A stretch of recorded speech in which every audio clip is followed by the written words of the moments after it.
Welcome to Fiction Audiobooks. If you enjoy the content, like and subscribing would be greatly appreciated. If you have any recommendations for novels, comment below. Please join my Patreon at https://www.patreon.com/fictionaudiobook. Chapter 578, Chapter 577, The Battle of Demigods in the Foggy Town. Join the Church of Miss Raven and become a Sequence 9, readerpatreon.com/keyoffstars for more chapters.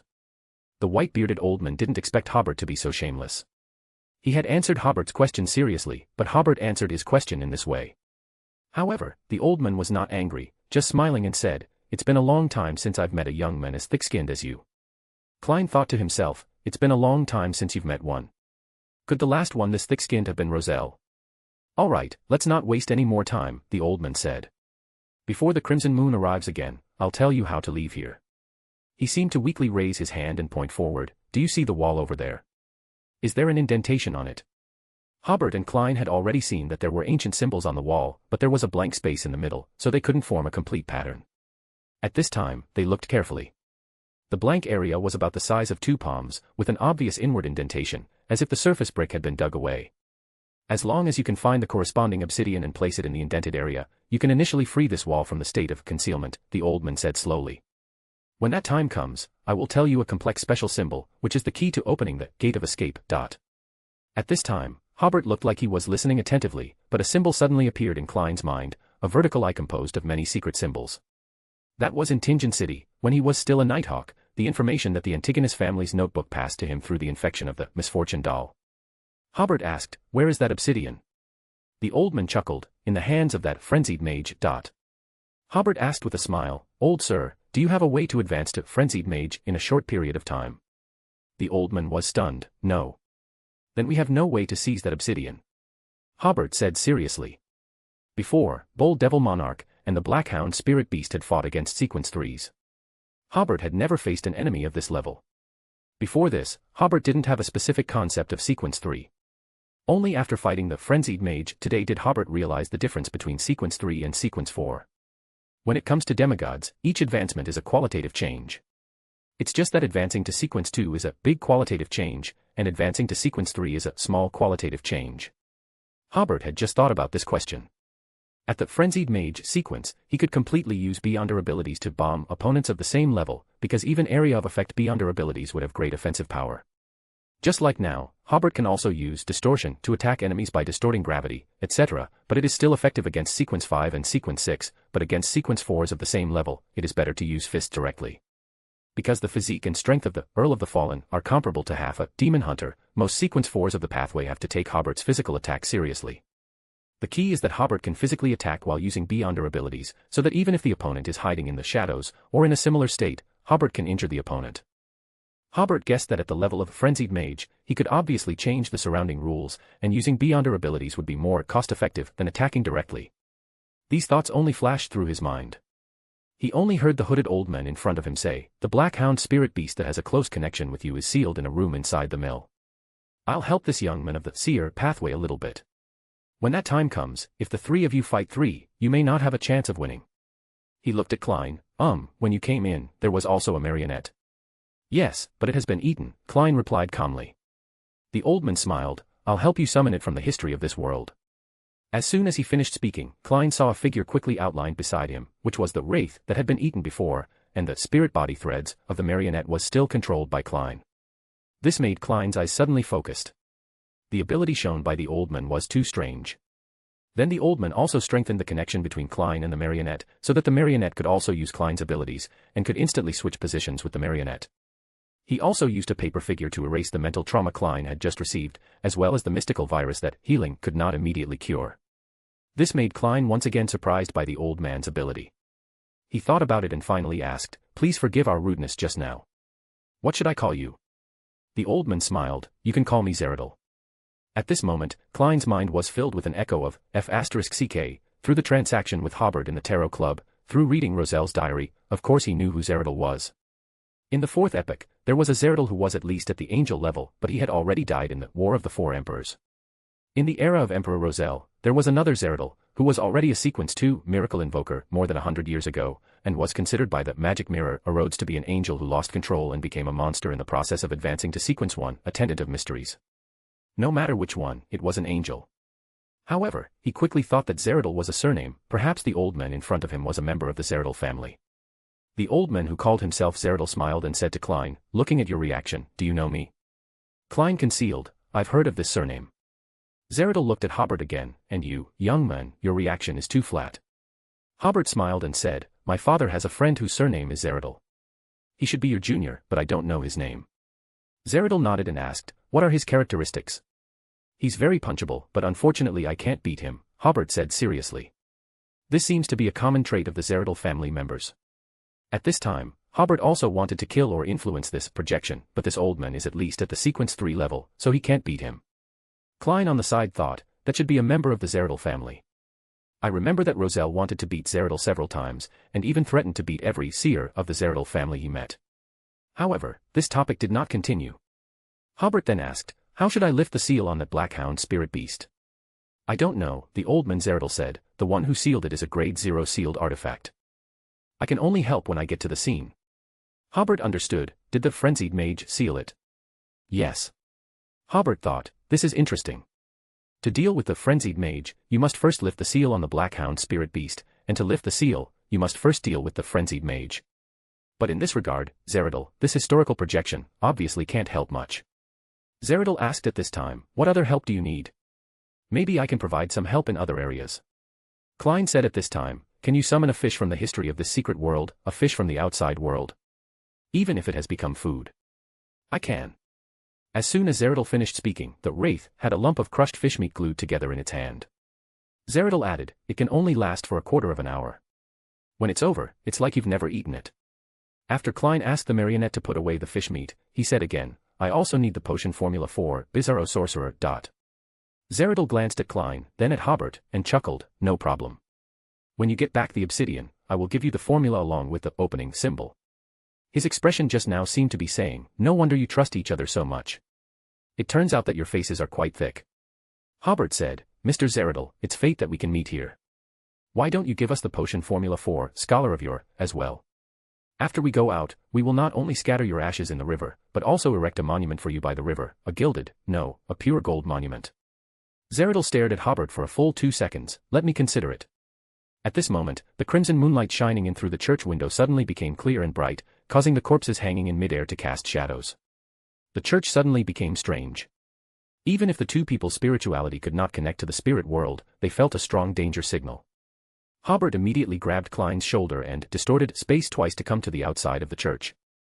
The moon in the sky gradually revealed itself, and both of them felt a dense gaze suddenly coming from behind.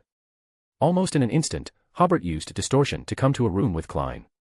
The feeling of being watched by many eyes immediately disappeared. Outside the closed curtains, figures began to appear, coming and going.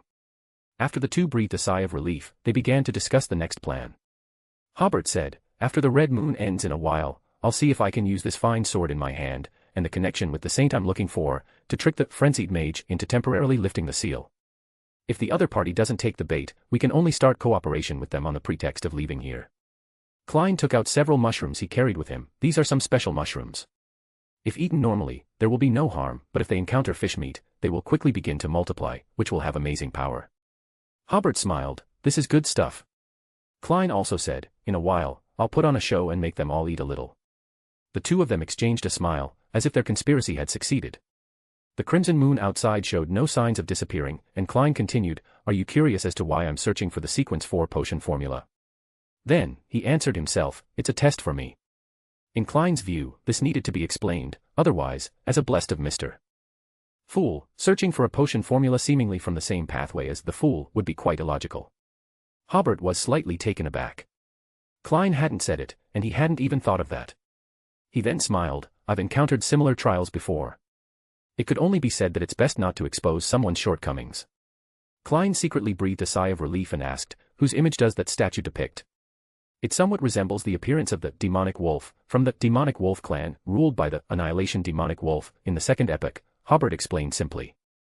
Judging from the sleeping soul in front of the statue and its appearance, it's very likely to be the mother of the sky. Hobert paused and added, after we get out of here, I need to confirm it. If this news is true, then this is definitely a major discovery. The Mother of the Sky is actually a descendant or of the same race as the Annihilation demonic wolf. The latter option was just Hobert indicating that he wasn't entirely sure, and adding it as an aside. If you obtain definite information, I'd like to trade with you for information about the Mother of the Sky and the Nation of the Evernight, as well as Antigonus. Hobert nodded. All right. Then, Klein asked, what conspiracy do you think Zeradal in the church has? Hobert pondered for a moment before saying, I think or rather, his conspiracy might be in the real world, not directed at us. He might be using the characteristics of Foggy Town to achieve some purpose. But it's definitely not as simple as scattering his ashes in the river. I don't know if you've considered why his ashes appeared here. This is Foggy Town, not Zeradal's territory. If he died after coming to Foggy Town, that wouldn't make sense either. In that case, he would either become food or jerky. It's impossible for him to turn into ashes. Klein nodded, thinking that Hobert made a lot of sense. Hobert added, the potion formula he gave might be real, but I wonder if there's something strange about the door opening symbol he provided. Perhaps the moment the door opens, his purpose will be achieved. More than that, we should be worried about where the door leads to. What if it opens to the Cathedral of Serenity? That would be interesting. Hobert smiled. Perhaps the Cathedral of Serenity is a relatively safe outcome. At this moment, the moonlight outside faded, the whispers gradually diminished, and the shadows gradually disappeared. The two of them took a deep breath. What had to come, had come. Klein had his marionette transform into his appearance, and then used the wraith's ability to hide in a coin on the marionette's body. Hobert supported the marionette's shoulders and used distortion to arrive in front of the church door. Taking a deep breath, Hobert shouted loudly at the town, we entered the church and came out alive. And we found a way out. If you don't want to die here, let's talk. That frenzied mage reappeared on the rooftop in the distance, but the sound of his voice seemed very close to the two of them. The danger inside originates from the spirit body threads. Frenzied mage Ryan had also explored the church and almost didn't make it back. Hobert was also from the lawyer pathway, so there was no reason why a frenzied mage would be in mortal danger while a Earl of the Fallen safely found a way out. Then what guaranteed their safety was that marionettist beside him. Yes. Klein shouted, this church is very strange, it can automatically attract spirit body threads. I can control everyone's spirit body threads and prevent them from being absorbed by that power. And then we all become your marionettes. Panatia, looking dignified and holy, appeared from a piece of glass dozens of meters away from them. Hobert, however, said that a frenzied mage can distort this process. The frenzied mage still had no intention of approaching, and then my spirit body threads will be sucked into the church. Hobert spread his hands. There's always a risk to getting out, but I think even the biggest risk is better than waiting here to die. Panatia, who was smiling charmingly, suddenly said, you found a way out, why don't you leave immediately? Why come and discuss it with us? Because they need this. Ryan in the distance took out a piece of obsidian the size of a normal brick from his pocket. Panatia smiled, so you're asking something of us. It's just cooperation. Hobert said, only my companion can help everyone leave here. And once the crimson moon disappears, if we hide in the church, you won't be able to catch us. You've seen the situation in the church, there are hundreds of corpses. My marionettist companion can connect their spirit body threads end to end, so they can be used as food. Although the taste of those jerky definitely won't be pleasant, it's enough to slowly exhaust you to death.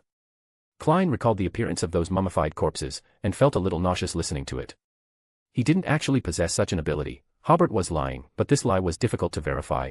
After all, spirit body threads were something only the seer pathway could see, and other pathways lacked sufficient understanding. And Hobert's statement was not entirely unfounded. Zeradal's spirit body threads inside were in such a state. Ryan and Panatia both fell into contemplation. They were very clear that falling into such a stalemate would indeed be detrimental to them, because it was already difficult for them to suppress the madness in their hearts. After a few more months, they would completely go mad even if they didn't starve to death. While they were considering, Hobert suddenly pulled out the rapier in his hand. Perhaps in a few days, you won't be qualified to negotiate terms with us. Look at this rapier. Mr. Frenzied Mage, you should be able to sense the connection between it and that sealed saint on our side. As soon as I entered the town, based on the connection between them, I sensed that the saint was sealed in the mill. If we can remove the seal on him, we can completely kill you and obtain that obsidian. Ryan frowned slightly. That black hound spirit beast was indeed sealed by him in the mill, and even from a distance, he could feel that the rapier and the black hound spirit beast gave a similar feeling, which made him believe Hobert's words a bit more. After entering Foggy Town, the black hound spirit beast had been continuously attacking Ryan. After all, the last order it received was, attack this old man. This put Ryan in great danger, and several times he almost exposed himself to the crimson moonlight. He had no choice but to use a sealed artifact on his body to design a seal and get rid of the Black Hound spirit beast's attack. However, he was not good at sealing, and that seal was indeed very easy to break. Just as the entire town fell into silence, Mr. A, wearing a hooded robe, suddenly came out of the room. Respected Mr. Frenzied Mage, I think I can help you establish a mechanism of mutual restraint. Ryan glanced at this thin figure. Speak. I can use flesh and blood magic to burrow into the stomach of one of them. Once they break the agreement, I will immediately make him explode, Mr. A said cautiously. Ryan smiled. How am I supposed to trust you? I can give my hair and flesh to this Miss Panatia. As long as you discover that I have any actions outside the plan, immediately cast a death curse on me. Ryan shook his head slightly. He didn't trust Panatia either. Hobert smiled at this time. As long as the seal on our saint is lifted, you will have a grade 0 sealed artifact in your hand. Doesn't that sealed artifact have a way to instantly kill a shepherd? Reminded by Hobert, Ryan suddenly realized that this was the case. He said to Mr. A, you also need to give me a copy of your hair and flesh. Then he smiled somewhat ferociously. If you have any thoughts of betrayal, you will immediately turn into a mindless monster, and your soul will be trapped by me, forever unable to enter the spirit world. At that time, you will be forever left in Foggy Town. Even if your body is eaten, your soul will be resurrected in the body of the person eating you, continuing to painfully be a mindless monster, forever. In fact, it was possible to do this without hair and flesh. Ryan did this to give Mr. A enough pressure. Hobert swallowed his saliva. This was the most vicious curse he had ever heard. Even Mr. A was somewhat moved. Then, before leaving, I will burn your hair and flesh in front of you before the door to leave here, Ryan said, using a distortion to come in front of everyone. Mr. A nodded. Okay. Then he looked at Panatia next to him. Panatia also said, I will also burn your flesh and blood before leaving. After reaching a basic cooperative intention, Hobert said, then, let's go to the mill over there first. Before entering the mill, this Mr. A will burrow into my stomach. No. Ryan said, let him burrow into the marionettist's stomach. He was very clear that the key to this action was that marionettist. Hobert smiled helplessly. We have a very good relationship. I know his sister and brother, he knows my wife, and he even attended my wedding. Nearby, Klein was sweating a little. He understood, of course, that Hobert's previous words were meant to make the frenzied mage actively request Mr. A to enter his stomach, as this would also create sufficient restraint on Hobert. However, Hobert's subsequent explanation might backfire. Fortunately, Ryan added, I insist on my own idea. Hobert spread his hands. All right, let him enter the marionettist's stomach. He had just been a little playful, and his spirituality had become much more lively. With a mutual restraint in place, release our saint. I will explain our plan to him, Hobert said. Then we will enter the church together. Let the marionettist control our spirit body threads, place the obsidian in the corresponding position, fill in the corresponding symbols, and the door will open. We will each remove the threat, and I will go out first. Ryan interrupted again. No, I'll go out first. Hobert thought of a compromise. You go out with our saint. Ryan thought for a moment. Okay. No. At this time, Panatia also said, I want to go out with you. Ryan suddenly smiled. Don't worry, I will cover you. After all, I still want to continue experiencing the ultimate pleasure after I go out. Hobert was slightly stunned. Could it be that because Panatia allowed Ryan to enjoy the ultimate pleasure, there was a simple alliance between them? Panatia smiled charmingly. Of course, no problem. Just as Mr. A was about to speak, Hobert smiled and said, only I can guarantee your safety. I am from MI9 and know some of the inside story of the royal family's cooperation with the Aurora Order. Mr. A was stunned. I remember you seem to have defected, right? Before the Backlund smog incident, Hobert and his son had defected. Hobert smiled. When did MI9's affairs need to be reported to you? Mr. A seemed to understand something. Okay. After discussing everything, the 5 people, wary of each other, walked step by step towards the direction of the mill. After walking a few steps, Klein casually grabbed a few mushrooms from his pocket, threw one into his mouth, and chewed with relish. Ryan and the other 2 immediately looked over, and saliva immediately appeared in their mouths. Hobert casually took a mushroom from Klein and threw it into his mouth, saying to Ryan and the others, bear with it, there will be food to eat when we get out. A hint of madness appeared in Panatia's eyes. No, since we have already started cooperating, we must share food. Mr. A had even less reason left, as if he was about to pounce and snatch the mushrooms at any moment. That's right. Share the food. Even Ryan said, as you said, there will be food after we go out. What does this little bit of food matter? Share it with everyone. The temptation that food brought to them exceeded Hobert and Klein's imagination. Klein had no choice but to reluctantly say, only 2 for each person. Panatia almost screamed, you've already eaten 2. Hobert waved his hand. Give them all. If you have any food on you, give it to them too. Klein distributed the mushrooms to them. Because Klein and Hobert had both eaten them, Ryan and the other 2 only slightly identified them before gobbling them down.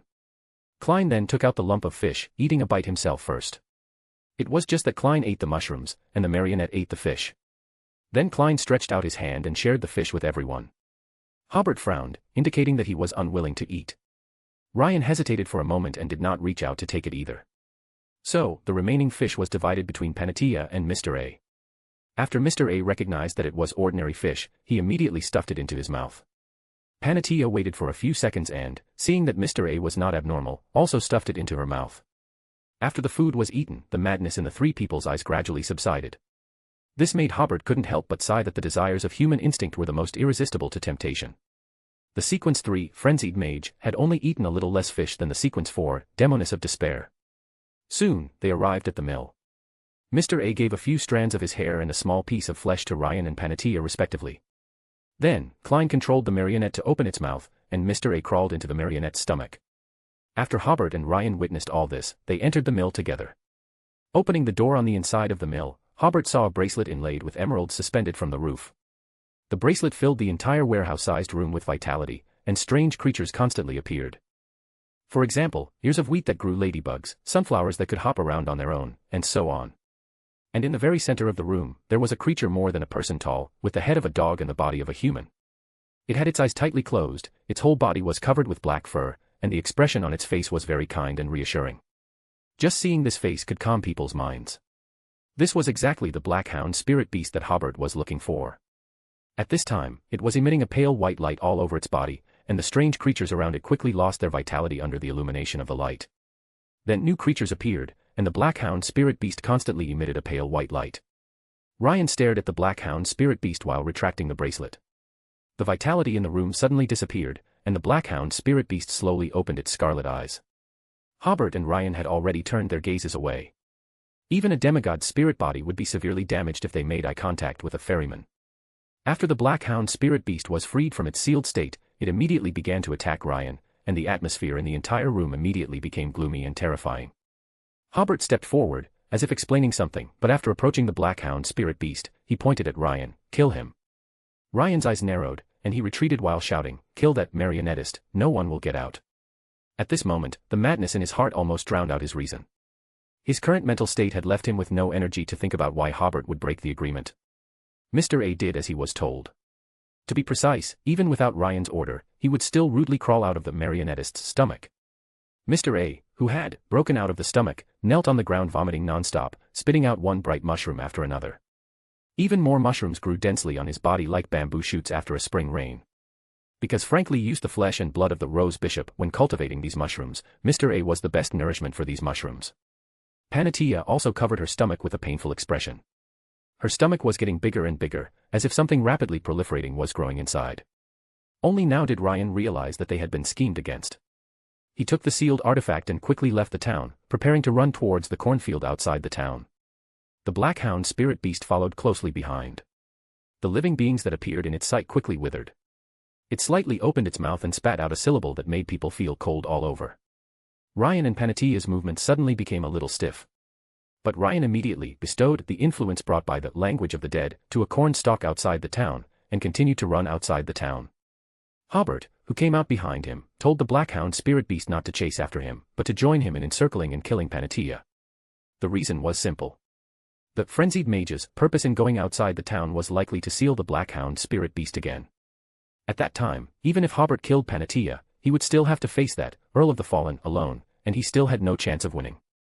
In this gap, Panatia had a sharp frost-short knife in her hand. She cut open her abdomen and cut off her stomach, which had grown to about the size of a horse's belly, and threw it on the ground.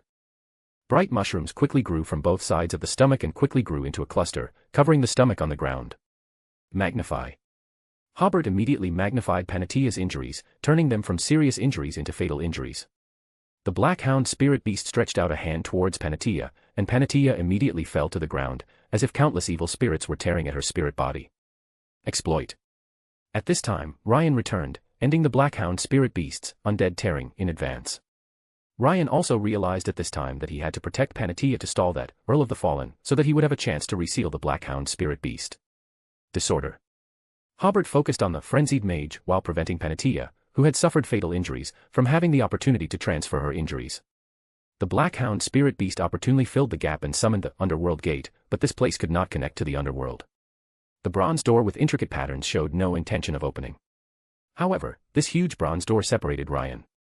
Hobert took advantage of this rare opportunity, pulled out his rapier, and thrust it out. The rapier instantly lengthened, piercing through Panatia's head, who had just recovered from the state of disorder. The rapier widened, breaking Panatia's head. Whoosh! Panatia instantly turned into shattered glass, and she appeared in front of a window of a house. Arrogance. Hobert once again interrupted Panatia's process of wanting to transfer the fatal injury to other mirrors. On the other side, Ryan had already used disorder to pass through the underworld gate, which had failed to connect to the underworld. The bracelet on his wrist immediately became dazzling. The cluster of mushrooms that grew around Panatia's stomach pouch instantly became as tall as towering trees. These mushrooms quickly began to multiply, and soon the surface of the entire street was covered with a dense layer of mushrooms. The mushrooms under Hobert and the Blackhound spirit beast's feet rapidly grew larger. Just as they were about to be surrounded by the mushrooms, Hobert quickly tossed the thin sword in his hand to the Blackhound spirit beast. The moment the Blackhound spirit beast caught the thin sword, the mushrooms wrapped them up in layers. From within the mushrooms, Hobert saw that the surrounding mushrooms had grown bloodthirsty mouths and fangs like sharp thorns. Hobert was about to use disorder when he keenly noticed that these mushrooms didn't seem to be trying to bite him. On the contrary, they seemed to be avoiding Hobert as much as possible, as if they had seen something terrifying. It was just a pity that their roots were stuck in the ground and they couldn't escape. Hobert, feeling a sense of understanding, took out the healing fork. Whoosh! Hobert was surprised to see the mushrooms trembling, which made him wonder if the healing fork had such an effect. No wonder April told him to keep it safe. There was no time to consider this problem at the moment.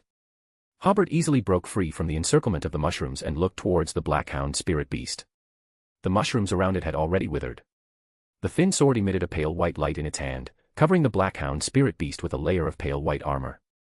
An extreme fear and sorrow in the face of death filled the entire street. The Blackhound spirit beast seemed to have returned to its strength when it was under the command of the ancient death god, like a war god walking out of the white light. The mushrooms on the entire street were withering, which made Ryan a little unbelievable. This Blackhound spirit beast, which seemed to have little intelligence, seemed to have suddenly become more intelligent, and part of its strength seemed to have risen to a higher level. The thin sword was gently waved by the Blackhound spirit beast, and Ryan's spirit body immediately separated from his physical body. He uncontrollably walked towards the Blackhound spirit beast step by step. With each step he took, his spirit body faded a little. However, he couldn't move after taking 2 steps. It turned out that the hand with the bracelet on it had not separated from his physical body. Seeing the bracelet, Ryan seemed to have thought of something, and his spirit body stopped moving there. On the other side, Hobert didn't have time to look at the battle on the Blackhound spirit beast's side. Connection. He strengthened the connection between Panatia and the mushrooms on the ground, which made Panatia's face full of pain, and her exposed intestines wriggled back and forth, as if new mushrooms were about to grow. Then Hobert poured spirituality into 1 to 109. 2 pillars of fire appeared behind him again, and dozens of fire crows rushed towards Panatia like rocket shells. Panatia, in great pain, quickly used mirror substitute again to avoid Hobert's attack. She was now completely unable to fight back. Even the straw doll used to transfer injuries was taken out, but Hobert's continuous attacks left her no time to use it. Distortion. Hobert distorted Panatia's idea of escaping into an attack. The demoness of despair, who had just entered the mirror world, suddenly rushed towards the fire crows. Boom. The little doll in Panatia's hand exploded and flew out. Her already severely injured body was blown to pieces. Magnify. Hobert, who had already rushed to the front, magnified his strength. With one punch, he broke Panatia's spine. Panatia, who had fallen into a brief coma, didn't have time to use the ability of mirror substitute this time. Panatia suddenly straightened her arms, her nails quickly lengthened, and slender, smooth tentacles suddenly grew out of her broken body. Hobert immediately realized that this was about to go out of control. He poured spirituality into 1 to 109, again, slaughter. With one blow, Panatia completely lost her vitality. Hobert didn't have time to rest and immediately went to help the Blackhound spirit beast. After the spiritual tug-of-war just now, Ryan, with the help of the sealed artifact, finally regained a trace of sanity. When he returned to his body, Ryan's spirit body had already been severely damaged. The Blackhound spirit beast, as if walking out of the light, approached step by step with a long sword in hand. With each step closer, the fear in Ryan's heart increased, which made him lose the courage to face the Black Hound spirit beast directly. He didn't even know how to use the power of the bracelet, because no matter how he used it, he couldn't hurt the Black Hound spirit beast. Or rather, even if it was a grade 0 sealed artifact, it would still be difficult to harm the Black Hound spirit beast. The Black Hound spirit beast was like a rock in a torrent. No matter how powerful the life force was, it couldn't affect it at all, and it couldn't even cause any mutation. Before this, Ryan had never encountered such an enemy. For a Sequence 3 who wielded a grade 0 sealed artifact, almost no one on the North and South continents could harm him. Even the angels of the church could use the sealed artifact to escape safely. But now it was different. Ryan had a sense of powerlessness. When he was young, he wanted to restore the glory of the Solomon family and visited family members everywhere, but he didn't feel so desperate when he saw that they had long lost their ambition. The Black Hound spirit beast approached step by step, and Ryan decided to flee the battlefield. This unprecedented sense of powerlessness was related to his severely damaged spirit body and his no longer so firm will.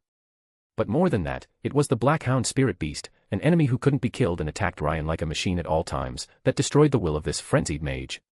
Just as he was about to escape, Ryan realized that something was wrong. He found that his legs seemed to have become particularly heavy. Looking down, he didn't know when his legs had been wrapped in a layer of constantly churning black, mysterious mist. At the same time, he found that he had become much taller, and his hands had also turned dark black at some point. Ryan twitched the corner of his mouth.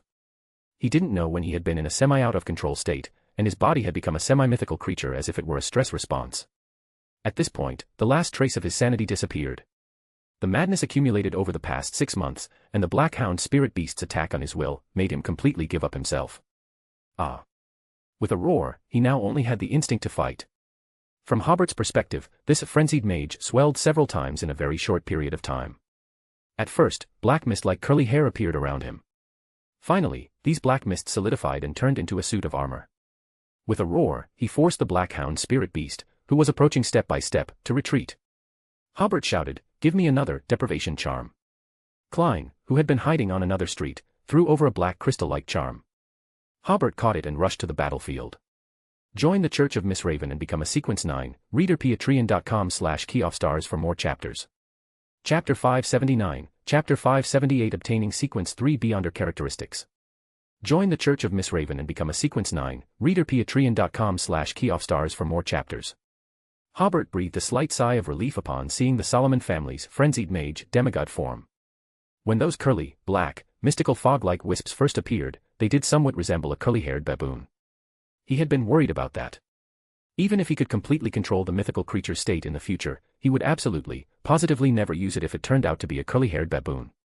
But the fog quickly coalesced into a suit of black, ancient armor, resembling a tall and imposing ancient knight. This included a faceplate, which was utterly expressionless. Just one glance at it made one feel as though life held no more hope. This reminded Hobert that the Black Emperor's image was armor plus a cloak, and this form might very well be the final state of this pathway's mythical creature. In that case, the demigod state was just the armor. Regardless of whether there was a curly-haired baboon inside, the image was still acceptable. At the same time, the frenzied mage exuded an overwhelming majesty that made people dare not question him or offer any resistance. Even a demigod like Hobert felt the urge to rush forward and pledge allegiance. Meanwhile, in the center of the street, Mr. A, who had previously devoured the mushroom, had grown into a giant mushroom. The top of this mushroom was crimson, interspersed with white patterns, and its body was composed of small mushrooms.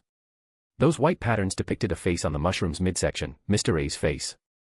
Originally, Mr. A had begun devouring the mushrooms on the street, making himself bigger and bigger, but suddenly, awed by the majesty emanating from the demigod, this giant mushroom actually collapsed to the ground. The face depicted by the patterns briefly showed pain before becoming wooden. Beyonders below the demigod level would immediately lose control and suffer severe mental trauma if they directly gazed upon a demigod. Mr. A's condition was now almost as bad as losing control. His expression had become stiff, indicating that his spirit body had died due to the enormous shock it had suffered in a short period. On the other battlefield, the Black Hound spirit beast held up thin swords, exuding a terrifying majesty. The aura it released similarly deterred Hobert from approaching. Hobert remained at the edge of the battlefield, not daring to look directly into the eyes of the Black Hound spirit beast, nor daring to look directly at the frenzied mage's facial expression. He could only judge the battle's progress by their forms. The battle had been going on for more than 10 seconds, and they seemed not to have moved at all, but Hobert knew that their beyonder power combat had never stopped. The Black Hound spirit beast was still attacking the frenzied mage's spirit body, while the area around the frenzied mage remained in a state of madness, resisting the attacks of the black-hound spirit beast. This could be seen from the fate of the mushrooms on the street. The mushrooms desperately fled the vicinity of the black-hound spirit beast. Those who were a little slow were covered in a layer of pale white light and quickly began to wither. They emitted infant-like cries, crawling with all their might, but ultimately could not escape their fate, turning into rotten mushrooms, often dragging a long, black trail behind them. On the frenzied mage's side, everything around him was distorted. Mushrooms that had been prostrate on the ground, wanting to submit, suddenly appeared on the roof, inside houses, constantly changing positions. The mushrooms themselves would sometimes prostrate themselves, sometimes stand up and try to absorb the surrounding spirituality to grow as quickly as possible, and sometimes bounce around like they had taken stimulants. The mushrooms further away were roaring with their mouths open, launching charges towards the black-hound spirit beast. They were like fearless warriors, ultimately covered in pale white light and falling on the path of their charge. Their lives did not end there. A smaller mushroom emerged from their mouths, continuing to shout and frantically launch charges, but soon it withered again, and an even smaller mushroom would appear, continuing the mission of charging. Under the influence of the frenzied mage, the mushrooms, having lost their rationality, eventually bit the black-hound spirit beast. Their sharp teeth could secrete some black liquid. Even a single drop of this black liquid would rapidly cause mutation if it touched the skin of a saint. However, the black-hound spirit beast's skin was as hard as iron, and these sharp teeth could not harm it at all. More importantly, the black liquid did not provoke any reaction from the black-hound spirit beast. Not to mention mutation, it didn't even raise goosebumps. The black liquid just flowed down and onto the ground. This was also Ryan's most helpless point. The black-hound spirit beast had received the blessing of the ancient death, and ordinary grade 0 sealed artifacts could not change this blessed state. The frenzied mage seemed to be gradually adapting to the demigod state. The expression on his faceplate suddenly turned into a smile, and all the mushrooms on the street were attracted by the faceplate's expression, willing to fight for the frenzied mage. Even Hobert felt his emotions being forcibly distorted. The hand gripping the talisman became relaxed, and it seemed very difficult to make the decision to attack the frenzied mage. Taking a deep breath, Hobert bestowed his current negative state to a mushroom on the street, and only then did he regain his fighting spirit. The thin sword in the black-hound spirit beast's hand stabbed forward, and the pale white light formed a phantom bird shape. This white bird was very blurry, but one could roughly make out that it was a phoenix that had become extinct on the north and south continents. The appearance of the phantom phoenix seemed to make the area within a certain range deathly still. Hobert and the mushrooms no longer wanted to say a word, make a move, or even feel any emotional fluctuations. The frenzied mage's faceplate changed its form again. It was a somewhat rigid, arrogant expression. The phantom phoenix seemed to have suffered some heavy blow, becoming even more illusory and gradually losing its form. Hobert also jumped out of the corner, feeling at this moment that he also had the strength to participate in this war.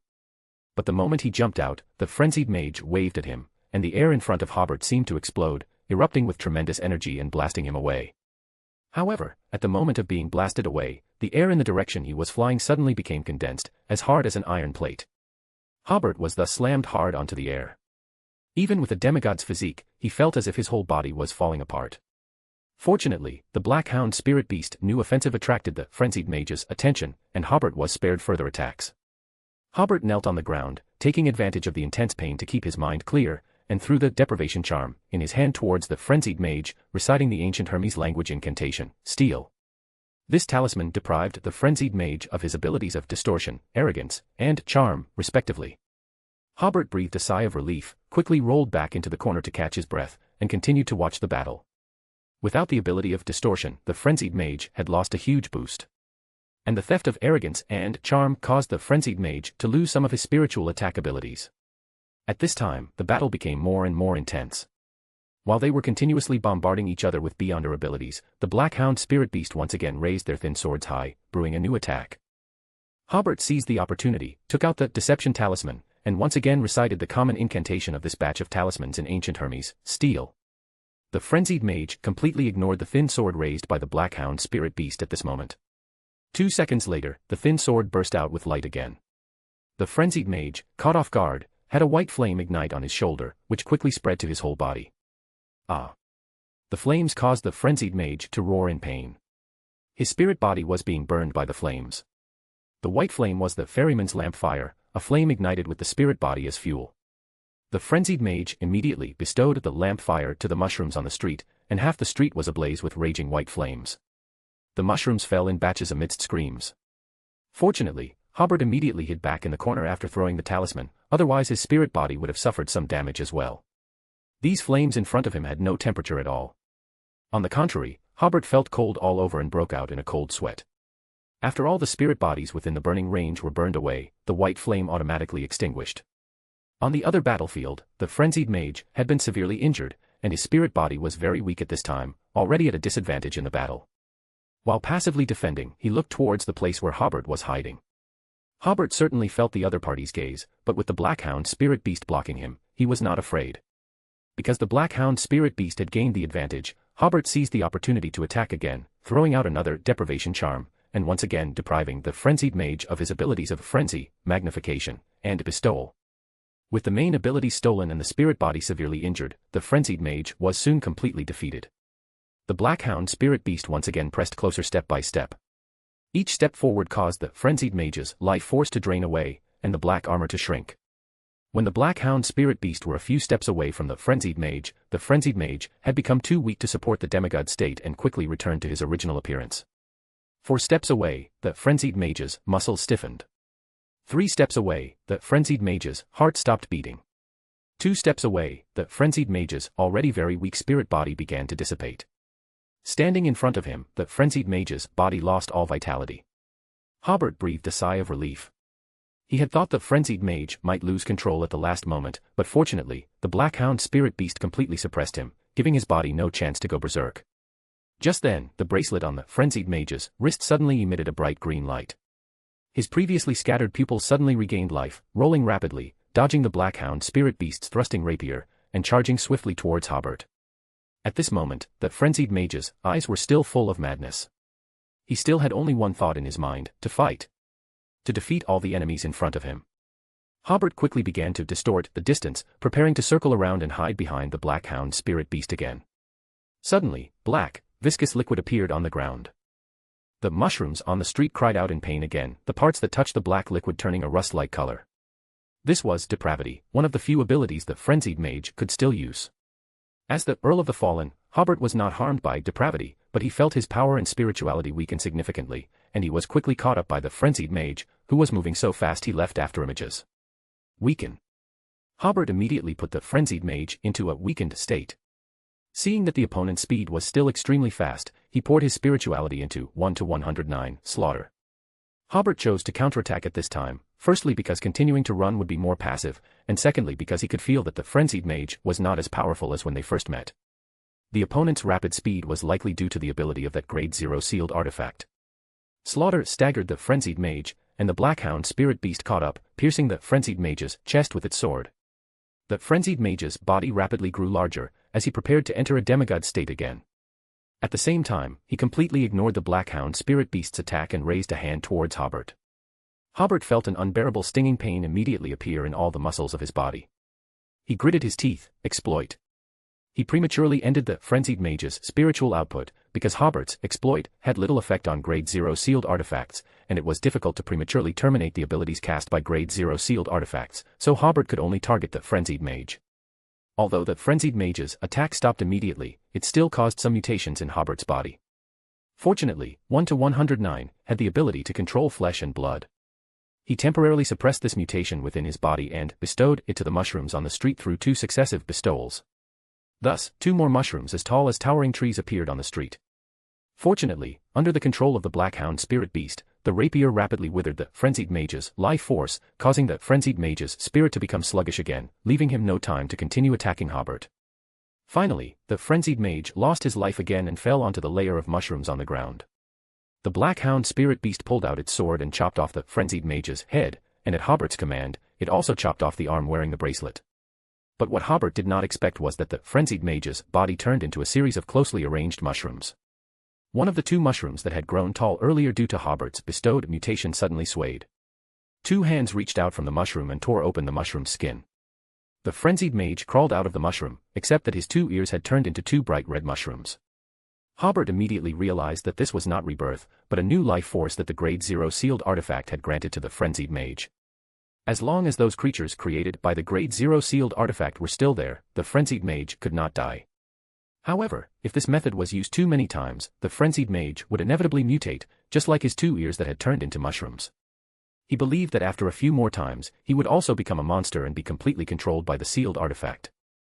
Hobert retreated, leaving the battlefield to the Blackhound spirit beast, while considering how to completely kill the frenzied mage. The only two methods he could think of at the moment were to burn all the creatures created by the Grade 0 sealed artifact in Foggy Town, or to snatch the bracelet from the frenzied mage and seal it with an order crystal. He could wait a little longer to see if the situation would improve after the source of these mushrooms disappeared. These mushrooms were the dried mushrooms in Klein's hands, combined with the fish meat summoned from the historical void. After a while, the fish meat would disappear, and in theory, the mushrooms that Mr. A had transformed into would lose their source of power. However, the mushrooms on the street were constantly multiplying.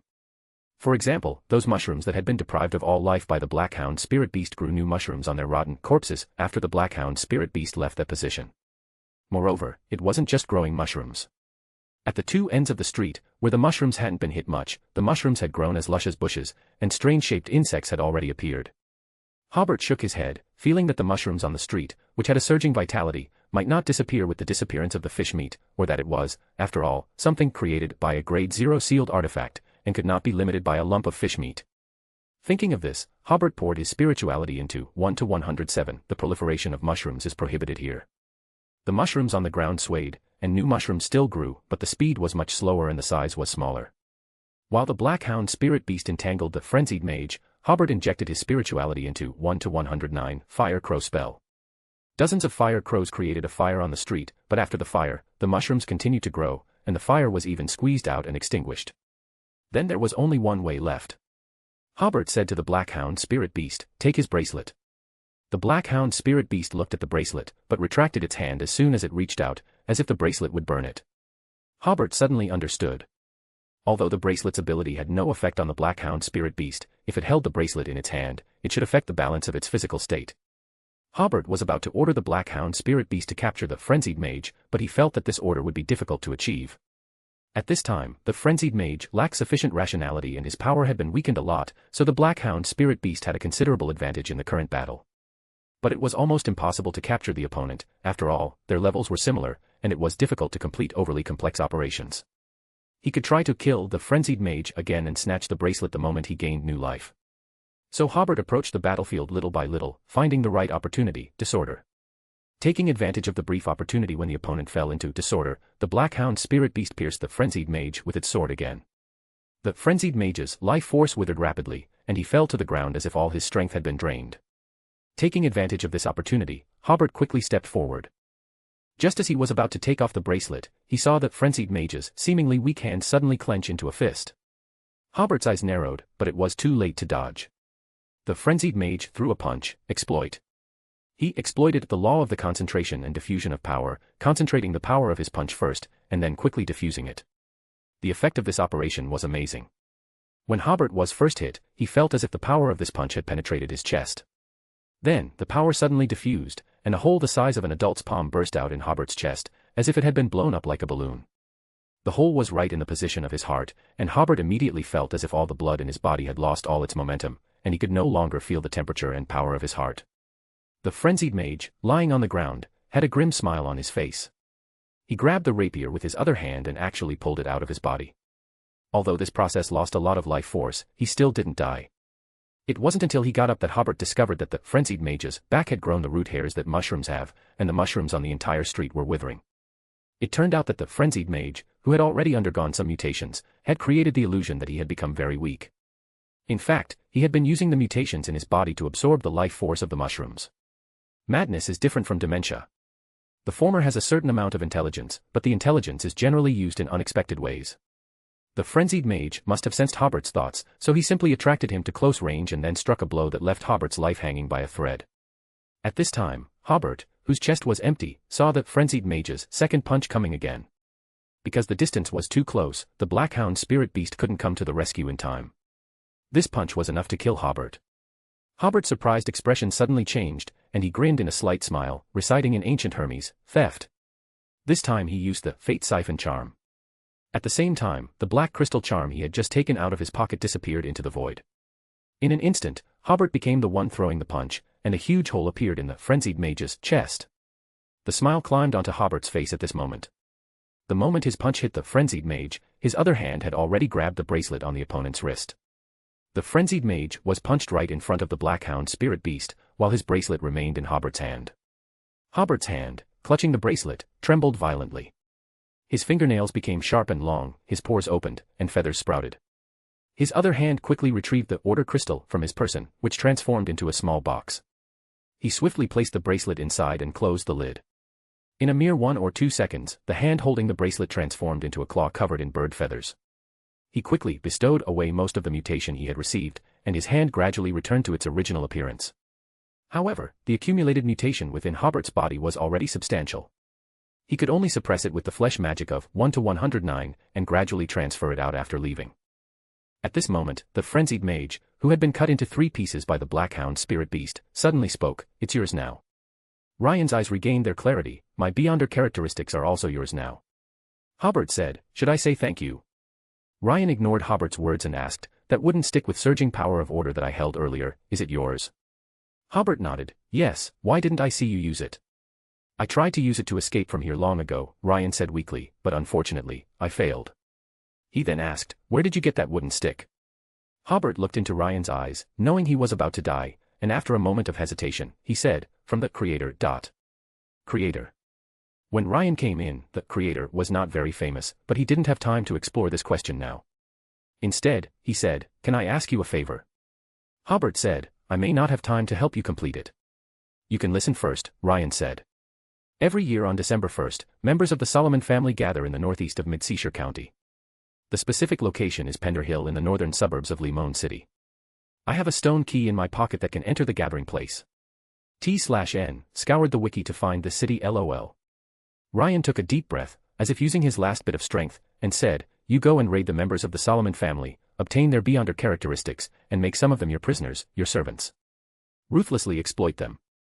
Hobert frowned. "This sounds like a trap." Ryan smiled helplessly. "The decision to go or not is up to you." Hobert was silent for 2 seconds, then asked, "Why do you hate your clansmen so much?"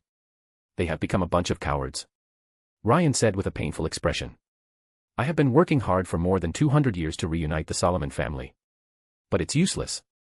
These bastards have forgotten the glory of being a Solomon. Our ancestors once ruled the entire northern continent." As he spoke, his tone became somewhat sorrowful. "This is the Beyonder world. They are now greedy for comfort, and there will definitely be a catastrophe in the future. And that idiot Nast has completely become Roselle's dog. Even though Roselle has been dead for more than 100 years, he actually says that Roselle is the real emperor. If this continues, the Solomon family will be completely hopeless."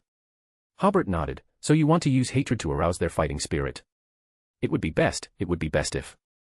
Ryan's voice stopped abruptly, and his eyes gradually lost their luster. This time, without the bracelet to allow him to obtain vitality, he was completely dead. Hobert said to Ryan, who died with his eyes wide open, "Regardless of whether it is a trap or not, I will go there. I can't guarantee whether I will accept the people of the Solomon family.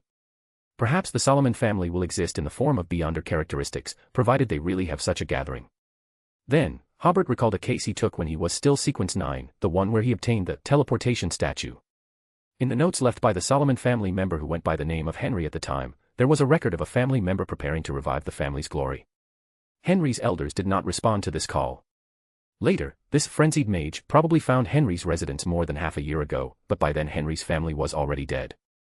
Hobert guessed that the ambitious Solomon member recorded in the notes might be this frenzied mage in front of him. Perhaps he had long lost patience with the members of the Solomon family. Hobert shook his head. 200 years is enough to do many things. It can only be said that your method may be wrong." He said this as if delivering a final verdict, then looked at the black-hound spirit beast. "Give me the sword." The black-hound spirit beast stretched out its hand holding the sword, then retracted it, actually resisting Hobert's command. Hobert was slightly stunned. "If I still need you to fight for me, this sword will still be used by you." The black-hound spirit beast covered its chest with its other hand, bowed slightly to Hobert, and then handed over the sword. This made Hobert realize that this thin sword might have restored a little of the black-hound spirit beast's sanity. But now is not the time to consider this. Klein, who had been hiding, saw that the battle was over and came over from another street. He had not yet advanced to a demigod, so even if he was here just now, he would not have been able to help much. Next, the two began to divide the spoils.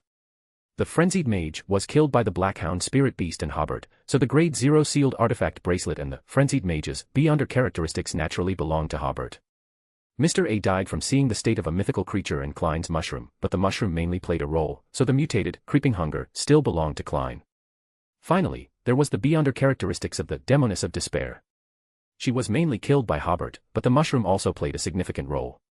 So Hobert suggested, I can use the beyonder characteristics. You can let me have it, and I'll give you £20,000 in cash, how about that? The defection of Jonathan and others is basically ready, and now they are just waiting for an opportunity. What Hobert didn't expect was that some beyonders of the witch pathway also defected with Jonathan. After observing them for a period of time, if there are no problems, he can consider using these forces. If there is a beyonder characteristic of a demoness of despair, it can greatly strengthen the creator's position in their minds. Klein's expression was a little complicated, £20,000.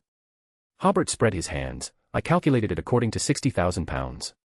If you go to sell this beyonder characteristic, you may not be able to sell it for so much money, and it is very likely to cause some trouble for yourself. I know, Klein nodded, I mean, deal.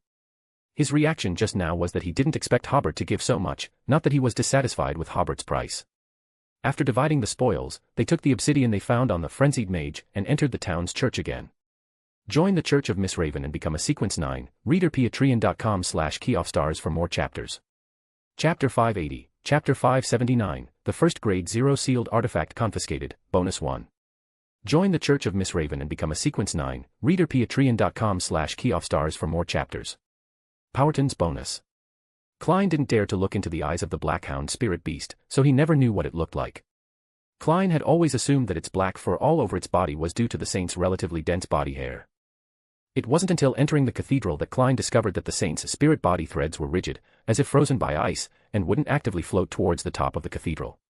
The moment he touched the other party's spirit body threads, his whole body turned cold, as if the extreme cold on the spirit body threads had been transmitted to his own spirit body threads.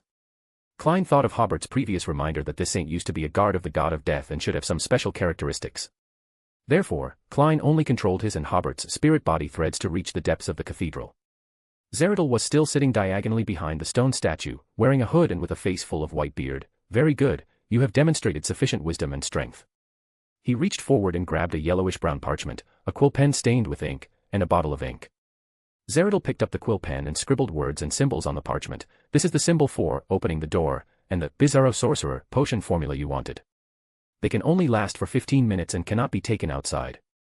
Hobert asked, what about the scholar of your potion formula? Zeradel glanced at him, young man, don't be too greedy. Then he said with a smile, don't forget to take away my urn of ashes. As soon as he finished speaking, his entire body suddenly shattered into countless tiny specks of light, spreading in all directions and merging into the void. Only a small urn of ashes remained on the ground. Hobert and Klein stared blankly at the urn of ashes on the ground for a while before looking at the door-opening symbol. It was an upright eye composed of many mysterious patterns and hidden symbols. Klein whispered, a long time ago, I obtained a similar symbol from the notes of the Antigonus family. Hobert knowingly asked, exactly the same as this symbol? There are some differences. Klein pointed to the symbol, the crescent moon pattern and a broken line mark have swapped positions. Hobert glanced at the urn of ashes on the ground. Under what circumstances did you obtain that symbol back then? Klein briefly described the situation at the time. Use the symbol you obtained. Hobert said, compared to this stingy old Zeradel, I am more willing to believe that notebook. Klein thought so too, but his idea was, compared to the bizarre Zeradel, who obviously has other purposes, I am more willing to believe that notebook. Klein placed the obsidian into the concave area, and the two fit together perfectly, without any excess. The wall quickly emitted light and gradually became transparent, revealing the paving stones outside, the walls with holes, and the clouds floating in the air. Hobert and Klein exchanged glances, and finally Hobert broke the silence and said, perhaps this town is a hidden area in the Hornassus Mountains. Klein also had a similar guess, and he remembered another thing. In one of my divinations, I learned that about 100 years ago, a Zeradel lost control when advancing to Sequence 1 and turned into a mass of wriggling maggots huddled together. Hobert glanced at the urn of ashes, let's go out first. He smiled and said, but what is certain is that the symbol Zeradel gave us is problematic. Then Hobert said to the urn of ashes, I am very clear that as long as the door is opened, your purpose will be achieved. We can be considered to be using each other. Don't expect us to scatter your so-called ashes into the river, but we can help you scatter your ashes in Trier when the winter wind is strong, so that you can be spread all over your hometown. Perhaps you can ride the wind and see the Triangle Estuary. The so-called Triangle Estuary is where the two major rivers of the Intis Republic, the Rhine and the Srenzo, converge into a larger river channel, a famous scenic spot in the country. Klein was slightly stunned, feeling that Hobert seemed much more flamboyant than before. There was no need to explain such words. If Oldman Zeradal was angered and jumped out of the ash box and stuffed them into the ash urn, that would be fun. However, Klein didn't say anything. He felt that this might be a kind of acting, just like when he was a faceless or a clown. While daydreaming, Klein drew the symbol he had obtained from the Antigonus family's notes. As he put down the last stroke, the obsidian emitted pure rays of light, flowing along the complex upright eye pattern. The entire cathedral suddenly became illusory, with the top, bottom, left, right, front, and back all reversed. Before Klein could see the scene outside clearly, Hobert had already removed the obsidian. This symbol is also wrong. Klein was a little puzzled. Also wrong. Yes. Hobert explained, just now you didn't have time to see clearly. The situation outside is similar to the situation in this cathedral, except that there is an extra chair, and on the chair sits the wriggling maggots you just mentioned. In fact, Hobert didn't see anything just now, but as someone who knew which symbol to use, he could only eliminate the wrong options in this way. He couldn't just say from the beginning, why don't you try the symbol representing the Evernight goddess? Klein had no doubts about what Hobert said. Today, he fully realized the difference between Sequence 5 and a demigod, believing that the scene Hobert described was something Hobert saw as a demigod, but he didn't see. Klein frowned. Try another symbol. What to change? Seeing that the time was almost right, Hobert analyzed, just now we saw that this place may be the nation of the Evernight of the Hornassus Mountains in the real world, related to Antigonus and the Mother of the Sky. This strange town is like. Klein followed this line of thought, you can try the symbol representing the Fool. Hobert nodded inwardly with a little helplessness, good idea. He thought to himself, shouldn't a normal person think of the symbol representing the Evernight goddess? However, Hobert thought again, the Hornassus Mountains, Antigonus, and the bizarre are superimposed together, which can indeed make people connection with the seer pathway and the Fool. Klein picked up the obsidian, erased the symbol on it, and put the obsidian back into the wall. He took a deep breath and drew the Fool symbol composed of half of a pupilless eye and half of a distorted line. But this time, the transparent door did not change in any way. No reaction. Klein frowned, thinking about where the problem was. Nonsense, Hobert thought, you haven't established contact with this town, why would there be a reaction? If there really is a reaction, where would it be outside? Wouldn't it be the Sefirah castle? He simply said, we can try the symbol representing the Evernight goddess. Then Hobert explained, we are suspected of being sent in by the Mother of the Sky, and this place is related to concealment. That makes sense. This time, Hobert erased the symbol on the obsidian and drew the symbol on the night sacred emblem. Suddenly, the transparent door shook like water waves. The two first saw an ancient palace in the distance. Then looking down, in front of them was a bottomless cliff and clouds floating in the air. They seemed to be on a mountaintop. Success. Hobert and Klein pretended to draw a crimson moon on their chests and praised in unison, praise the lady. Then the two smiled at each other. Clang. Just as the two were about to go out, the urn of ashes behind them fell over without any wind. Klein's gaze became solemn. The ashes in the urn had disappeared without a trace, which meant that, as Hobert had predicted, as long as the space here was opened, Zeradal's purpose would be achieved. But now was not the time to consider this. The two and the black hound spirit beast immediately passed through the illusory door. Their eyes first darkened, as if they saw the boundless night and the brilliant stars, and then they found themselves on a mountaintop. Hobert grabbed Klein with one hand and the black hound spirit beast with the other. The space in front of them became illusory, and they stepped into it, really entering the spirit world. In other words, they were out of danger. Hobert simply used traveling to reach the mountains in western Backlund. The two looked at each other, feeling that last night's experience was somewhat unreal. Klein said, Zeradal's purpose has been achieved. Then he asked, I wonder what impact it will bring. Hobert thought for a moment before saying, we have the protection of the Fool and the Creator, so we are not afraid of him finding us. He paused and said, even if there is any impact, it won't affect us for a while. Originally, Hobert wanted to briefly talk about this issue, but he noticed that the power of order on the Blackhound spirit beast was rapidly dissipating, and it might be able to escape his control at any time. Fortunately, Klein was also eager to go back, so the two said goodbye in a hurry and left using traveling. Hobert didn't go far. He came out of the spirit world again, and was preparing to sacrifice the Blackhound spirit beast to the nation of disorder when he found that this guy had already entered the underworld on his own. Hobert drew his rapier and quickly chased after him. The Blackhound spirit beast was like a fish in water in the underworld, and Hobert couldn't even catch up. After chasing for 2 or 3 minutes in the underworld, just as Hobert was about to give up, the Blackhound spirit beast finally left the underworld. Hobert carefully opened a gap, and seeing that there was no danger outside, he followed out. Outside, in the clear morning sunlight, was a scene of birdsong and fragrant flowers, a wilderness of sorts, but strangely, there was a hill in front of him covered with beautiful blossoms. These flowers were bright but not gaudy, somewhat different from ordinary flowers. The blossoms were packed tightly together, like a carpet made of flowers. At this moment, the black hound spirit beast stood quietly before the hill. Hobert was all too familiar with this stance. The corpse of an ancient death god was inside the hill.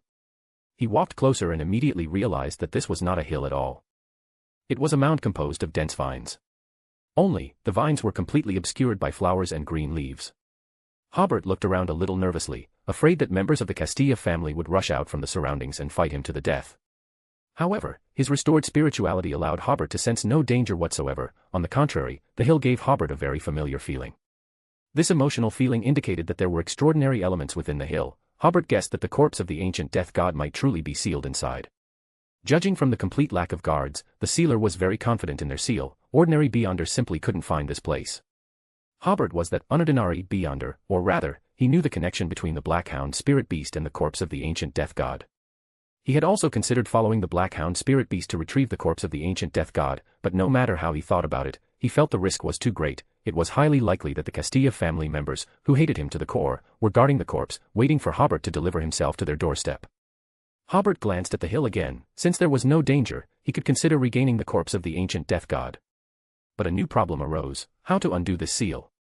At this moment, Hobert's spirituality seemed to sense something, and he reached out and took out the healing fork. This mystical item looked unchanged, but Hobert sensed that it seemed somewhat different from usual. Recalling its performance today, Hobert thought to himself, I can give it a try. So he placed his other hand on one vine next to another, and in that instant, Hobert felt that all the aberrations accumulated within his body were being sucked away by the vines. During the battle with the frenzied mage, Hobert had accumulated many aberrations within his body. Fortunately, 1-109 had the ability of flesh and blood magic, otherwise Hobert's body would have become very ugly long ago, unlike a human. The aberrations of the spirit body would be slower, so for Hobert, who was already a demigod and whose spirit body was strong enough, there was time to slowly deal with these aberrations with flesh and blood magic. Immediately afterwards, a hole about 3 or 4 meters square opened up in front of Hobert and the black hound spirit beast, and the black hound spirit beast took a step forward. Hobert observed for a moment and, seeing that the black hound spirit beast had not encountered any danger, he also entered the hole woven from vines. Inside the thick vines, there was also a dense layer of what looked like soybeans about to ripen. Not only were they all around, but there were also entire pillars of soybeans underfoot. Hobert reached out and touched the wall. There seemed to be some gaps between each soybean, but these soybeans seemed to be filled with an invisible force. This force seemed like liquid crystal, poured into those gaps, not only blocking the touch of Hobert's outstretched hand, but also blocking spirituality. Further inside, there was a dense layer of golden wheat. Hobert couldn't help but recall the joy of harvest when he saw this wheat. He immediately realized that his emotions were being affected by the sealing power here. Hobert quickly restrained his spirituality and emotions, but he found that it was not very useful. Since there was no warning of any danger, Hobert allowed the joy of harvest to fill his heart. In the center of the mound, there was a small space, and the corpse of the ancient death god lay in a neat field of wheat. The aura of death, sorrow, and fear emanating from him was completely suppressed by the aura of harvest from the wheat field. However, the pale white light emanating from his body still turned the circle of wheat around him black and white. The black hound spirit beast was already kneeling beside the corpse of the ancient death god, continuing to guard his god. Hobert pondered how to carry the ancient death god out and sacrifice him to the nation of disorder. Just then, the surrounding wheat suddenly swayed gently, quickly turning from golden to gray-white, and finally, whether it was the wheat stalks or the grains, they decayed and returned to the earth almost in the blink of an eye. Not only the wheat, but also the outer layer of soybeans, and even the outermost layer of vines, completed the process of decay almost instantly. In the end, Hobert found himself appearing in a desolate valley. The joy of harvest disappeared, quickly replaced by the fear and sorrow of death. The seal on the corpse of the ancient death god was lifted, as if waiting quietly to be captured by Hobert into the nation of disorder. Hobert was slightly stunned and made a show of crossing his hands, as if holding a baby. Praise the lady. He would never believe that there was no arrangement by the Earth Mother in this. But the problem was, he wasn't even very devout in his faith in the Creator, let alone a believer of the Earth Mother. Why would the Earth Mother give him the corpse of the ancient death god? Didn't the Earth Mother know that the last time, the corpse of the ancient death god was released by the Creator? This was obviously impossible. Since she knew and still did this, Hobert could only think of 2 reasons. The first was that the Earth Mother also had difficulty dealing with the corpse of the ancient death god. After all, their authorities were almost opposed to each other. The Earth Mother symbolized new life, harvest, and growth, while the ancient death god was death and withering. Then, would the Earth Mother regard the seal on the ancient death god as a burden? You must know that the corpse of the ancient death god would not stay here obediently. he would change position every once in a while. Back then, the nobles of Trentsost built such a large underground structure to make this corpse lose its way. Even if it changed position, it would only appear within the range of those hundreds of rooms. So, for the Earth Mother, this seal might be a burden. The second, of course, was the investment of the gods. Of course, the Earth Mother was not investing in him, Hobert, but in the Creator. After all, the current situation had become strange and unpredictable. Even the gods could not see which direction the future landscape would develop. At this time, having one more friend was always better than having one more enemy. Hobert glanced at the corpse of the ancient death god again. No matter why, he should first collect this guy. This was a base-stealing artifact. After setting up the altar, Hobert began to pretend to pray to the Creator. Because now he only needed to silently recite the incantation in his heart to enter the nation of disorder. Even if the Earth Mother was still watching, Hobert was not afraid of being seen through by her. The process of entering the nation of disorder, unless observed at close range, or some targeted interference was carried out, otherwise even the gods, far away in the astral world, should not be able to see anything. Arriving in the nation of disorder, Hobert grabbed the corpse of the ancient death god and the black hound spirit beast, and after a simple seal, he immediately returned to the real world.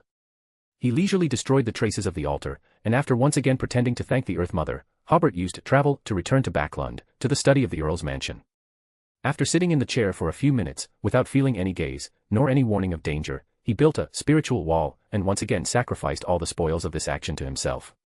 For a long time recently, Hobert had not been building a spiritual wall when entering the nation of disorder, because he had the protection of the ritual power when he was sacrificing or bestowing to himself.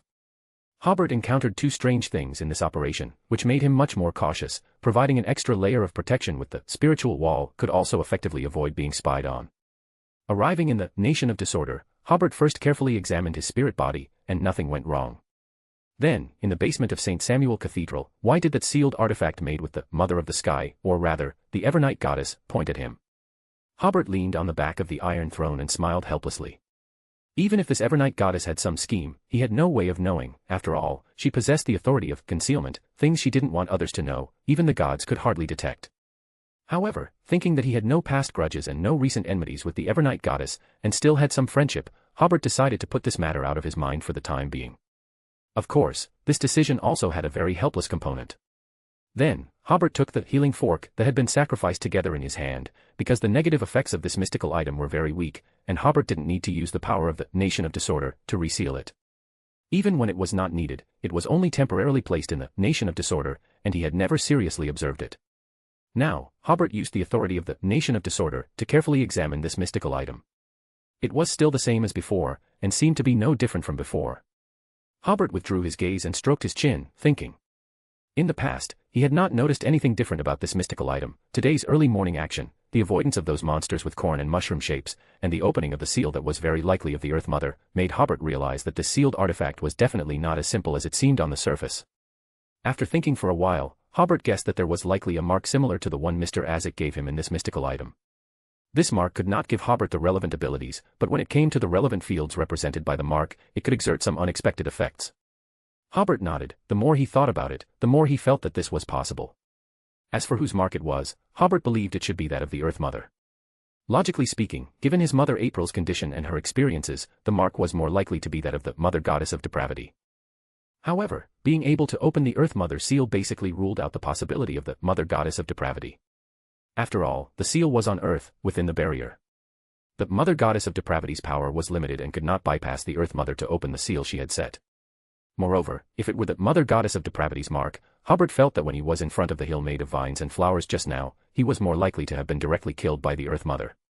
Then the question arose, how did his mother April, who seemed to have some connection with the Mother Goddess of Depravity, obtain the Earth Mother's mark? Thinking of this, Hobert recalled a memory. It was when he followed Christian in treason that the royal family sent a female demigod to control Christian, who was only sequence 5 in the intelligence. Through Christian's words, Hobert knew that the female demigod deeply loved his biological father, Rex. Later, the female demigod, because she did not get the one she loved, resolutely resisted the Earth Mother Church's missionary activities in Backlund, which was a bit intriguing. Considering that his mother April was a beyonder of the planter pathway, and she herself had said that she only sought help from an evil god after Rex's death.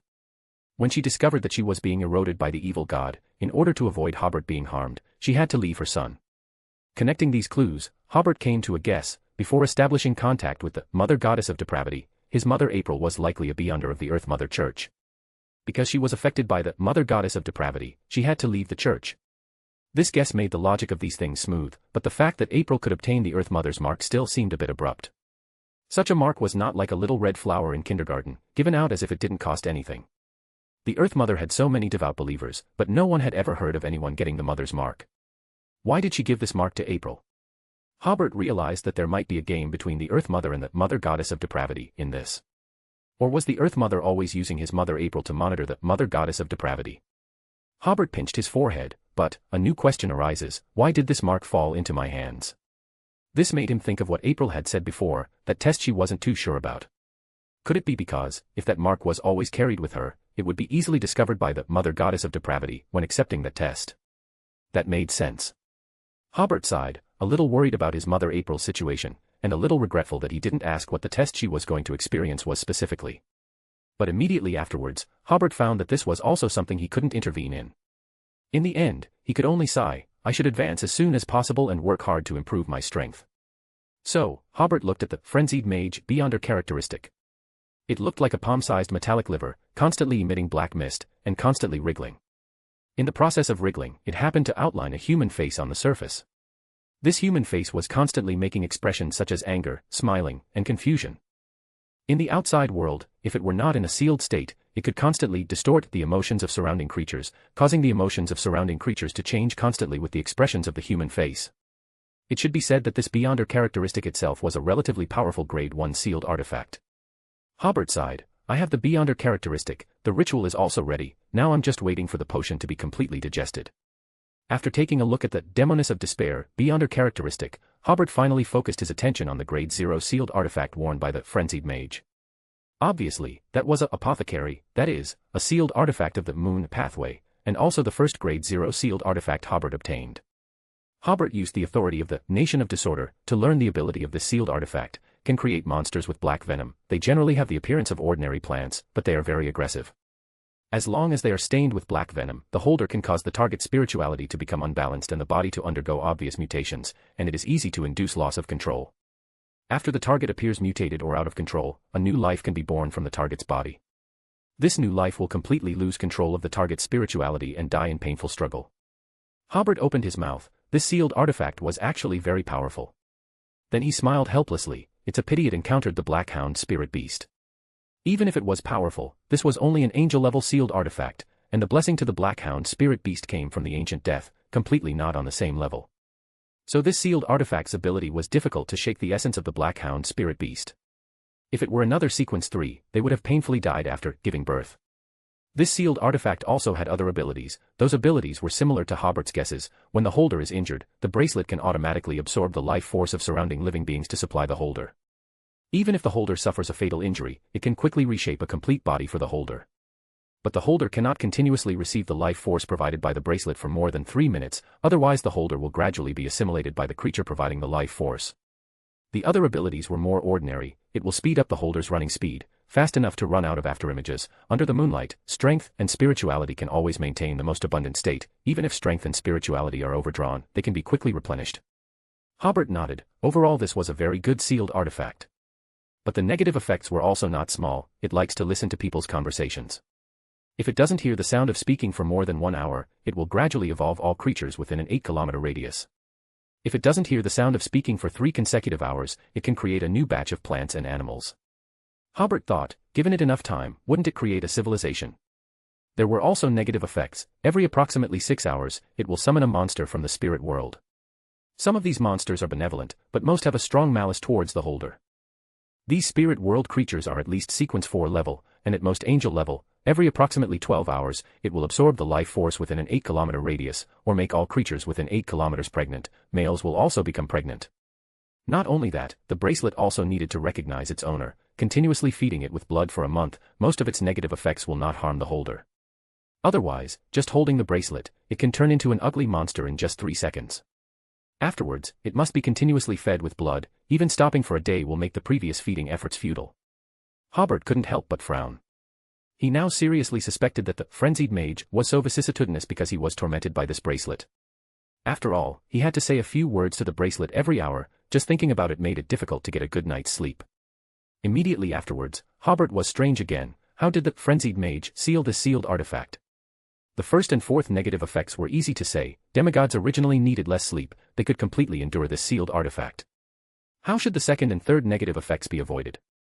Especially the second negative effect, although the probability was not high, but if it summoned an angel-level spirit world creature, even if the frenzied mage had this bracelet in hand, he might not be able to solve this level of spirit world creature within 6 hours, and might even find it difficult to win in such a battle. So the frenzied mage should have done some sealing, otherwise he would definitely not dare to wear it often on his hand. Soon, Hobert thought of a way, distort this bracelet's concept of time. If facing an enemy who was a sequence 2 angel, the only thing a sequence 3 frenzied mage could do was run away quickly. But for an angel-level grade 0 sealed artifact, the frenzied mage could completely make an effective seal. For example, if he was alone in a quiet environment for more than half an hour, he could distort its concept of time, making it think that only a little over half a minute had passed just now. Theoretically speaking, the intermittent negative effects of sealed artifacts were not subject to subjective influence. When the time came, it would release the negative effects on its own. But in the eyes of Beyonders of the lawyer pathway, any rules had loopholes. Since the interval time of the sealed artifact's negative effects had a certain pattern, instead of always having an effect, then there must be a timing mechanism in it, right? Whether the sealed artifact was timing itself, or a mysterious force in the sense of mysticism was timing, if there was no timing mechanism, then the negative effects would not be intermittent in a regular manner. After reaching the demigod, you could distort some abstract or conceptual things.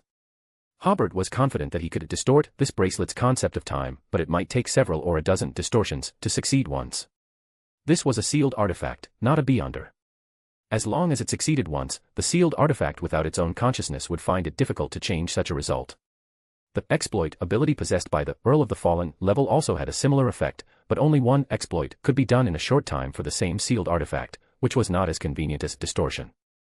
The more Hobert thought about it, the more he felt that this should be the case, but he would have to wait a month to try whether it was effective. Within a month, Hobert had to feed the sealed artifact with his own blood first. This point was difficult to circumvent with distortion. For Hobert, mere circumvention wasn't enough.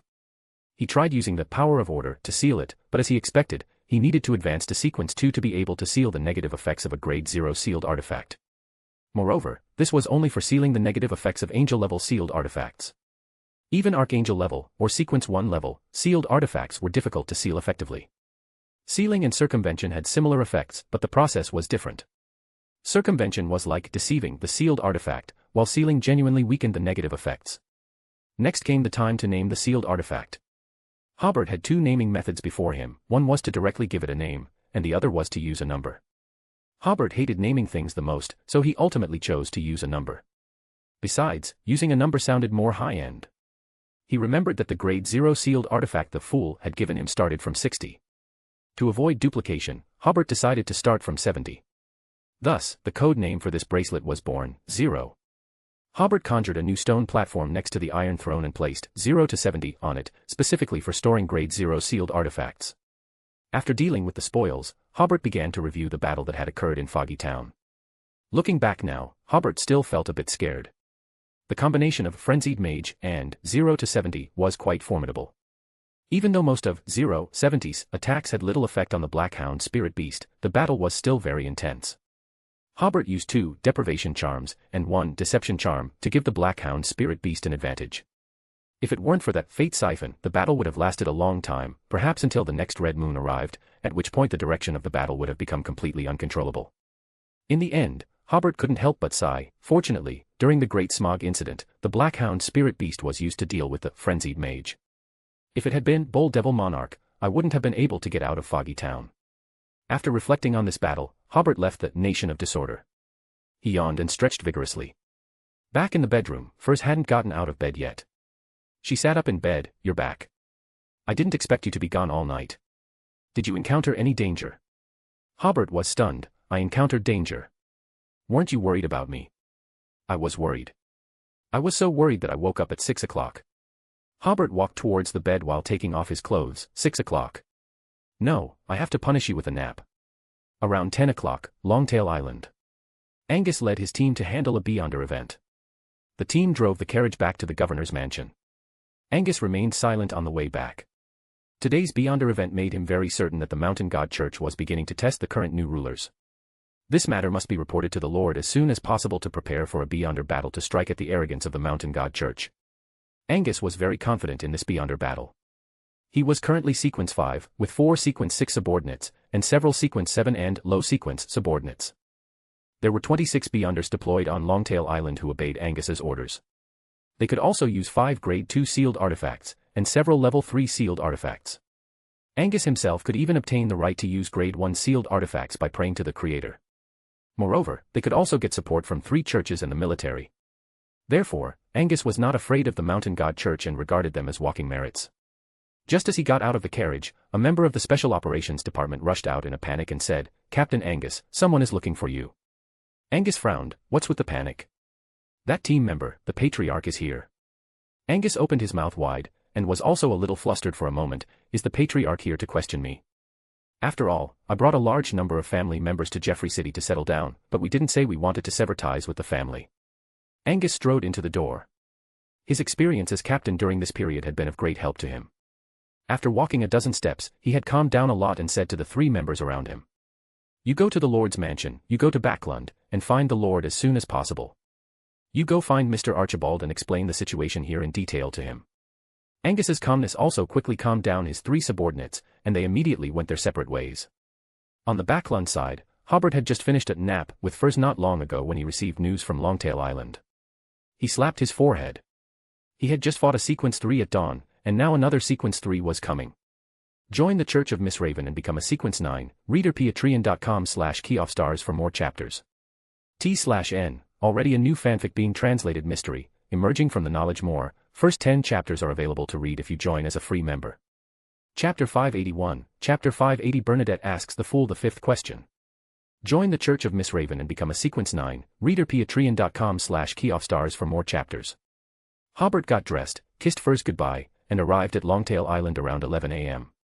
He met the head of the Tudor family in the reception hall of the governor's mansion, or rather, the head of one of the 3 branches of the Tudor family today. His name was Barnet Tudor, an old man who looked grey-haired and had a clean face without a beard. Barnet was dressed like a Backlund gentleman, meticulous and very rigorous. Archibald, with a serious face, sat opposite Barnet, the atmosphere a bit heavy. Angus and other members of the Tudor family stood aside or in the corners. Seeing Hobert arrive, everyone breathed a sigh of relief. Hobert smiled at Barnet and said, "Welcome, sir." Before Barnet could speak, Hobert continued to Angus, "Have the kitchen prepare a sumptuous lunch." "No need."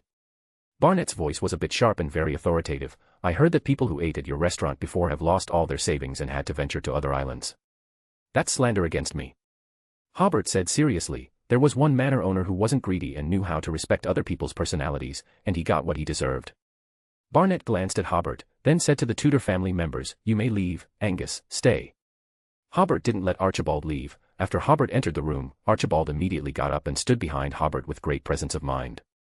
Barnet noticed this and was secretly shocked.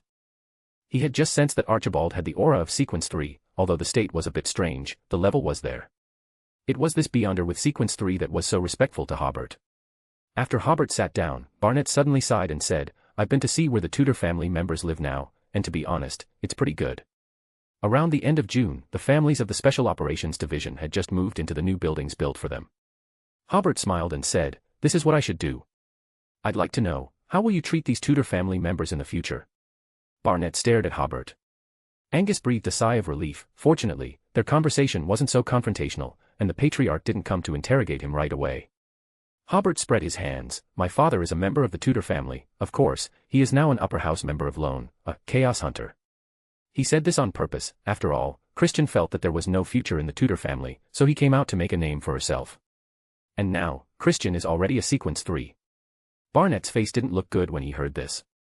Hobert continued, "Of course, I won't mistreat the Tudor family members, and my territory needs enough official beyonders. I think they will have a good prospect of development here." Barnet said in a sharp voice, "If you have such a plan, you can discuss it with me. As the Patriarch, I will definitely support you. But you use despicable means to win over family members, causing sharp contradictions within the family." Angus became nervous. What was coming had come after all. The so-called despicable means was actually criticizing Hobert for recruiting a large number of people from the family without the Patriarch's permission. Hobert first said seriously, "How my territory develops doesn't intend to report to anyone." Then he smiled, "I heard a long time ago that some family members need to find jobs themselves for a living. I have suitable jobs for them here, and they need this job." Hobert's first sentence was to emphasize his principle. "Old man, I have the final say in my territory, no one can point fingers on my territory. The following words were to change the concept, turning his previous poaching into an employment relationship. Barnett looked at Hobert coldly. Young man, I'm not senile yet. Hobert took a banana from the table in front of him, peeled the banana peel and said, Old man, as the patriarch of a Beyonder family, of course, you must have enough management and handling wisdom. Then you should understand a very simple truth, people follow the benefits. He took a bite of the banana. I can provide family members with better opportunities, why do you want to stop them from a better future? Angus wanted to praise the Lord at this time. When it comes to the art of language, you have to look at the lawyer. In my opinion, it is a matter of being at a loss, but in the Lord's view, it is an upright thing that is in line with human nature and the trend of the times. Barnett was also slightly stunned, but he quickly said, You must know that I have the right to take all family members back. Take them back to do what? Lock them all up. Barnett opened his mouth, but still didn't say anything. Managing a family is completely different from managing a business. Managing a business can be done according to rules and regulations. But managing a family is different. There must be affection, there must be rules, and even if you try to be fair, everyone will hate you. It is difficult to grasp the degree. If he really locked up these family members, Barnett might only be able to maintain the dignity of the patriarch with force in the future. He suddenly shook his head and smiled, You will be a good leader. Hobert put the remaining banana peel on the table. You wouldn't have such an evaluation just because I can speak eloquently, right? The other party's sudden praise made Hobert deal with it carefully. No, I'm not blind. Barnett said, Just look at what you have done in the South Colson area and Longtail Island, you are going to subvert the operating rules of modern society. Hobert was slightly stunned. This old man was the first to point out the cause he was doing in person. This point, even the Backlund nobles who withdrew from Longtail Island did not realize, or they simply didn't care about these. Barnett continued with a smile, and according to my observation, you are a person who knows the development process of things very well, not impatient, and knows the mystery of waiting. He sighed, Am I not waiting? The family has had no future for hundreds of years. On the one hand, it is difficult to obtain new Beyonder characteristics, on the other hand, with the increase in the number of family members, it is difficult for the family's remaining industries to allow everyone to live a relatively comfortable life. So from the moment I became the patriarch, I was waiting for someone who could change the status quo of the family.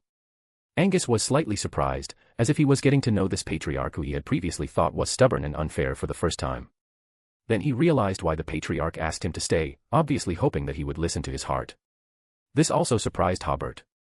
Previously, Hobert's impression of Barnett came entirely from Angus and others, and Hobert's impression of this patriarch was not good during the previous Beyonder characteristic transaction. But now, Hobert can confirm that Barnett's description of the current situation of the Tudor family is basically the truth, and the fact that he is unable to change the status quo is also the truth. Hobert took a deep breath. As you said, I may be an opportunity for the Tudor family, you should increase your support for me. I came here to tell you this. Barnett said, I will send more family members to assist you in batches until the entire Tudor family is moved to the South Colson area.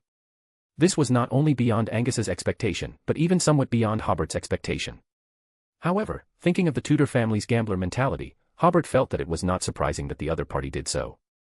The members of this family have always brought all their wealth and invested in the gamble once they seized the opportunity. Hobert sighed. If Barnett had remained tough and opposed, things would have been easier. But thinking about it carefully, how could a fool become the patriarch of a Beyonder family? Then the next step must be a tug-of-war negotiation. As Hobert expected, Barnett then said, but as a condition, the Beyonder power in your territory must be dominated by the Tudor family, and the Tudor family's opinions must be sought for personnel advancement and welfare, etc. Hobert leaned back in his chair and smiled, I think you have some misunderstanding. I have cooperation with many Beyonder forces, such as the Beyonders of the Trunsoist family. He said somewhat indifferently, even if they are both from the Tudor family, my relationship with the other two branches is closer than with your branch. One of those two branches has an angel whose condition is not very good. According to the principle, they are more qualified to be the leader of Beyonder forces. And the other branch has completely devoted itself to me. They are now in Byam and completely obey my orders. The so-called they actually refers to Rafter alone. Barnett didn't insist, then if the Beyonders of our clan want to be promoted, the family should have the final say. Actually, it was his patriarch who had the final say. This was his real purpose. He was too lazy to care about the Tudor family members who were respectively codenamed Tony and Bond. Hobert spread his hands, this is very unreasonable. I provide all the resources, but I don't have the final say on whether the Beyonders are promoted. He smiled, you can seek territory yourself and establish rule. Barnett thought for a while and then said, don't underestimate the heritage of a Beyonder family. I know that you can provide members with some Beyonder characteristics, but what about the next step? Can their highest achievement only be sequence 5? I have already prepared a copy of the imperative mage, beyonder characteristic for Angus. Hobert smiled and said, as long as he doesn't make big mistakes, digests the disciplinary knight potion, and I need it, I can let him be promoted first. In addition, I also got a copy of the main material of imperative mage. Not only was Barnett stunned, but Angus was also stunned. Originally, he was a little worried that after the family began to strongly support Hobert, his current position would not be guaranteed. Now he was relieved, feeling that his consistent loyalty had received the due reward. Barnett pondered for more than 10 seconds and then said, in this way, you will not get the full support of the family, and I will recall some members. It's a pity, I thought this was a good opportunity for cooperation. You may not understand one thing. Hobert said seriously, do you think I am taking care of Longtail Island and South Colson for myself?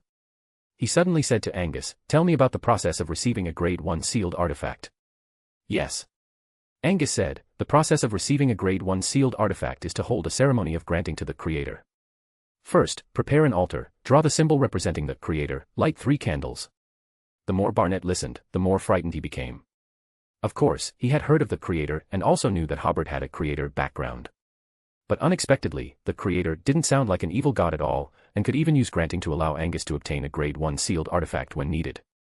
Hobert smiled and said, old man, you can go back and think about this matter, but what I want to tell you is that my current authority is limited and the resources I can call are also limited.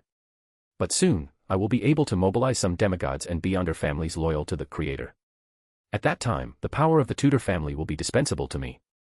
To be precise, it was that after Hobert was promoted to Sequence 2, or just promoted to Sequence 3, those families that had goodwill towards the Creator would naturally lean towards Hobert. Barnett fell into deep thought. Angus thought that after he became a demigod, there would be many demigod colleagues, which made him somewhat excited. Archibald was thinking that after Hobert could mobilize the demigods, would his position not be as high as it is now? How should he express his loyalty to the Creator? After Hobert waited for more than half a minute, he suddenly said, old man, do you know the main members of the royal family when the Blood Emperor was in power? Barnett was slightly stunned. Of course I know, the family has always had picture albums passed down. That's great. Hobert got up, in order to make you understand the current situation better, and to let you see what level of people I am talking to about cooperation. Then, he said in ancient Hermes, messenger. Some space in the reception room suddenly became illusory, and a coffin floated out of the spirit world and stood in front of everyone. Hobert pointed to Barnett and smiled at the messenger. Let me introduce you, this is Mr. Barnett, one of the current patriarchs of the Tudor family. Barnett knew at a glance that this coffin was unusual, which reminded him of some records in the family's passed-down notes, and he quickly stood up. Hobert also said to Barnett, this is Miss Beverly Heather Tudor. Barnett was a little surprised, Princess. He was a little unsure, because according to the family's notes, this princess died in battle. Hobert asked the messenger, can you let her see your face? Of course, I'm not afraid of being seen. Saying this, the coffin lid slid upward, revealing the scene inside the coffin. Inside was a very beautiful lady wearing a classical court dress. She seemed to be only in her 20s, her face was pale, and she was smiling shallowly. The smile looked very playful, and there was some rebelliousness and frivolity in her eyes. There was a delicate metal crossbow on her left hand, and a wooden stick with fresh leaves on her right hand. Seeing the other person's face, Barnett immediately knelt on one knee. Your Royal Highness, so you're not dead?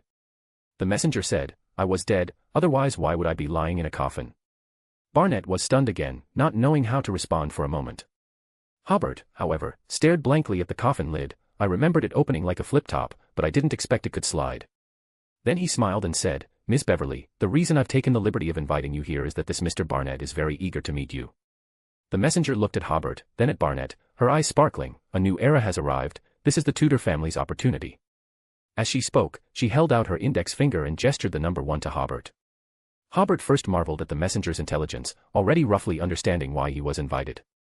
Then Hobert also understood that the other party meant, this counts as one instance of help provided by her. Previously, when the messenger detected Amon's avatar invading the Tony Manor, in order to prevent the Tony Manor from falling, the messenger asked Hobert to hunt down Amon's avatar. At that time, the messenger promised to provide Hobert with 3 instances of help within her capabilities. Hobert immediately nodded to the messenger, indicating no problem. Barnett, kneeling on the ground, didn't see any of this. He said somewhat nervously, I will obey the princess's orders. I will definitely seize the opportunity to make the Tudor family great again. The messenger nodded. It's good that you haven't forgotten this mission. The messenger was also willing to see the Tudor family leaning towards Hobert. After speaking, the coffin lid slid down and closed, and the messenger returned to the spirit world. Barnett knelt on the ground for almost half a minute. In the past 6 months, he had been turning a blind eye to Hobert's poaching, just to occupy the moral high ground and increase bargaining chips for today's negotiation. But unexpected situations arose one after another. Hobert's eloquence, or rather, Hobert's shamelessness, exceeded his expectations. Immediately afterward, the resources that Hobert could mobilize were even more beyond his expectations. Of course, what surprised him the most was this princess. He had seen the royal family portrait album left by the family, and among them, besides the wise and martial blood emperor, the most eye-catching was this princess. In the notes left by family members, they more than once expressed regret for the princess's death. Princess Beverly was actually Hobert's partner, so what was there for him to negotiate? It was like the cooperation between two head offices had already been finalized. What was there for him, a branch manager, to negotiate? After Barnett was surprised that this princess was not dead, he realized that Hobert was definitely the hope of the Tudor family, and it was definitely right to bet all the chips on Hobert. It's just that what he couldn't accept was that he, the patriarch, would not have much decision-making power in this matter. After Barnett reluctantly accepted this fact, he slowly got up and sat opposite Hobert. At this time, Hobert looked relatively amiable. If you plan to stay out of it, then I will at most recruit a batch of Tudor family members. But if you also want to join the game, you always have to pay something. In the future, the Tudor family members must obey my orders at work, but in life, it doesn't hinder their sense of identity with the Tudor family. Barnett smiled bitterly. I understand. As I said before, I will send the family's beyonders to you in batches. Hobert said, what's more important than this is to publicize the belief in the Creator to them. There are no rigid requirements for the belief in the Creator, but they must know whose power they belong to. Actually, Hobert doesn't currently have that much demand for beyonders. In Hobert's view, Angus's team is already a bit bloated. It's better to wait until it's needed. Barnett nodded and suddenly asked, what is the main material for the imperative mage? It was a roll of reddish-brown parchment the size of half a palm. Seeing it was like seeing a constitution with sacred colors. This was obtained by Hobert from Archibald's marionette. At first he didn't know what the main material was called. Some time ago he specifically asked Christian, striped pattern tiger's crystallization. Barnett exclaimed, it seems that this is indeed the arrangement of fate. Then he said, the family happens to have another main material, as well as corresponding auxiliary ingredients. If you need them, I can send them all here. But I have a condition, those who are promoted using these materials must be members of the Tudor family. Hobert nodded and smiled, no problem. In the future, a demigod under his command +1. Barnett offered another main material, which was equivalent to his submission to Hobert. Hobert once again asked the kitchen to prepare lunch. This time Barnett did not refuse. Northern continent, a desolate valley in the central plateau. On both sides of the valley, there are many dilapidated houses, which seem to have been uninhabited for a long time. In the center of the valley, there is a bottomless cave. Ah! Inside the cave, there was suddenly a terrifying cry, which sounded like the cry of a beast, but not quite. Entering the cave, you can first see many rooms built on both sides of the cave. They are built against the mountain, and one after another space that can be lived in is dug out of the rock. At this time, the people living in the cave are prostrate on the ground piously facing the inside of the cave. They worship, they pray. In the shadows of the deepest part of the cave, which these cultists cannot see, there is a humanoid monster. She has the structure of limbs and torso, but she sometimes grows 2 more legs, sometimes the extra legs disappear, and a pair of wings grow out.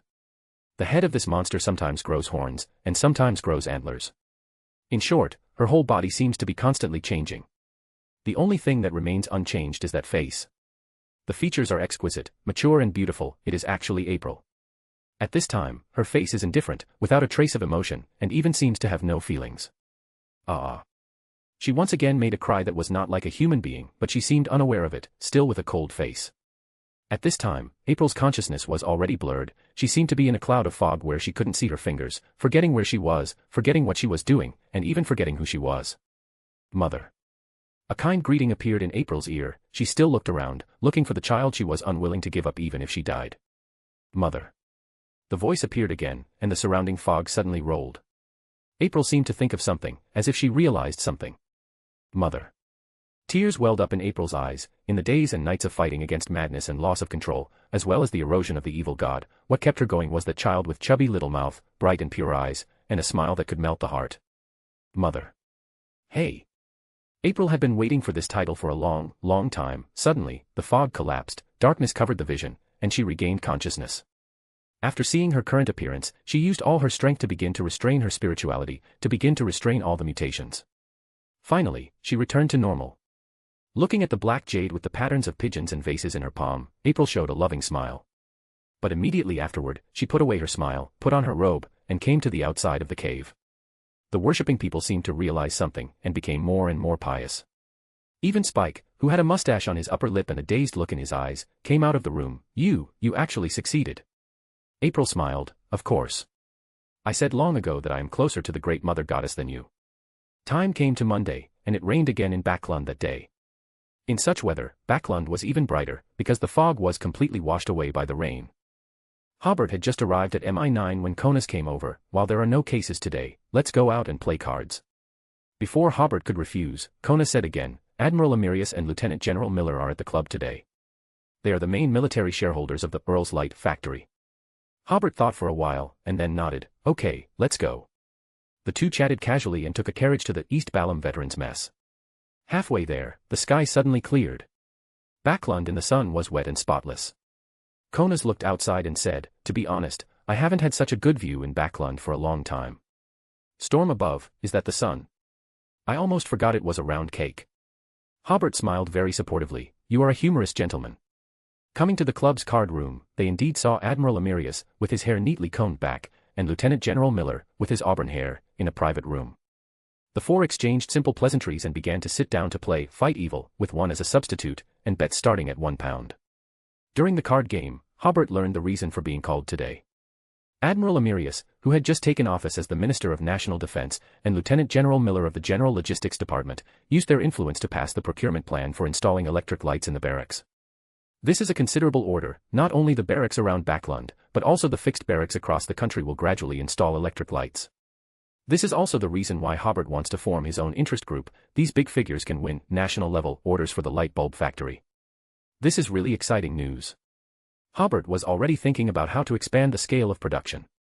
After a second or two, Hobert suddenly realized, sorry, I haven't taken over such a large-scale business before, I don't know what percentage is popular now. Hobert was asking about kickbacks. Even shareholders must have kickbacks, otherwise why would people be so busy running around? How much is the dividend? Conas on the side explained, 10%. If he were talking about this kind of business with nobles, Hobert's question would be a bit too straightforward, but talking about business with soldiers, being occasionally straightforward would not make them disgusted. Moreover, it was 10% for Amirius and Miller each. Correspondingly, if Hobert's quotation was higher than the market price, the two of them would turn a blind eye when approving the corresponding documents. Hobert nodded, preparing to give Conas some benefits when this round of transactions started, of course, provided he was still alive. After completing the transaction, Lieutenant General Miller left first because he had something to do. The remaining three continued to fight evil. Hobert found that his card skills were really poor. With bets starting at £1, he had already lost more than £100. Amirius couldn't help but smile and said, if you are short of money one day, you can call Hobert to play cards.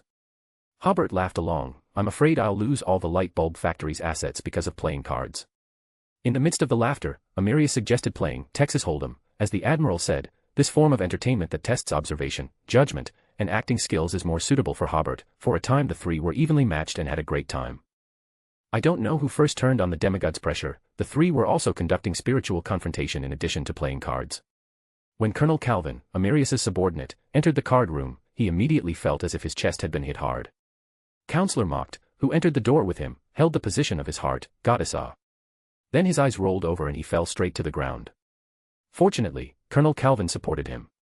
Hobert and the other three then restrained the majesty emitted by the demigod, and then smiled at each other. They finally came to the conclusion that their strengths were similar after the spiritual contest just now.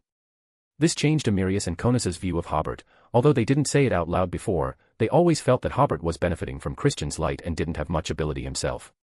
At this time, they were first and foremost convinced of Hobert's strength. Then the Earl's light bulb factory may really have been created by Hobert alone, rather than receiving Christian's order. Amirius and Conas certainly wouldn't say things like sorry, and finally Hobert said with a smile, I was too focused on playing cards just now. As he spoke, he used a healing spell on Counselor Mocht.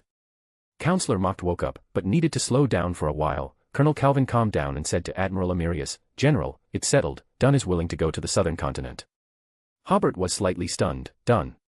Is it Klein? The arms business in the southern continent? Then Hobert smiled and sighed, time flies so fast, it's already July in the blink of an eye. Note. At noon, Hobert had lunch with Amirius and Conas at the club, and the three took carriages and went about their business. After Hobert returned to MI9, he started slacking off again, came to South Village, and found Furs in the Green Manor. The two smiled at each other and lay on the bed chatting while waiting for the start of the Tarot Club. At 3 o'clock, the two people's vision was covered by grey fog, and they appeared on both sides of the bronze long table respectively. "Good afternoon, Mr. Fool," Justice Audrey's crisp voice rang out as usual. "This is already an unchanging part of the Tarot Club." After greeting everyone, Hermit Catlia was about to speak when she saw Mr. Fool tap the model bronze long table with his knuckles.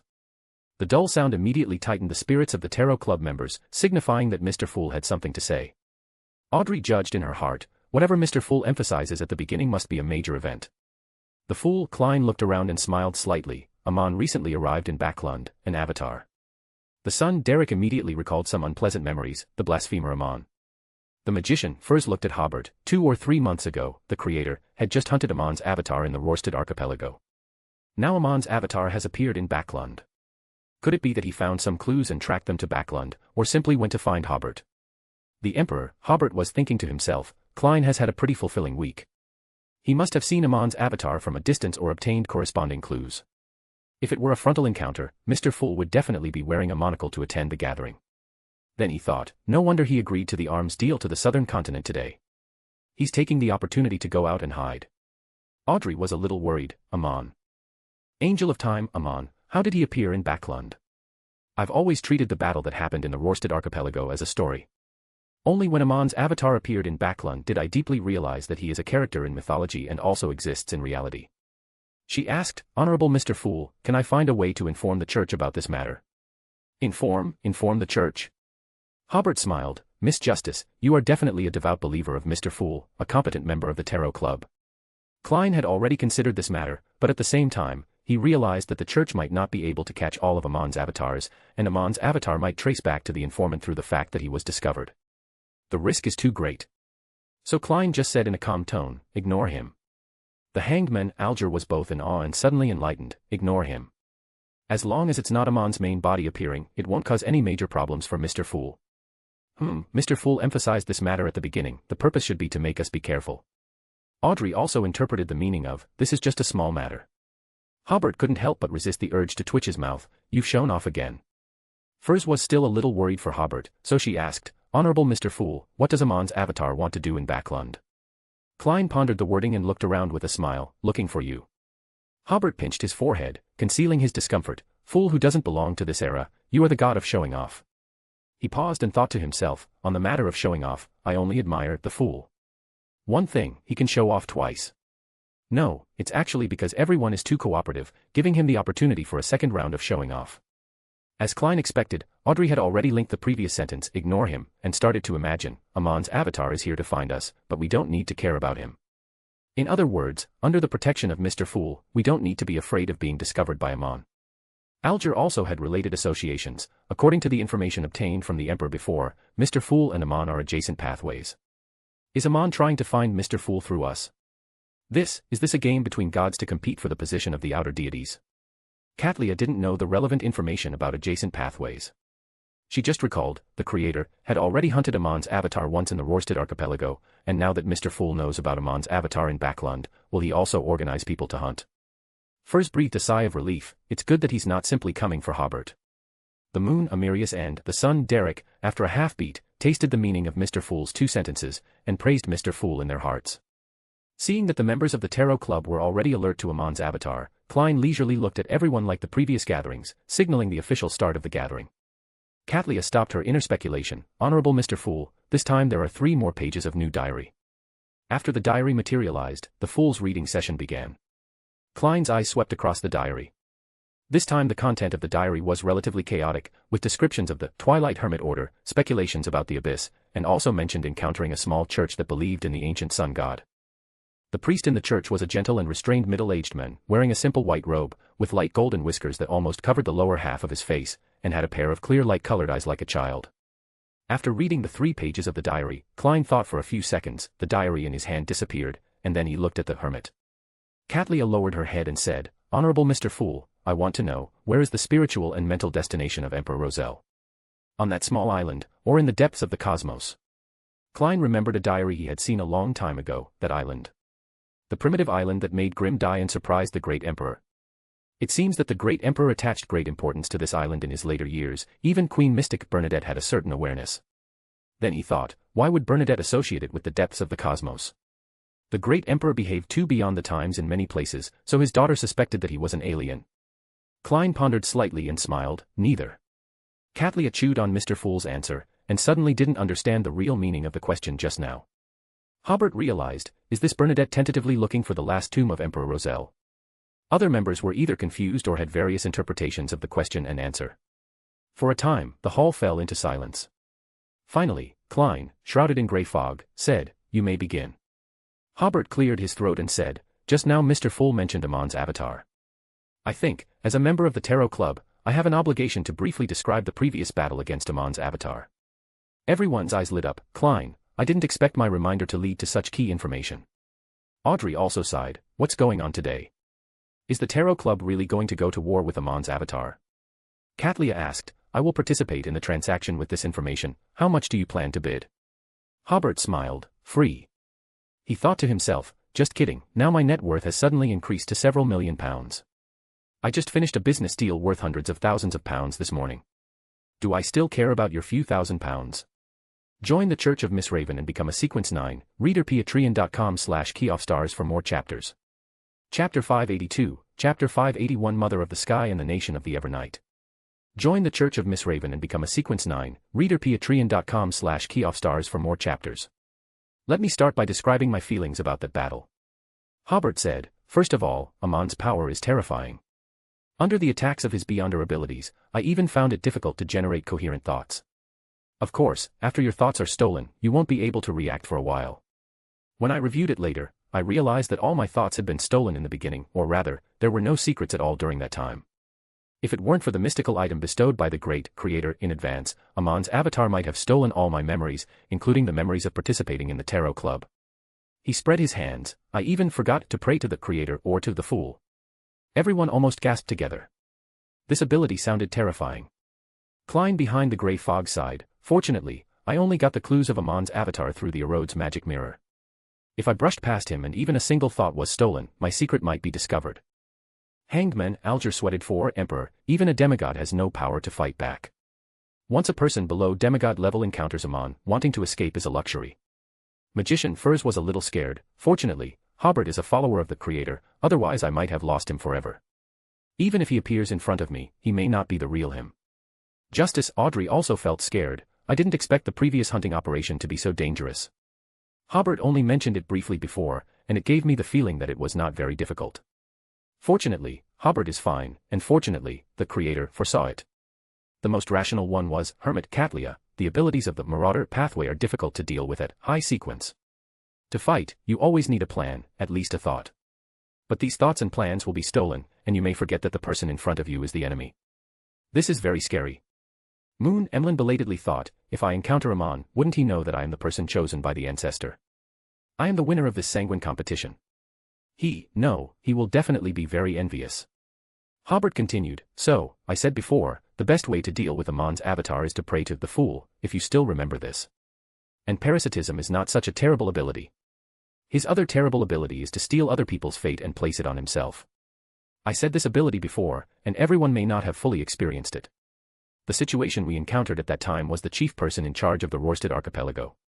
What he was talking about was Mr. Valentine. If he used the title of the Tony family patriarch, it would be too specific, and it seemed to have nothing to do with the Creator. After fooling Barnett yesterday, Hobert seemed to have opened up a new world. He could completely ask the messenger to recruit the Tony family when needed. Hobert could feel that the messenger wanted the Tudor family to lean towards the Creator, and he seemed to have a good relationship with the not-so-well angel of the Tony family. It couldn't be more appropriate for the messenger to recruit them. It's just that Hobert doesn't need so many forces now, and recruiting them early would be a burden. But this does not prevent Hobert from bragging and classifying them as the Creator's forces. Emlyn was a little surprised. Ancestor bless me, please don't let me encounter Amon, otherwise my perfect life will definitely be targeted by him. The chief person in charge of the Rorstad archipelago was stolen of his fate by Amon's avatar. Hobert continued, he has been avoiding praying and reporting to the Creator for various reasons, so that no one can discover this. For a long time, the entire power of the Rorstad archipelago was serving Amon's avatar. Even when I saw him, I didn't notice anything unusual. If I hadn't remembered that the meeting was a bit strange later, I might have had to wait until the Creator took the initiative to assign tasks to the person in charge of the Rorstad archipelago to find out. Katlia nodded slightly, expressing her understanding. Even if it is a person in charge of a region, the gods will not pay attention to him all the time unless they have any instructions. Only the hidden sage is an exception, but it is more like actively instilling knowledge than paying attention.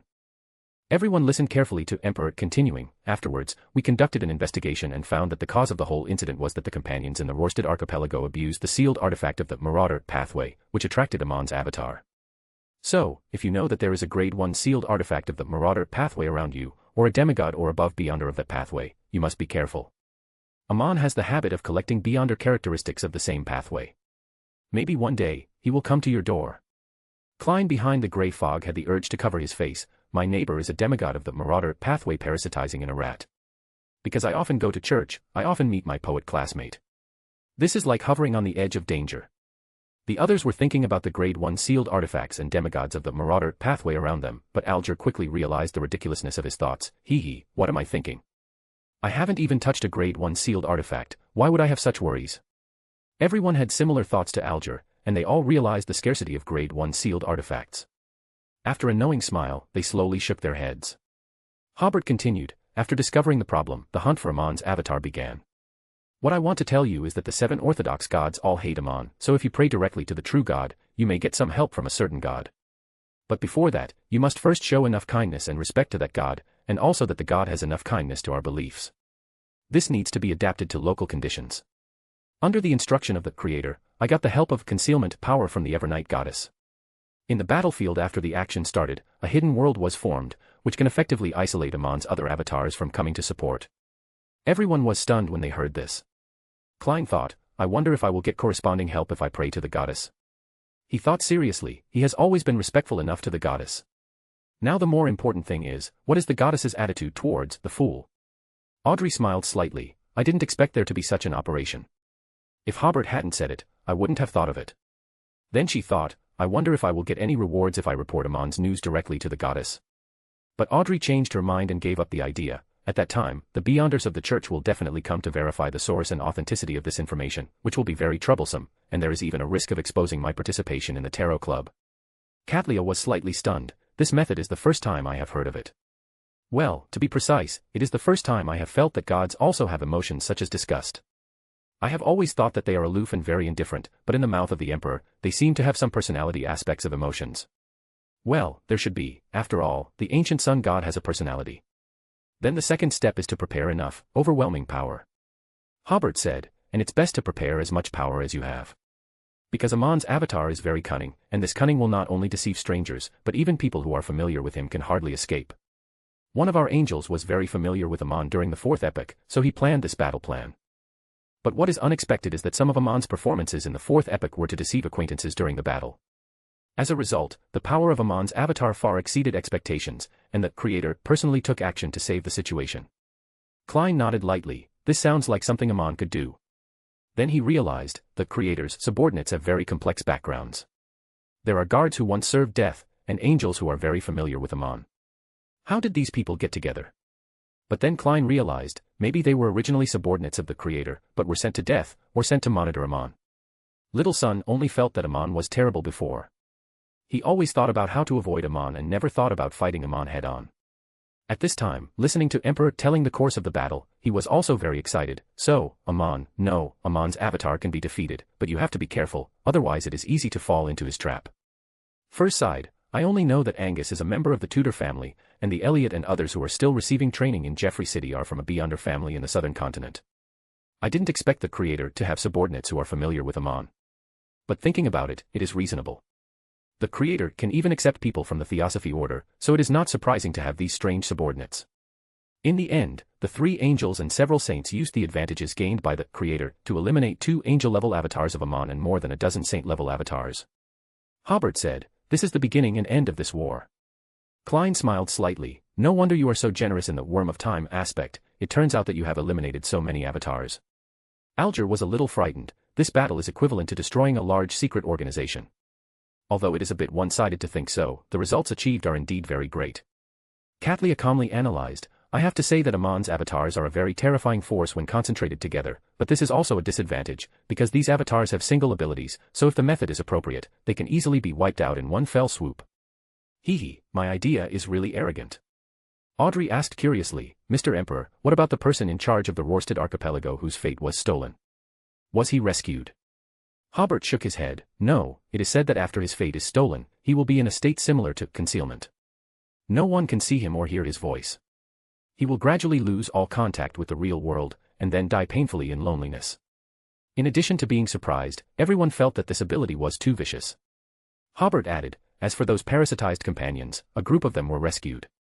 The group who died were basically not killed by Amon's avatar, but basically killed by their own people. The parasitized people kept provoking everyone in the battle, and as a result, their own people fought with their own people. Fortunately, the battle on the main battlefield ended quickly, so it did not cause too many casualties. At this point, the other members had a complete understanding of the whole picture of this war, and then they were thinking about what countermeasures they should have if they encountered Amon. But their thoughts eventually came to a consistent answer: there is nothing they can do except pray. After a few seconds of silence in the hall, Klein manipulated the world to ask Hobert, do you have any definite information about the Mother of the Sky and the Nation of the Evernight? Mother of the Sky. Nation of the Evernight. Everyone looked curiously at the world and then at the Emperor. They felt that just hearing the two titles sounded very powerful. Among them, Katlia and Alger knew about the Nation of the Evernight, but had only seen some fragmentary records, and she had never heard of the Mother of the Sky, so she was very curious about the relevant information. Hobert nodded. I have obtained some definite information. Do you want to listen to it yourself? Or do you want everyone to listen together? Under everyone's expectant eyes, the world said, let everyone listen together. Of course, everyone should listen together, so that it is easier to crowdfund. Hobert nodded. Okay, the reward is the detailed method of making talismans with worms of time. Well, as detailed as possible, I haven't made talismans before. Klein immediately manipulated the world and said, deal. Little Sun raised his hand slightly. Mr. World, can I get a method of making talismans with worms of time? What price do I need to pay? Klein paused slightly before letting the world say, your chief should know the specific method. What he lacks now is an existence to pray for power. Derek was slightly stunned. I see, thank you for your answer. Hobert said to the others, as for everyone, if you want to join the transaction, you must provide me with a help when I need it. The value of this help will not exceed 1,000 pounds. Klein was slightly stunned. What is this new way of playing? First suddenly recalled the Justice League meeting that Hobert held when he returned to Backlund 3 or 4 months ago. At that time, the Beyonder characteristics and potion formulas provided by Hobert were all paid for by other members in the form of tasks. Now this method is also used in the Tarot Club. Audrey thought, my father just talked about Hobert's net worth at dinner yesterday. It is hard to imagine that Hobert has rapidly accumulated millions of pounds of wealth in the past month. But few people know the inside story, and Hobert has no intention of announcing this matter, so everyone does not know this legendary story. But I am very clear that Hobert uses help to settle the reward because he does not lack these thousands of pounds at all. Audrey's idea was right. Hobert really doesn't lack money at all right now, but if this information is completely free, it would be like disrupting the market rules. And over time, everyone might even take it for granted and not think it's a help to them. That's why Hobert decided to settle with favors. If he needs their help in the future, he can just go directly to a member without owing them any favors. Even if such help isn't needed, other members will see it as a debt, it's just that the creditor isn't in a hurry to collect. Knowing the inside story, Audrey was the first to say, this kind of transaction is like bartering, or using information in exchange for some of our resources or abilities. I am willing to pay in this way. The others also expressed their willingness. After all, there's no need to spend money on this information now, and they can repay the debt in their own way in the future. Of course, they would be willing to use this kind of transaction. After agreeing on the reward, Hobert began, does everyone remember the ancient god, Annihilation Demonic Wolf? Good if you do. First, please have Mr. Full conjure a statue for me. After Klein, sitting at the head of the table, nodded, Hobert conjured the statue of the Mother of the Sky from the Foggy Town Church. It generally presents a female human figure, with a beautiful face, but 2 beast legs grow from the ribs and waist, covered with short, thick, hard black hair. At the foot of the statue, there are souls sleeping. Seeing this statue, the other members felt both sacred and eerie, wanting to worship it, yet wanting to stay away. Alger even thought of the Evernight goddess, but he felt that this idea seemed a bit blasphemous.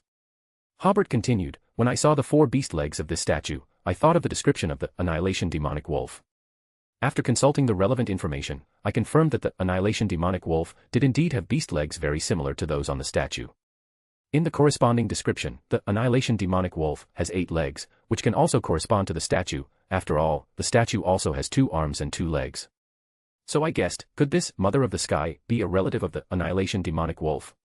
The knowledgeable Katlia finally recalled, Mother of the Sky. Is that the belief discovered in the Hornassus Mountains? The other members were all confused and puzzled. Hobert nodded, yes. Oh, right, I haven't told you why I'm explaining the background of this statue. He glanced at the World and, seeing that he had no objections, explained, last week, Mr. World and I conducted a joint operation and found this statue in an ancient church. At that time, according to our findings, we found clues related to the nation of the Evernight and the Mother of the Sky, but whether it was in ordinary historical materials or in the extraordinary world, there were not many records about it. Mr. World is very curious about this, so he entrusted me to investigate the nation of the Evernight and the Mother of the Sky. The other members nodded slowly. If they encountered such extraordinary ruins, they would definitely investigate it. Audrey thought, the cooperation between Tarot Club members has been very frequent recently. A month ago, Hobert, Mr. World, and Mr. Hangman launched an exploration. Unexpectedly, last week, Hobert and Mr. World launched another cooperation. Klein nodded as the World. This was an affirmation of Hobert's description, and also an approval of this way of describing it, explaining the ins and outs without revealing key information. After all, breaking into the Cheney's gate of the St. Samuel Cathedral is not a glorious thing. Of course it cannot be spread as one's own glorious deeds. Katlia and other members were very curious about their exploration experience and process, but the Emperor didn't mean to elaborate, and they didn't ask. Alger said, I remember a long time ago, I mentioned in the Tarot Club that the nation of the Evernight was destroyed by the Church of the Evernight Goddess.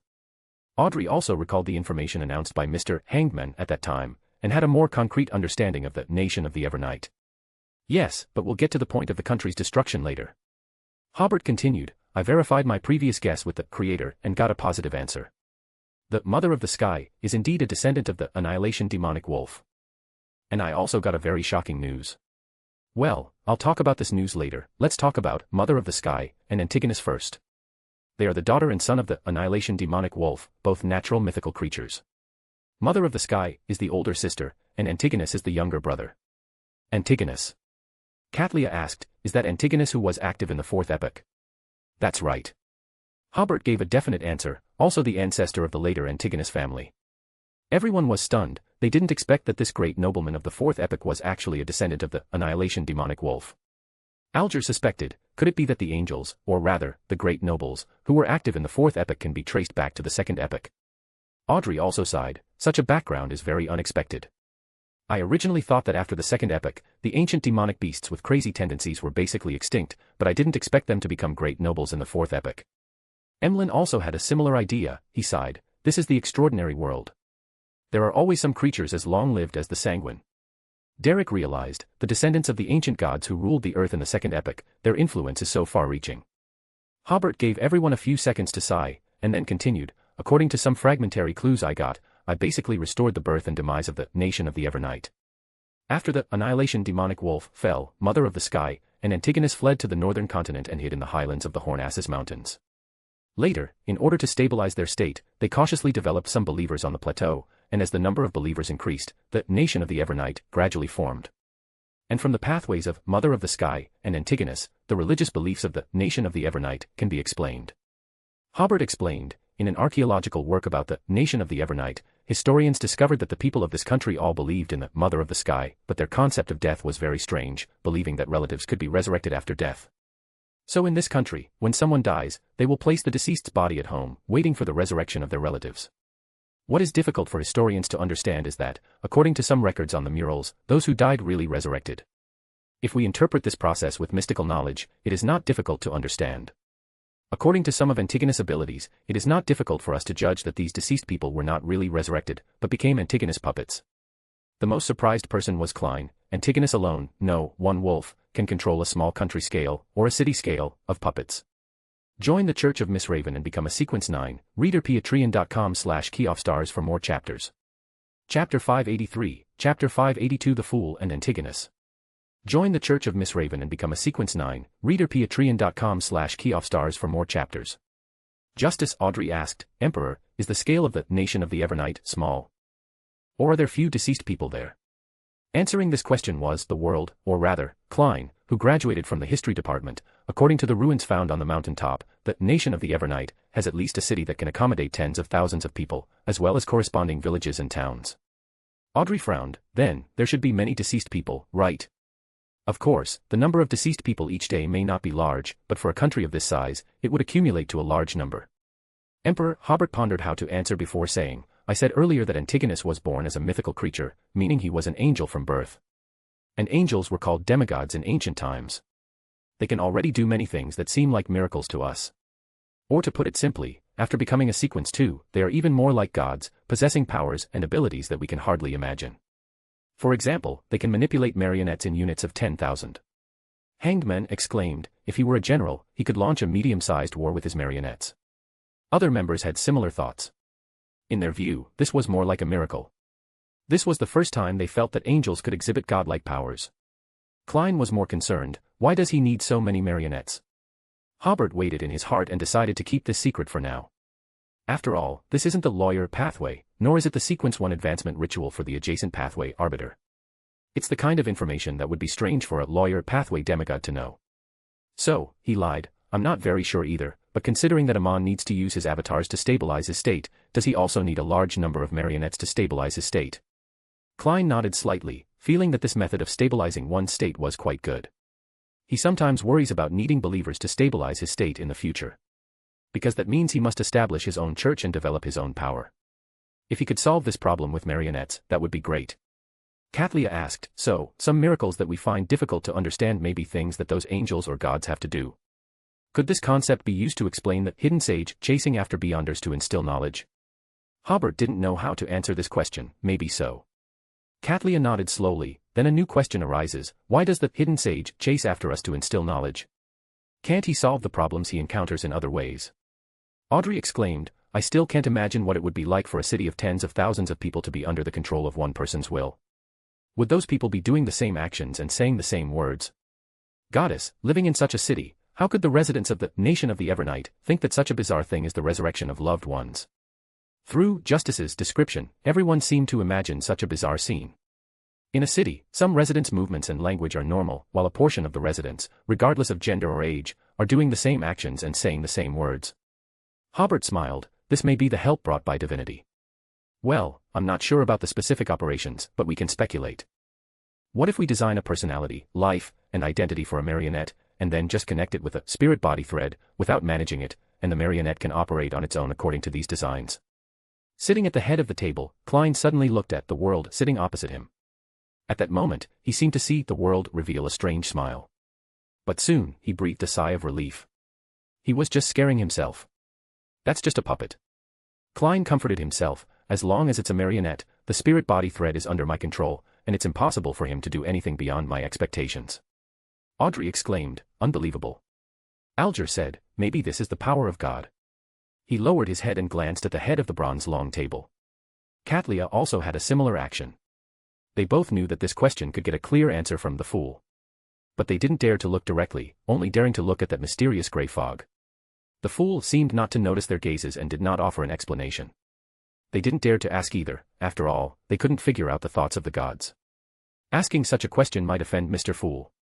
At this time, the moon Emlyn suddenly asked, excuse me, can the beyonders of this pathway give life to dolls? I mean, can they make dolls move on their own? Klein quickly made the gray fog cover himself, he was afraid that everyone would see the fool twitching the corner of his mouth. Hobert also slapped his forehead, this brain hole is also quite bizarre.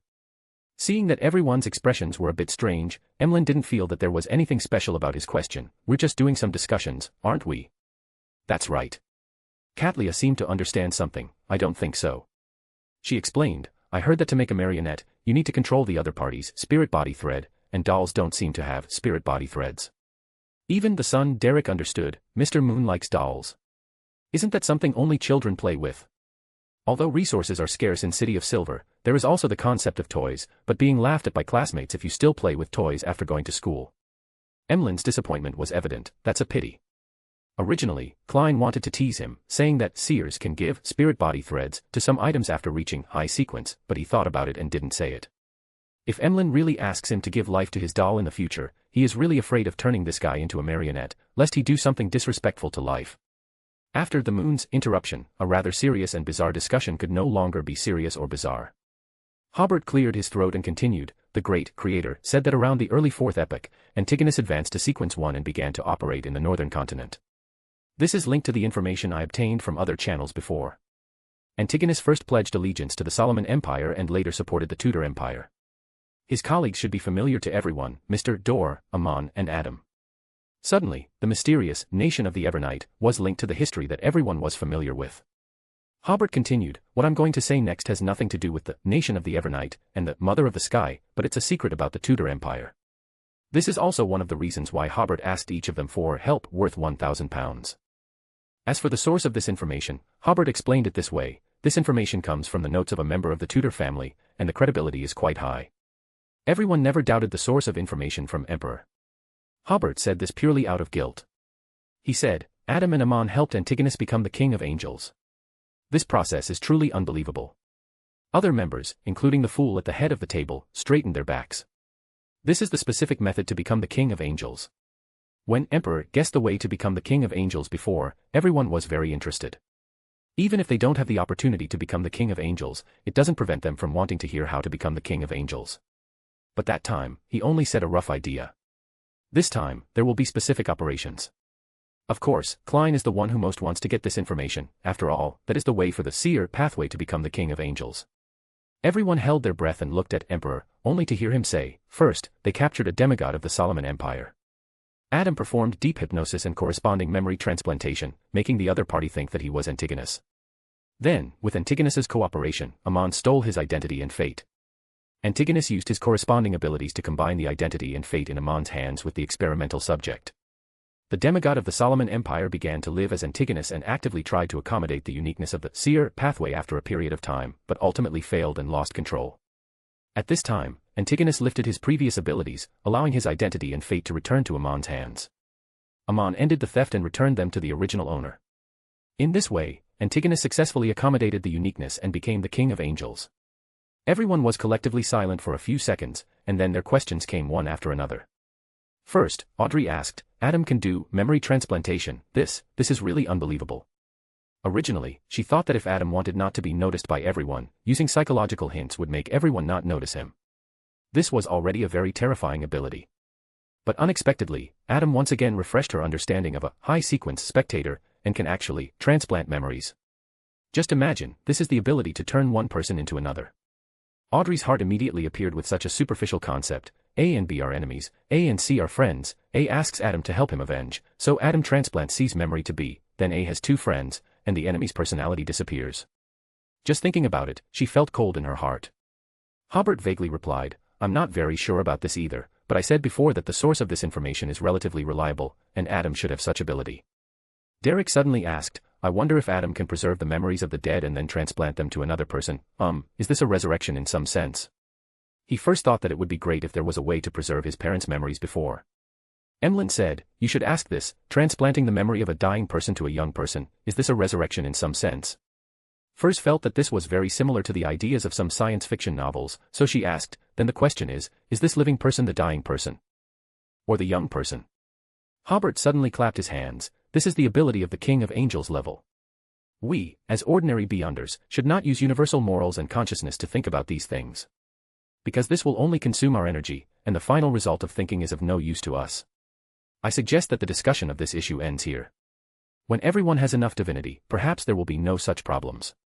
Other members either nodded or used body movements to express their approval. This issue seems to be difficult to have a result. Alger then asked, didn't you say just now that people who have their fate stolen will lose all contact with this world? Is it because Antigonus is a sequence one that he was not harmed in this regard? Hobert also felt that this question was difficult to answer. He pondered for a while before saying, I think Amon did something, or sequence one can last longer in a state without fate.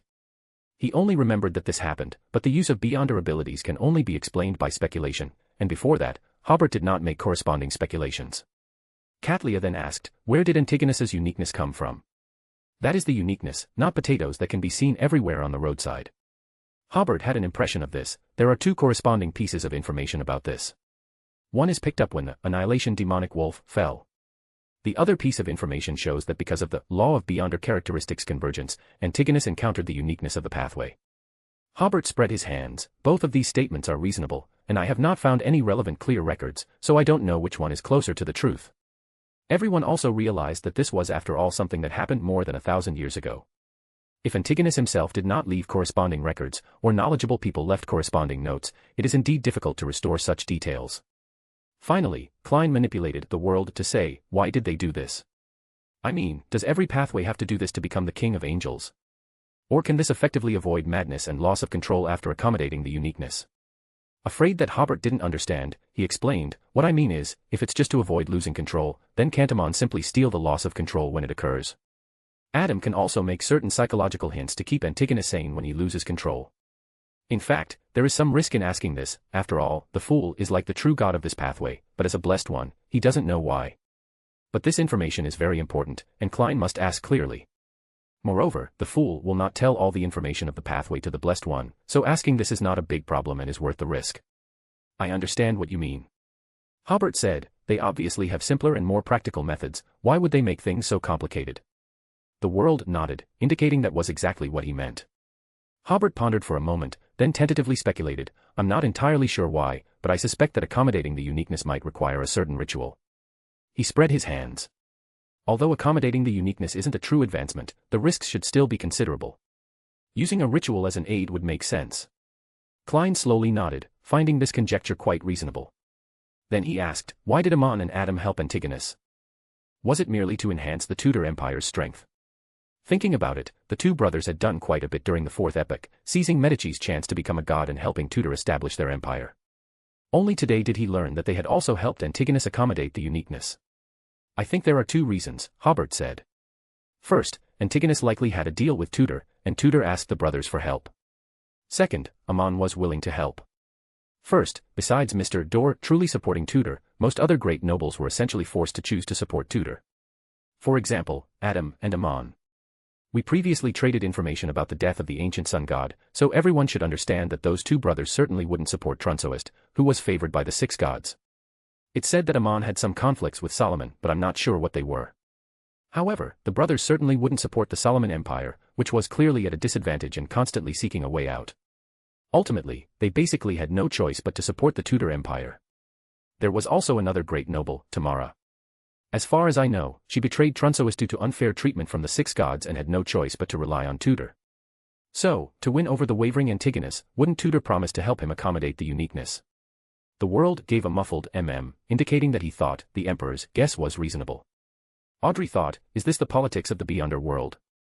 It's similar to the tactics used by current politicians.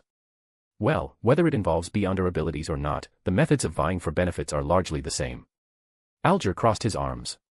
The Emperor's reasoning process has given me a more concrete understanding of the Tudor Empire's situation during the Fourth Epoch. It seems the struggles of the four emperors weren't as complicated as I imagined. Katlia, however, noticed Tamara mentioned by the Emperor, besides the trade with the Emperor. I've also seen some fragmented records about this family elsewhere. It sounds like this family has quite a story as well. Now, for the second reason, Hobert said, Amon was also very willing to conduct this experiment.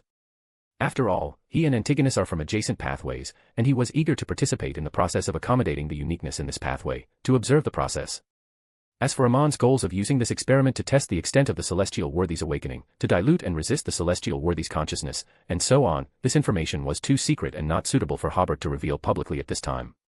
Klein, behind the grey fog, always felt that Amon wouldn't be so kind. After all, Amon was born with the uniqueness, so what was there to observe? But Klein couldn't clearly state Amon's specific purpose. At this moment, Emlyn, who didn't know about the fool's pathway information, suddenly asked, did Antigonus become a god in the end? Audrey was slightly surprised, feeling that the Moon's question was disrespectful to Mr. Fool, but considering that Mr. Moon hadn't joined the Tarot Club when Hobert announced Mr. Fool's pathway, he might not know about it at all. Alger couldn't help but secretly glance at the grey fog above. Could Mr. Fool be Antigonus? After all, this great noble from the Fourth Epoch seemed to have completely disappeared after the Blood Emperor's fall. No one knew if he was still alive. After realizing that the atmosphere in the hall was somewhat tense, Katlia observed the son, who rarely concealed his emotions, and through some recollections, roughly concluded that Mr. Fool and Antigonus were from the same pathway, but she wasn't sure. Emlyn also sensed that the atmosphere was a bit off. Is there something wrong with my question? There's nothing wrong with it, Hobert said with a smile. Antigonus didn't succeed, and couldn't have succeeded. Emlyn was slightly stunned. Why do you say that? Hobert pondered for a moment, because he couldn't obtain all the Beyonder characteristics needed to advance to a true god. Alger immediately understood the Emperor's meaning. Mr. Fool is not Antigonus. Because Mr. Fool possesses some of the key Beyonder characteristics, Antigonus couldn't have succeeded. Audrey had a similar idea, and at the same time, she thought, maybe due to unknown reasons, Mr. Fool lost most of his Beyonder characteristics while sleeping, and then Antigonus obtained some of them by chance. When Mr. Fool woke up from his slumber, he took back those Beyonder characteristics. Then she thought, so, is Mr. Fool the annihilation demonic wolf from the second epoch? She didn't continue to think about it, because that idea was too blasphemous. First speculated, was Amon helping Antigonus accommodate the uniqueness to resist Mr. Fool, who was from an adjacent pathway? As long as Antigonus became stronger, Mr. Fool, who was sleeping at the time, would become weaker and wouldn't pose a threat to Amon. Through the Emperor's vague answer and her previous speculation about Mr. Fool's state, Katlia was already certain that Mr. Fool was the true god of the seer pathway. At this time, the fool Klein still didn't give any reaction to everyone's discussion. He knew that he should give some reaction at this time, but because he didn't know the specific situation of this matter, he didn't dare to give too clear of a reaction. In the end, he felt that it was better not to give any reaction. He could just step in and knock them down a peg when the members dared to directly discuss the fool. Finally, he sighed in relief. Hobert seems to know some inside information, but now is not the time to ask about it. Or rather, it's fortunate that he knows some inside information, giving the fool room to exist, otherwise I would have thought that this was Antigonus's palace. Hobert thought, brother fool, I can only help you this much. The rest is up to you. Realizing that the atmosphere in the hall was still a bit off, Emlyn didn't continue to ask. Hobert quickly skipped over this topic. After the Blood Emperor's fall, Antigonus also disappeared. As for the nation of the Evernight, as everyone knows, it was destroyed by the Church of the Evernight Goddess. At the same time, the great Creator also told me a shocking piece of news: the Evernight Goddess is actually of the same race as Antigonus and the Mother of the Sky.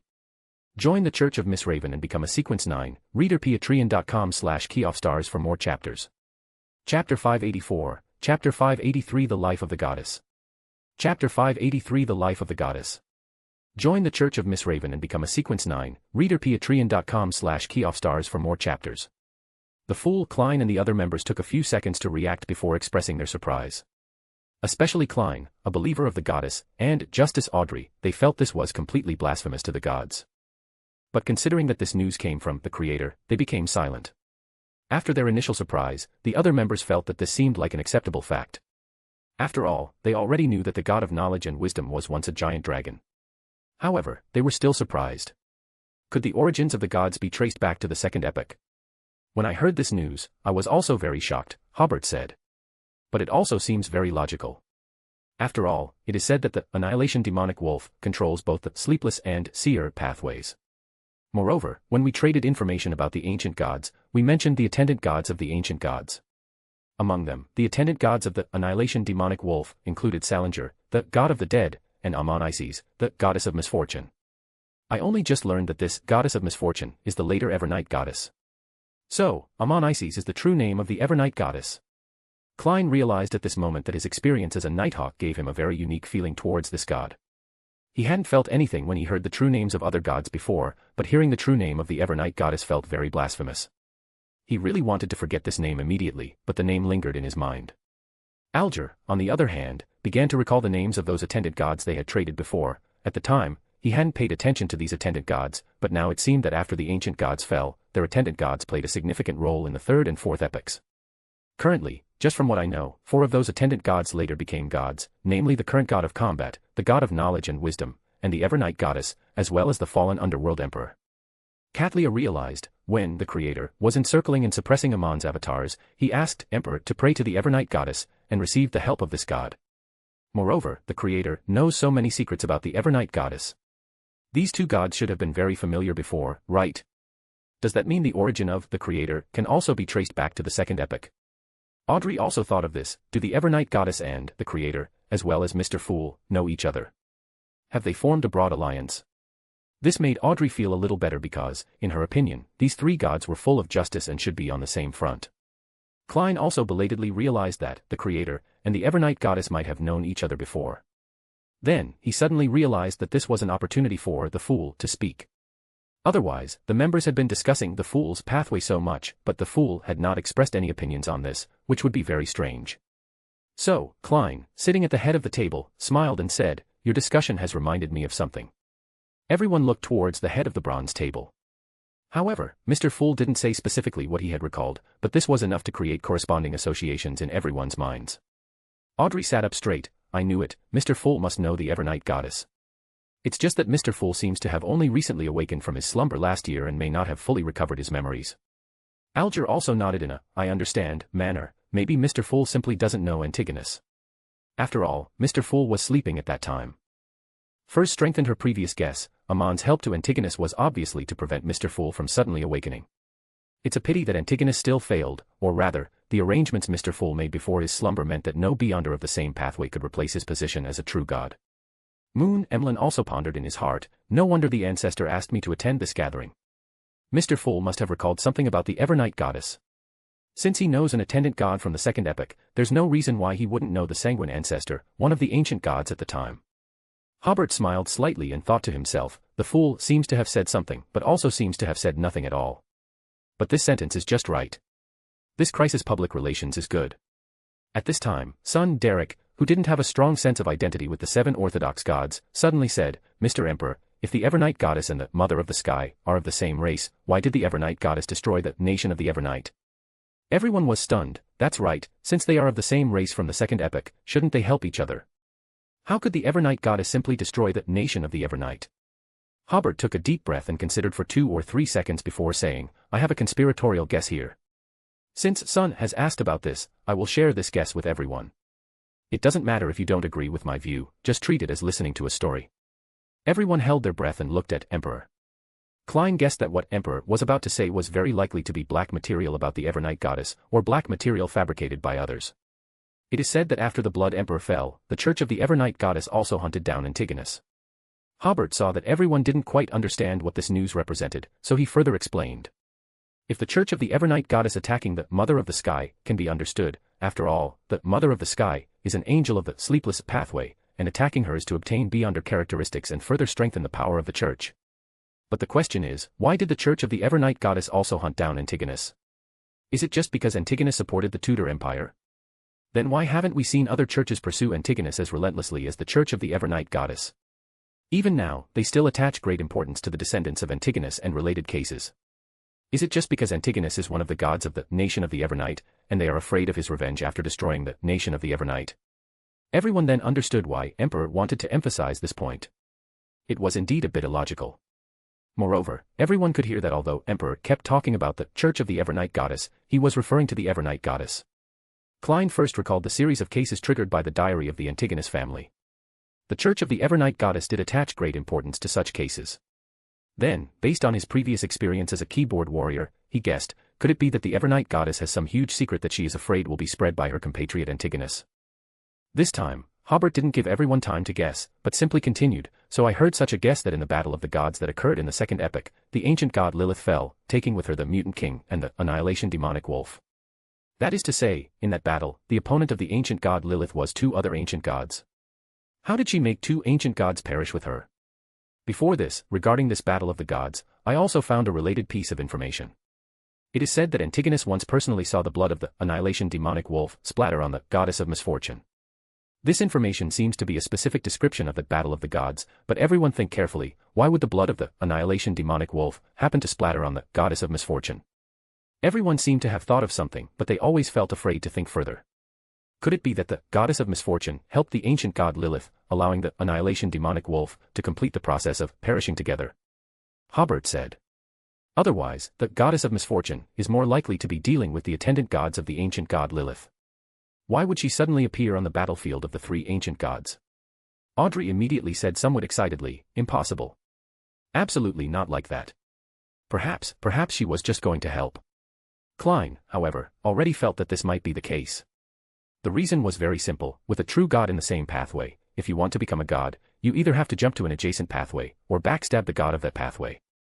And the Evernight goddess encountered a very tragic thing at the time. Not only was there a true god in the sleepless pathway, but there were also gods in the warrior and corpse collector pathways. Then, if you want to become a god, there is only one way. Klein breathed a sigh of relief. He didn't feel that there was anything shameful about this. If it were him, he would do the same. One reason is because the ancient gods have limited rationality, and such a boss is terrifying. Secondly, it was a matter of survival. In an era when ancient gods could start fighting at any moment, even angels didn't have a complete sense of security. Alger broke out in a cold sweat. I seem to have a chance to become a god. Heh, what am I thinking? After leaving the tarot club, will I be struck by lightning and turned into charcoal? Katlia smiled, the backstabbing between gods. If I hadn't joined the tarot club, how would I have learned about this information? Derek could now understand Miss Justice's feelings. Based on this lady's previous behavior, she seemed to be a believer of the Evernight goddess. During the previous tarot gathering where they discussed the death of the ancient sun god, Derek had also lost his composure like Miss Justice. Some things are like that, you don't know how important they are to you until they are touched. Audrey also realized her loss of composure. Sorry, I mean. However, Hobert suddenly said, if the facts are really as speculated, then I think the Evernight goddess did the right thing. The other members were all stunned. During the second epoch, humans were a race that was slaughtered and enslaved at will by the ancient gods. Although they are called ancient gods, I feel that they should be the enemies of mankind. Hobert said righteously. From the perspective of a human, there is nothing wrong with the Evernight goddess obtaining the opportunity to become a god from such ancient gods. Moreover, as far as I know, the Evernight Goddess Church is one of the earliest secret organizations to protect humans. How early? Perhaps the secret organization of the same period was the creator of City of Silver, that is, the Church of the Ancient Sun God. So, it is undeniable that the Evernight Goddess sheltered many humans as early as the second epoch. Miss Justice, do you think she did the right thing? Audrey fell into a long silence. She felt that her understanding of justice had changed again. Before this, she was very disgusted with the view of not caring about the process, only caring about the result, but today she realized that caring too much about the process would also give herself a lot of psychological burden. So, after a few seconds, Audrey breathed a sigh of relief. Yes, I think you are right. Hobert smiled. Congratulations, Miss Justice, you are not lost in the maze of universal values. He put away his smile and said again, let's continue. Perhaps because the process of the Evernight goddess becoming a god conflicted with the demonic wolf clan, she targeted other demonic wolves, such as Antigonus and the Mother of the Sky, to prevent their revenge. This can also explain why the Mother of the Sky and the Evernight goddess are on the same pathway, but the Mother of the Sky, as a member of the same race, is not an angel of the Evernight goddess church. It can also explain why, during the fourth epoch, Antigonus was loyal to both the Solomon Empire and the Tudor Empire, always standing on the opposite side of the Evernight goddess. Katlia leaned back in her chair and smiled slightly. Although Emperor repeatedly said that this was a conspiracy theory, guess, it was a very logical conjecture, and the truth was often so simple. Alger also sighed in his heart, among the current 7 gods, 4 already have a black history. The godhood of the eternal blazing sun, the god of knowledge and wisdom, and the lord of storms all came from betrayal of the ancient sun god. Among them, the god of knowledge and wisdom had betrayed twice, once betraying the dragon of imagination, in the second epoch, and betraying the ancient sun god in the third epoch. He took a deep breath and continued to ponder these blasphemous thoughts. Today, I also learned that the godhood of the Evernight goddess may also come from a betrayal. Then what about the god of combat and the Earth Mother? And what about the god of steam and machinery? How did their godhood come about? Could there be similar stories? Klein suddenly breathed a sigh of relief after Emperor finished speaking. The truth is often difficult to accept, but whether you accept it or not, it is the truth. Then he controlled the world and asked, why did the Mother of the Sky appear in the Evernight goddess church's cathedral? The other members all looked at the world. What? The Mother of the Sky also appeared in the Evernight goddess church's cathedral. Alger immediately thought, back then, when the Mother of the Sky found it difficult to defeat the Evernight goddess and couldn't escape, she simply joined the Evernight goddess church. This contradicts Emperor's speculation just now. Hobert pondered for a moment and said, have you noticed that she doesn't seem to have any intelligence? Klein understood Hobert's meaning. That's a sealed artifact. What?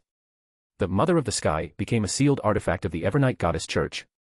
Even Katlia and Derek, who had a sense of separation from the Orthodox churches, felt it was a bit unbelievable. But thinking about it, it seemed reasonable. The Mother of the Sky might have formed a sealed artifact when she died. T/N, she ain't dead lol. Hobert neither nodded nor shook his head at Klein's words, because it was not just a sealed artifact. Alger smiled and said to himself, this is the end of a loser. In his opinion, didn't the sea god Calvetua also become a sealed artifact? Audrey and Furs felt a little uncomfortable somewhere in their hearts, but they couldn't say exactly where. Hobert finally concluded, the nation of the Evernight eventually perished, the Mother of the Sky became a sealed artifact, and Antigonus also disappeared. Everyone fell silent again, savoring the information they had just exchanged. A dozen seconds later, Klein controlled the world again and asked, what is Zeridal's purpose? The other members were slightly stunned. Zeridal. Then everyone thought of the Zeridal family of the fourth epoch. Katlia and Alger also thought of the connection between the Zeradal family and the secret order. This made Alger sigh. What kind of ruins did they encounter in their exploration last week? How can they be related to so many big figures in the extraordinary world? I have also done some investigation on this. Hobert said, do you want to listen yourself, or do you want everyone to listen together? This time, Klein ignored everyone's expectant eyes. Listen myself. Zeradal is different from Antigonus after all. Antigonus was a figure from the 4th epoch, but that Zeradal may have been a person from more than 100 years ago. This may involve some secrets of the seer pathway. Hobert nodded. Okay, I may ask you to do me a favor in the future, but the total value of this favor will not exceed £2,000. The world nodded. No problem. So, in everyone's disappointed eyes, Klein, sitting at the head, established a separate communication space between Emperor and the world. We have traded relevant information before. Hobert said, the Zeradal family also has to start from the 4th epoch. It is said that the ancestor of the Zeradal family, let's call him Big Zeradal, and the one we met in the cathedral is called Little Zeradal. Klein thought of the white-bearded old man and felt that it didn't seem to have much to do with Little, but in terms of seniority, that was indeed Little Zeradal. Hobert continued, it is said that Zeradal hoped to obtain another sequence 1 characteristic, so he was loyal to the Solomon Empire. However, that characteristic had not been found yet, and he died in the War of the 4 Emperors. The characteristic was seized by Antigonus. Hearing this, Klein thought in his heart, in that case, Antigonus had gathered 2 sequence 1 characteristics and a uniqueness at that time. He was already in King of Angels, only one step away from a true god. He frowned. 2 sequence 1 characteristics have already surfaced, and both of them were once with Antigonus. I don't know if Antigonus has fallen or what his state is. In short, the whereabouts of these 2 sequence 1 characteristics are currently unknown, and where is the last sequence 1 characteristic? Klein smiled bitterly in his heart. Hobert thought that the sequence 1 characteristic was with the Fool, so neither Antigonus nor Zeradal had any hope of becoming a god. Only the Fool himself knew that if there was a sequence 4 characteristic, Mr. Fool would not have done such a dangerous thing as stealing notes from the bottom of St. Samuel Cathedral. At this time, he suddenly thought, the clue to the sequence 1 characteristic that Solomon, or rather the true creator, asked Zeradal to be loyal to, wouldn't it be the 3rd sequence 1? The more Klein thought about it, the more he felt it was possible. After all, during the Solomon Empire era, Antigonus had already joined the Solomon Empire as a concealment servitor. Therefore, this sequence 1 characteristic was obvious and didn't need to be searched for. Later, when Antigonus became the King of Angels of that pathway first, Zeradal wouldn't even think of targeting him. So, what Zeradal wanted to obtain must be the 3rd sequence 1 characteristic.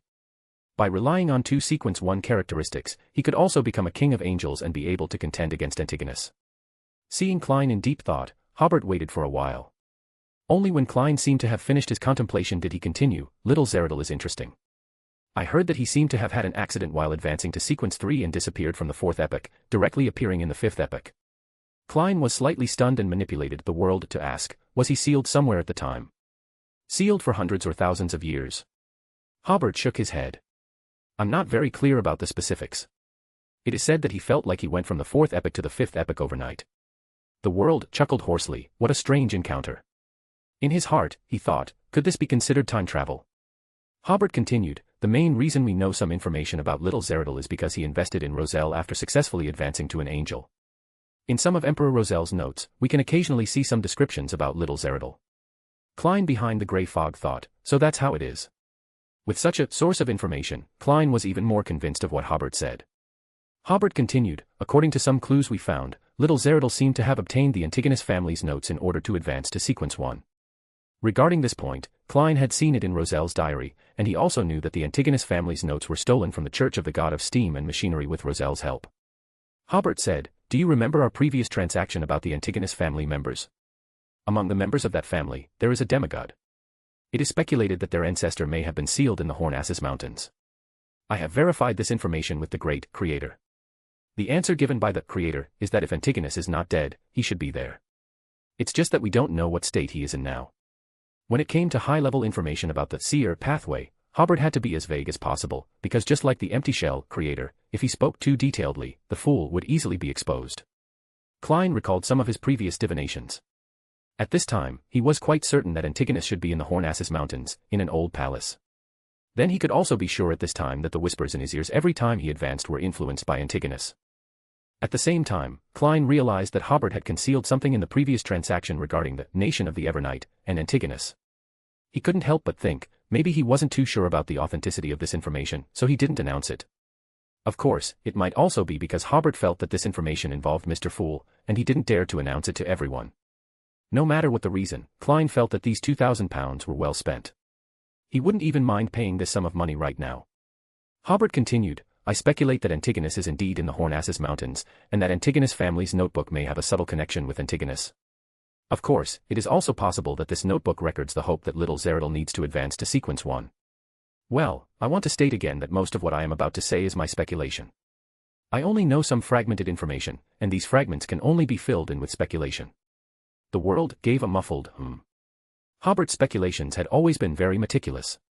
Even knowing that it was speculation, Klein was willing to listen because before knowing the truth, Hobert's speculation was very close to the truth.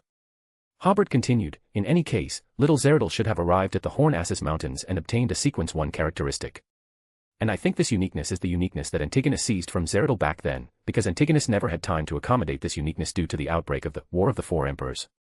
Under the pursuit of the Evernight goddess, he fled to the Hornassus Mountains with this uniqueness and was severely injured by the goddess there, or simply sealed there. Little Zeradal was detected by the Evernight goddess during the process of advancing to sequence 1 in the Hornassus Mountains. Klein was stunned and manipulated the world to ask, detected by the Evernight goddess? Yes, after all, that is the nation of the Evernight. The foggy town we escaped from is also there. Advancing there, of course, the Evernight goddess will detect it. Hobert speculated. Perhaps little Zeradal was detected by the Evernight goddess as soon as he entered the Hornassus Mountains, so he had no choice but to advance in the Hornassus Mountains. Klein suddenly thought of the palace they came out of from Foggy Town. Could Antigonus and little Zeradal be in those palaces? Hobert continued, so the goddess intervened in little Zeradal, and the specific process of intervention is unknown. My understanding is that a part of little Zeradal's personality was sealed into Foggy Town. I remember you said that Zeradal's advancement failed and he turned into a wriggling maggot. It may be because his personality was incomplete that he failed to advance. This seal by the Evernight goddess may have been sealed for more than 100 years, until we released part of Zeradal's personality a few days ago. Of course, much of the above is my speculation and is for reference only. In addition to being surprised, Klein manipulated the world and asked, Antigonus has the uniqueness, and it may not be easy to kill. But for the Evernight goddess, little Zeradal should not be difficult to deal with. She can even split and seal his personality. Why not just kill him? Also, will our release of Zeradal's personality disrupt the Evernight goddess's plan? Hobert scratched his head before saying, regarding your first question, I don't know the specific reason, but I have heard that the high sequence beyonders of this pathway seem very difficult to kill. Klein suddenly understood, it's not that they are very difficult to kill, but that they will be resurrected. If the Evernight goddess kills them, they will be resurrected. And it is very likely that they will use resurrection to get rid of the Evernight goddess's control. So the goddess only seals them, which should be the best way to deal with them. Hobert breathed a sigh of relief. Seeing Klein's expression, he knew that he had understood, so there was no need to explain it in too much detail. He said, as for the second question, I don't think we need to have such worries at all. That is Foggy Town, after all, the Evernight goddess's prison. If she doesn't want to let people out, I don't think we can release people no matter how hard we try. As for what the purpose of releasing Zeradal is, that is not something we should consider. The world was silent for a few seconds before saying, after leaving Foggy Town, I divined Zeradal's current situation again and found that he seemed to have returned to normal. He disappeared from his original position, and I can no longer divine his whereabouts. Even using this grey fog, he could not divine it. Klein suspected that it was because his sequence was too low and the power he could mobilize was limited. However, even if the sequence becomes higher, it should be difficult to divine Zeradal's whereabouts. That is sequence 1 of the seer pathway, and its anti-divination ability should have reached a terrifying level. Hobert nodded, he should have his own things to do and won't have time to take revenge on us for the time being. Mainly to take revenge on you. Klein said in his heart, it was you who threatened to scatter his ashes, I didn't say anything. Hobert added, the £20,000 I promised you will be given to you later through a sacrifice to Mr. Fool. Klein was stunned and manipulated the world to ask, are you taking action so soon? No, I will pay you this money in advance. It will take some time before it can be used. Klein suddenly asked, are light bulbs quite profitable? Hobert nodded, they have made a lot of money, but they have also spent a lot. I have used the money to invest in other cities. Klein said as if he was notifying him, I will be going to the southern continent recently. It's time to go out and relax. Hobert spread his hands and said, staying in Backlund for too long makes you feel bored. Then he added, write to me if anything happens. Okay. Klein instructed the world, I need to borrow the tyrant card for a bit. What compensation should I pay? Hobert didn't ask why he wanted to borrow it, he just said, borrow it first, and we'll settle it together later. Then he added, "Oh, right, the creator agreed to let me trade this blasphemy card with you, but the reward is a beyonder material at sequence 3 level. Given that you currently don't have the strength to provide such a reward, I can lend it to you first, and we'll discuss the specific transaction after you advance to a demigod." All right. The two ended their private exchange, and the trading session continued. The world's gaze turned to Furs. "I have a commission." Furs was slightly taken aback. "A commission for me?" "I recently." "Don't rush to refuse." Klein manipulated the world to say, "Help me contact the Abraham family. I want to obtain information about the spirit world city of Calderon from them, most importantly, its location." Katlia had some understanding of Calderon city, world. "Why are you suddenly looking for this mysterious spirit world city? Is it an instruction from Mr. Fool?" Hobert thought to himself, "No wonder he wants to borrow the tyrant card from me. It turns out he plans to use the method of summoning himself to collect the beyonder materials needed to advance to sequence 4. The other Tarot Club members didn't know what city the world was looking for, so they could only remain silent. Furs pondered for a moment before saying, "No problem, I will help you inquire." The world asked in a flat tone, "How much compensation do you need?" £500. Furs smiled and said, "If you get the information you need, add another £300. Klein manipulated the world to say, "Deal." No other members initiated new transactions, so this tarot gathering came to the free exchange session. At the beginning of this session, Alger asked, "The Sun, have you investigated the matter of the former chief's mausoleum clearly?" Little Sun replied somewhat shamefully, "No, I have been constantly assigned patrol missions during this period, and I have never had time to investigate." Alger was not surprised by this. He asked somewhat strangely, "Why don't you find friends you are acquainted with to help? You cannot tell them the real purpose, break the whole thing into small, inconspicuous tasks, and let them collect information on different aspects separately. This will neither expose anything nor implicate them in a dangerous situation." Derek was silent for a few seconds and then said somewhat shamefully, "I have no friends." In fact, he originally had some friends when he was taking general knowledge education classes and training in the combat training ground, but after Derek took on the secret of the Tarot Club, he gradually drifted away from these friends without realizing it, and there was not much contact. The last time someone visited his house, they were polluted by the true creator. Alger was choked by the Sun's answer, took a breath, and then reorganized his words, "This is not good for you. You can't save City of Silver by yourself. You must unite a group of people, have some friends who can provide you with help at critical moments." Derek said with some concern, "But this will make them suspected." Alger suddenly said seriously, "Being suspected is better than being killed. City of Silver is at a dangerous crossroads, you must consider carefully what to do. It is impossible for there to be no sacrifices in this kind of thing, and there may even be a lot of sacrifices. Do you want their sacrifices to be useless or very valuable?" Everyone listened quietly to the Hanged Man's advice. Hobert and Furs and other members sighed. The Sun should have been a carefree teenager at this age, but in City of Silver, he has to bear such a heavy burden. Only Emlyn said in his heart, "Is there still a choice? Does this guy think he has the ability to solve the problem of the forsaken land of the gods? Even true gods can't do this." At this moment, Derek's heart was full of struggle and pain. He realized that his previous actions seemed to have problems. Alger didn't persuade him anymore, the rest needed him to figure out for himself. No one else comforted him, because at this time, no language would have a comforting effect. The hall was silent for a few seconds, and the world suddenly looked at Justice. "Can you treat more serious mental illnesses now?" Audrey's spirit perked up, and she eagerly replied, "Yes." "Mr. World, do you have a friend who needs treatment?" Klein sighed silently and made the world smile and say, "No, I need treatment." Last week, after the operation with Hobert ended, when Klein went back to review, he realized that although Hobert seemed a bit reckless, his mental state was very good. So Klein examined his own mental state. It was okay not to examine it, but after examining it, he found that his mental state was not very healthy. The entire magnificent palace suddenly became quiet. Alger and Katlia both knew that Mr. World was the crazy adventurer Gehrman Sparrow, but they never thought that he had already developed a more serious mental illness.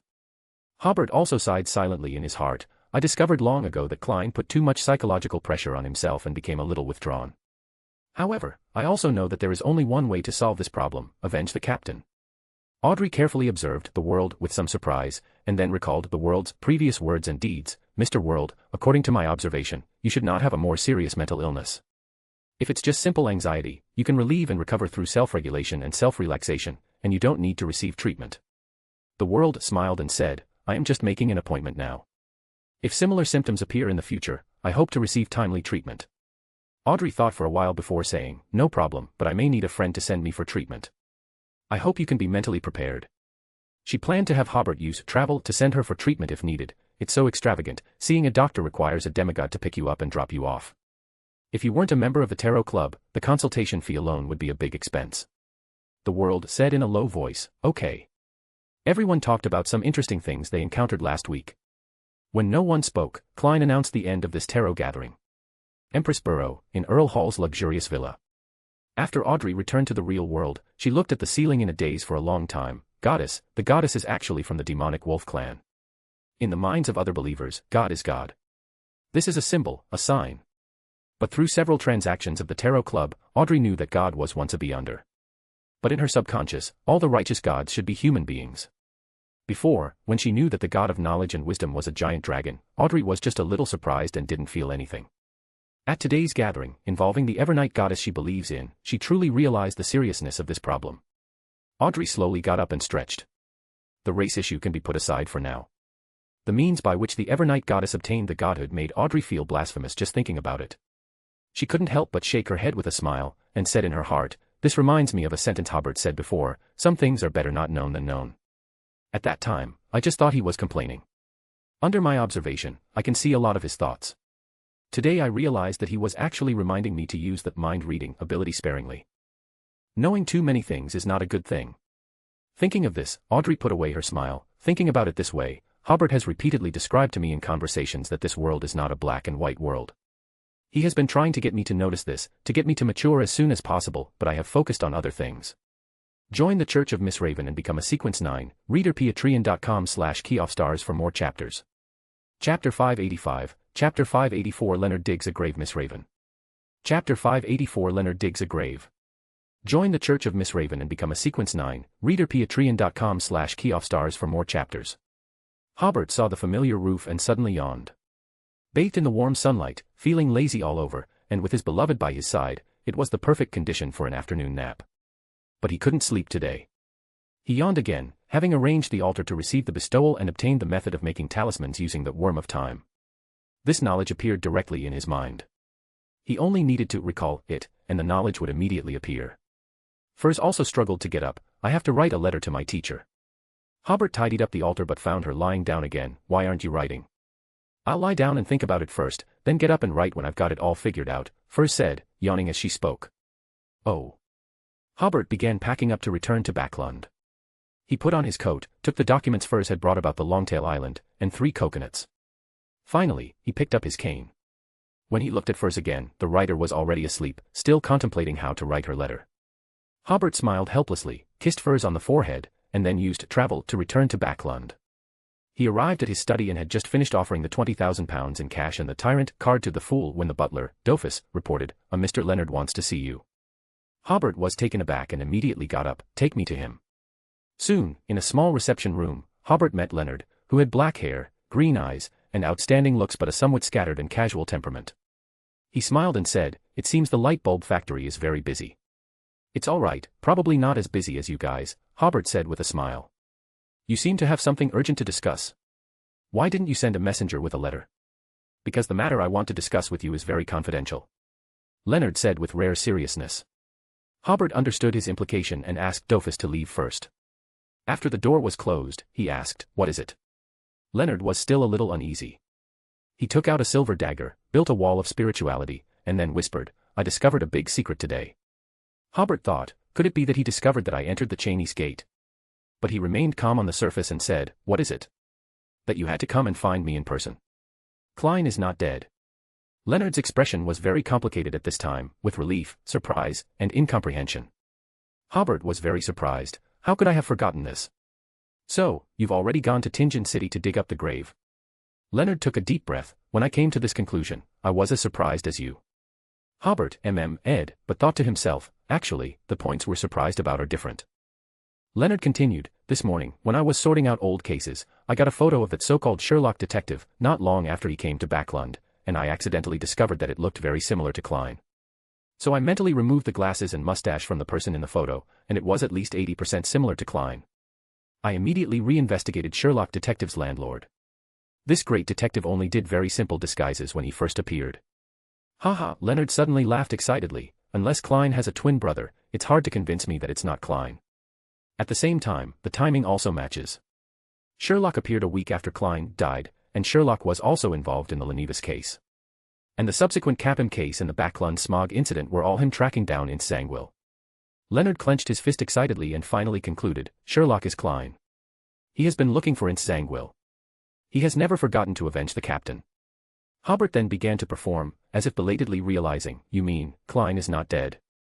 No, he's more likely to have been resurrected. Leonard said, I was present at the autopsy, and he was dead at the time. Before the case of the evil god's descendant's advent, I discovered that he seemed to be connected to a hidden Beyonder organization. He must have wanted to avenge the captain so much that he sacrificed something important as the price to resurrect. Leonard looked at Hobert with a serious face. Let's go to the cemetery in Tingen City to confirm it together. Goddess above, you're not going to dig up Klein's grave, are you? Hobert smiled bitterly in his heart. Goddess above, this guy is actually inviting me to dig up a grave together. Thank you very much, you're thinking of me for such a good thing. Leonard took a deep breath. If this isn't confirmed, how can people feel at ease? Hobert pinched his forehead. You're right, I'll have the butler book train tickets. Don't you have an artifact with the ability to travel? Leonard asked strangely. Do you still need to take the train? Hobert smacked his lips. This news is too shocking, it's making me a little confused. Leonard nodded. Understandable. When I first came to this conclusion, I almost fell while walking normally. By the way, please ask the butler to bring some shovels and spades and other tools. Hobert had no choice but to take the tools and use travel to bring Leonard to the cemetery in Tingen City. Leonard suddenly stopped after walking 2 steps in the cemetery. Hobert glanced at the tombstone in front of Leonard, which was old Neil's tomb. He sighed in his heart, I saved him twice, but I still couldn't save him. Then Hobert reminded Leonard, not everyone has the chance to be resurrected. Some people die and that's it. Leonard nodded, I know. Soon, the two arrived at Klein's grave and began digging. At this time, there were still many people in the cemetery mourning deceased friends or relatives. They were somewhat surprised to see these 2 young men digging graves. It's still broad daylight. They wouldn't be grave robbers, would they? Soon everyone reacted, bid farewell to their friends or relatives who were sleeping in the cemetery, and quickly left. Before leaving, they did not forget to take another look at the 2 young men, who were still working hard. Many people decided to call the police immediately. Because there was no grave mound, Hobert and Leonard quickly dug into the tomb. The coffin inside was open, and there was nothing in the somewhat old wooden coffin. Hobert sighed, the scene where I pulled Klein out of the grave is still vivid in my mind. As expected. Leonard slowly released the shovel in his hand and looked at the coffin as if he was talking to himself. It seems your guess is right. Hobert reached out and closed the coffin, however, I think we should keep this a secret. Leonard also came back to his senses, you're right. So the two filled the grave pit again and returned to Backlund before the police arrived. In the drawing room of the Earl's residence, Leonard took a sip of the tea that had already cooled down and suddenly said, I know where to ask about Klein's whereabouts. Of course, it's to find that Dwayne Dantes. He now strongly suspects that he must know Klein. Leonard looked at Hobert, I'm going to the southern continent with Daly's team recently. If there's any news about Klein, how should I tell you? Write a letter. Hobert said, my messenger is quite capable, and we've also signed a contract. You don't have to worry about the contents of the letter being leaked. Okay. Leonard got up to say goodbye. Hobert added, by the way, help me contact Miss Daly and say I have something to meet with her. It's best to chat with her before she goes to the southern continent. No problem. After seeing Leonard off, Hobert shook his head and smiled. He really didn't expect that he could participate in the process of digging a grave. Don't mention it, it's quite refreshing, after all, that's digging the grave of the fool. Returning to his study, Hobert sighed, Leonard is going to the southern continent, and Klein is also going to the southern continent. This means that Ince Zangwill's death is not far away, and it also means that Klein will have the opportunity to be promoted to demigod. He paused and thought again, if Klein writes to me for help, I will immediately go to war, after all, I also want to beat this old boy. Although I will meet Adam, he is here to take away 0-08, so he basically acts as spectator in this event and there will be no danger. And I can also take this opportunity to talk to Adam. The only thing that Hobert cares about is whether to tell Ms. Daly the truth. This is something that Hobert was still hesitant about before today. With his participation in the war, Daly will definitely not die in the battle, but I can't guarantee what Daly's state will be after avenging her revenge. It was only when he was digging the grave just now that Hobert made up his mind to tell Daly the truth, and then let Daly choose what to do next. The next day, which was Tuesday, Hobert first received good news that the laboratory of the manor had made a major breakthrough. The first is the research on the conversion of electrical energy and acoustic energy. The experiments have been successful many times and have basically found a way to convert the two. In other words, the world's first telephone was born. In addition, major breakthroughs have been made in the research on plastics. Researchers have found additives suitable for plastics. Currently, plastics can be made strong and durable. This is the best choice for battery casings. It is non-conductive and corrosion-resistant, and is more suitable than the hard rubber currently in use. All these breakthroughs started on Friday night last week. After attending a banquet called Dwayne Dante's, the two researchers suddenly recalled some inspiration from a long time ago and felt that they should experiment with these ideas. So they experimented overnight, and it turned out that their inspiration was exactly the correct experimental result they had been searching for. After receiving this news, Hobert not only immediately issued rewards ranging from £100 to £3,000 to the relevant researchers, but also sighed that the 3 worms of time he had spent were really worth it. Not to mention the results of plastics, this is a material that is completely different from metal and wood and has a wide range of applications. It will not rust, does not need to be painted, and is very light and durable. As for the telephone, this is an invention with epoch-making significance. From the birth of the first telephone, it means that the speed of information dissemination has suddenly become many times faster. This change is enough to change the entire era. At the same time, in the morning, Hobert also received a letter from Daly sent by a messenger, inviting him to meet at St. Samuel's Church at 2 o'clock in the afternoon. If he hadn't seen Leonard yesterday and suddenly received such a letter, Hobert would have suspected that he was being lured. At 1:55 p.m., Hobert used travel to come to the street near the church, and then walked into the church. Ms. Daly, with her green eyes, blue eyeshadow and blush, giving people a bewitching beauty, was already sitting on the church's bench, seemingly having just finished praying, "Long time no see." Hobert also smiled, "Long time no see. I heard Leonard said you were looking for me."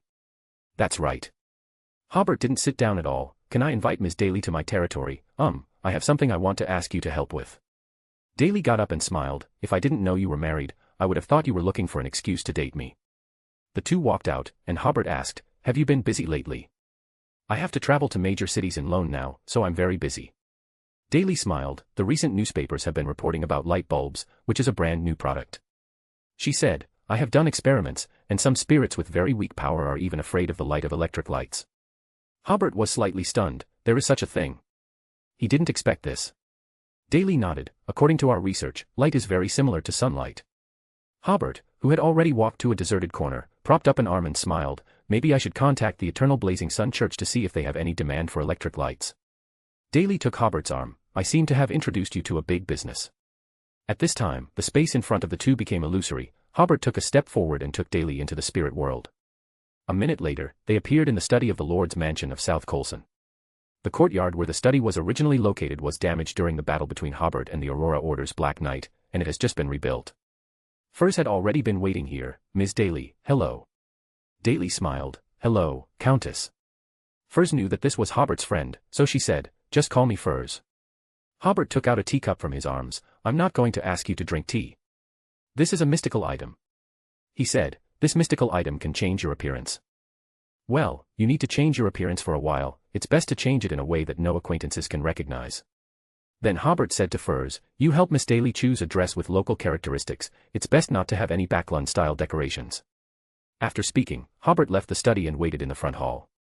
Daly in the study asked Furs strangely, "What exactly does Hobert want me to do?" She thought that Hobert's territory had ghosts or something that needed her ability to help. Furs smiled and said, "I don't know either. Hobert only told me to help you change your clothes." In fact, when Hobert came in the morning, he briefly told her the whole story, but Furs also felt that now was not the time to tell Daly the truth.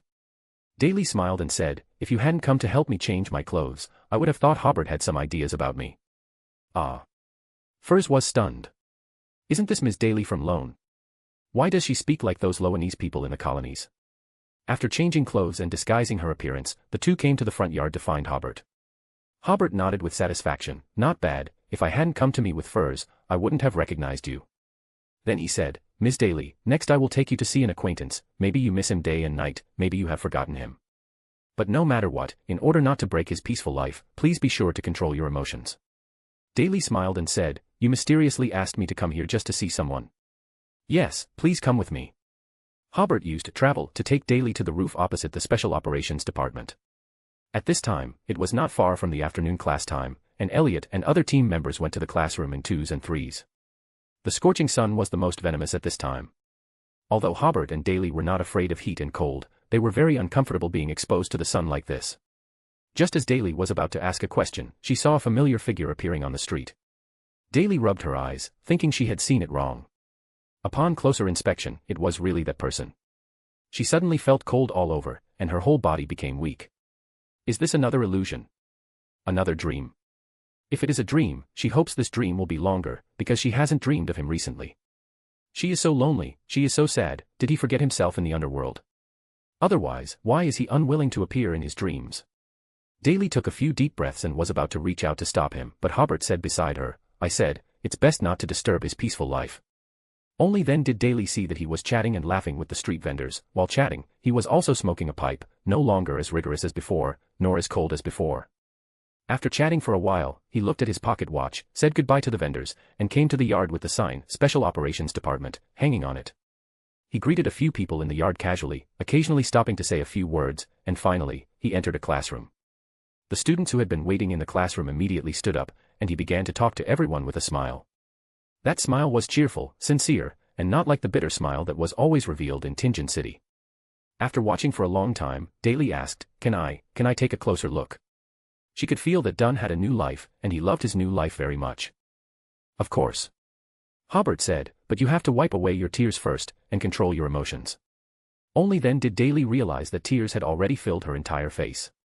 After wiping away the tears with a handkerchief, she waved her hand towards her chest and abdomen, where a phantom door seemed to open. A palm-sized, tiger-headed little ghost peeked out from the phantom door. Daly grabbed the ghost and pressed it to the position of her heart. In an instant, Daly's appearance changed, her face was pale, unlike a living person. Her whole temperament also seemed to have changed, as if she had suddenly lost all emotions and feelings. Only then did Hobert leave the roof with her and came to the Special Operations Department. Currently, the main force in the Nankelson Special Operations Department is the second team, and Angus's first team has been transferred to Longtail Island. After chatting with Helen, who had rushed over after hearing the news, Hobert took Daly to the classroom and sat in the last row. Everyone in the classroom also saw the Lord bringing in a strange woman, but Hobert waved his hands at everyone as soon as he entered the door, asking everyone to continue listening to the lecture, so everyone did not stand up. Dunn also nodded at Hobert before continuing to lecture. As I said just now, this is everyone's last class. I have already talked about the knowledge of mysticism and the response to some common cases. In the last class, let's talk about the perception ability of spirituality. I have already talked about the relevant theoretical knowledge before, so I won't repeat it here. What I want to tell you is that the spirituality of Beyonders is quite sensitive. When you accidentally encounter the target or clue you are desperately looking for, you have a certain probability of feeling it. Even if her performance is unfamiliar to you, even if it seems to be far from the clue you are pursuing. Elliot, sitting under the podium, was slightly stunned. Teacher Dunn used the wrong word, it should be it, instead of her. Dunn lectured for more than half an hour, and then asked Hobert to speak on stage. Hobert got up, said a few platitudes first, and then began to talk about practical things. You will be the third team members of the Special Operations. Yes, this is a team specially established for you. You will be stationed on Longtail Island with the first team, but you will be stationed on the east side of the port, which has not yet been developed, but after you move in, the construction work there will begin. There will be casinos, extraordinary auction houses, and real estate development. Your work is very difficult. It was after 4 o'clock in the afternoon that the class was over. The students went back to pack their luggage, and they had to have dinner with Teacher Dunn in the evening. Hobert took Daly back to the Lord's study, and Daly grabbed the ghost that she had placed in her heart before and put it back into her body. At this time, Daly's emotions had stabilized and calmed down. She looked at Hobert and couldn't help but smile. I didn't expect you to play such a big joke on me. Hobert spread his hands. You should know better than me that if the Church of the Evernight Goddess knows that Dunn is still alive, they will definitely send someone to arrest him, and I will not be spared, and may be forced to break with the Church of the Evernight Goddess. I don't blame you. Daly said, I am very grateful to you, really, very grateful to you. Hobert took a deep breath. Although according to your reaction, my question seems a bit redundant, but I still want to ask, do you want to come to South Colson and live with Dunn? Join the Church of Miss Raven and become a Sequence 9, readerpatreon.com/keyoffstars for more chapters. Chapter 586, Chapter 585, The Revolt of the Theosophy Order. Join the Church of Miss Raven and become a Sequence 9, readerpatreon.com/keyoffstars for more chapters. Daly didn't immediately answer Hobert's question. Instead, she looked into Hobert's eyes and said, I need you to answer 2 questions for me first. Hobert sat on Daly's side and said, Go ahead. Why are you helping Dunn? Daly asked. According to my investigation, you only met Dunn a few times in Tinjin City. Yet, you're willing to take such a big risk to help him. Hobert leaned back in his chair and smiled. I didn't expect you to have investigated me. As a friend, I won't reveal your secrets to the church, Daly said seriously. But as a red glove, I naturally need to have a comprehensive understanding and evaluation of you. Hobert spread his hands. All right, that's your job after all. He crossed his legs and said, as you can see, Backlund is shrouded in mist. In fact, it's not just Backlund, but the entire human world is shrouded in the mist of humanity and madness. However, there are always some rays of light that can pierce through the mist and shine on the dim earth. Dunn is that light, so I will save him. Don't ask for details. If you ask, it's just, do you believe in the light? Daly nodded slowly, noncommittal to this answer. Then, what method did you use to revive Dunn? What are the side effects? Mainly, she felt that Dunn seemed to have changed drastically, which made her wonder if it was really Dunn. She had handled many cases where people wanted to use evil gods to revive their families, resulting in tragedies. The process of her acquaintance with Hobert, the Beyonder cases she handled, was about the Henry couple wanting to revive their son, but their son turned into a zombie, and the couple also died in the ritual. When Captain Dunn died, I asked the Creator to preserve some of his flesh, as well as his Beyonder characteristics and spirit body. Regarding this, Hobert told the truth. Later, I met a classical alchemist and asked her to use Captain Dunn's flesh to refine a body. Then, using the Beyonder characteristics as a medium, the soul was fused with the flesh, forming the current Dunn. It can be said that whether it's the body or the soul, it's almost identical to Dunn himself. Even he himself feels that there is no discomfort at all. Oh, and by the way, I also helped him treat his hair loss problem. In the corruption incident that occurred in the Backlund Mountain Manor before, Daly and Leonard already knew that Hobert was a devotee of the Creator, so they could safely mention the Creator's help in front of Daly. Hobert picked up the teapot, intending to pour Daly a cup of tea, but realizing that the tea was already cold, he put the teapot down again.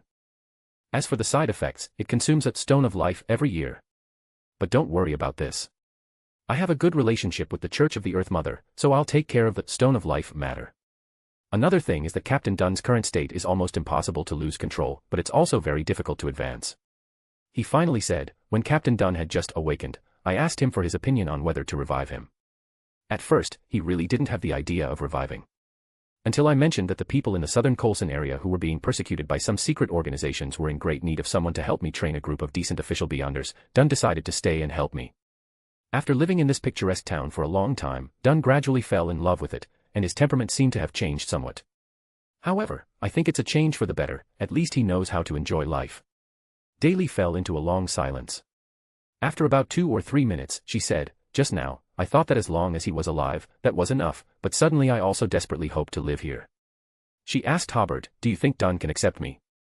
Hobert spread his hands. That's a matter between you two. I can't give you any advice. As a friend, I can only help you say goodbye to your previous life and stay here if you want to stay in southern Colson. I'm willing to stay, Daly said immediately. The previous life and death separation made Daly cherish this opportunity very much. Even if she still couldn't be with Dunn, Daly would be satisfied if she could see him often. Don't you ask me how to let you stay. Daly smiled and said, do I look like I don't trust you that much? Hobert said with a chuckle, yes. That night, Dunn finished dinner with his students and saw Hobert on the dark street on his way home. Is that Daly? Hobert smiled helplessly. He knew when he heard Dunn's lecture that Dunn used his spiritual perception to determine that it was Daly. Sorry, I didn't say hello to you before bringing her here. No, I want to thank you, Dunn said. I've been thinking about a lot of things during this time, especially in terms of feelings. My previous performance was like a coward. Hobert said, I can probably guess your state of mind at the time. After all, you are engaged in a job where you may lose your life at any time. In order to avoid the sadness of the living, you are not very dare to express your emotions. There is no cowardice or cowardice in this, it's just that you have seen too many partings of life and death, and you don't want the people you love to bear such pain. Dunn didn't refute, but was silent for a while before asking, Is she okay? She has been seeking opportunities to avenge you, Hobert replied. I learned that her next revenge action has a great risk, so I brought her to see you. Dunn smiled wryly. However, she now has other plans, Hobert smiled. She plans to go back to complete her last task, then say goodbye to her past life, and move here to live with a new identity. Dunn looked at Hobert's back, thank you. Hobert didn't look back, but showed a bright smile, you're welcome. The next day, Hobert and Backlund learned that Klein, Leonard, and Daly had taken an airship to the southern continent. Of course, they didn't know each other's identities, but they happened to hitch a ride with the military. Not long after they went to the southern continent, Leonard first asked a messenger to send a letter to Hobert. The content of the letter was very simple. He had contacted Klein and found clues to Insangwil. They were tracking him down separately. Hobert replied, I also hope to participate in this revenge. If you find Zangwil's trace, write to me immediately.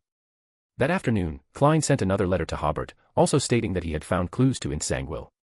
If he got his exact whereabouts, please Hobert provide some help. Hobert replied, if you don't call me to besiege Insangwil, you don't treat me as a friend. I will hit you once every time I see you in the future. Pray to the Creator, in case of emergency, write to me if you are not in a hurry. After sealing the letter, Hobert summoned Klein's messenger, Rainet Tynker, wearing a long black dress and carrying 4 heads in her hand, from the spirit world. After Hobert gave the letter to her, he said, the cost of this letter will be paid by the recipient. Rainet's 4 heads said, you, really, are, friends, both, so, thrifty. Southern Continent. After learning that Hobert chose the cash-on-delivery form, Klein was stunned. After paying the messenger a gold coin, he murmured to himself, didn't I make it clear in the letter? Sending a letter requires paying gold coins. Hobert in Backlund has also been very busy recently. In addition to continuing to implement his investment, he is also constantly receiving new orders. These new orders all come from his shareholder group. Especially on July 12, the big light bulb that had been lit in Order Square for 43 days went out. The middle class once again set off a wave of ordering light bulbs. It has been lit for 43 consecutive days. This made them very confident in the quality of Earl's light bulbs. At the same time, the people around Order Square felt very uncomfortable, and the entire square became dark again. So on the evening of the 13th, when Hobert was invited to attend a small dance party hosted by Earl Hall, the mayor of Backlund proposed the idea of building circuit lights around Order Square. Other councillors and nobles who attended the dance party also expressed their willingness to promote relevant construction plans. Some councillors also said that they would try to promote the intention of installing electric lights in their departments. Then in the future, Earl's Light will receive a continuous stream of street lights and government departments installing electric lights business. This is the benefit of having a shareholder group. Orders for this kind of government construction will be delivered to your door. At the same time, shareholders reminded Hobert that someone was already imitating light bulbs, so he asked him to find a way to prevent counterfeiting. This reminded Hobert, this matter is very serious and must be handled properly. After finishing the business, Audrey, wearing a light green dress, showed her youthful beauty and complained, since Earl's Light started construction, you have become the protagonist of the banquet, and it has become difficult to say a word to you. Hobert smiled and said, I actually want to make similar complaints, but that would be a bit irresponsible. After all, so many people have invested in Earl's Light, and I always have to be responsible for their interests. Audrey nodded first to show her understanding, and then whispered, let's go out for barbecue again when we have time. During this time, I asked the chef to make many kinds of barbecue, but it's always not as delicious as the barbecue you made. No problem, Hobert agreed readily, I also want to eat one recently. Well, let me think about it. I seem to be quite busy recently. How about Saturday night? Okay. After agreeing to enjoy the food together, the dance party ended soon. The next day, Hobert announced something that shocked Backlund and even the entire loan. In the Backlund Morning Post, Hobert published the following announcement, in order to alleviate the public's urgent need for light bulbs, factories that are interested in producing light bulbs and wires can purchase the technology of light bulbs and wires from Earl's Light for £1. This is basically equivalent to publishing the manufacturing process of light bulbs and wires. For a time, the factory owners in Backlund couldn't sit still and spent money to buy the 3-year patent right. It doesn't matter whether you make light bulbs or not, get the technology first. Many shareholders of Earl's Light also expressed their incomprehension and went to the Earl's mansion to ask Hobert, but Hobert didn't see anyone. Hobert even rejected all banquets, dance parties, salons, and other invitations. Many people speculated that Hobert regretted making the light bulb technology public. Others speculated that Hobert was brewing a new business plan. In fact, Hobert is preparing to accept the affairs of Jonathan and others. They have made preparations and are waiting to take the opportunity to gather together on the next blood moon to revolt. At that time, they will directly pray to the Creator and immediately flee to southern Colson after the blood moon ends. At that time, the remaining forces of the Theosophy Order will come to chase them at any time, and the Demonist sect will not let it go. Of course, Hobert would not put these time bombs in southern Colson, which he regarded as the foundation, so more than a month ago, Hobert asked Corwin to assign manpower to build wooden houses on the shipyard island, preparing to temporarily settle Jonathan and others there first. If a Beyonder war breaks out, it will not damage the cities and towns that have been built with great difficulty. As for the Demonist sect's attack, it is not so easy to resolve. Hobert is preparing to take this opportunity to see if he can trick the Demonist sect, in order to avenge the previous smog incident in Backlund. There are personal grievances in this. After all, Hobert was beaten badly by the Demonist of Despair, and he has always been brooding about it. Although that demoness of despair has been killed by him, he still has no good feelings for the demoness sect. Of course, the main reason is that the entire Backlund, and even the members of the Tarot Club, may have forgotten the tens of thousands of people who died in the smog. But Hobert has never forgotten. The street full of corpses, the despair of people struggling before their lives, is still very clear in Hobert's mind. At that time, Hobert made up his mind that he must do something for those who died in the smog, otherwise he would not know what he was getting stronger for. Having the power to resist in the doomsday is a great motivation, but Hobert does not want himself to have too much divinity, like the Beyonders in those secret organizations, without any human temperature. After the Backlund smog incident, Hobert permanently listed George III, the demoness sect, and the Aurora Order on his list of enemies. But as a person who has received external Confucianism and internal legalism education, Hobert knows the truth that a gentleman takes revenge. 10 years is not too late, so he has not acted for more than half a year. Now Hobert feels that the time is relatively ripe, and it is natural to take revenge. Or rather, when he decided to accept Jonathan and others, Hobert already had a series of plans. Later, he met the Tony family and the complete surrender of the Tudor family, which made the plan gradually become more secure. Now the only problem is, if the demoness sect is beaten in a hurry, will the primordial demoness take action? Regarding this question, Hobert decided to pray to the Evernight goddess and the Earth Mother before taking action, so as to avoid the primordial demoness really descending on southern Colson. As for the rewards for these two deities, Hobert believed that if it was just to prevent the descent of the primordial demoness, he could give a grade 1 sealed artifact. Hobert currently has 10 of this level of sealed artifacts, so there's no pressure to pay with them. If anyone were to go head-to-head with the primordial demoness, Hobert would not hesitate to sacrifice 0 to 70 to express his determination to fight to the end with the demoness sect. Time came to the night of July 15th. Hobert, holding the already sleeping furs in his arms, was about to think about the Longtail Island when suddenly his spirituality sensed something and he looked out the window. The crimson moon was rapidly becoming redder. This was the signal for Jonathan and the others to rebel. Furza's spirituality was also touched, and she suddenly sat up, her mature and beautiful nude body exposed to Hobert. It's the blood moon. That's right. Hobert had already gotten up, quickly put on his clothes, and picked up his cane. I have to go prepare quickly. I can't stay by your side. After saying that, he quickly kissed Furz on the forehead and disappeared from the bedroom of Greenery Manor. Furz also quickly tidied her hair, put on a robe, and prepared to pray to the Creator at any moment. Hobert didn't go far, just to the study of the Lord's mansion. Just as he instructed the butler, Alan, to act according to the previous plan, he heard the prayers coming from the Nation of Disorder. To prevent any mistakes on this day, Hobert had instructed the butler, Alan, in advance on who to invite to preside over the situation, what corresponding preparations to make, and so on. However, Hobert certainly wouldn't tell Alan the entire plan, only what Alan needed to do. Entering the Nation of Disorder, and sitting on the Iron Throne, Hobert indeed saw 3 unfamiliar stars appearing in the pool in front of him. Hobert immediately spread his spirituality to the first unfamiliar star. He saw Jonathan praying to the Creator. The intelligentsia has a tradition. When they realize the blood moon is about to happen, Jonathan and other demigods, as well as the travelers, will quickly use travel to gather family members together as much as possible. Only by doing this can the primordial demoness effectively protect them during the blood moon. When they didn't do this at the beginning, many family members failed to receive any protection during the blood moon. Hobert could roughly guess the reason behind this. Each time interrupting the whispers of the blood moon takes some time. If it were a true god, they would be able to protect hundreds of people at the same time. However, the primordial demoness condition is not good, and some of her abilities are inferior to those of true gods, so she can only protect a portion of people. For Beyonders of other pathways, it is almost impossible to do this, but for members of the Abraham family, it is not difficult to do so. First of all, Beyonders of this pathway have very high spirituality. As long as the crimson moon changes, they can sense it, especially Jonathan and other middle sequence Beyonders. They can sense it even before the blood moon begins to form. After that, they will immediately begin to transport family members. The traveler can bring 2 people into the spirit world at a time, while Jonathan can bring 10 people into the spirit world. As for sequence 6, they generally record several travels in advance and use them at this time. So, it doesn't take long for members of the intelligentsia in a certain area to gather together. The preparations that Jonathan said he was going to make earlier were to transfer family members who had the intention of rebellion to the jurisdiction of the 3 demigods participating in the rebellion under legitimate reasons, and to arrange everyone's families to South Colson as much as possible with appropriate reasons. Of course, for the sake of concealment, Jonathan only informed the other 2 demigods about the rebellion.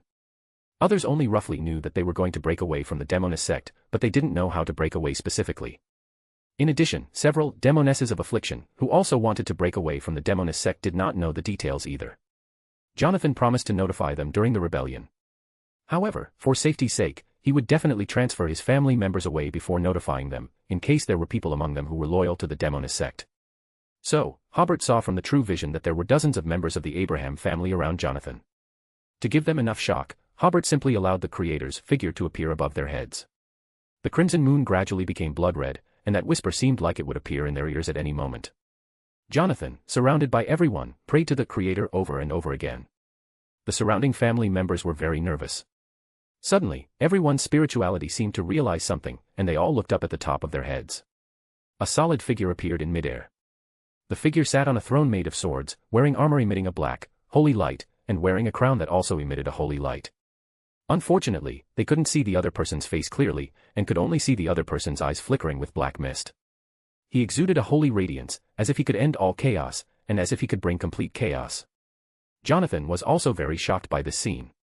He had received several divine revelations, but he could basically only feel great pressure and could not see any image at all. So, Jonathan's image of the gods was actually very vague. At this moment, he and the other family members realized that the image of the gods was so tall and holy. At this time, a huge sense of oppression came over them, and the full majesty shocked everyone's hearts. The majestic aura exuded by the Creator made people unconsciously lower their heads and want to surrender unconsciously. Soon, this sense of oppression disappeared, and everyone looked at the top of their head somewhat blankly, and sure enough, there was nothing there. Many people suddenly became a little bewildered and uneasy, as if they had lost their due protection. After about half a minute, a family member pointed out the window and said, "Look, the blood moon has formed." But they didn't hear any whispers in their ears. "Praise the Creator." Someone suddenly said. This praise was echoed by everyone, "Praise the Creator." Hobert used this half-minute to spread his spirituality to the other two stars one after another. In addition to allowing the image of the Creator to appear, he also used tampering plus distortion to change the density of spirituality around them, which was not enough to support the spread of whispers. Because Furs didn't need to show the image of the Creator, it only took 2 seconds for her to get rid of the blood moon's intrusion. This blood moon was shorter, lasting only about 20 minutes. Hobert paid close attention to the situation of Jonathan and others, and Hobert did not return to the real world until the blood moon ended. Under Hobert's prior deployment, Alan had sent people to invite Mayor Corwin and Deputy Mayor Donna, and organized the corresponding personnel to do a good job of reception. So, when Hobert came to the front yard, it was already brightly lit. Hobert sat down on the chair prepared for him in front of the main hall, and Furs also came at this time, sitting next to Hobert. At this time, Jonathan led the first batch of members who rebelled and appeared in the center of the yard. Join the Church of Miss Raven and become a Sequence 9, reader patreon.com/keyoffstars for more chapters. Chapter 587, Chapter 586, The Gaze of the Primordial Demoness. Join the Church of Miss Raven and become a Sequence 9, reader patreon.com/keyoffstars for more chapters. Jonathan and 10 other members suddenly appeared in the brightly lit courtyard. Seeing this, Jonathan breathed a sigh of relief, which proved that Hobert was prepared. The other members were a little nervous. After all, this was a defection, not a vacation. Hobert nodded slightly to Jonathan, "Leave a person in charge and hurry up to pick up the others." "Okay." Jonathan appointed a Sequence 6 to temporarily maintain order here, while he disappeared into the void again to pick up the others. While the 9 Theosophy Order members were at a loss, Alan asked the servants to bring chairs for them to sit on, and also brought up a table with several large teapots and basins of cups, allowing them to fetch water if they were thirsty. Those whose families had already moved to the South Colson area had also been notified to come. The greetings from their families, and Alan's command of the servants' reception, gradually eased their nervous emotions. Then, the members of the Theosophy Order arrived in batches, and gradually members' families began to appear, including the elderly and children. Alan asked people to bring up another table of sweets and pastries. More and more family members heard the news and rushed over, and the scene became more and more lively. Until this time, the Theosophy Order and the Demonist sect had not yet reacted. The Abraham family's curse is rather special. It's not that you will die if you hear it once. If you only hear it once, it will only make your condition very bad. The higher the sequence, the worse the condition. For a demigod like Jonathan, he would lose control after hearing the whispers 2 or 3 times in a row, while for an apprentice, it wouldn't be a big problem to hear it 10 or 8 times. So before this, whenever the Blood Moon asked the Primordial Demoness for protection, there were always people who, for various reasons, did not have time to pray to the Primordial Demoness, or did not have time to gather together to avoid the curse. If the Primordial Demoness was in good condition, she might immediately notice, why are there so few Theosophy Order members requesting her protection this time? However, her condition has not been very good. As long as those members who have not rebelled still pray to her for protection, instead of none praying at all, she will most likely not notice the disappearance of Jonathan and others so quickly. It doesn't matter if she notices, the Demonist sect's obstruction is obviously too late. By the time the Theosophy Order members who have not rebelled leave the protection of the primordial demoness, Jonathan and the others have already begun to transfer the members. Even if they immediately organize people to chase after them, they will still be one step late. Currently, Jonathan and the others have calmly begun to transfer the members' families. The demoness sect probably hasn't noticed this yet. However, just in case, under Hobert's instruction, Donna began to persuade the Theosophy Order members' families to leave temporarily. The reason for the persuasion was also very simple: the enemy might chase after them, and there might be a battle here. Beyonders had to stay and be ready to fight at any time, but family members were too dangerous here. Everyone thought this was true, so they let their families leave first, and the Beyonders remained vigilant at all times. As Angus and Elliot, who had just been promoted to Sequence 5, Mentor of Disorder, led the team to arrive, nearly 200 Beyonders had gathered in the courtyard. Hobert organized everyone to stand in an orderly manner to avoid sudden events. Next, Jonathan and others began to pick up the Witch Pathway Beyonders who also participated in the uprising. The reason for their uprising was similar to Helen's previous decision to be loyal to Hobert, for their own better development. The Demonist sect at this time is more like a witch family, with several families chained by marriage and deep interests controlling the church and deciding how the resources in the church should be distributed. Members of these families, as long as they have good qualifications, can easily be promoted to Sequence 5 and have the opportunity to be promoted to demigod. And the Witch Pathway members of the Theosophy Order almost all lack such a background. Like Triss, she came from the Theosophy Order, so she was arranged to be by Prince Edisac's side, a pawn that could be abandoned at any time, and also used to experiment with becoming a vessel for the primordial demoness. The Witch Pathway members in the Theosophy Order actually don't have a very bright future. This is what Hobert learned, the internal contradictions of the demonist sect that can be exploited, and also the main reason why those Witch Pathway Beyonders want to revolt. But they don't have the same sense of identity as the Abraham family and are full of uncertainty, so they will be brought over last. What Hobert and the others didn't expect was that after they successively arrived in the courtyard of the Lord's mansion, they immediately exposed and reported each other as spies, and the entire courtyard was in a state of panic for a while. Hobert did not immediately order the arrest of those suspected spies, because he did not yet understand the specific situation, so as not to allow the real spies to succeed. "I will send someone to investigate clearly later," Hobert said loudly. "Now everyone look at me." Whether it was from the notification of relatives and friends, or their own guesses, the rebels in the courtyard already knew that Hobert was the receiver of this rebellion operation, and one of the main planners. Hobert took a box made of order crystal from furs. When the box was opened, it contained a crystal ball composed of many insects embracing each other. Jonathan and the others' eyes lit up immediately. This was a secret sorcerer Beyonder characteristic. This Beyonder characteristic was the road sign used by Christian during the Battle of Phaenopotter to guide the angel of the Augustus family of the lone royal family to the location. It was collected by Hobert, who was in the rear. Later, people from the lone royal family inquired about the whereabouts of this Beyonder characteristic, but Hobert told them that the situation was urgent at the time and he didn't have time to take it away. Because Hobert had made such great contributions, no one asked about this Beyonder characteristic again, and it was assumed that it was lost. Even the Abraham family members who didn't know what this was felt very close to this crystal ball and hoped to have it. "Look at this again." Hobert closed the box and took another box of the same appearance from furs. Opening this box, there was a ball of delicate thread-like silk, half pure white and half jet black, with spots of light moving rapidly on the silk. In Hobert's view, this Beyonder characteristic has a sense of science fiction. The eyes of several demonesses of affliction also lit up. This turned out to be a Beyonder characteristic of a demoness of despair. This Beyonder characteristic came from the just concluded operation in Foggy Town.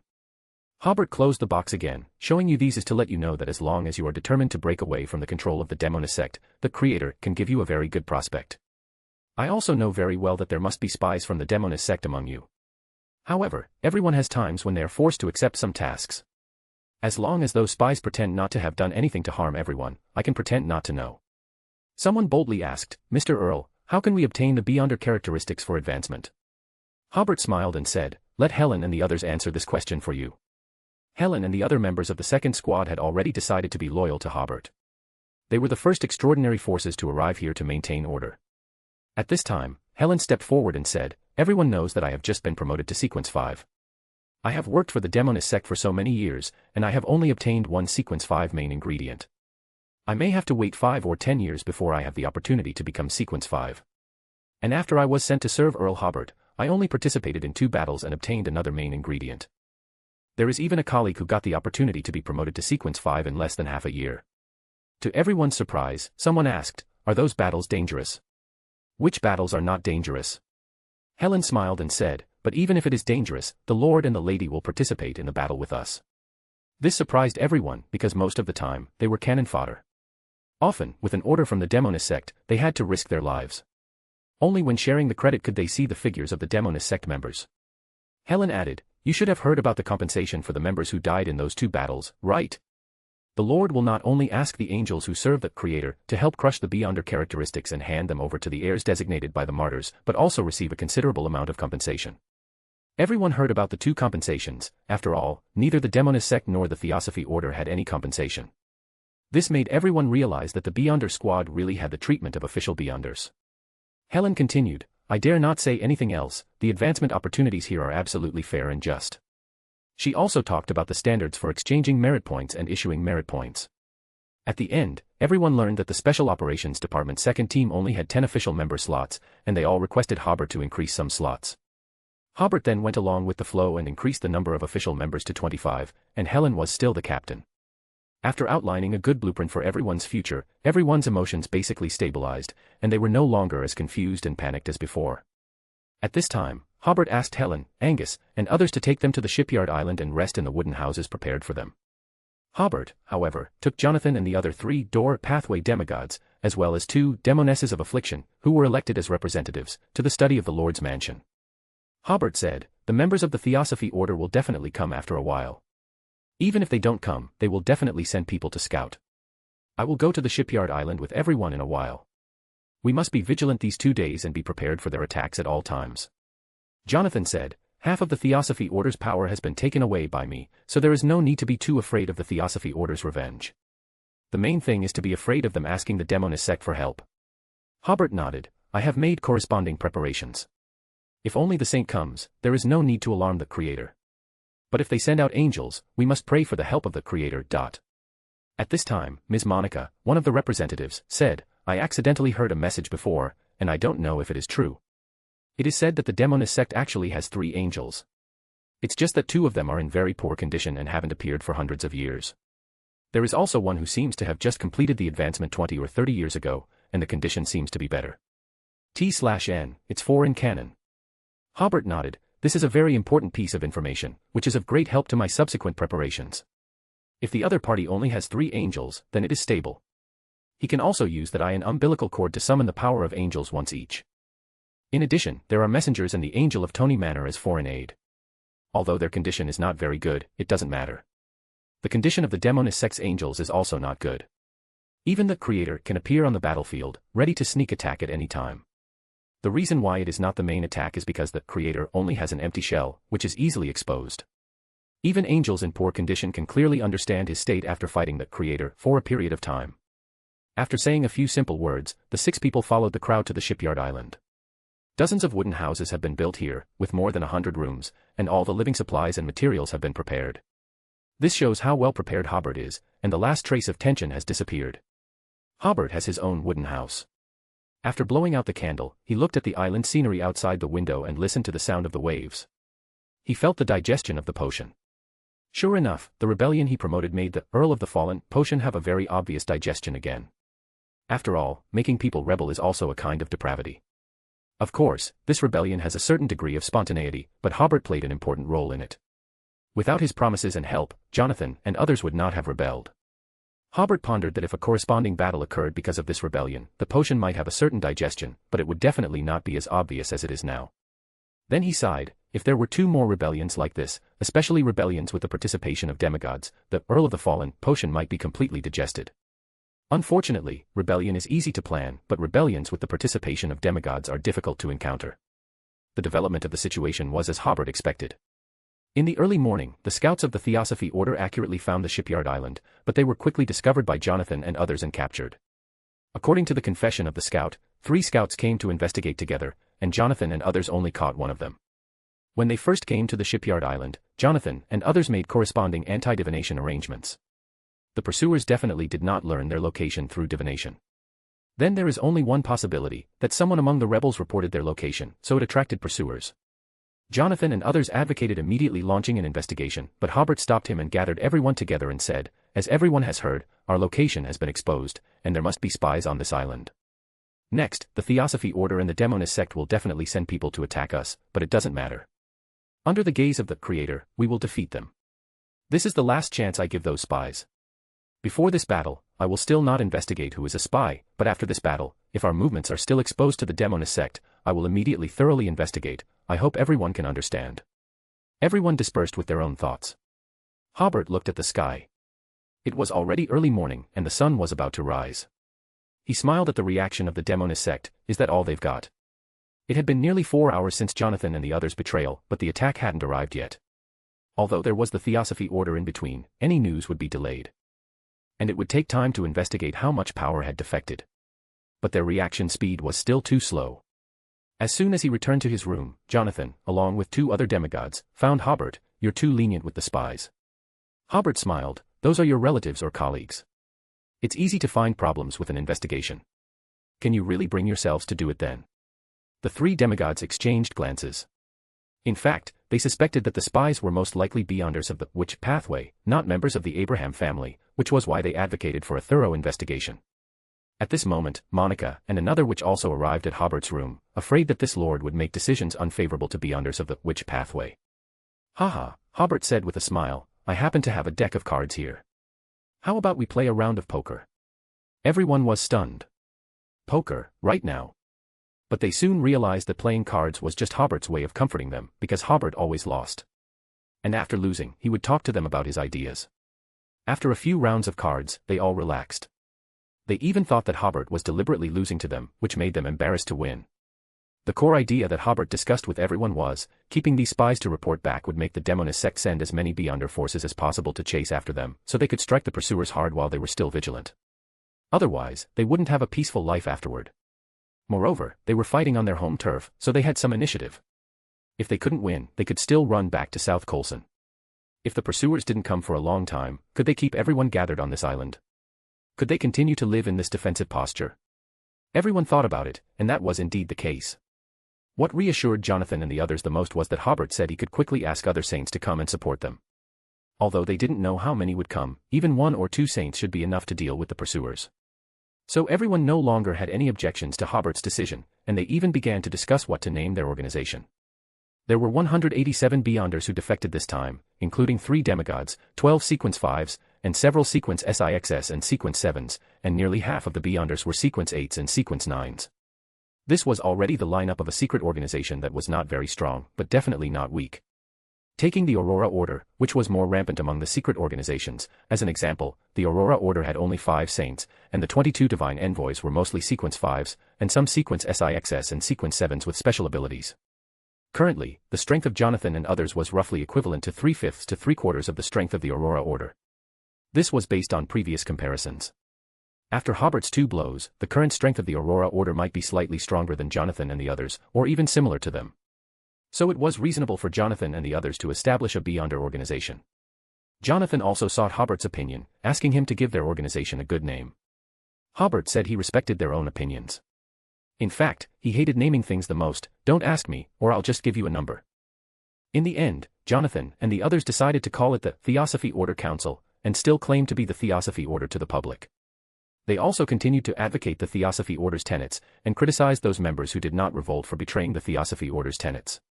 Currently, the council was composed of 5 people, including Jonathan, who were responsible for handling the organization's daily affairs and allocating beyonder resources. Their uprising also brought some sealed artifacts and beyonder materials. With Hobert's consent, these things were kept by the council, and their use was sought to be fair and just. Ah.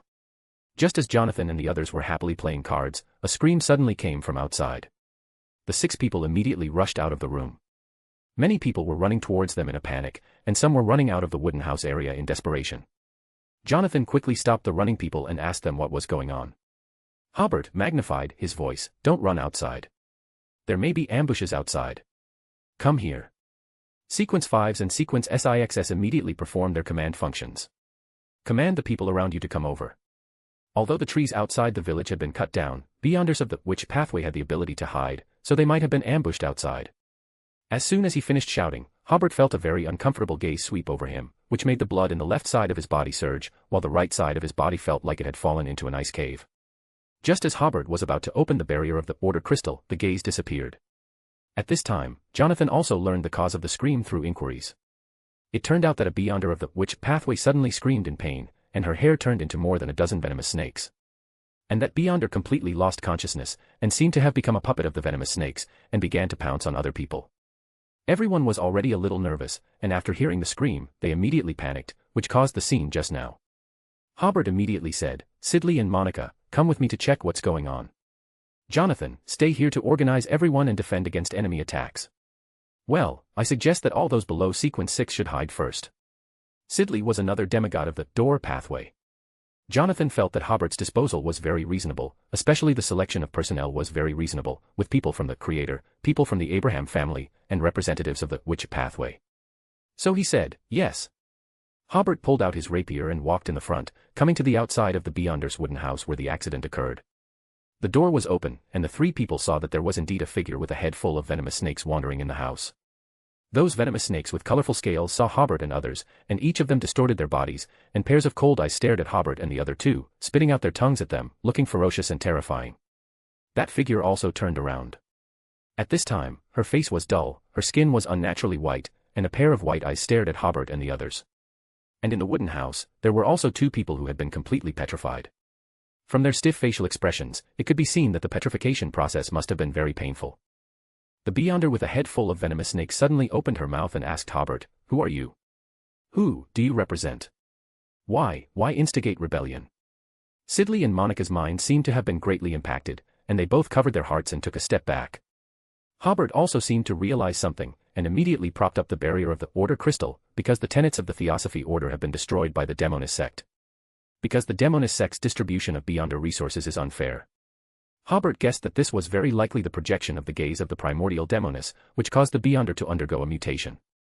Recalling the uncomfortable gaze just now, Hobert realized that the power that the primordial Demonist could project was very limited because of her poor condition.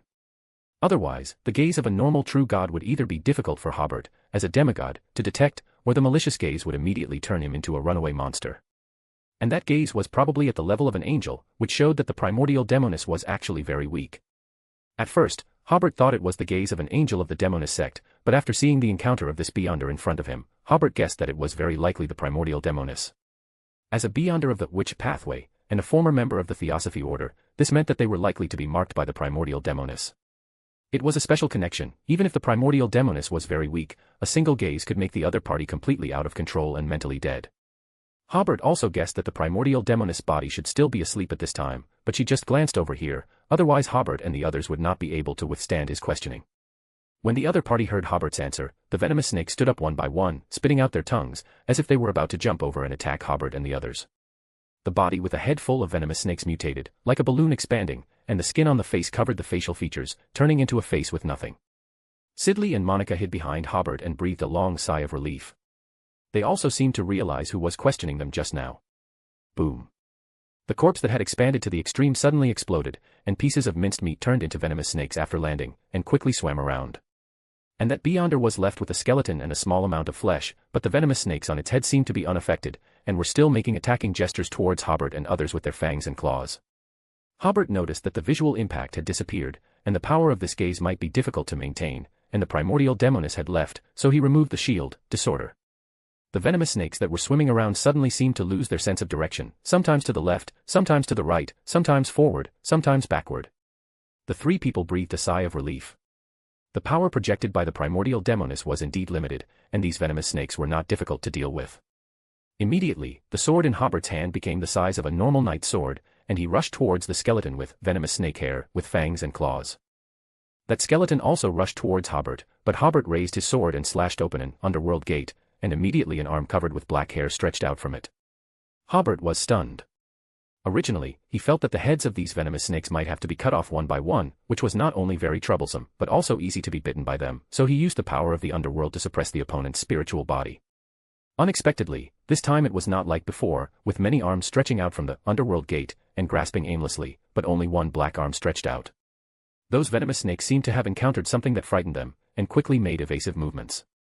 The black arm opened its hand and grasped over the heads of those venomous snakes, seeming to grab a wisp of black, illusory gas. These venomous snakes quickly began to petrify, and then the entire skeleton also began to petrify. In just 1 or 2 seconds, the venomous snakes on the head and the venomous snakes on the ground turned into stone statues. Hobert immediately realized that this black arm was attracted by the aura of the primordial Demonist. After grabbing that trace of aura, the arm that clenched its fist suddenly turned to Hobert. Hobert's spirituality immediately sensed the danger and quickly closed the underworld gate. But this time the underworld gate failed to completely close as Hobert wished, and a region the thickness of an arm was left. Although that arm had retracted to a certain extent, it still had not completely left. Rumble.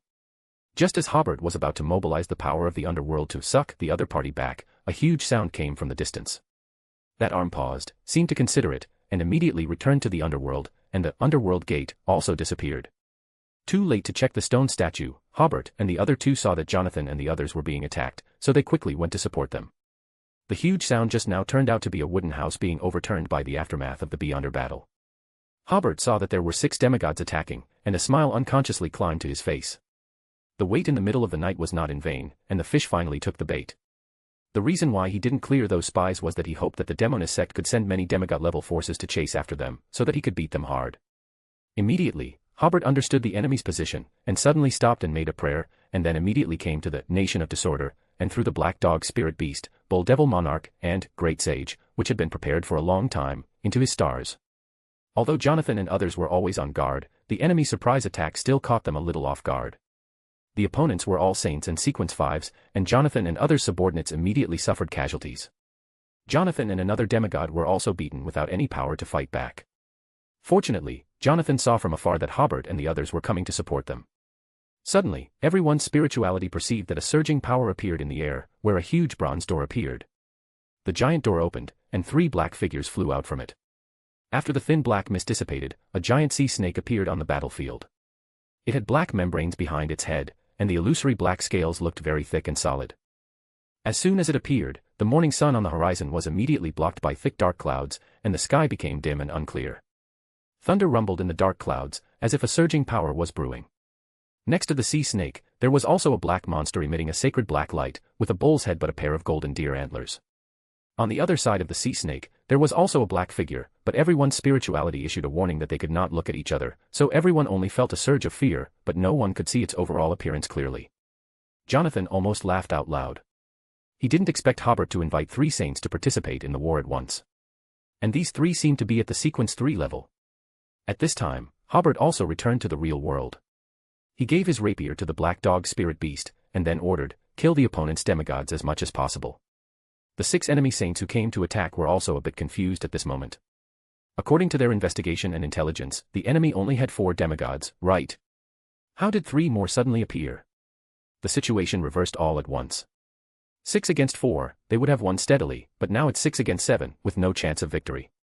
Just as the Wanderer and the Demoness of Unaging, who were commanding this operation, were hesitating whether to retreat immediately, the Blackhound Spirit Beast and the others had already rushed over, each choosing their own opponent to fight. Jonathan and the other 3 demigods also returned to the battlefield, while Monica commanded Sequence 5 and Sequence 6 to face the opponent's Sequence 5s.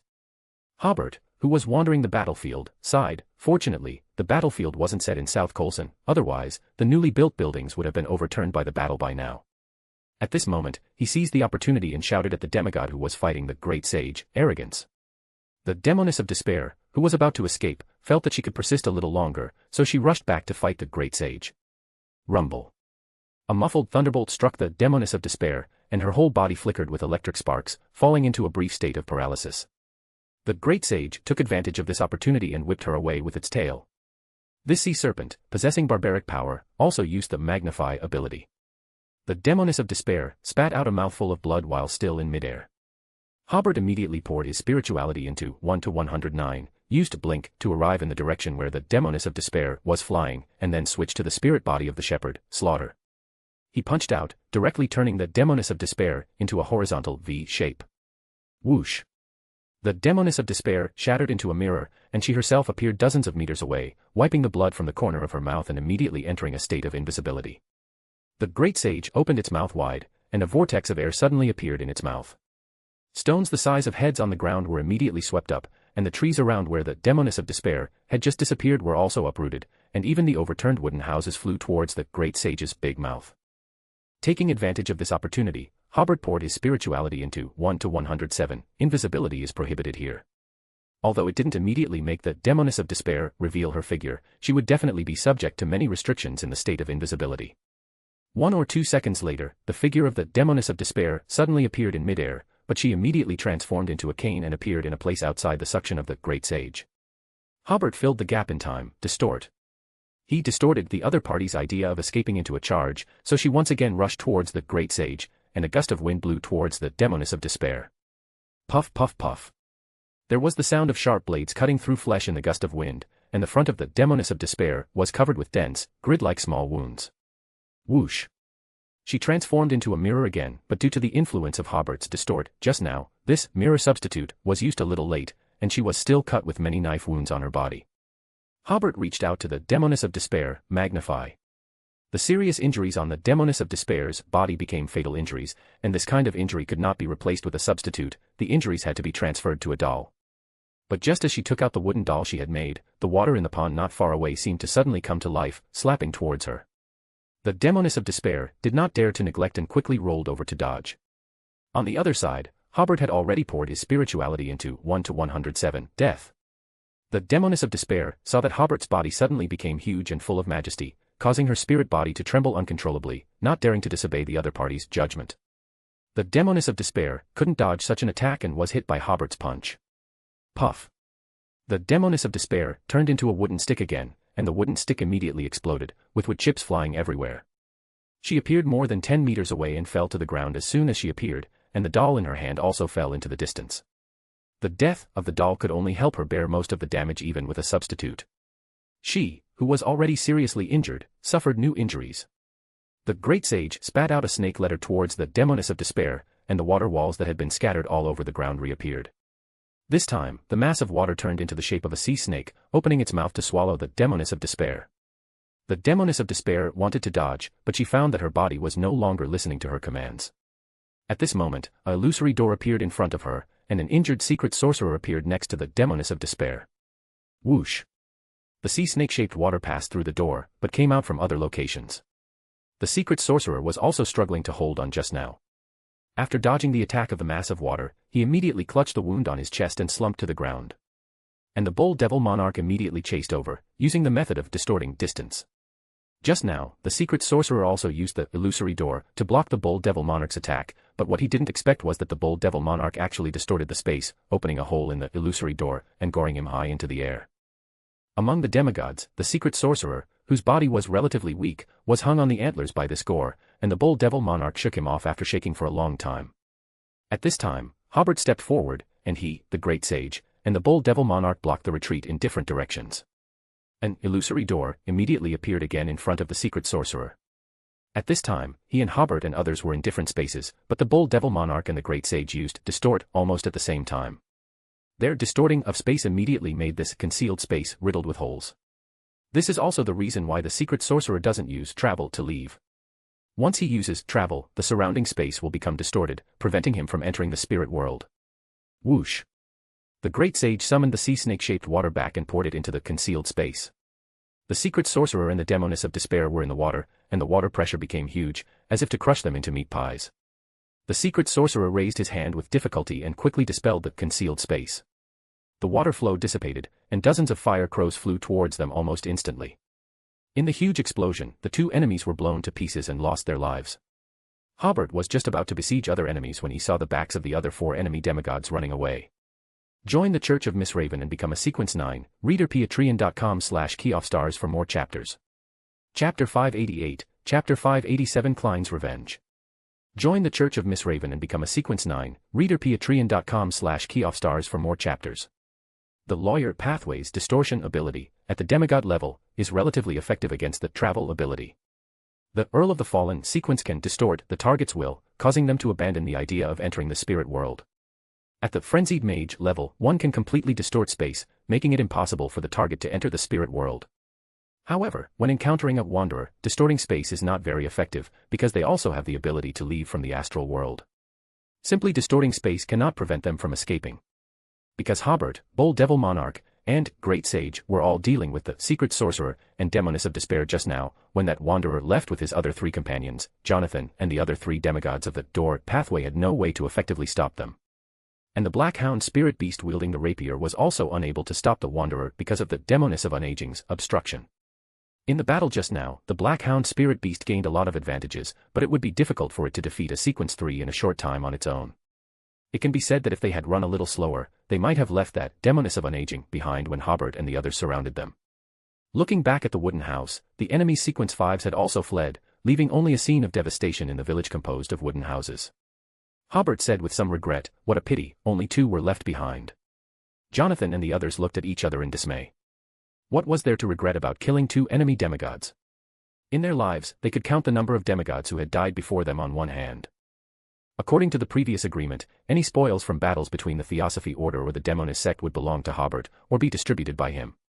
And even without this provision, those 2 demigod-level Beyonder characteristics should be divided up by the saints Hobert invited, because Jonathan and the others didn't help at all. As for the sequence 5 level battles, there were no spoils. They were a traveler paired with a demoness of affliction. A total of 7 travelers and 7 demonesses of affliction came. Their strength was similar to Monica's group. So the spoils of this battle were only the Beyonder characteristics of the secret sorcerer and demoness of despair. Hobert put away the Beyonder characteristics and recalled Bold Devil Monarch and the others, then said to Jonathan and the others not far away, "I'll put these Beyonder characteristics away for now, but they will eventually be used for your advancement. Of course, provided that you have accumulated enough merits with the Creator." Jonathan regretted a bit that he hadn't completely pledged allegiance to the Creator at the time, but only agreed to have an extraordinary team obey Hobert's command and fight for the Creator. With just those 25 Beyonders, when would they accumulate enough merits for a demigod's Beyonder characteristic? Next was the statistics of battle damage. Including those who mutated due to the primordial demoness gaze and the 3 who were petrified, a total of 8 people died and more than a dozen were injured in the battle just now. In addition, 7 or 8 of the wooden houses they had just stayed in for one night were completely destroyed, and more than half were damaged to varying degrees. Jonathan and the others followed Hobert back to the witch pathway Beyonders who had been petrified earlier. Whether it was the skeleton with a head full of snakes or the 2 petrified people lying on the ground, they showed no signs of life. Hobert said to the onlookers, "This is the end for being a spy. You don't think the Demonist sect will really give spies benefits for their information, do you?" He didn't know if this Beyonder who was already petrified and had a head full of snakes was a spy, but at this moment, Hobert needed her to be. Hobert stared intently at the crowd, clearly seeing that the faces of several people were not very good. But Hobert still didn't plan to arrest these suspected spies. It would be best if they could attract another group of demigod attacks. After letting Jonathan deal with the 3 petrified corpses, Hobert sent someone to notify Donna in South Colson. Soon, a large number of construction workers poured in, starting to repair the damaged wooden houses, and a team of doctors and nurses came to bandage the wounded. At the same time, a group of chefs and assistant chefs from the construction site came to light fires and cook for everyone. Hobert then returned to his wooden house to rest. As for the 2 Beyonder characteristics, to avoid Jonathan and the others from suddenly visiting, he decided to sacrifice them to the nation of disorder at night. At this time, the dark clouds in the sky dissipated, and the sunlight shone on the village on the small island, and a hot day began. Jonathan, who had arranged everything outside, came to Hobert's wooden house again. "Earl, several seriously injured people have been sent to South Colson for treatment." Hobert nodded. "In a moment, bring the Beyonder characteristics of the dead. I'll ask an angel to help you shatter them." "Okay." Jonathan sat in the chair. That, Sidley secretly told me that he seemed to have felt the primordial demoness gaze just now." Hobert glanced at Jonathan, who was a little worried. "Go tell Sidley and Monica that, to prevent unnecessary chaos, this news can only be made public within the scope of your 5 directors." "Okay, I will." Hobert added, "Tell them there's no need to worry about it." He smiled and said, "Why do you think the primordial demoness has been in a state of slumber? One aspect is that her condition is not good, and the other aspect is to hide herself, so as not to be known by any of the 7 Orthodox gods, and thus be attacked by the Orthodox gods. It's already the limit for her to cast some gazes. If too much power is projected, the Creator will definitely take action. That's not something you and I should worry about." It was uncertain if the Creator would take action, but Hobert would immediately pray to the Evernight Goddess and the Earth Mother. The primordial demoness would probably get beaten up. Jonathan breathed a sigh of relief. "That's good, I'll go tell the others." Hobert Ed and said, "Continue to be vigilant to avoid another enemy raid." Throughout the day, people outside were busy building wooden houses, and there were no more raids. At night, after Hobert admired the night view of the island, he returned to the wooden house, drew the curtains, and sacrificed the 2 spoils and the Beyonder characteristics sent by Jonathan to the nation of disorder. Sitting on the Iron Throne, Hobert first invested his spirituality into his star and used true vision to look around, and found nothing unusual. Then he shattered several Beyonder characteristics and quickly reaggregated them. After finishing all this, Hobert went to look at the skull of the crow-haired golden-horned evil monster and the stomach pouch with Calvetua's mental remnants. Bold Devil Monarch could be used twice more, and Great Sage could be used 6 more times. The Black Hound spirit beast could be used all the time, but Hobert estimated that after he became an angel, he might not need their help very much. For example, since he was promoted to demigod, they have appeared less and less often. But even if they were not needed, Hobert planned to keep them in the Nation of Disorder as a souvenir. More than 2 hours later, Hobert entered the Nation of Disorder again, brought the shattered Beyonder characteristics to the real world through bestowal, and shattered the Beyonder characteristics of the Secret Sorcerer and Demoness of Despair for future rewards. The next day, the Theosophy Order did not organize a new attack, but everyone knew that the Demoness sect would never give up. So on the third day of the Theosophy Order Council members' uprising, when the shipyard island was raining heavily, Jonathan and others found Hobert again. Looking at the rain outside, which was like pouring water from the sky, Hobert smiled and said, "I just got some news that several courtesans in Backlund are inquiring about the Creator." The last attack was more like a tentative battle, more like testing the Creator's determination. Now that they know the Creator's determination to protect you, I think they will carefully collect information and launch a new revenge operation after a while. Although many stories about the Creator are circulating in the extraordinary world, Hobert is the only more active devotee of the Creator. Upton and Rafter are almost negligible. After all, they did not carry out any actions in the name of the Creator. So before this, the Demoness sect may have only heard some news that the Creator's power was in the southern continent and the like. If you inquire about it in the royal family of the Lone Kingdom, you can get a lot of information, which should include the knowledge that Hobert is very likely to be a devotee of the Creator. But at the same time, they will also know about the battle in Fainapotter City and the fact that the Creator dispatched 2 angels in that battle in the southern continent. After obtaining this information, they will definitely mobilize their forces and take action after they are confident. Jonathan asked, "Do you also think that the Demoness sect will retaliate again?" "That's for sure." Hobert said, "Even if it's for the sake of internal stability and unity, they will definitely mobilize all their forces to launch a fierce offensive. This has long been in my imagination, you don't need to worry too much." Hearing Hobert say this, they were really at ease, mainly because of the sacredness and greatness shown by the Creator when he helped them resist the curse of the Blood Moon before, and the 3 saints who had previously pledged allegiance to the Creator yesterday, which made them feel the power of the Creator and his power. Hobert added, "But the next battle will not take place on this island. I believe that after inquiring, the Demoness sect will know that South Colson is still under Hobert's rule, so it can also be regarded as the Creator's territory." So Hobert guessed that the other party's next target of revenge is likely to be South Colson, because no matter how they fight, Hobert's loss will definitely be greater. "I will leave Shipyard Island tomorrow." Hobert finally said, "I am going to organize the power to resist the Demoness sect. After all, this is an old secret organization, and it used to be an Orthodox church. It is not too much to take it seriously. You must restrain your subordinates, unless they are travelers or accompanied by travelers, otherwise, try not to leave Shipyard Island during this period." Jonathan and others responded one after another, "Yes." At the same time, they also felt that this uprising was the right choice. For them, the devotee of the Creator was going to fight the Demoness sect head-on. However, what they didn't know was that even their uprising was actually within Hobert's plan. The next day, Hobert really left Shipyard Island and returned to Backlund. Recruiting people is not so important right now. He came back this time because he received a letter from Klein, preparing to meet him alone in Mr. Fool's Divine Kingdom. Hobert estimated that the battle against Insangwil was about to begin, so he simply returned to Backlund to prepare.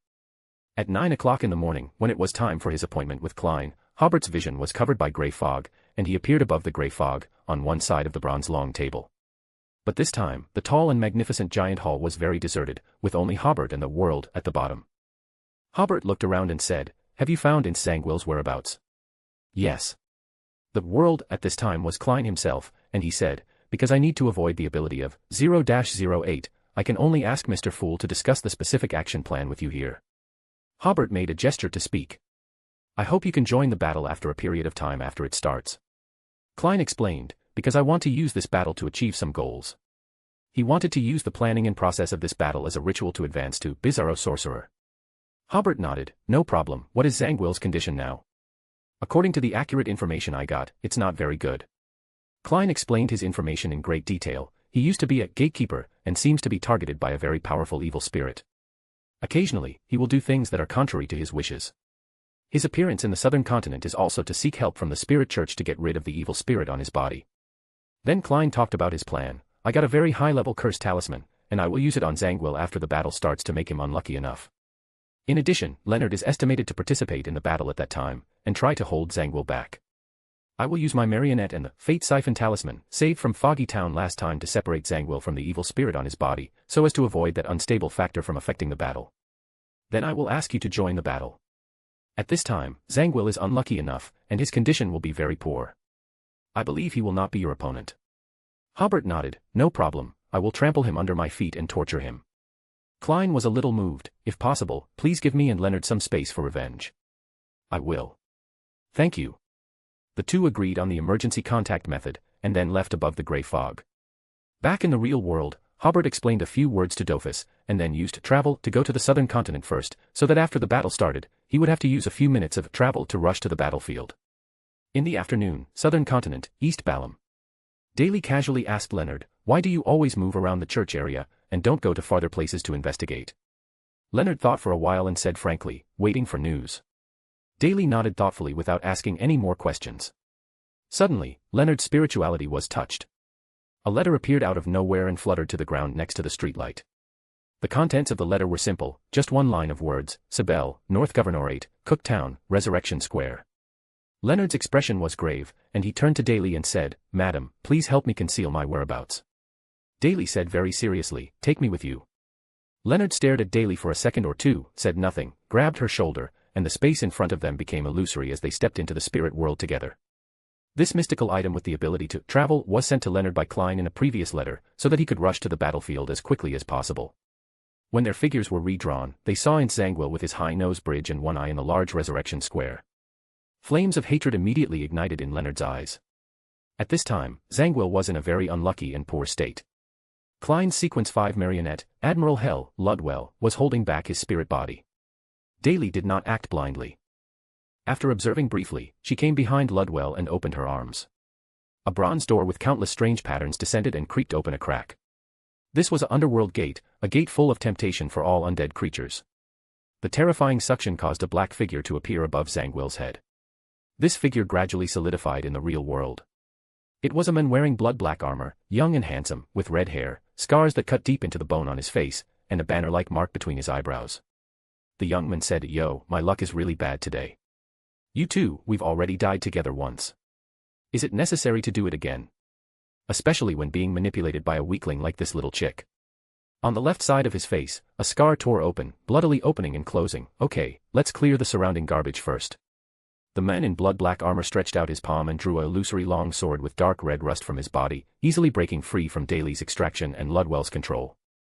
At this moment, Admiral Hell, Ludwell solemnly recited in ancient Hermes, Fate. The position of this marionette and Zangwill dimmed at the same time, and then quickly returned to normal, but the person possessed by the evil spirit changed from Zangwill to Ludwell. Instantly, a phantom wearing black-red armor appeared above its head. In a hotel room near the square, Klein calmly manipulated the marionette, causing him to turn and walk towards the underworld gate, summoned by Daly. Daly immediately understood the marionette's intention and made the gap in the underworld gate a little bigger. Ludwell allowed pale arms to grab him, and pushed the gap in the underworld gate even wider, rushing into the virtualized bronze door. Seeing this, Daly immediately withdrew her palm and stopped maintaining the bronze door covered with mysterious symbols. Clang. Admiral Hell, Ludwell, along with Sauron Einhorn Medici inside him, was isolated from the real world. Over 100 meters away, Klein breathed a sigh of relief. This crucial step was finally completed. After that, they could fully deal with Zangwill. Leonard took out a pistol and held it against his temple with one hand, and tightly grasped the Fate siphon with the other. Fate. This was the worm of time he had obtained from the old man Palaz Zoroast in his body, and he had prayed to Palaz for power to create the Fate siphon. While throwing out the charm, Leonard pulled the trigger and committed suicide, exchanging fates with Zangwill in this way. In that instant, countless silver-white lightning bolts raged, and the surrounding scene shattered like a broken mirror. Leonard suddenly woke up and found himself standing in place, only pointing the revolver at his temple, and the Fate siphon was not thrown out. What he had just done was just a dream. At this time, Zangwill's eyes were filled with gloom. The moment the underworld gate appeared, he created a large-scale dream in Resurrection Square. But because Klein was far away, his marionette did not fall into the dream, which destroyed Zangwill's entire dream. However, the moment the underworld gate closed, Klein's marionette disappeared from the square, and he dragged Daly and Leonard into the dream. This forced Klein, who was far away, to quickly enter the grey mist above and use lightning to wake Daly and Leonard. Seeing that the dream had no effect, Zangwill directly took out the Arlasud quill and quickly wrote on the clothes at his arm. Zangwill is in very good condition today and can effectively control his demigod mythical creature state. Therefore, he decided to make no reservations and try his best to escape from here. As the last stroke of the classical quill fell, Zangwill's body changed. For arms without skin and covered with feathers grew from his waist and ribs. His teeth grew longer and sharper, even covering his face. In an instant, Zangwill was lying on the ground, transformed into a strange creature with 8 legs and covered in white feathers. The entire square inexplicably turned to night. The insects in the soil, even the bacteria on the floor tiles, died one after another, entering eternal slumber. This was a collection of the power of night and death. Above the grey fog, Klein saw Daly and Leonard rapidly losing their lives in their sleep, and used lightning to create a lightning forest, covering Zangwill. Cracking sounds were endless. This woke Daly and Leonard again. Their spirituality seemed to realize something, and they immediately closed their eyes and quickly retreated outside the square. In the square, seeing that he could not get rid of the lightning strikes at all, Zangwill put away one leg and wrote on himself while running with 0-08. An unknown existence was attracted by the battle and felt very sympathetic to Zangwill's encounter. He decided to help him and take him away from the underworld. At this time, Daly, hiding in the corner, realized that a force was coming from the underworld. She took a deep breath, suddenly rushed out, opened her outer robe, took out a men's walking stick, and pinched the head of the stick and pulled it out, pulling out a thin sword. Klein on the grey fog was slightly stunned. Isn't this Hobert's walking stick? How is it in Daly's hands? In an instant, Daly's skin became a little more transparent. Her coiled hair pushed away her hood and scattered around, spirits who roam the underworld, fearsome undead creatures, unpredictable visitors. I, in my name, beg you to leave here. Behind Zangwill, a figure was outlined. It was a piece of blood-colored flesh, with countless eyes growing on it, and arms of different races inserted into it. It was about to grab Zangwill, but suddenly stopped and cast gaze after gaze at Daly. At this time, the quill in Zangwill's hand began to write on its own. An unknown existence has descended on Resurrection Square and is about to take Zangwill away. No, it was attracted by Daly Simone, or rather, by the thin sword in her hand. That thin sword actually has the aura of an ancient death god. Oh, it abandoned Zangwill. It decided to listen to Daly Simone's advice, or rather, order, and leave here. Zangwill is so unlucky. Hee. Join the Church of Miss Raven and become a Sequence 9, reader patreon.com/keyoffstars for more chapters. Chapter 589, Chapter 588 The Transaction Between the Creator and Adam. Join the Church of Miss Raven and become a Sequence 9, reader patreon.com/keyoffstars for more chapters. On Resurrection Square, Zangwill, amidst the lightning strikes, dodged while gripping his quill and writing on his body again. This time, an unknown existence from the spirit world has been attracted and is coming nearby, attempting to enter the real world. Writing to this point, the quill suddenly paused, then wrote on its own, it's coming, no, she is Raynette Tyneker. Oh, heavens, Raynette Tyneker is driving away all the creatures in the surrounding spirit world. She glanced at Zangwill, she withdrew her gaze, she left here, she continues to wander nearby. Zangwill is too unlucky, too unlucky. Zangwill, in a fit of anger, almost threw the quill hard onto the ground. Fortunately, he noticed that the frequency of the lightning seemed to have decreased. Zangwill, with a grim smile, thought, it's almost here, I'll soon be able to escape from here. When I recover, you're all dead. At this moment, near the square, Klein's other marionette, Winner Enzo, suddenly made a praying motion somewhat mechanically, creator in the shadows of order. Please tell Hobert Jeffrey to join the battle immediately. This was the preset mission Klein gave to the marionette. Although the movements and voice were mechanical, Hobert still received the notice immediately. So, a few seconds later, in a corner of Resurrection Square, the space suddenly became illusory, and Hobert stepped out of the void. He glanced at Zangwill and thought, he is far inferior to the demigod form of the frenzied mage. While using the distortion distance to quickly approach Zangwill, Hobert poured his spirituality into 1-107, displaying demigod form is prohibited here. Zangwill's nimble 8 legs suddenly felt like they had stepped into a swamp. Although his movements were still fast, maintaining his state consumed several times more spirituality than before. Above the grey fog, Klein breathed a sigh of relief, released the sea god scepter in his hand, letting it fall to his feet. The continuous lightning strikes were about to exhaust him. Leonard and Daly, who had been closing their eyes, also breathed a sigh of relief after hearing Hobert's voice. Since there was no longer any obstruction from the lightning, Zangwill was about to escape from here, but suddenly dozens of fire crows appeared in front of him, blocking him back. Disorder. Zangwill fell into a brief state of chaos. Boom. In the continuous explosions, some of the feathers on Zangwill's body were burned, but his body was hardly affected. Hobert was stunned. In the demigod state, his physique has been greatly enhanced. He said from a distance, magnify. What Hobert magnified wasn't Zangwill's irrationality. After all, Sequence 4 was barely able to control the demigod state. Even if his state was good, there would still be madness and irrationality. But Insangwil didn't seem to be affected at all and continued to flee quickly. Hobert was about to distort the other party's will when he suddenly realized something was wrong. Connection. He strengthened his connection with the real world, and the surroundings immediately became blurred and dim. Hobert smiled. Disorder. He put the surroundings into a chaotic state. The surrounding scenery shattered like a mirror. Hobert saw Insangwil gradually leaving the square. His originally turbid eyes were as black as the cosmos. Because he had to maintain the dream, he didn't dare to run too fast. As a demigod, Hobert's abilities could also function in the dream and affect the real world. Those dozens of fire crows had not yet exploded and hovered in the air as if they had lost their target. Hobert immediately commanded them to attack Insangwil. While dodging, Insangwil helplessly picked up 0-08 again and rode on his body quickly. At this moment, a frenzied mage was attracted by the battle. He very much wanted to obtain the beyonder characteristics of the lawyer pathway. A tall figure appeared at the edge of the square. After seeing the battle situation on the square, he was slightly stunned, and then said to Hobert, "Your Excellency, do you need help?" He was Lawrence, the patriarch of the Balk family, who happened to be passing by. He really wanted to obtain the beyonder characteristics of the lawyer pathway, but he wouldn't dare to direct his attention to Hobert even if he had the courage. Hobert smiled. "No need, I want to kill him with my own hands." Lawrence bowed politely and then disappeared at the edge of Resurrection Square.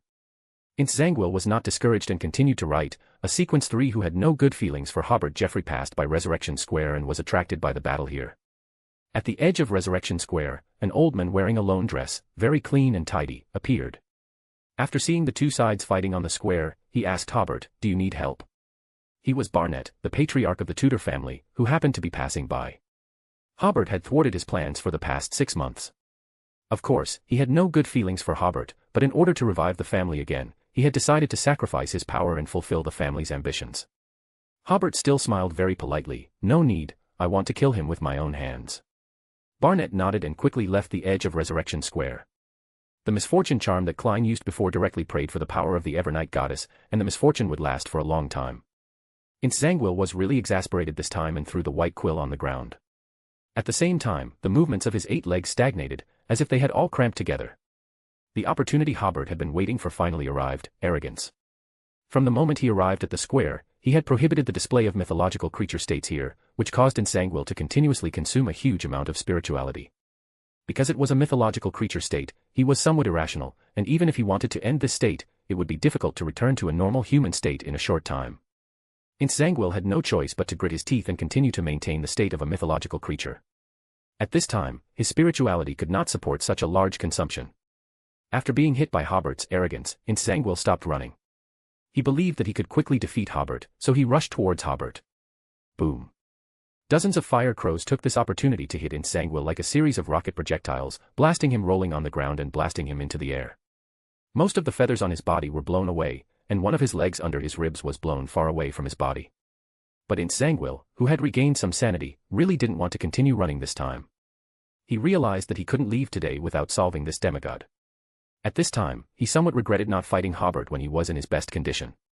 In this instant, his body was covered with a layer of magical black liquid. Strands of thick hair stretched out from the liquid, and the space centered on the hair exuded a peaceful and tranquil darkness. Hobert realized that this was Insangwil's desperate struggle. He quickly retreated, but it was still a step too late and was entangled by several strands of hair. In this instant, Hobert's eyes went dark, as if he didn't want to resist any longer and just fell asleep in the dark. Hobert slowly raised his head. Just as he was about to fall asleep, the corner of his mouth suddenly moved, revealing a stiff smile. "Has no one told you that lawyers have resistance to mental attacks?" A little bit of brilliance returned to his eyes. He threw a punch as if sleepwalking. Slaughter. This punch happened to hit Insangwil, who rushed over to sneak attack. At this time, Insangwil stood up, wanting to give Hobert a fatal blow, so Hobert's punch hit his chin directly, knocking out several long and sharp teeth. Hobert raised his hand again as if sleepwalking. Magnify. A minor injury turned into a serious injury, and Insangwil's entire head suddenly became deformed. At this time, Leonard rushed out from the edge of the square, throwing out a fate siphon while firing a shot at his temple. The huge impact made Leonard's head tilt, but the golden bullet, which he had prepared for a long time and was several times more powerful than an ordinary demon hunter bullet, did not pass through his temple, but instead passed through Insangwil's already deformed head with a poof sound. The bullet exploded in his head, blasting a big hole in his head, exposing the white brain and flowing out blood, causing serious damage. Insangwil screamed and fell to the ground, his remaining 7 legs convulsing and trembling. Ha ha ha. Leonard laughed with tears streaming down his face. Die, Insanguil. He had been waiting for this sentence for a long, long time, and had rehearsed it countless times in his heart. Damn it. Although Insanguil's head had been severely damaged continuously, his voice was still clear. I should have killed you while you were unconscious in Tingen City back then. Bang. He was about to rush towards Leonard, but was stopped by a gunshot.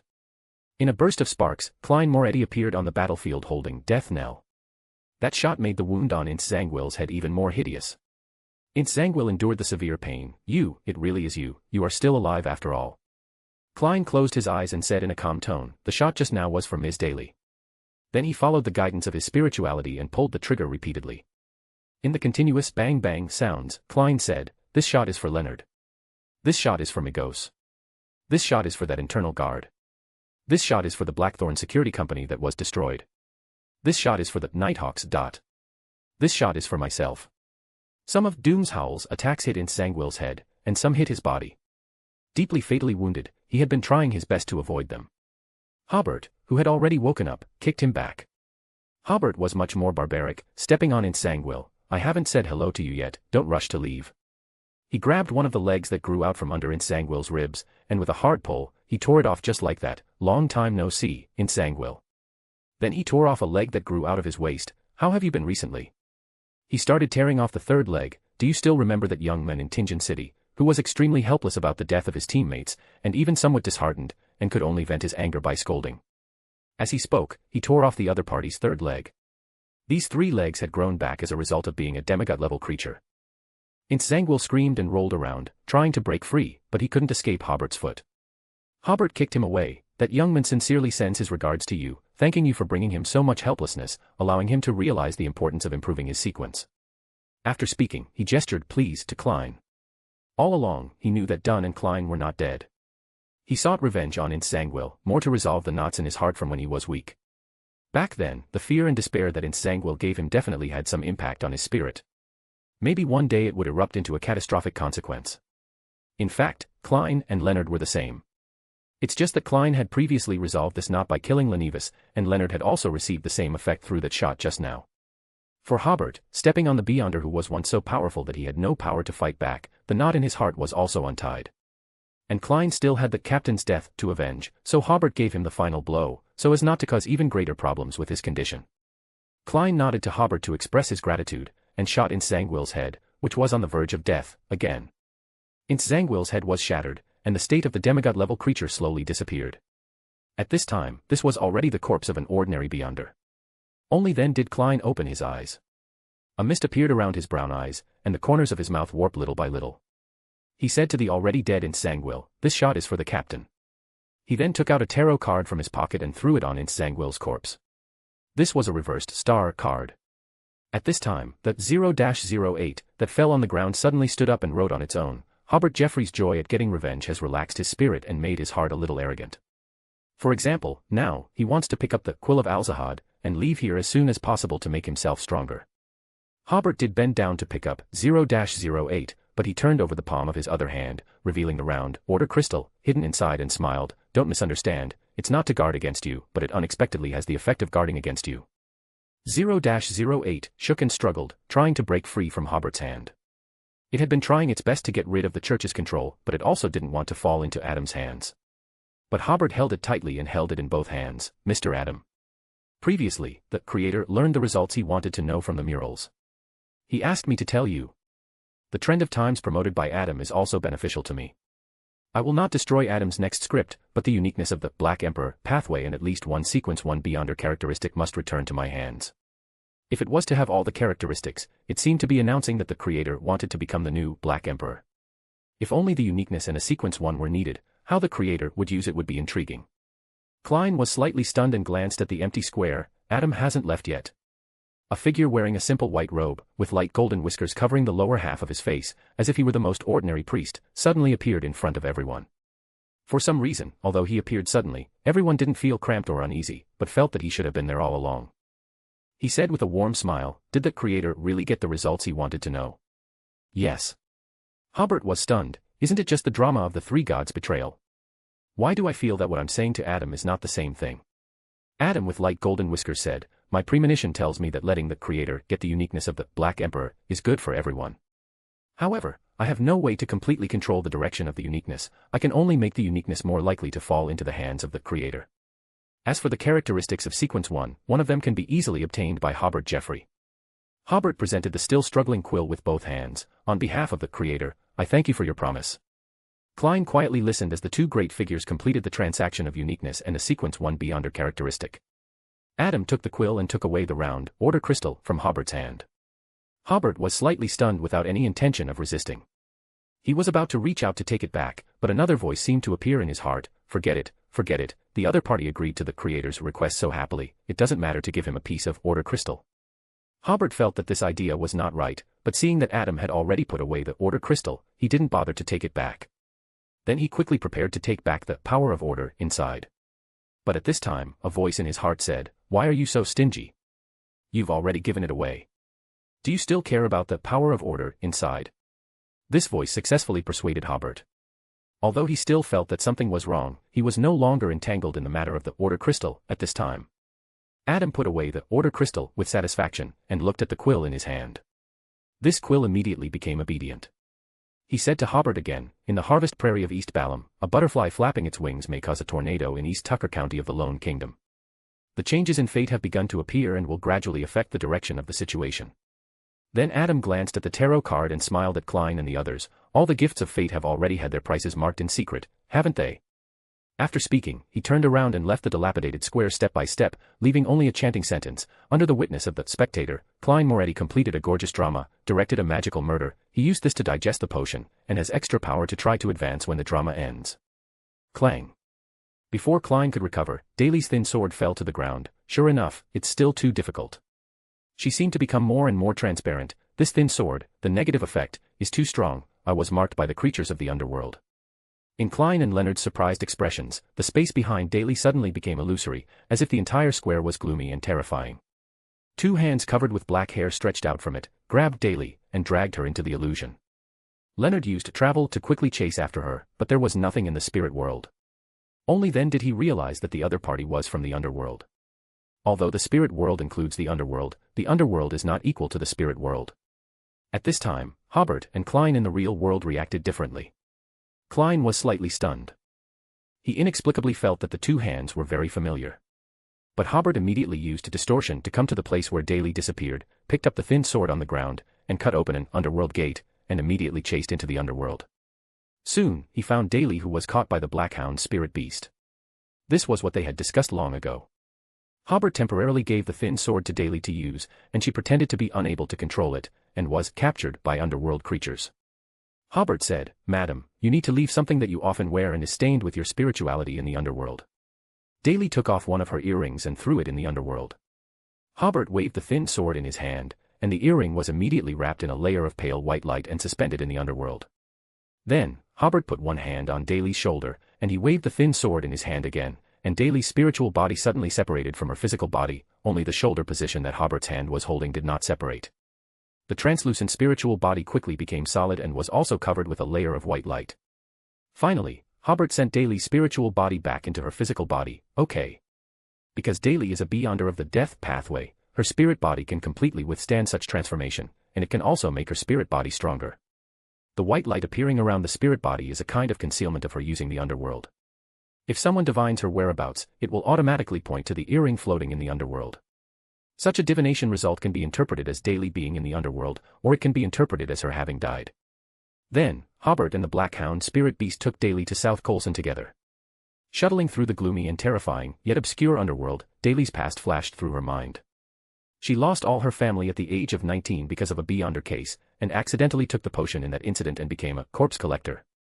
The impact of the potion and the trauma of losing her family made her feel that her heart was slowly freezing. So she dated one boyfriend after another, wanting to rely on the temperature of their bodies to resist the cooling of her soul. In this hazy and decadent life, she met that man, a man who always listened to her gently, a man who always stayed by her side and gave help steadily. A man who would be embarrassed when faced with jokes involving relationships between men and women, a man who tolerated all the shortcomings of his teammates with a sincere attitude, a man who was at a loss time and time again under her teasing. Thinking about it, the corners of Daly's mouth tilt up little by little, gentle, sweet. But then this smile gradually disappeared. Done. Will he accept me? Then she lampooned, I was too indulgent for a while, and he is a conservative person, I'm a little inferior. At this time, Hobert and the Black Hound spirit beast left the underworld together and came to the Lord's mansion in South Colson. Hobert smiled and said, Madam, the place where we fought just now is called Resurrection Square. That is the battlefield chosen by Klein. Accept the arrangement of the Beacon of Destiny. Daly is resurrected, Dunn is also resurrected, forget your past and start a new life. Join the Church of Miss Raven and become a Sequence 9, readerpatreon.com/keyoffstars for more chapters. Chapter 590, Chapter 589, A Mutually Restraining Relationship with Adam.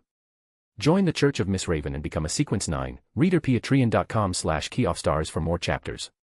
A few minutes later, Hobert reappeared in Resurrection Square, facing Klein and Leonard who came to meet him, and said, Sorry, I couldn't catch up. Leonard's sorrow was evident in his expression, what happened? Hobert's acting skills were already superb.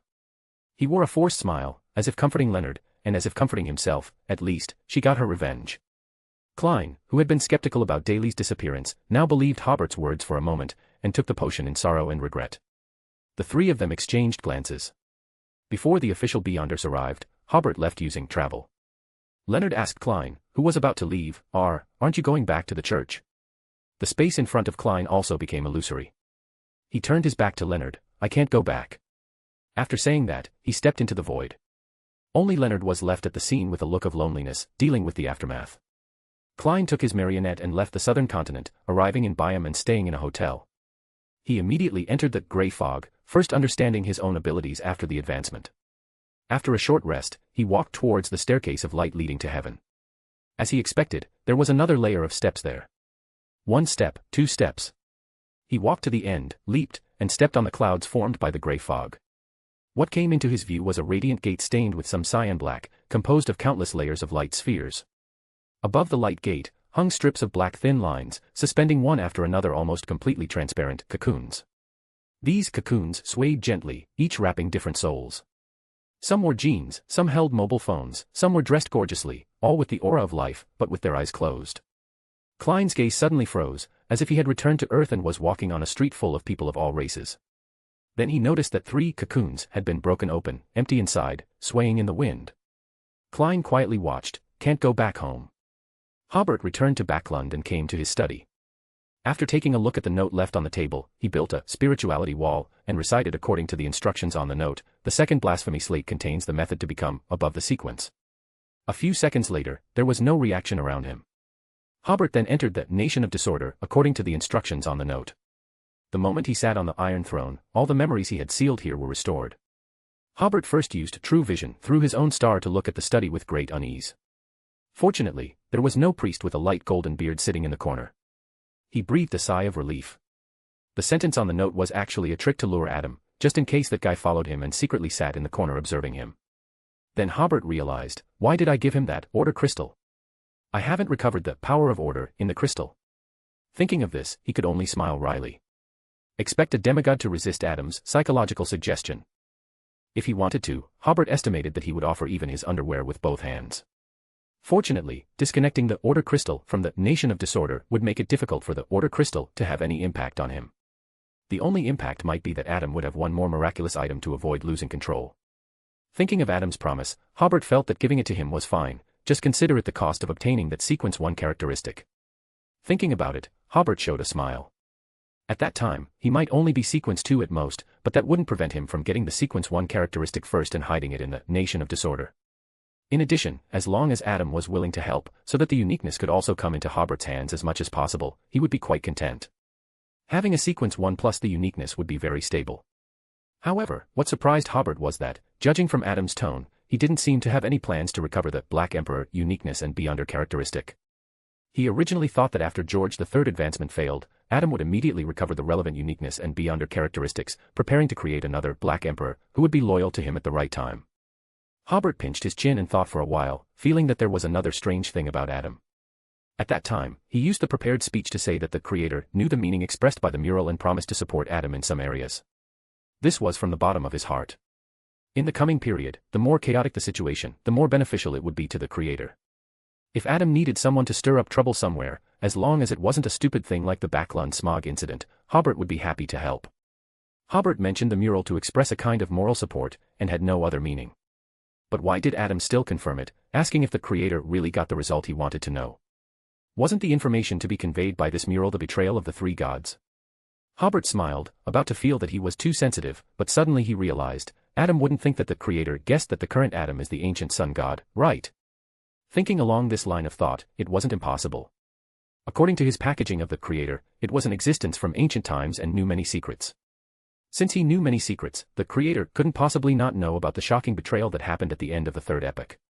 And Hobert had said twice that the creator wanted to determine something through the mural, which was obviously a bit of an ulterior motive. Besides confirming that the eternal blazing sun, the god of knowledge and wisdom, and the lord of storms betrayed the ancient sun god, what else could that mural confirm but that the humanity of the ancient sun god had recovered the beyonder characteristics of the hanged man pathway, becoming the true creator?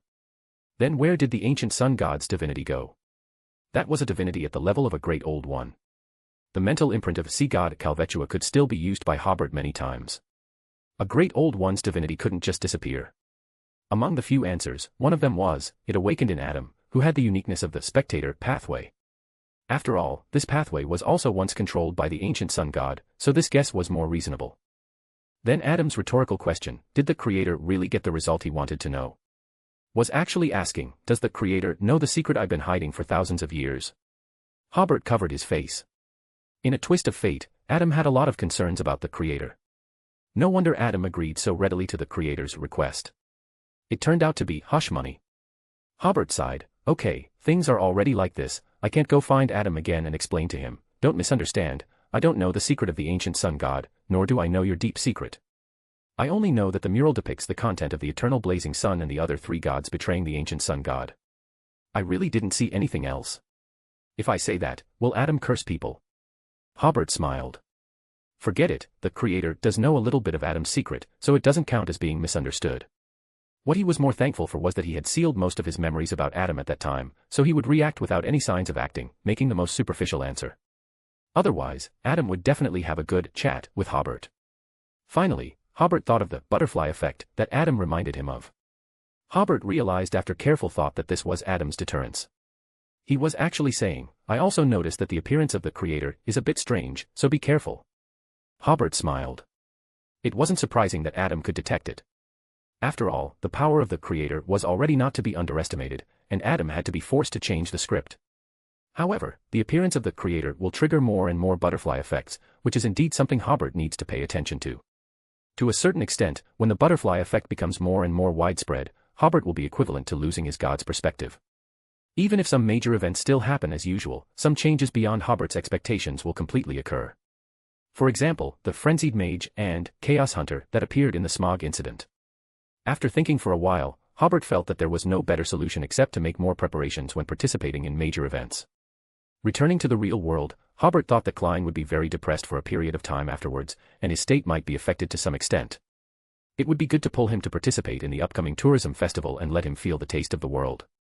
The tourism festival was originally planned to be held in May, but at that time, he was busy with light bulbs and Longtail Island, and there were not enough people, so he had to postpone it again and again, until mid-July.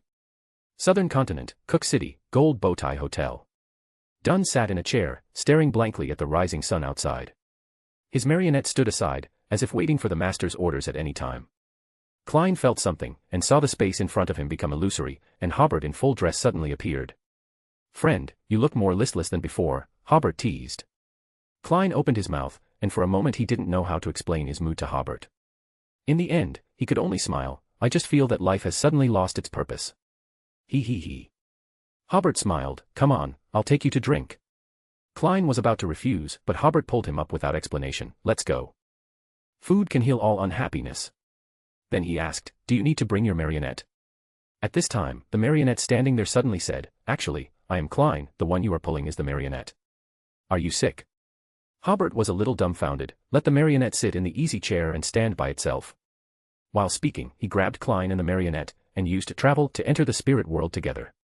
In the spirit world, Klein suddenly asked, Ms. Daly. Don't ask. Hobert interrupted him, if you ask, I don't know. Klein nodded, okay. It's good that she's still alive. Leonard had never seen Hobert's rapier, but Klein had a deep impression of that rapier. It was very abnormal for that rapier to be in Daly's hands. At that time, Klein was excited and was fooled by Hobert's acting skills, but after he went back and thought about it carefully, it was not difficult to guess that Daly's death might have been Hobert playing for Leonard to see. Coming out of the spirit world, the two came to the study of the Lord's mansion in South Colson. Hobert took out a 20 gold lira bill from his wallet. Let's go, let's spend money in large sums. Klein looked at the 2 bills in his hand. Are you sure it's in large sums? Hobert smiled. Enough for you to eat your fill, drink your fill, and buy many souvenirs. Pushing open the door, Klein heard the hustle and bustle outside. Coming to the courtyard, he saw the small town at the foot of the mountain crowded with people, and every street was full of people. Looking up, there were people everywhere on the mountain. The train had been circling Jeffrey City, but it was obviously unable to meet the needs of passengers. Many tourists began to walk up the mountain road to enjoy the beautiful scenery. Klein sighed. This small town is so lively. The last time he came was to attend Hobert's wedding. At that time, Jeffrey City had not been built yet, and there were only a few villas on the mountainside. Half a year had passed, and the small town in the mountains had already been completed. Just looking at the buildings made people feel that it was very prosperous here. Hobert took Klein into the crowd. From Hobert's casual laughter with the owners of the shops and stalls on both sides of the street, Klein understood the first reason that attracted so much popularity: food. There were all kinds of delicacies for sale on both sides of the street with the style of an ancient town. Klein was also polite and tasted grilled fish, fried shrimp, and fried cuttlefish that loves diving. Especially the fried cuttlefish, it had a sense of sight of the bombed big squid on the food street in Klein's memory, and the taste was very similar. There were also many sweets, including apple pie, pudding, potato flour pancakes that looked like spring rolls, baklava popular in the southern continent, and handmade ice cream popular in the northern continent. Not to mention those tourists who tasted the food while marveling. Even Klein, who had been to many places and loved food, couldn't even name all the delicacies. But they all had one thing in common: they looked delicious. From Hobert's conversation with the stall owners, Klein learned that these vendors were basically local residents. The Lord's mansion invested and provided them with free training, and also rented out the tools for them to make food. They only needed to purchase the materials for making food to open a business on this street. Hobert chatted all the way from this street, probably knowing how much income this tourism festival could bring to the residents. At the same time, he and Klein each ate a stomach full of delicacies. Finally, the two sat down in an open-air bar, each ordering a glass of light beer to quench their thirst.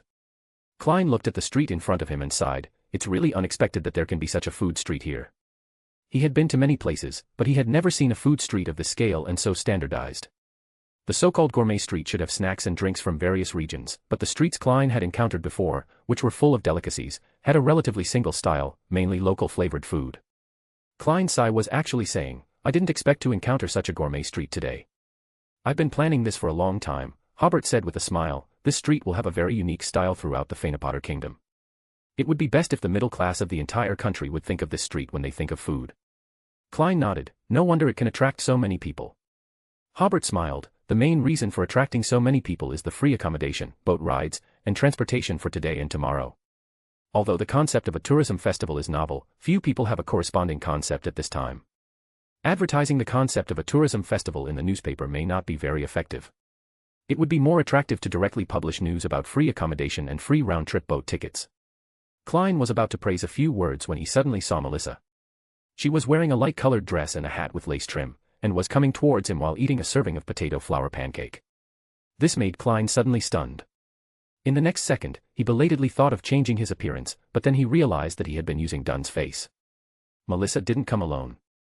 Beside her were Selina, who was eating fried rice cake and had auburn hair, and Elizabeth, who had chubby cheeks and was studying how to elegantly eat the squid in her hand. They also saw Hobert and came over to say hello. Selina, teacher. Elizabeth, Mr. Hobert. Melissa, Earl. Hobert nodded with a smile. How is this gourmet street? It's great, teacher. Selina said exaggeratedly, if every day was a tourism festival, I would definitely come here every day. Hobert smiled. Do you have enough money to eat all the delicacies? Elizabeth and Melissa were about to reflexively say, enough. But Selina had already said, not enough at all. Hobert took out his wallet and gave each of them a 10 gold salas bill. When Elizabeth and Melissa were about to refuse again, Selina had already accepted it for them. Thank you, teacher. Hee. Hobert smiled. Go ahead. Elizabeth and Melissa still wanted to say something, but Selina pulled them away. After the three girls walked away, Hobert sat down again opposite Klein. Melissa is highly appreciated by Principal Portland and is currently an assistant to this great scientist. Klein looked at Melissa's disappearing back in the crowd. I know. Hobert finished the beer in his glass. Let's go shopping again. The two chatted while passing through the square and came to the newly built shops. Klein found that there were also crowds of people here, and then he found the second reason that attracted so much popularity: the price of daily necessities here is very low. The new shops all sell various daily necessities. Klein heard the tourists' inquiries, and after converting the currency, the price is about 2/3 of that of Backlund. Many commodities are even nearly half cheaper. Many people are attracted by these tableware of various materials, clothing, shoes, and hats with local characteristics, as well as various kitchen supplies and other commodities. Almost every tourist leaves with a lot of goods. Moreover, there are eye-catching slogans everywhere: the prices of all goods in all stores here will not increase this year. Klein couldn't help but ask, how did you think of it? Attracting popularity by selling daily necessities at low prices. Currently, the cost of various daily necessities is one of the main expenses of the middle class. Klein recalled that when he first came to this era, his formal attire cost most of his salary for the first 2 weeks. The other expenses are food and entertainment. Not much money can be saved on food, and money cannot be saved on entertainment because it is related to decency. Therefore, people in this era can basically only save money on daily necessities. Therefore, commodities that are 2/3 cheaper than the market price can save the middle class a lot of money. Some people even buy so much that they are a little crazy. Hobert replied with a smile, it just came to me naturally. He winked at Klein, left the bustling commercial street, and came to a deserted street. Hobert pointed to the opposite bank of Full Moon Lake. Do you see those factories? Klein saw many factories built together in the distance. Most of the factories had chimneys smoking or people coming and going to produce, while some were only half built and were still doing the final construction work. Originally, my idea was that the daily necessities produced there would be enough for the area to be self-sufficient, but in most areas of this land, people are still relatively poor and have very limited purchasing power. The deputy mayor here helped me calculate an account. If these factories operate at full capacity, the local daily necessities will be completely saturated by August at the latest. So I had an idea. It just so happened that the shops here had completely failed to attract merchants, so it would be better to sell the products from the factories there. The reason why the commodities here are relatively cheap is not only because the wages of the workers here are lower, but also because there is almost no freight. Hobert smiled. The reason why daily necessities are so expensive in many places is because the freight is too high. After all, there are only a few rivers in the entire northern continent, and no river can run through the entire territory of any country. Although railway transportation has gradually developed in recent years, it is ultimately not as cheap as water transportation. Hobert pointed again at the bridge under construction across the river. After that bridge is built, the freight can basically be ignored. Klein sighed. Listening to you talk about these things, I have a feeling of returning to the human world. Before this, although he was very cautious in his actions, he subconsciously felt that he was participating in a game.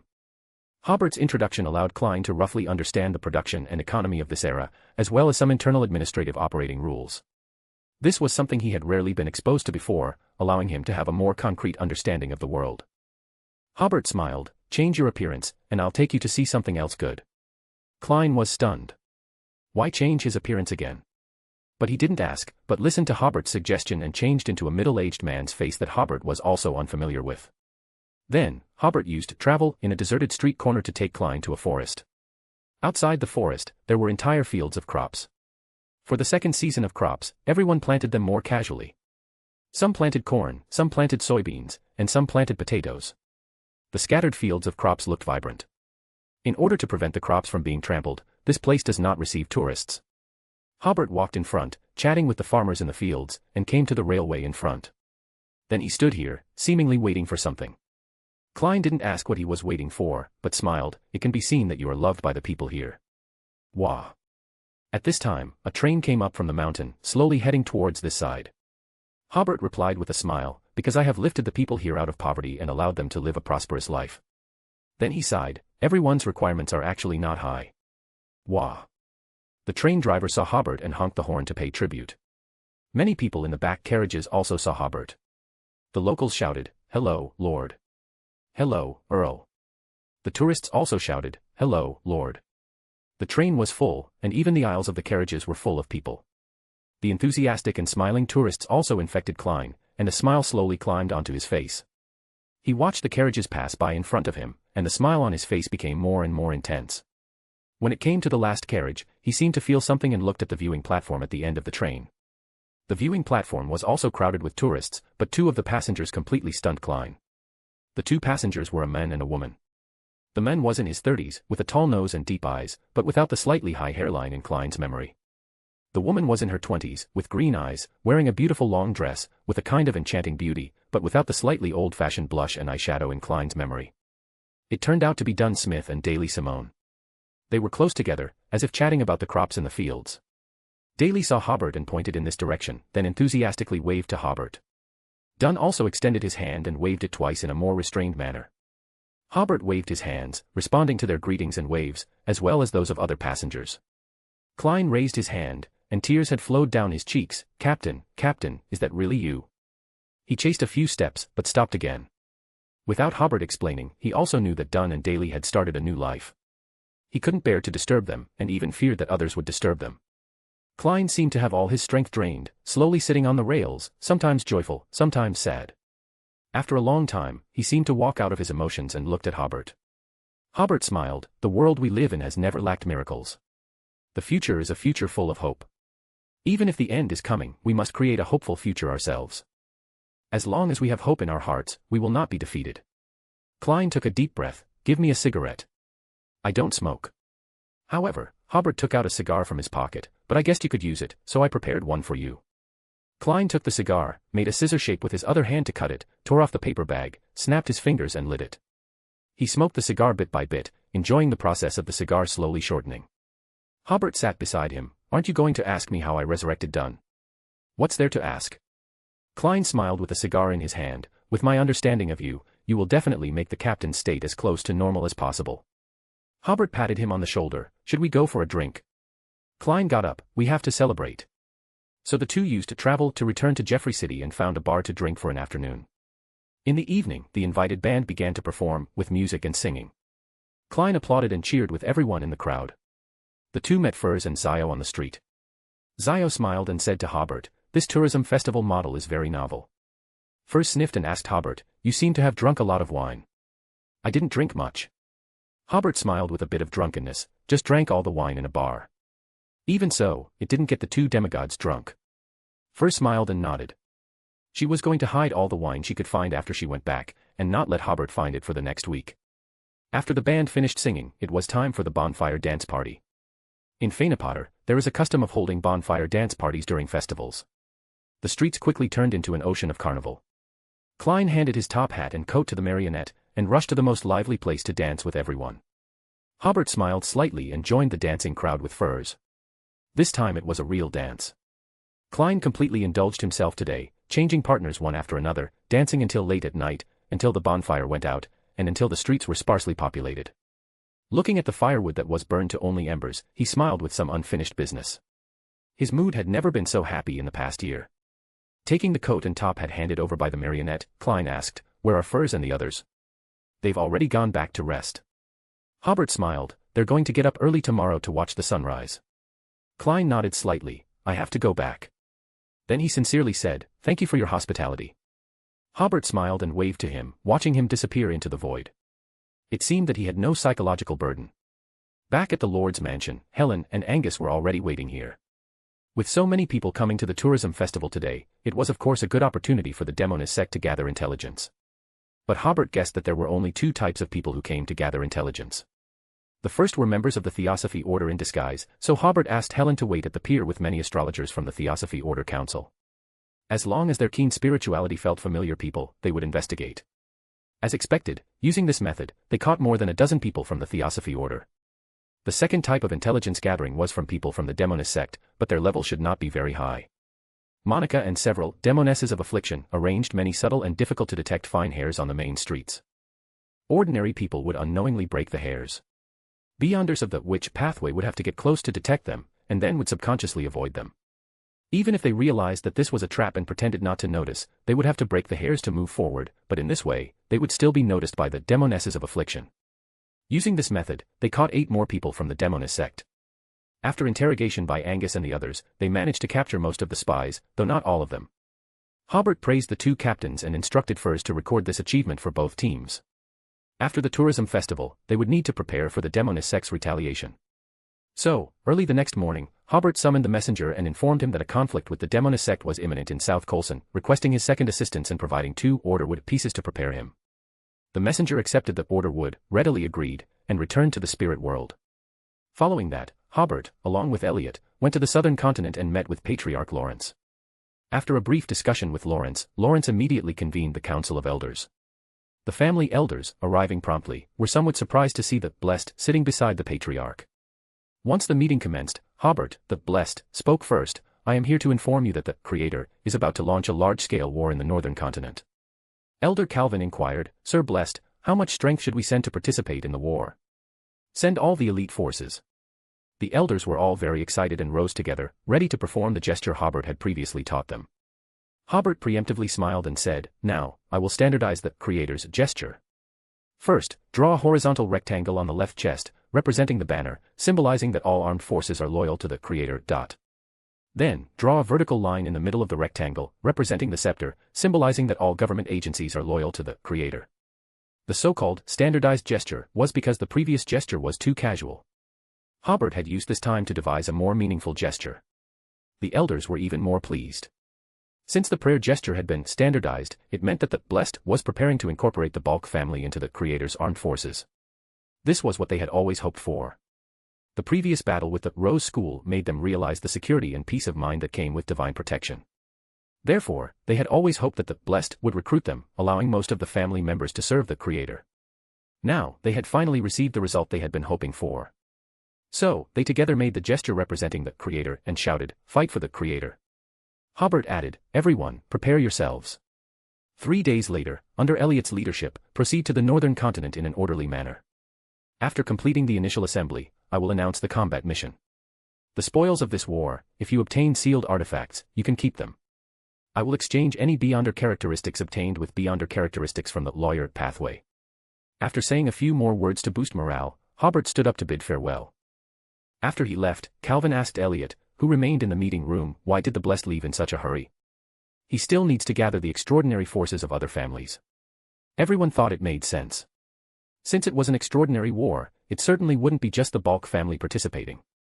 So, they began to discuss which forces to assemble for the war and which to leave behind. Hobert then went to Byam. Rafter, who had received a letter of notification, was waiting at the entrance of the Tony Manor. Accompanying him to greet Hobert was Osmond, the nominal owner of the Tony Manor. Arriving at the Manor's meeting hall, Hobert met 2 other demigods and several Sequence 5 members who served as the family's backbone. Originally, the Tony family had 4 demigods, but Mr. Valentine, the war bishop, was killed by Amon's avatar earlier. Currently, the Tony family only had 3 Sequence 4 members. Hobert's messenger, Beverly, had timely recovered the war bishop's Beyonder characteristics, and one of the remaining 3 demigods was also an iron-blooded knight. However, the ritual to advance to war bishop required a large-scale war, so the advancement had not been completed yet. Hobert had just exchanged a few polite words with these demigods when a gas lamp in the meeting hall suddenly exploded, and a ball of flame leaped out of it, forming a humanoid figure of fire. All the Tony family members knelt on one knee towards the fire figure, Your Highness. This was Raymond Tudor, the surviving member of the Tudor royal family and the younger brother of the messenger Beverly. Hobert also bowed and said, Your Highness Raymond. Covered in flames, Raymond asked, I heard that the Creator is about to launch a war in the South Colson area. Hobert thought, the messenger's speed is fast enough, this has spread the news here. This saves me some talking. He said, That's right, I'm here to ask for your help. Raymond first said, I promised before that I would help you once for free, and the Tony family also owes you a favor.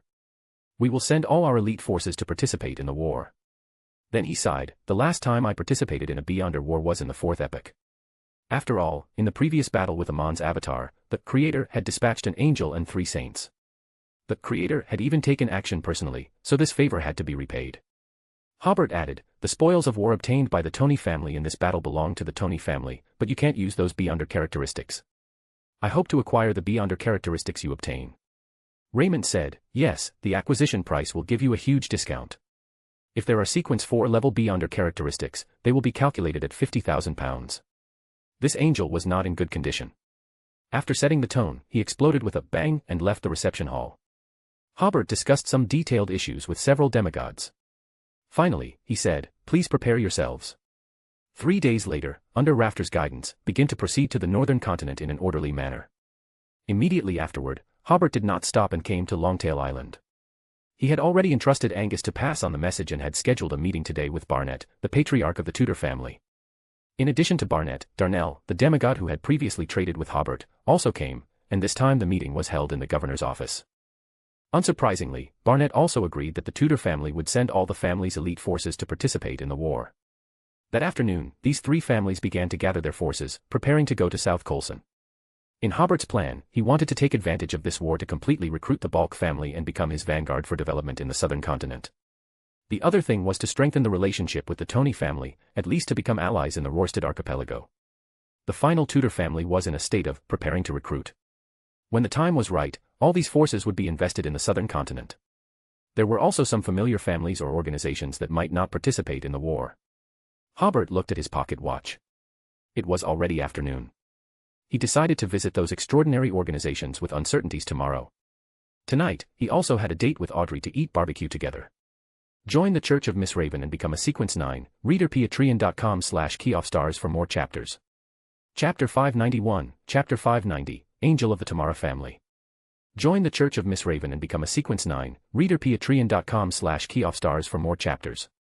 Again, it was late at night, and Hobert picked up Audrey as promised, and they arrived at the villa in the suburbs of Backlund. However, this time the dining table was filled with many delicacies, many of which Audrey had never seen before. Audrey was still wearing the long dress that looked rather ordinary but was made exceptionally beautiful by her perfect figure. She smiled and said, "Is this a Cygnus waffle? I've only seen it in magazines." The small country of Cygnus in the northern continent has not yet established diplomatic relations with the Kingdom of Lone, so there is almost no trade between the two sides, and Cygnus's cuisine has basically never appeared in Backlund. She picked up a string of small, ball-like foods again. "What is this?" "Purple sweet potato balls," Hobert said with a smile. "A specialty of the Rorstad archipelago. Well, it's quite niche." Audrey glanced at the other delicacies. "These don't seem to be the kind of foods you can buy at the night market." "Indeed," Hobert said with a smile. "I opened a food street in South Colson, and these were brought from there. Try them, they are very unique." Audrey took a small bite of the purple sweet potato ball, which was sweet and had a hint of purple sweet potato fragrance. She nodded repeatedly. "It's really good." She ate while smiling sweetly. "I haven't even seen some of these before." Hobert explained the delicacies on the table, started a fire for grilling, and poured beer. The two ate and chatted.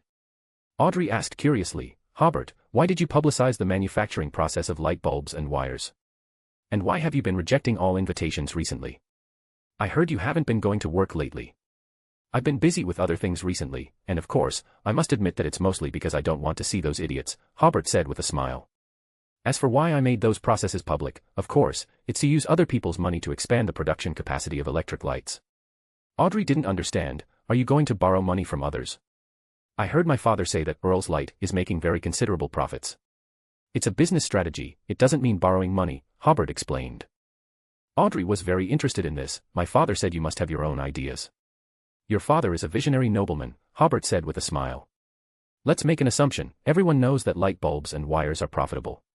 After I publicize the process, there will definitely be many capitalists, or rather, wealthy people who want to produce these two products, right?" Audrey was stunned. It was the first time she had heard the term capitalist. "Hobert, at this time, they will find that there are no production lines for electric lights or wires on the market at all.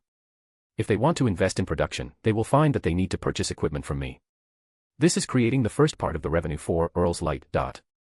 Hobert took a sip of beer and continued, "After they start production, they will find that I have not publicized the key battery technology. So, do they need to buy batteries from me to form a complete set of usable products? Even if they have channels to obtain the battery technology, they will find that the quality of the batteries they produce is far inferior to the quality of Earl's Light batteries because we have the latest hard rubber technology. In the near future, the battery casing will also be replaced with hard plastic. Even if they develop hard rubber technology themselves, after all, this technology only requires an investment of a few thousand or tens of thousands of pounds, and they should be able to master it. But at this time, they will find that they also need to buy electricity from me to make the lights turn on." Audrey was a little shocked. Are lawyers so good at doing business? This industry cannot escape Hobert's control at all. Hobert laughed heartily. "Not every lawyer is so good at doing business." Then he asked, "When are you likely to advance to Sequence 6? At a previous ball, Audrey had mentioned that her potion was almost digested, and she was preparing to advance in the near future. Audrey was about to answer, but Hobert suddenly held out his hand, making a gesture not to speak. He looked solemnly in the direction of the village, and suddenly a white figure appeared out of thin air over there. Audrey was startled, and Hobert, as if facing a formidable enemy, distorted the distance and stood in front of Audrey. Then the space beside him and Audrey became illusory, but before they could enter the spirit world, they heard a solemn female voice from over there. "Establishing a connection with the spirit world is prohibited here. The illusory space immediately shrank and soon disappeared. Hobert did not rush to escape in other ways, but asked with a smile, "Does your excellency have any business?" As soon as the other party spoke, Hobert recognized who she was. When the other party got closer, it was indeed the elegant woman wearing a veil, with thin gauze hanging down, making it impossible to see her face clearly. During the Backlund Great Smog incident, it was she and the frenzied mage who died in the foggy town who stopped Hobert from taking down the demoness of despair, who was creating poison.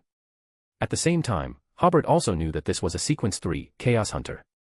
What Hobert didn't know was that after he defected and returned to Backlund to go on a killing spree, catching the Tamara family's forces in Backlund off guard, she had also appeared on the battlefield. The other party smiled. "Don't you know what I'm looking for you for?" Hobert answered unhurriedly, "I don't know." The other party came to the gate of the courtyard and glanced at the delicacies on the table. "What a sumptuous midnight snack, are nobles so extravagant?" As she spoke, she sat in Audrey's original seat, picked up a piece of grilled meat, lifted her veil and tasted it. "The taste is good." Hobert gave Audrey a look, telling her to stay as far away from the dining table as possible. Audrey roughly interpreted the implicit hostility of the woman in front of her, so she took a few steps back according to Hobert's eyes. Hobert stepped forward and sat opposite the Chaos Hunter. "Speak, do you want money or power? If you just want to come for a midnight snack, then please help yourself, and we are willing to make friends with you." The Chaos Hunter smiled. "You are quite calm," she said. "Let me introduce myself, Orsia Tamara." Hobert nodded. "I've heard of this family." "Just heard of it." Orsia stared at Hobert. "My student died in your hands, and the Tamara family's power in Backlund was also severely damaged by you, right?" At this time, Hobert was still very calm on the surface. "Finish this glass of wine and continue to look for your enemies. You have the wrong target." Orsia took out a wooden stick, which was the order wood that had been used once. When Hobert was Sequence 8, he encountered Vice Admiral Hurricane Kalangos, whose grave was now covered with grass, in the East Burrow. He had used a piece of order wood. At that time, he didn't have time to recover it because he left in a hurry.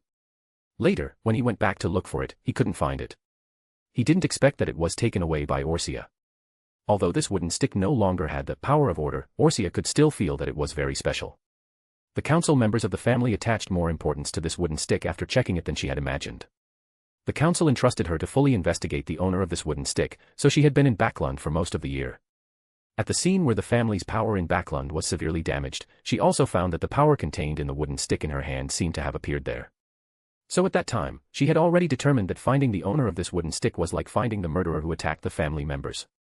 Orsia smiled. "According to my observation, the material of your cane is the same as it, right?" Hobert picked up the cane beside the table. "It's handed down from my ancestors, and I have a lot more at home. If you want it, I'll give you a bundle." Orsia said again, "I used mystical items to divine just now, and I can't divine any information about you.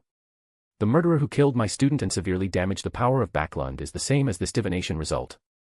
Hobert took out a crystal of order. "It's also handed down from my ancestors." "Haha." Orsia didn't expect Hobert to deny everything so cleanly. "Then I have to start interrogating you." What she meant was to use beyond her abilities to create pain to force a confession. Hobert looked at the thin gauze hanging down from the other party. "Are you so sure it's me?" He knew that he couldn't resist the mental whip at the Sequence 3 level, and the other party had corresponding beyond her abilities to distinguish whether he was lying. "I wasn't very sure at first," Orsia said, "but seeing you so calm, I can be completely sure of my guess." Hobert asked again, "Then how did you find me?" "When I passed by here before, my spirituality felt a familiar smell," Orsia said, "and I don't have any acquaintances in Backlund, so I often come over to take a look, and I happened to meet you today." "Then why don't you just kill me?" Hobert asked finally. "As far as I know, you should also need the beyonder characteristics of the lawyer pathway, right? I want to ask you a few questions, because I'm afraid that I won't be able to communicate with you after killing you," Orsia replied in a flat tone. Audrey on the side was very worried. According to the other party's meaning, she was here to seek revenge on Hobert, and Hobert was obviously not a match for this Orsia. But Audrey also knew that she couldn't help at all, so she felt a little anxious. Hobert seemed to weigh it for a while before saying, "Okay, I can answer your questions, but you have to let my companion leave."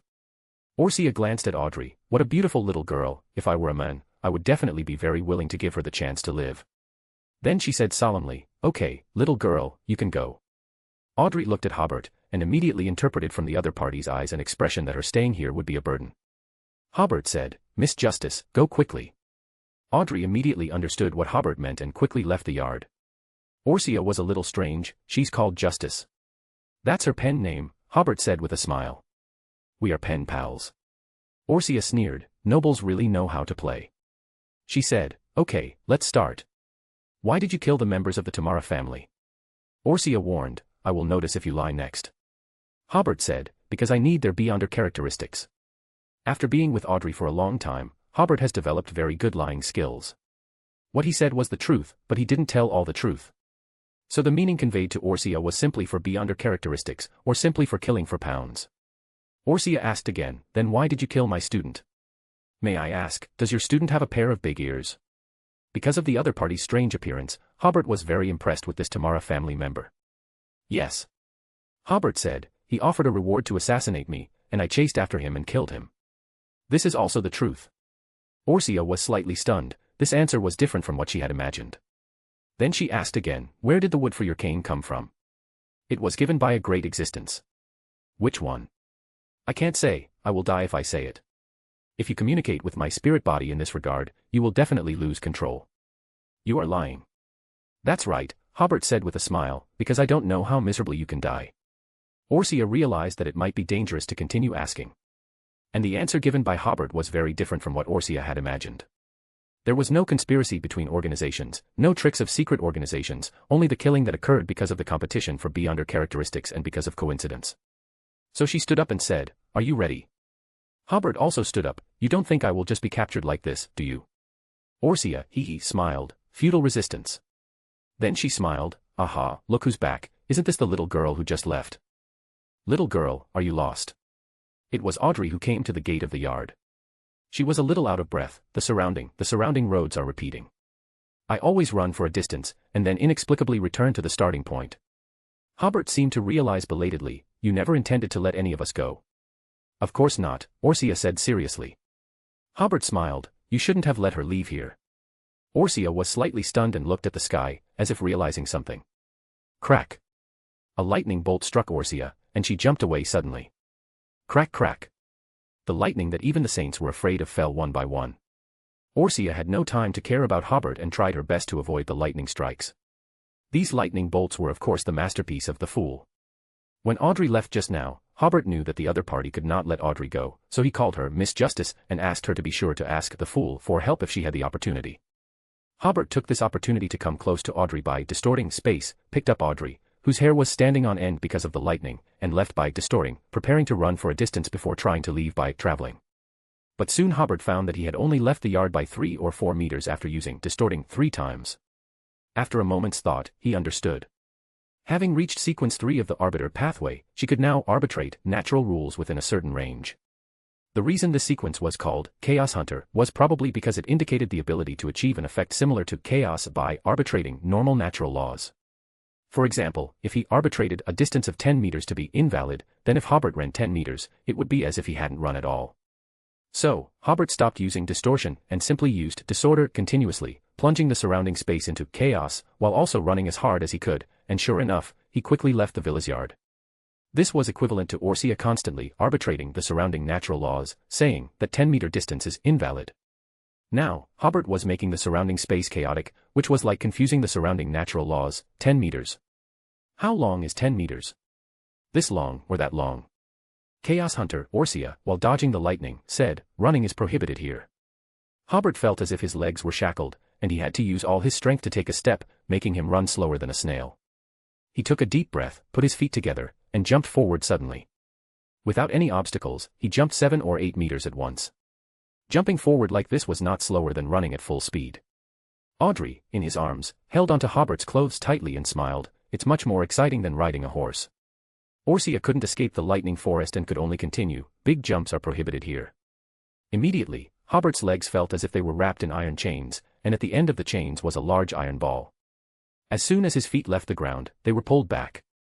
He was stunned for about half a second, then immediately put Audrey on his back, lay down, and crawled forward quickly. His speed was even a little faster than running.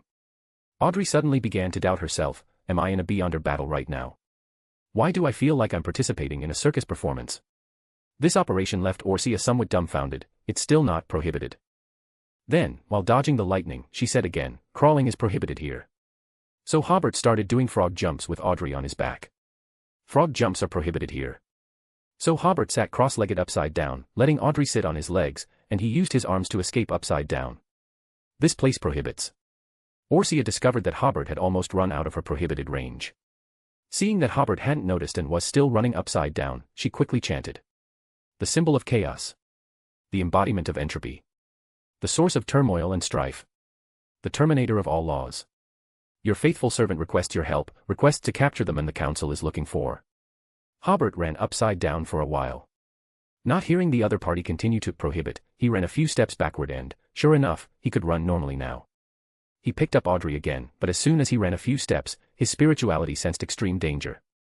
A tall figure seemed to appear in front of him, but he couldn't see what it looked like, or even whether it was male or female, as if a force distorted his vision. Then came immense pressure, as if it was suffocating Hobert and Audrey. Hobert desperately spat out an ancient Hermes syllable, messenger. A heavy, classical coffin floated out of the void and stood in front of Hobert and Audrey. The two of them immediately breathed heavily, like drowning people rescued from the water. The coffin lid of the messenger, Beverly, slid open, and she was slightly stunned when she saw the person in front of her, Petty. You've advanced. The angel blocking Hobert was none other than Petty Tamara, who had caused the Tamara family civil war. Hobert had heard of this, Duke of Entropy, from the Tamara family's undead in 1 to 107. Beverly, who wasn't in good shape, didn't travel much in the real world before becoming Hobert's messenger, and didn't know that Petty had advanced to Duke of Entropy more than 1,000 years ago. Petty was also stunned. Your Highness, you're resurrected. The Tamara family used to be great nobles of the Tudor Empire, and the two of them had known each other for a long time. Hobert certainly didn't have time to listen to them reminisce, and immediately used travel to leave. In the instant he entered the spirit world, he decided to find a relatively desolate place in the north to take refuge. He didn't know if that angel named Petty had a way to catch up. If he went to Longtail Island or South Colson, and a conflict occurred with the other party, his territory would suffer considerable losses. If he returned to Backlund and Petty followed, it would attract the attention of the royal family's angels, and Petty would definitely be driven away soon, but that wouldn't be in Hobert's interest. He planned to wait in the wilderness in the Nation of Disorder. If the other party came after him, he would immediately have the Hundred-Eyed Devil Monarch and the Holy Infant King gang up on him. At worst, he would ask the messenger for help, plus the Creator, to directly cripple this guy. After all, he had seen Hobert's true face. This was equivalent to the Tamara family knowing that Hobert had killed many of their members, and that Hobert had the order wood in his hands. Then there was no need to be soft. It would be best to cripple the other party's high-end combat power right from the start, making them unable to take care of themselves. Killing them was temporarily too much to hope for, after all, that was an angel. Just now, Hobert was short 2 or 3 seconds. If he had that time, he could enter the Nation of Disorder and use some of the Creator's abilities to counterattack. One was that he lacked time, and the other was that he was afraid that the fool would see something, so he simply chose to escape. After arriving in the wilderness, Hobert first hid Audrey in a forest, then came to a small hill and prayed to himself. Just as he was about to enter the Nation of Disorder, a picture suddenly appeared in Hobert's mind. It was the fool's perspective. From afar, he could see Beverly and Petty seeming to chat for a few words, reminiscing about the past, and then leaving separately. The fool also stopped the lightning attacks, and Orsia fled in a somewhat disheveled manner. She fled towards Backlund. Hobert sincerely thanked Mr. Fool. Today was the first time he had enjoyed the benefits of being a Tarot Club member. After waiting for a little while, he felt that the fool should be offline and back to sleep, and then entered the Nation of Disorder, using his stars to observe the hills nearby, but didn't see the Tamara family's angel coming after him. More than 10 minutes later, the other party still hadn't come after him. Hobert then sighed. It seemed that the other party hadn't had time to leave any marks on him. It's just that Orsia was still in Backlund. Hobert pondered for a moment, and now he had no choice but to return to the Earl's mansion to meet Dofus. A Earl of the Fallen plus an Undying could probably fight a Chaos Hunter. Moreover, Hobert believed that unless the other party was crazy, they wouldn't attack an Earl in the Empress Burrow. After confirming that there was no danger, he would send Audrey back. So Hobert returned to the real world and found Audrey. When she saw Hobert, she quickly said, "Just now, did the picture given by Mr. Fool appear in your mind?" It appeared. Hobert first pretended to praise the fool for a moment, and then briefly explained his plan. Audrey certainly wouldn't object, so the two of them used travel to return to Hobert's Earl's Mansion's hall. Hobert was just about to go find Dofus when he saw Selina hurriedly come in from outside. "Thank goodness, teacher, it's a good thing you're in Backlund." Seeing the other party's flustered expression, Hobert first asked, "What's wrong?" "My sister-in-law gave birth." Hobert looked in the direction of Dofus's room and said somewhat insincerely, "Congratulations, congratulations, is it a boy or a girl?" Selina's voice trembled slightly, "It's an egg." Ah. Hobert thought he heard wrong, an egg. He suddenly recalled Selena's brother and sister-in-law's habit of sticking out their tongues. Join the Church of Miss Raven and become a Sequence 9, reader patreon.com/keyoffstars for more chapters. Chapter 592, Chapter 591 I Have a Rag Doll. Join the Church of Miss Raven and become a Sequence 9, reader patreon.com/keyoffstars for more chapters. At the beginning of the year, Selena's family went to Bachlan Manor for a vacation, but they encountered the corruption of the uncertain mist. Fortunately, Selena wrote to Hobert for help, which solved the corruption problem. Hobert remembered that Selena's brother and sister-in-law had turned into snake men and snake women because of the corruption. But Hobert clearly remembered that he had absorbed the corruption into the nation of disorder. So he stared at Selena and asked, "Don't joke, how can people lay eggs?" For him, with the nation of disorder as a backup, such corruption was not a big problem. Selena, with wine-red hair, said anxiously, "Teacher, it really is an egg. I was outside the delivery room at the time, but for some reason, from the doctor to my parents, and even my brother Chris and sister-in-law Vina, no one felt it was abnormal." Only then did Hobert realize, considering this, Selena's sister-in-law Vina was already pregnant when the Bachlan Manor incident happened. Could it be that I failed to remove the corruption from the baby at that time, causing the child to mutate? This matter was indeed more urgent than Orsia's, so Hobert pointed to the sofa over there, "Sit down and talk slowly." Audrey also felt very surprised and came over to listen. For her, tonight was really exciting. Just eating barbecue had alarmed the fool and experienced a battle between angels. Hobert asked the servant on night duty to pour Selena a glass of wine and first asked her a question: "When did your sister-in-law find out she was pregnant? Before or after going to Bachlan Manor?" Selena realized that she had never thought about this question before, and her family had never talked about Vina's pregnancy time. I don't know." She then asked, "Did this child have problems during pregnancy?" Hobert pondered for a moment, and this time it was his turn to say, "I don't know." He added, "We have to take a look before we can draw a conclusion." At this time, the servant brought the wine, and Hobert asked the servants to go back to rest for the time being. Only the three of them were left in the huge living room. Selena took 2 sips of wine and gradually calmed down, and began to talk about the whole story. 2 days ago, Selena received a telegram informing her that her sister-in-law Vina was about to give birth and had been admitted to the hospital. Without finding Hobert, Selena immediately used the Traveler's Gate to go to Longtail Island and asked first to use travel to take her back to Tingen City. After thanking the Countess and watching her leave, Selena rushed to the hospital as quickly as possible. As soon as she met her parents, the child was pushed out of the delivery room. What was pushed out of the delivery room was an egg, silver white all over, about the size of an ostrich egg, with a circular mark on the top of the egg. But strangely, including Selena, no one felt that this matter was strange. They all took great care of the egg, thinking that it was a new member of the family. Even the doctors and nurses didn't feel anything was wrong. That afternoon, Chris and Mrs. Wood supported Vina, who had a very smooth delivery, and Selena held the egg. The family happily returned home. Soon a child hatched from the egg. At first, it looked only 1 or 2 months old, but after being fed once, it grew to be 1 year old. So far, no one had noticed anything unusual, and the whole family was overjoyed. Just at dusk today, when Selena went out to purchase, she thought more and more that something was wrong. When she arrived at the mall, she completely realized the root of the problem. How could a family treat an egg as a new member of the family? How could a normal child grow to be 2 or 3 years old in one day? Alarmed, she realized that this was not something she could solve. Writing a letter was also difficult to explain the whole story, so she took the train back to Backlund overnight to seek Hobert's help. After listening, Hobert thought for a few seconds and asked Selena to hold his hand. Hobert did not detect any corruption on her. In other words, the reason why the people around her didn't think the egg was abnormal was because it used its ability to influence everyone.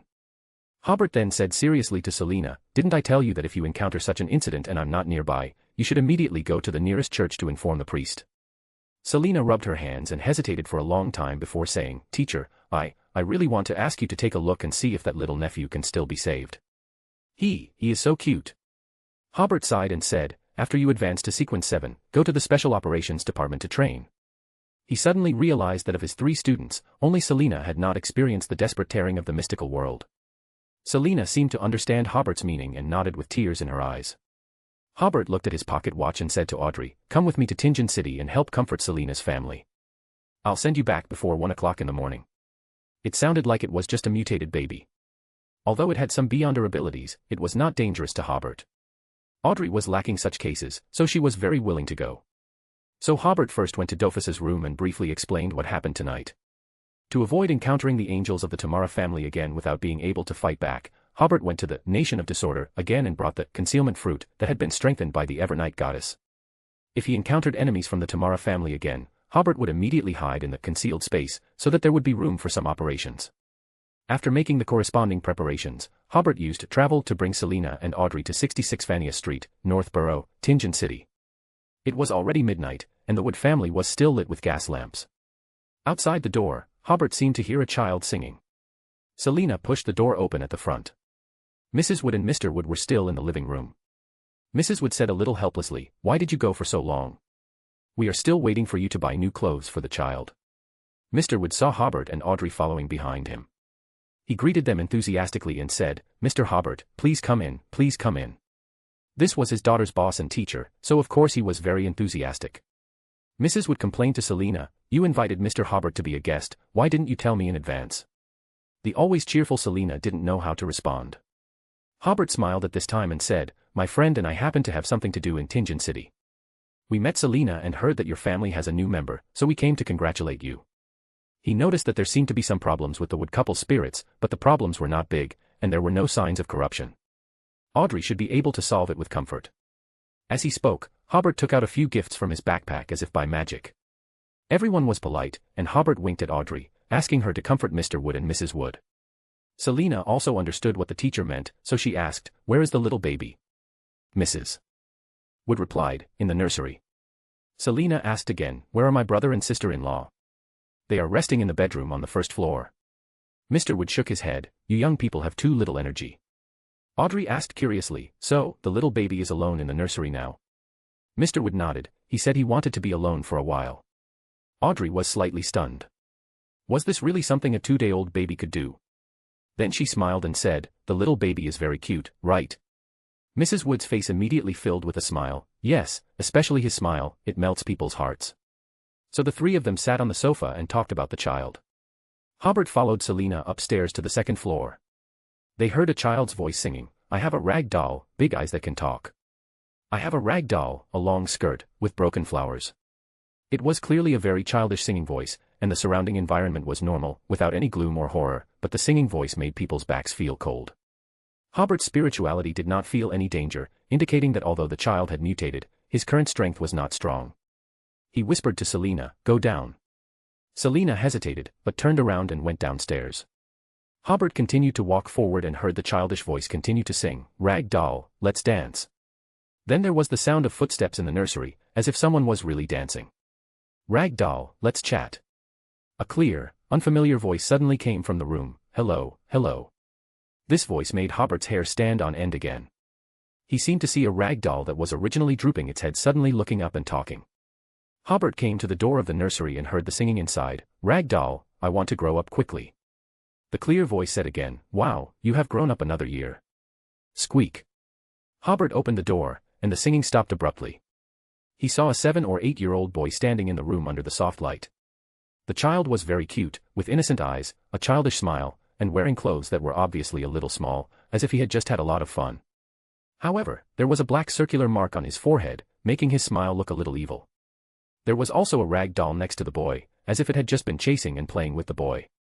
After Hobert opened the door, it seemed to realize that it had no life, so it fell to the ground. Hobert did not feel the growth of spirituality and could almost determine that it was not a life type beyonder power, but the specific type of beyonder power was unknown. In addition, there was also a crib in the room that was no longer useful, and some smaller baby clothes were thrown in the corner. The boy smiled and said, "You are here." Hobert said, Sorry, child, you shouldn't have appeared in this world." Although this boy looked very cute, Hobert could see that he was full of distortions and inconsistencies. This should be a baby that was transformed by the previous corruption. "You are wrong." The boy said to Hobert in a childish voice, "I was destined to appear in this world more than 1,000 years ago." Then he said, "Hobert Jeffrey, or rather Trunsoist, I have been waiting for this moment for a long, long time." Hobert's spirituality felt danger for the first time. He didn't know why, but he felt that it was a very dangerous thing to have his real name called out by the other party. "I didn't expect that the demonic wolf could attract you." The boy smiled happily, as if he had gotten a toy he liked very much. Hobert ignored the other party's pointing and asked, "Who are you?" He realized at this time that this might not be as simple as a polluted baby. Even this life may come from outside the atmosphere. To prevent the occurrence of corresponding corruption, Hobert used some similar words to replace these concepts, such as using outside the atmosphere instead of the cosmos.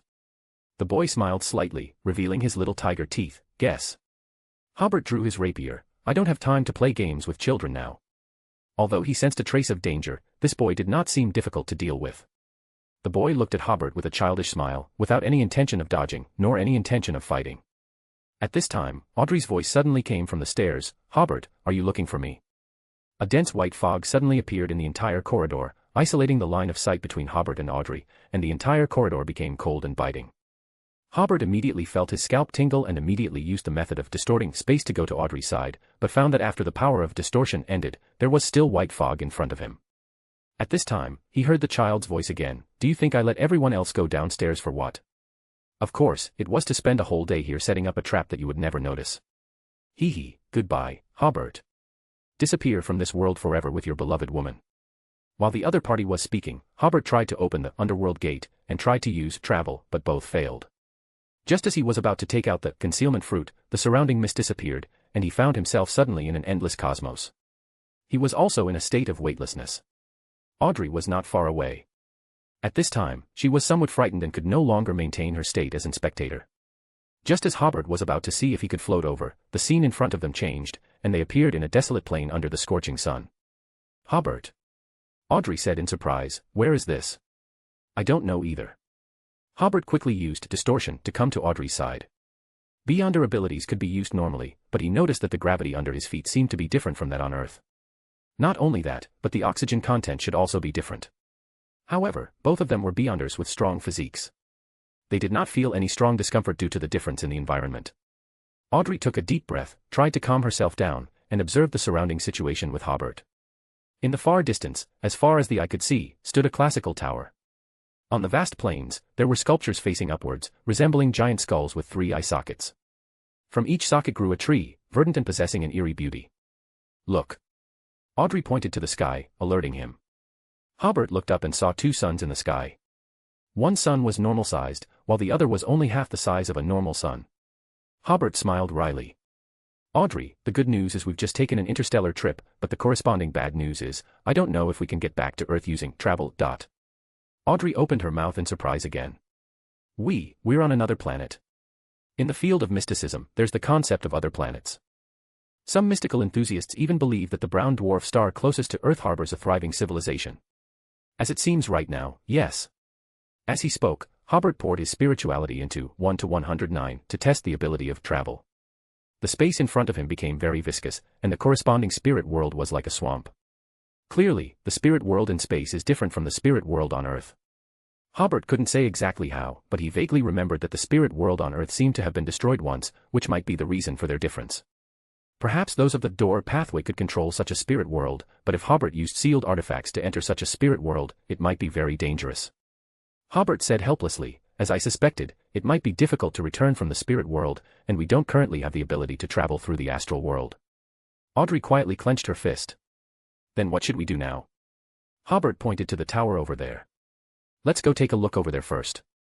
Then he explained, the trap set by that boy sent us next to this tower, there must be a reason for it. What we need to do now is figure out his intentions and see if there's a way to counter them. Audrey suggested, I can also try praying to Mr. Fool. Hobert shook his head. We don't know to what extent Mr. Fool has awakened, and we don't know if he can help us. Actually, he felt that Klein had limited control over the Sefirah castle, and being far away on Earth, he might not be able to influence things here. Thinking of this, Hobert said, we can try praying to the Evernight goddess. After all, this goddess has authority related to the cosmos. So the two of them prayed to the Evernight goddess together. You are the Evernight goddess, standing higher the cosmos and more eternal than eternity. After the two of them finished praying one after another, there was no response. We can try again at night. Hobert looked at the 2 suns in the sky and said, if there is night here. Audrey suggested, then can we pray to the eternal blazing sun? After all, there are 2 suns here. Hobert shook his head. The problem is that neither of us are believers of the eternal blazing Sunday. Even if he hears our prayers, he may not pay attention to us. His spirituality seemed to be a little resistant to praying to the eternal blazing Sunday. After arriving on this planet, Hobert felt that his spirituality seemed to be more deeply connected to the sky, and in many ways, it was more sensitive than before. Hobert guessed that this might be related to the fact that this planet doesn't have that layer of protection, and spirituality is closer to the sky, closer to the universe, or closer to the astral world. Since there was no imminent danger, Hobert and Audrey walked towards the tower, while the two of them sorted out the matter.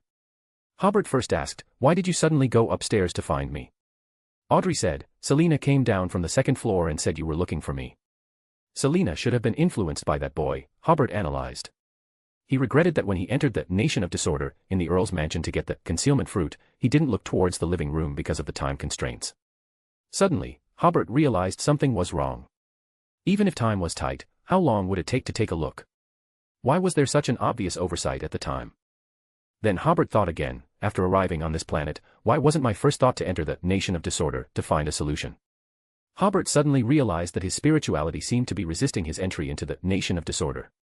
This suddenly made him worried. Could that boy have affected the Nation of Disorder? That was Hobert's greatest reliance. Audrey noticed that Hobert was a little strange. "What's wrong?" I suddenly thought that boy must have a close relationship with an outer god, uncertain mist," Hobert said. His memories of the outer deities are basically sealed in the Nation of Disorder. He only knows the general concepts of outer gods and uncertain mist. Without the concept of the outer deities, there won't be any danger. Hobert continued, "At the beginning of the year, I received a letter from Selina asking for help." He roughly told Audrey what happened at the Bachlan Manor. Finally, he said, "It seems that the corruption at that time was not completely eliminated, or the uncertain mist may have secretly retained some power in some way, forming this little boy. He hid in Selina's sister-in-law's belly for more than 7 months. It was probably after he was sure that he wouldn't be discovered by the gods that he was born. Hobert felt that there seemed to be some key points in his speculation that he hadn't sorted out, but he soon realized that it might be because his memory was missing. As they walked, the two of them came to the place with the skulls facing upwards. Hobert discovered that they seemed to be real skulls, but there were many differences in details from normal human faces, such as having 3 eyes, and there seemed to be no nose, and the shape of the mouth was also a bit strange. He didn't see any teeth, nor did he see a structure that could chew up and down. The trees growing out of the eyes of these skulls were similar to the trees on Earth, but not quite the same. For example, the leaves of the plants in front of them were also green and roughly rhomboid, looking similar to the appearance of some trees, but unlike any plants he had seen before. The trunks were segmented, a bit like corn stalks. This reminded Hobert of the theory he had seen in the AD era. Some scientists believed that if extraterrestrial civilizations existed, the plants and animals there might be like the plants and animals in Australia. They are a bit like the plants and animals of other continents, but they are completely different creatures. This is not to say that the appearance and size of plants and animals throughout the universe are similar, but only such a size is likely to stand out in the competition of nature. For example, only by standing upright can the brain capacity be increased. Of course, if the thinking and information processing organs grow on the feet or on the buttocks, and there is an excellent shock absorption structure, then that's another matter. This theory only flashed through Hobert's mind. It is also possible that the plants here were brought by beyonders from Earth. After all, the tower looked like it had the style of the early 4th epoch. It looked magnificent and huge, like a building prepared for giants several meters high, and it was extremely asymmetrical. One side had a bit of Chinese style, while the other side had a Gothic style, which made people feel very uncomfortable. Arriving at the foot of the tower, Hobert pushed open one of the huge doors. The overall circular tower was a bit dilapidated, and the ground was inlaid with many gems. He didn't know if this was the local decoration style. Entering the tower, Hobert saw murals on the walls. Upon closer inspection, these murals were pieced together from ceramic-like materials. Because of the special materials, the colors still looked very bright. Hobert saw that there were 4 murals in total. One was of a person with holy light descending from the sky. Many humanoid creatures on the ground had their hands crossed and placed on their chests. This seemed to be their highest etiquette. The person with holy light was obviously a human in terms of appearance and body. He was a middle-aged man with a rigid face and eyes that seemed to have layered structures. He was wearing a very classical outfit. The outermost layer was a high-collared trench coat, a bit like the image of a sanguine duke in folklore. The people on the ground all had 3 eyes, no noses, and round mouths, like the structure of a mollusk's mouthparts, with several layers of teeth. Hobert thought to himself, this explains why the skulls outside don't have jaws or other occlusal structures. It turns out that they can completely use muscles to perform biting movements. Audrey pointed at this weirdo. This should be a local, right? They look a lot like humans. Maybe it's because they look like humans that the person with holy light descended into this world, Hobert analyzed.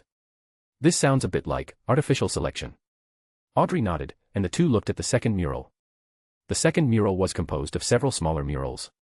Some were of humans with holy light guiding in the fields, some were guiding in workshops, and some were guiding on construction sites. It meant that he brought civilization to this world. The third mural was a sacrificial scene. The locals were kneeling before a layered, somewhat illusory door. Hobert had already guessed that this mural was the best evidence for his previous guesses. They are sacrificing to Mr. Door. Mr. Door. Audrey suddenly heard the name of an acquaintance. Hobert pointed to the layered door. Do you remember?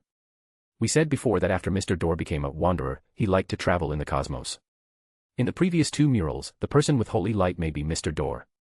Audrey looked at the illusory door. In other words, Mr. Door spread civilization here. Then she asked, then why did the civilization here disappear?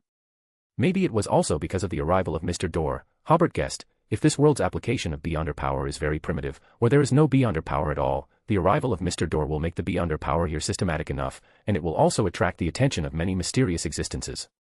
When Mr. Door was sealed, without a god to protect this planet, this civilization quickly perished under the gaze of some malice. He pointed outside. Those skulls and big trees may be the masterpieces left by the mysterious existences. Audrey sighed, it's really hateful. Well, I don't know if Mr. Door is hateful, or those existences with malicious gazes are hateful. Hobert smiled, let's continue to look down. The fourth mural was a description of the ground inside this tower, which looked like a floor plan, marking the locations of gems of different colors. At the same time, there were some mysterious symbols and line curves and other markings on the ground. Hobert looked at this picture and pondered for a while. This is a magic circle. He said, Mr. Door not only brought civilization but also brought the mysticism of Earth. These symbols and markings are the same as the symbols we use. Then he glanced at the gems on the ground. Maybe those symbols are covered by dust. Hobert waved his hand suddenly, stirring up a small gust of wind. Magnify. Then he magnified this gust of wind.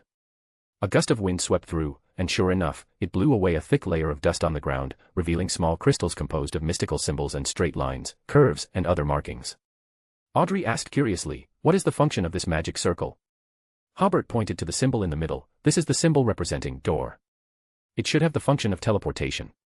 That symbol is composed of 3 layers of arc-shaped doors. On the left, right, and below, there are abstract symbols representing the spirit world and illusion. In the middle is a 4-pointed star. Hobert had seen the Abraham family crest from furs, which was similar in structure to this symbol. Audrey seemed to see hope. Then can we use this magic circle to return to Earth? Hobert shook his head. Probably not. This is likely to be the teleportation magic circle on this planet. He said, I heard that in our 3rd and 4th epochs, there were magic circles linking the continents. Audrey thought for a while. I seem to have heard similar legends, but why did those magic circles disappear later? Hobert guessed, it may be related to the sealing of Mr. Door, and the Abraham family's inability to maintain those magic circles, nor were they willing to hand over the operation methods of those magic circles to other organizations. He pondered for a while and said, anyway, it's worth a try, but I have to study it further. After carefully looking at the mural about the magic circle, there were special markings on the positions of 2 gems. Hobert quickly understood that by changing the positions of these 2 gems, the magic circle could present 2 different modes. Hobert said, trying it out is risky, but it's better than waiting here. Audrey also suggested, then let's try it. In fact, she was a little anxious at this time. Although such an adventurous process was what she had always hoped for, if she went back too late, her family would find out that she had left home privately at night, and the consequences would be serious. As for why Audrey would think of this first, instead of whether she could return to Earth, it was mainly because she had confidence in Hobert. As long as he was there, she would definitely be able to return, but it was only a matter of time. The current state of the magic circle was with the blue gemstone placed on the left. Hobert took a deep breath and injected spirituality at the starting point of the circle's edge, causing the gemstones on the circle to light up in sequence. Whoosh! A violent wind stirred inside the tower, and the mystically symbols made of small crystals also lit up. Finally, the symbol representing Door in the middle lit up, and illusory doors rose from the ground around the circle, with wisps of mist swirling within. Then, the space on the inner side of the circle suddenly became viscous, and this viscous space rapidly expanded, becoming extremely vast. Suddenly, the center of the viscous space quickly transformed into a bubble-like blue membrane, reflecting the scene on the other side of the circle. Hobert and Audrey saw a tower structure similar to theirs, but the tower over there had collapsed, leaving only ruins and rubble. They could also see dense vegetation outside the tower. Suddenly, a huge head emerged from the ruins. Its appearance closely resembled the locals depicted in the murals. Hobert initially thought it was a survivor from this planet, but soon the creature's body appeared, revealing a body resembling a giant caterpillar beneath its head. Many monsters seemed to have noticed the activation of the magic circle and were peering over, some with humanoid torsos and limbs but heads resembling crickets, others with 6 arthropod legs but mammalian torsos. In short, they were bizarre, as if the genes of all the planet's creatures had been spliced together. Hobert realized, perhaps a long time ago, a malicious gaze caused the people on the other side of the circle to lose control and turn into monsters. Audrey felt somewhat uncomfortable, finding it hard to imagine what a terrifying sight it must have been. At this moment, the monsters grew bolder and began to approach the circle. To prevent them from coming to their side through the circle, Hobert immediately stopped supplying spirituality. The tall, illusory doors disappeared, the blue membrane shattered, and the two circles disconnected. Finally, the light from the gemstones gradually faded. Hobert smiled wryly. It really is a teleportation array on this planet. However, he still switched the positions of the gemstones, moving the red one to the left. Injecting spirituality again, the gemstones and crystals lit up in sequence, forming a cylindrical red membrane on the outside, which eventually sealed at the top to create a closed space. Hobert's spiritual sense recognized that this space was more solid than a secret realm, making it difficult to destroy from the outside. Besides providing refuge, this mode likely also represented a refusal to connect to any other teleportation arrays. Moreover, once spirituality was injected, this sealed space could exist on its own until the spirituality in the gemstones and crystals was exhausted. To leave this sealed space, one only needed to inject spirituality again. Hobert and Audrey exchanged a look, realizing they would have to find another way. Deactivating the sealed space, the two of them went to the upper floors of the tower to take a look. There were only murals depicting the production and life processes of the people of this planet, as if they knew they would one day perish and left behind this encyclopedia-like information. Returning to the bottom floor of the tower, Hobert took out his pocket watch. The hour hand was between 3 and 4, indicating it was a little after 3 in the morning on Earth. Just as Audrey was trying to calm herself to avoid showing anxiety, both of them suddenly sensed something and went to the doorway. As they were about to look towards the sky, Hobert's spiritual sense suddenly trembled. He pressed Audrey's head down. "Don't look." As he spoke, he pulled Audrey back quickly. But it was too late. Hobert and Audrey both saw a wheel-like shadow on the ground. Its outer ring was a circle, and the center of the circle had chaotic but orderly small cylinders, some intersecting and others not connecting with any other cylinders. This shadow gave a feeling of solidity and antiquity, as if it had existed for a very, very long time, and was full of mystery and the unknown. But just one glance at the shadow made Hobert feel dizzy, as if someone was stirring his brain with an iron rod, and all the strength in his body was drained, making him unable to stand. As Audrey fell, her eyes turned blood red, and 2 lines of bloody tears streamed from her eyes. She cried out in fear, "Hobert, Hobert, I can't see, I can't see." Hobert, with his eyes tightly shut, crawled towards Audrey and said, "Audrey, calm down. Even if you can't see anything, keep your eyes closed." He struggled to reach Audrey, then groped to cover her eyes with his hand, before using distortion to return to the tower, activating the magic circle under the guidance of his spiritual sense. Although Hobert's eyes were closed, the mental pressure on him instantly disappeared, indicating that the magic circle had been activated and was blocking the gaze of the being outside. Audrey, in his arms, had already fainted due to the immense mental shock. Hobert also felt extremely tired and lost consciousness. He didn't know how long had passed before Hobert woke up. Light still seemed to be shining in through the door. Recalling the shadow he had seen earlier, his head still throbbed. That was uncertain mist. This planet didn't have a shield like Earth. Although he was far away in space, just seeing his shadow had nearly caused Hobert and Audrey to mentally collapse. If they were to see his true form, even for a glance, they would immediately lose control and die. Hobert slowly opened his eyes, his vision filled with red as his eyes were severely bloodshot. Then Hobert saw that his fingernails had grown much longer, and some parts of his clothes were torn, indicating that he had suffered severe corruption and showed signs of losing control while unconscious, nearly turning into a monster. Fortunately, his subconscious was still fighting against the loss of control, and he didn't become a monster in the end. Audrey in Hobert's arms was in a similar state. Her hair had grown longer, 2 lines of bloody tears ran from the corners of her eyes, and some parts of her dress were torn. Hobert injected spirituality into the healing fork and used healing on Audrey. The healing fork's healing was special, capable of healing minor spiritual and mental traumas, making it very suitable for this situation. Audrey slowly woke up, and Hobert used healing on himself, instantly feeling much more relaxed. However, the effect was limited and couldn't completely heal them. This was the influence of the uncertain mist's corruption. Audrey weakly reached out and stroked Hobert's cheek. "Hobert." She was only a sequence 7. If she were from another pathway, she might have already suffered a mental breakdown. But even seeing the shadow caused a great deal of pain and corruption. Audrey felt a sense of uncertainty towards her own survival, an impending doom that seemed to approach. Hobert held Audrey's hand. "Yes. We're going to die here, aren't we?" Hobert forced a smile. "There's still hope. Don't give up, we can try praying to the fool." When we accidentally fell into the little boy's trap and were teleported to this planet, he said, "You are leaving Earth with your beloved woman." Audrey weakly asked, "Am I your beloved woman?" Hobert looked at Audrey's pale face, and his vision suddenly became somewhat blurred. Yes, Audrey. I've liked you since a long time ago, but we weren't suitable at that time. Later, when I returned to Backland and saw you, I was very clear that I still liked you. But I already had my own marriage and could only hide this love in my heart. Audrey closed her eyes again. Hobert, I regret it so much. I think I liked you as well. I should have said something. I regret not telling you before you got married. At this time, when survival was unlikely, Audrey was clear about her feelings. As a spectator, she was an expert on the mind and emotions, especially that of her own. She said everything she wanted to say to Hobert without holding back, in case they died here. Audrey had become disillusioned with men, but Hobert was still a dear friend, and perhaps he was the closest to the Prince Charming she had always hoped for. She accepted that her feelings for him were love, a romantic love she felt for no other. Hobert smiled with bitterness. I regret it so much too. Join the Church of Miss Raven and become a Sequence 9, reader patreon.com/keyoffstars for more chapters. Chapter 593, Chapter 592, Deciding to Propose to Audrey Hall, Bonus 1. Join the Church of Miss Raven and become a Sequence 9, reader patreon.com/keyoffstars for more chapters. Thanks to Terry Etherly for becoming a free member. Sitting on the ground, Hobert used another healing spell on Audrey, temporarily improving her mental state.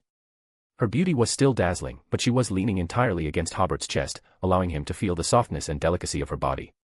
For a while, there was nothing but the sound of their breathing against the backdrop of the planet's ambience.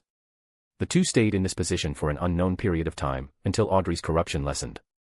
Although the two of them appeared fine on the surface, Hobert knew that he and Audrey had both been severely corrupted and needed to return to Earth quickly to use the Nation of Disorder to absorb the corruption.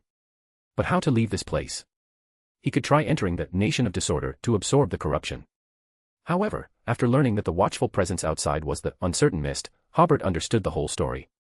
The boy born in Selena's house was a portion of the uncertain mist's divided consciousness, but due to the existence of Earth's protective barrier, the power it could bring was very limited. Therefore, it could only use the method of influencing Selena to set a trap and send Hobert to this planet. As for why this planet, one reason might be that Mr. Dorr had previously left some road signs in the cosmos that the little boy could use. Another reason should be that this place has a protective magic circle. The little boy had a very close cooperation with the uncertain mist, giving Hobert enough time to explore this place, and then the uncertain mist appeared and kept watching here. Severely corrupted, Hobert and Audrey had to hide in this magic circle and use it to isolate the uncertain mist's gaze. It's not that this magic circle is so strong, but that it was only the uncertain mist's gaze. It's like the sunlight outside the window is dazzling, so you pull the curtains to block the sunlight. If you explain this behavior with optics, the direction is completely wrong. This is just an act of blocking sunlight. Hobert knew that the uncertain mist was creating opportunities for him, giving him time to enter the Nation of Disorder. Theoretically, the Nation of Disorder is on Earth, within the protective barrier, and Hobert has no way to enter the Nation of Disorder. The main body of the uncertain mist certainly can't perform any operations, but as long as he tries to enter the Nation of Disorder, the little boy on Earth will definitely find this source based on the reaction of the Nation of Disorder. After that, the change of ownership of the Nation of Disorder is certain, and Hobert will also die on this strange planet. So, if Hobert were himself now, he would never give the uncertain mist any chance. But now it's not certain, because Audrey is here. When she felt that her life was coming to an end, she confided her inner feelings. This caused the emotions in Hobert's heart to completely explode. In that case, he might try to enter the Nation of Disorder to save Audrey's life. Hobert also understood why the little boy had to stay in Selena's sister-in-law's belly for more than 7 months. He was observing the people and things around him, allowing himself to have some humanity. It was precisely because the little boy possessed some humanity that he sent Audrey here as well, putting Hobert in emotional torment. Hobert was very clear that even if he tried to enter the Nation of Disorder, he would not be able to save Audrey, and they would inevitably die tragically here in the end. But another voice in his heart would say, how do you know if you don't try? What if you can enter the Nation of Disorder? Audrey, who was mentally exhausted, said to Hobert again, Hobert, if I'm about to lose control, kill me immediately. I don't want to become a monster. It won't happen, Hobert smiled. How could the beautiful Audrey become a monster? Audrey lay in Hobert's arms and smiled weakly. Hobert, you're lying. She felt her feelings towards him grow stronger. If she had been the one to marry him, if they weren't trapped on an unknown planet. She placed a hand on Hobert's chest and said with a heavy heart, how wonderful it would have been if we had made our mutual admiration clear sooner. In the heat of the moment, she acted impulsively and pressed her body to his. The warmth of Hobert's body brought her comfort in what she believed were her final hours. Hobert sighed. We were previously bound by too many rules. Suddenly, Hobert felt the last bit of the Earl of the Fallen potion being digested. Just now, Audrey broke the aristocratic decency she had always adhered to, and Hobert betrayed his marriage. These are the things that the two people have been adhering to, the reason why they have long had affection for each other and knew that the other person had affection for themselves, but they have been slow to express their true thoughts. Now, they have broken the last rules that bound them. The more they adhered to them before, the more serious the fall is now. Not only that, Hobert completely let go of his thoughts and was already fantasizing about a life where he had both Furs and Audrey at the same time. He found that his love for Furs had not diminished, but he had simply given Audrey an extra share of love. Thinking about it, Hobert, who was already somewhat desperate, was actually ignited with fighting spirit again. He lowered his head and gently kissed Audrey's lips. She didn't resist and instead hugged him closer. There will always be a way, we will definitely be able to go back. After we go back, I will immediately go to my father and ask him to propose an engagement to Earl Hall. Hobert said resolutely. The marriage of the lone nobility also has an engagement procedure. Generally, when both parents feel that the marriage is suitable, they hold a grand banquet and ball to announce the marriage to other nobles. His marriage with Furs was only valid within the Feyenopotter kingdom, so he still counted as an eligible bachelor in the lone kingdom, and there was no shortage of noble ladies who wanted to marry him. Audrey's originally pale face also had a touch of blush. I will also tell my father that I want to marry you. Audrey decided that Hobert was the one for her, the Prince Charming of her dreams. If they survived, it was acceptable to marry him. Hobert smiled and scratched Audrey's face with his index finger, feeling that his previously withered spirituality had become lively again at this time. Let me think. Since there is no way to use the nation of disorder, he can only think of other ways. First, Hobert thought of using the power of the underworld to return, but then he thought that the underworld is only a part of the spirit world, an area opened up by the ancient death in the spirit world. It is not yet known whether this planet has an underworld. But he still took out the thin sword and scratched it, and sure enough, there was no reaction, so he had to ask for help from outside. The first outside help Hobert thought of was the Fool, so he prayed to the Fool several times, and unsurprisingly, there was no response. There certainly wouldn't be any response. Although the Sefirah castle is powerful, Klein is too weak now. Currently, he can only respond to prayers around the world, and he cannot respond throughout the universe for the time being. Theoretically speaking, the 7 orthodox gods in the astral world should be able to respond within the scope of the universe, but they cannot do this under the gaze of the outer gods. However, Hobert still prayed several times unwillingly, reciting the honorific names of other gods besides the eternal blazing sun several times. He still didn't get any response. Hobert wondered whether to pray to the Mother Goddess of Depravity or the Mother Tree of Desire. These are all genuine outer deities. But then he immediately thought, even if they come, they will at most drive away the uncertain mist, and they will not be so kind as to send himself and Audrey back to Earth. If they are discovered by them, they may die even more tragically. Finally, Hobert sighed. Could it be that he has to wait until Klein becomes half a great old one before there is hope of going back? Thinking of this, Hobert suddenly recalled something. He had once helped the Evernight goddess retrieve a sealed artifact in a stable state from the devil monarch, Farbaughty. This should be a very crucial step in the Evernight goddess's plan to become a god. At that time, Farbaughty said that with that sealed artifact, all creatures in the universe who believe in the cosmos could become the Evernight goddess's anchors. Then that is to say, if you pray to the Evernight goddess in the universe, she can hear it. But Hobert then thought that he and Audrey had prayed to the Evernight goddess more than a dozen times before and after. Why hadn't they received any response? After a little thought, Hobert seemed to understand. The Evernight goddess can only hear the prayers, but she shouldn't be able to reply. To get a response from the goddess, you must establish a certain connection with the Evernight goddess. Thinking of this, he reached out to take out the candle he carried with him. But thinking that establishing an altar may not be able to establish a connection, because the connection between the altar and the kingdom of the gods is theoretically a channel connecting in the astral world. On Earth, this is easy to do. But the astral world of this planet must be different from the astral world on Earth, just like the spirit world position of the Berserk Sea is different from the spirit world position of Lone. At this time, Hobert thought of the concealment fruit he was carrying, which was originally used to guard against the angels of the Tamara family, but it could be used as a lighthouse to guide the goddess. Just as Hobert was about to use the concealment fruit, the earth suddenly trembled, and the entire tower became shaky, and the magic circle protecting them also began to shake violently. Hobert grinned, revealing a smile. The uncertain mist must have sensed that Hobert was about to take uncontrollable actions, so it immediately took action to stop it. He quickly injected spirituality into the concealment fruit. This magical object immediately floated up, the peel faded away, and inside was a pure black flower. The flower bloomed rapidly, and a sense of tranquility filled the hearts of Hobert and Audrey. The black light instantly covered the tower and a large area around it, making it seem as if it had suddenly entered the night. At the moment when the concealed world and the real world separated, Hobert saw the tower collapsing and a huge crack opening on the ground. At this time, Hobert quickly prayed to the Evernight goddess. The Evernight goddess stands higher than the cosmos and more eternal than eternity. The mother of concealment, the empress of misfortune and horror, mistress of repose and silence. Your devout believers beg for your attention. I pray that you take me and Audrey back to Earth. Hobert and Audrey both felt a huge suction force from the direction of the sky. Although the surrounding scenery seemed unchanged, Hobert and Audrey could clearly feel that they were rapidly leaving the ground. At that moment, a voice came from outside. Hobert wasn't sure if it was a voice, but he understood the meaning it conveyed. There are 2 suns on this planet, there's nowhere to hide. The concealment fruit, that black flower, began to shake violently. The hidden space where Hobert and Audrey were located also shook with a rumbling sound, as if a tin-roofed house was being hammered by a great force. At the same time, the hidden space rapidly shrank.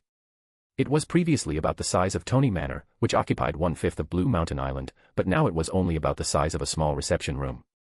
Fortunately, the surrounding scenery changed, and starlight appeared outside the hidden space. Hobert breathed a sigh of relief. This indicated that the Evernight goddess had allowed this hidden space to break through the blockade of the uncertain mist, and was returning the space, along with Hobert and Audrey inside, to Earth. Hobert and Audrey smiled at each other. Audrey didn't hold back her praise. Hobert, you're amazing. She wanted to hug him, but held back instinctively due to her noble etiquette training. We must thank the goddess. Hobert suddenly drew a full moon on his chest with a serious expression and said, praise the goddess. Mirroring Hobert, Audrey also habitually drew a full moon on her chest, praise the goddess. Then she said, Hobert, take me to the Rorstad archipelago. I've only seen the scenery there in magazines, I really want to go and see it. I also want to go to the snow mountains of Amantha, and I want to go to the Eternal Night Plain. I also want to go to the Gargas Islands to eat whale meat, I also want to go. As she spoke, Audrey began to cry with some excitement. There are so many, many places I want to go with you. Audrey had walked the boundary between life and death once. She didn't want to stay caged as a noble anymore. She wanted to experience the world with Hobert by her side. Hobert kissed Audrey's eyes. Okay, we'll go slowly. Wherever you want to go, I'll go with you. Audrey didn't hold back this time and snuggled into Hobert's arms. Perhaps it was because the surroundings were too tranquil, or perhaps it was because Audrey's spirit was too weak. She relaxed after learning that she could return to Earth. She actually fell asleep in Hobert's arms. Hobert quietly looked at the hypnotic cosmos, pondering how to deal with that little boy later. After about 7 or 8 minutes, when the black flower began to slowly wither, the surrounding hidden space dissolved. Hobert found himself in bright sunlight, surrounded by bushes, familiar vegetation, and insects. They were back on Earth, but they didn't know where they were now.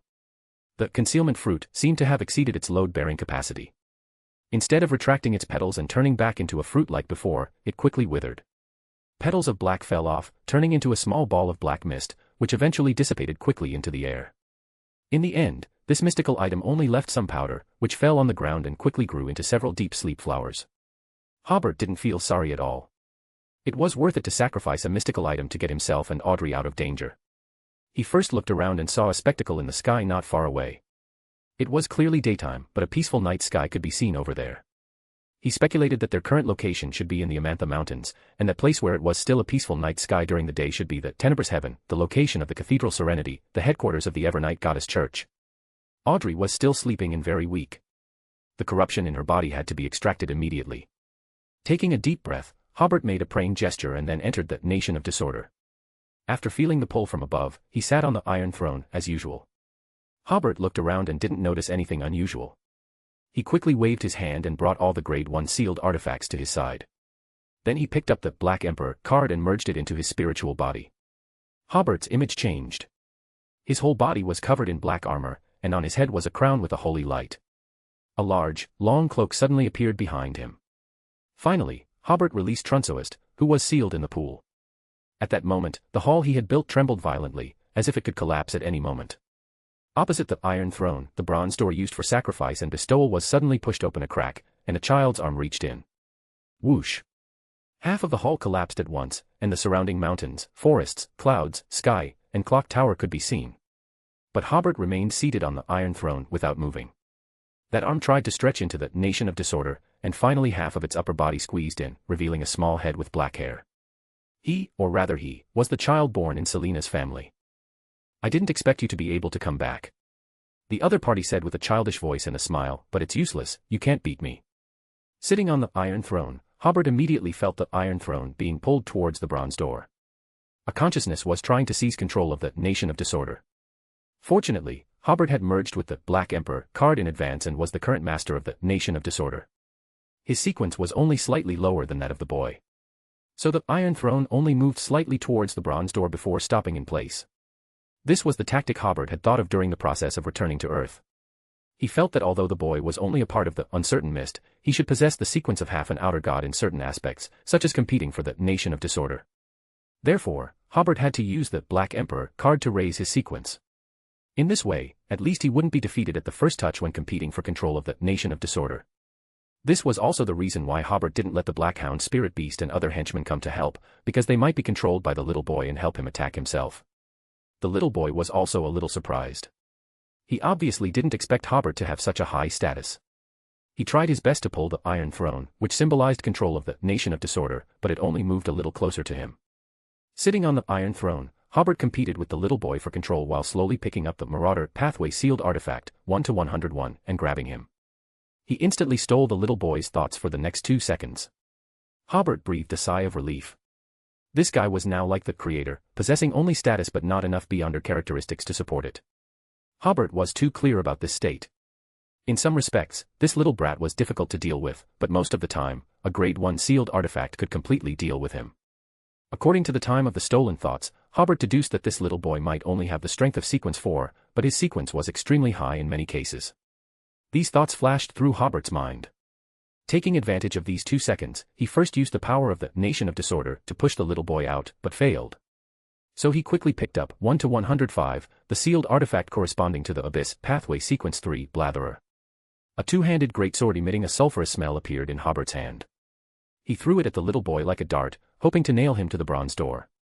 The little boy with dazed eyes suddenly had the ring-shaped symbol above his head rotate. The blue flames on the two-handed greatsword disappeared, and then quickly shrank, turning into a dagger and falling between Hobert and the little boy. Hobert was stunned. What ability is this? But now was not the time to think about this. Taking advantage of the fact that the little boy had not yet recovered his ability to think, he took 1/110, which he had obtained from the feathered serpent and roughly corresponded to the Death Pathway Sequence 3 Ferryman. This was Hobert's tactic. If he used any power from the Nation of Disorder to attack the little boy, it might form a pull with him. So it was better to attack the little boy with the sealed artifacts, because the sequence of the Nation of Disorder suppressed these grade 1 sealed artifacts, and their negative effects could be ignored. Holding 1/110 in his hand, a layer of pale white light immediately covered the armor on Hobert's body. At the same time, Hobert in his spiritual state became much taller and mightier, exuding a terrifying aura. The moment the little boy recovered his thoughts, Hobert waved his hand at him, and his life force began to drain rapidly, rushing towards death. This blow immediately made the little boy frown and had to retreat a little outside the door. Taking advantage of this opportunity, Hobert desperately competed with the other party for control of the Nation of Disorder and tried to push the other party out with the power of the Nation of Disorder. The little boy went out a little more. He wanted to come back, but he had to be distracted to resist the rapidly disappearing life force, which put him in a predicament of fighting on 2 fronts. At this moment, Trunsoist, who had been unsealed, came to the collapsed hall. He looked at Hobert on the Iron Throne, who was continuing to exert force and could not take care of other things, and then looked at the little boy who was trying to squeeze in. Trunsoist walked towards the bronze door without hesitation and kicked the little boy hard. The little boy gritted his teeth and continued to persevere, but then Trunsoist stepped on the little boy's face with 1 foot and pushed his head out. So the little boy only had 1 arm left in the Nation of Disorder. Taking advantage of this opportunity, Hobert quickly closed the bronze giant door. This time his efforts finally worked, and the bronze door was slowly closing. Just as it was about to close, the little boy quickly retracted his arm. Thump. Hobert, sitting on the Iron Throne, was panting, as if he had just experienced a fierce battle. But he didn't have time to rest at this moment. He smiled and said to Trunsoist, "Thank you for your help, but I'm sorry, you have to go back again." As he spoke, Hobert waved his hand, and Trunsoist was thrown into the pool at the foot of the mountain, sealed by Hobert once again. A/N. Also, I am very sorry that the recent 2 chapters may have contained plots that made everyone uncomfortable. Here, the author solemnly apologizes to everyone. The author's foreshadowing was still too little. In the future, if there are similar plots, the author will definitely handle them carefully. However, the protagonist's character will indeed undergo some changes later. After falling, there will be madness, which will definitely have some impact on him, but the author will learn from the experience and try to add more foreshadowing to make it look more reasonable. Also, the author wants to explain that it's not that the barrier is no longer effective, allowing the outer gods to project too much power onto Earth, but that the uncertain mist has been planning for over 1,000 years. As mentioned before, the corruption of the uncertain mist was obtained from the hands of the Trunsoist family members. Spoiler alert, in the author's setting, this is what polluted Trunsoist. From that time on, the uncertain mist hoped to be born in this world, but it has always been guarded by members of the Trunsoist family, and now it finally has such an opportunity. Join the Church of Miss Raven and become a Sequence 9, reader patreon.com/keyoffstars for more chapters. Chapter 594, Chapter 593 New Member, Mr. Star, Bonus 2. Join the Church of Miss Raven and become a Sequence 9, reader patreon.com/keyoffstars for more chapters. Thanks to Boomby for becoming a free member. Hobert took a few breaths, mobilized a rich concentration of power of order, and condensed it into the shape of black chains and bolts, setting up several blockades inside the bronze gate. But this could only increase the difficulty for the little boy to enter the Nation of Disorder, and could not completely prevent his intrusion. Fortunately, the little boy's strength is not very strong now, and he should need a certain opportunity to get a chance to enter the Nation of Disorder. He has already used up this opportunity, so there is no need to worry about him constantly trying to enter the Nation of Disorder. After setting up the blockade, Hobert used his star to look at the real world. Sure enough, both he and Audrey had a very strong layer of white mist on them. Sitting on the Iron Throne, Hobert reached out and grabbed, and the corruption on the two of them was rapidly sucked into the Nation of Disorder, forming a cloud of white mist that lingered for a long time. This was corruption from the main body of the uncertain mist, and it seemed particularly difficult to clean. Hobert used the power of order to interweave it back and forth several times before dispersing the thick fog and quickly dissolving it in the Nation of Disorder. Looking at himself and Audrey in the real world again, both their spiritual bodies and physical bodies were clean, without any corruption. Back in the real world, Audrey in Hobert's arms finally woke up. Because she didn't have to fight the corruption anymore, her spirit looked much better, but she was still a little weak. Hobert looked at his pocket watch, which had been damaged under the pressure of the uncertain mist. He smiled helplessly. I don't know what time it is now, and I don't know how long we've been missing. Audrey was very calm at this time. Anyway, it has been discovered by the family, so there is no need to rush for a while. Let me rest for a while, let me enjoy this beautiful moment.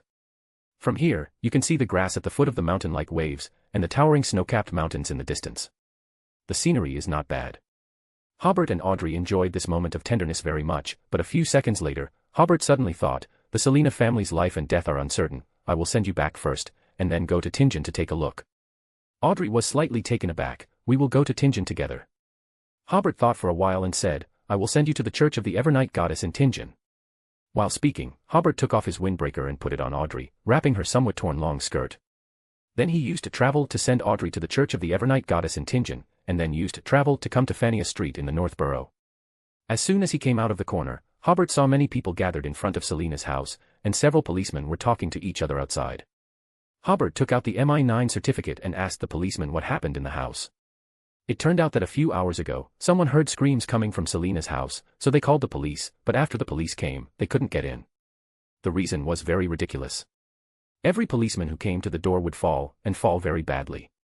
2 policemen had fallen into the hospital. Hobert seemed to understand something. He walked to the door, and sure enough, a falling spell came from inside. After distorting it, he opened the door and went in.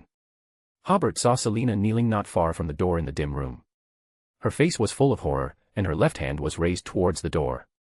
But she no longer had any vitality. The Beyonder characteristic merged with her bracelet, forming a sealed artifact that could make people within a certain range fall. Hobert sighed silently, closed her eyes, took off the bracelet, and laid her on the ground. Mr. Wood and Mrs. Wood were still sitting on the sofa as they were when they came last night, with smiles still on their faces and expressions still a little tired. They were also dead. Finally, Hobert came to the bedroom on the first floor and found the bodies of Selena's brother and sister-in-law. Without going to the second floor to check, Hobert knew that the boy had run away long after killing everyone. He slowly returned to the living room, sat on the sofa and looked at Selena's body expressionlessly. Her lively and talkative figure seemed to appear in front of him again. The deaths in the Beyonder world are always so sudden. Hobert originally planned to let Selena go to the Special Operations Department to train, hone her temperament, and give her important responsibilities in the future. A few years later, she would get married and have children, and form a happy family. When she came back with her husband and children, Mr. Wood and Mrs. Wood should be very happy and run out to greet her from afar. But this fresh life was gone like this. Her soul had already entered the underworld. Even if it was recalled, there would be obvious defects, and it would be difficult to stabilize her state after resurrection. After sitting for more than half a minute, Hobert finally regained his emotions, opened the door and used his authority and pounds to let the police outside summon people to handle the funeral. In the evening, the Selina family had been buried in the cemetery. Hobert stood in front of Selina's grave for a long time. After the priests and workers had left, Hobert said, "Next time I come, I will bring him, no, his head to pay tribute to you." After taking one last look at Selina's tombstone, Hobert returned to the church of the Evernight goddess. Audrey, who was already a little worried, knew from Hobert's expression that the people had not been rescued. Hobert asked, "Did you pray to the Evernight goddess to express your gratitude?" Audrey nodded, wanting to comfort Hobert, but felt that no comforting words were appropriate at this time, so she just grabbed Hobert's hand, letting Hobert try to feel the warmth transmitted from her palm. Hobert patted the back of Audrey's hand, indicating that he was fine, and then he began to pray to the Evernight goddess, and whispered the whole story, and finally hoped that the Evernight goddess could provide the boy's location. As soon as he finished his request, the entire church suddenly became more silent, and the internal night emblem turned into an endless cosmos.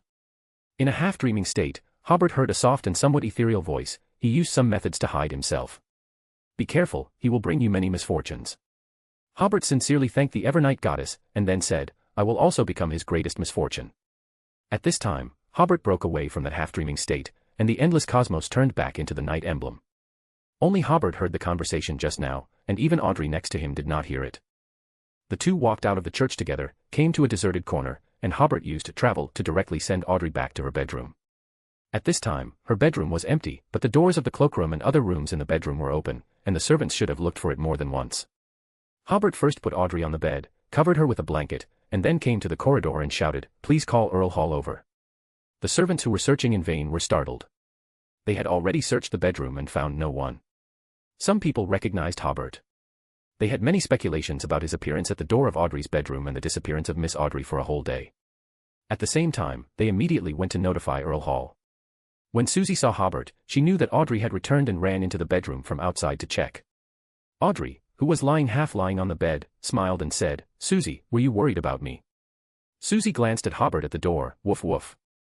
About 7 or 8 minutes later, Earl Hall and his wife, with anxious faces, rushed over with many guards and servants. As soon as he came to the end of the corridor, Earl Hall asked loudly, "Hobert, where did Audrey go?" Hobert was guarding the door of the bedroom at this time. Guards and servants should not come in for the time being. "Go prepare some food, not cold, not spicy, not too greasy." Then he invited Earl Hall and his wife to enter the door. After seeing Audrey lying on the bed, Earl Hall and his wife finally breathed a sigh of relief. Audrey sat up. "Mom and Dad, I'm sorry, I made you worry." Countess Caitlin rushed over to hold her daughter's hand, sat on the edge of the bed and asked with red eyes, "Where did you go? When did you go out?" Earl Hall stood next to Hobert and looked at Hobert with a serious face. Hobert said, "I'm sorry, I took Audrey out to play last night, and we encountered danger."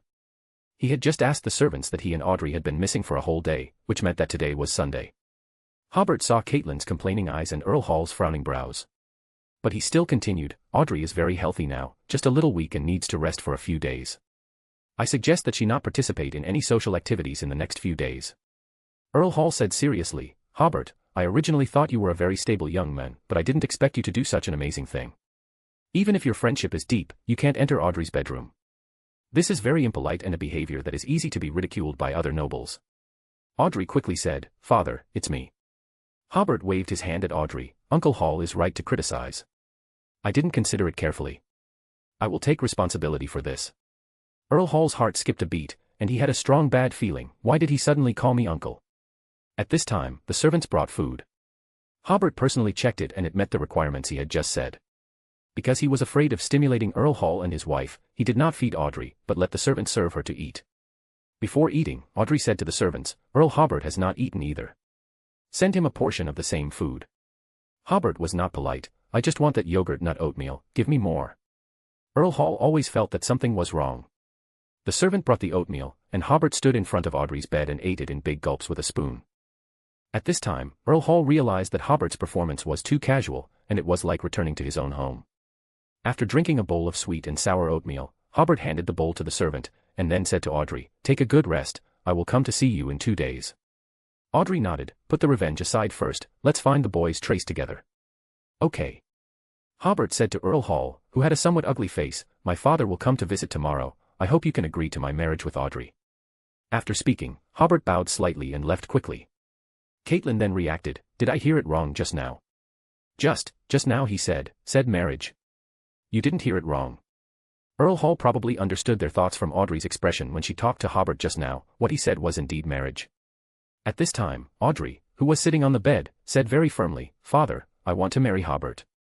Caitlin covered her mouth in surprise. Oh my God, Audrey, you. Earl Hall calmly reminded, he has been married once.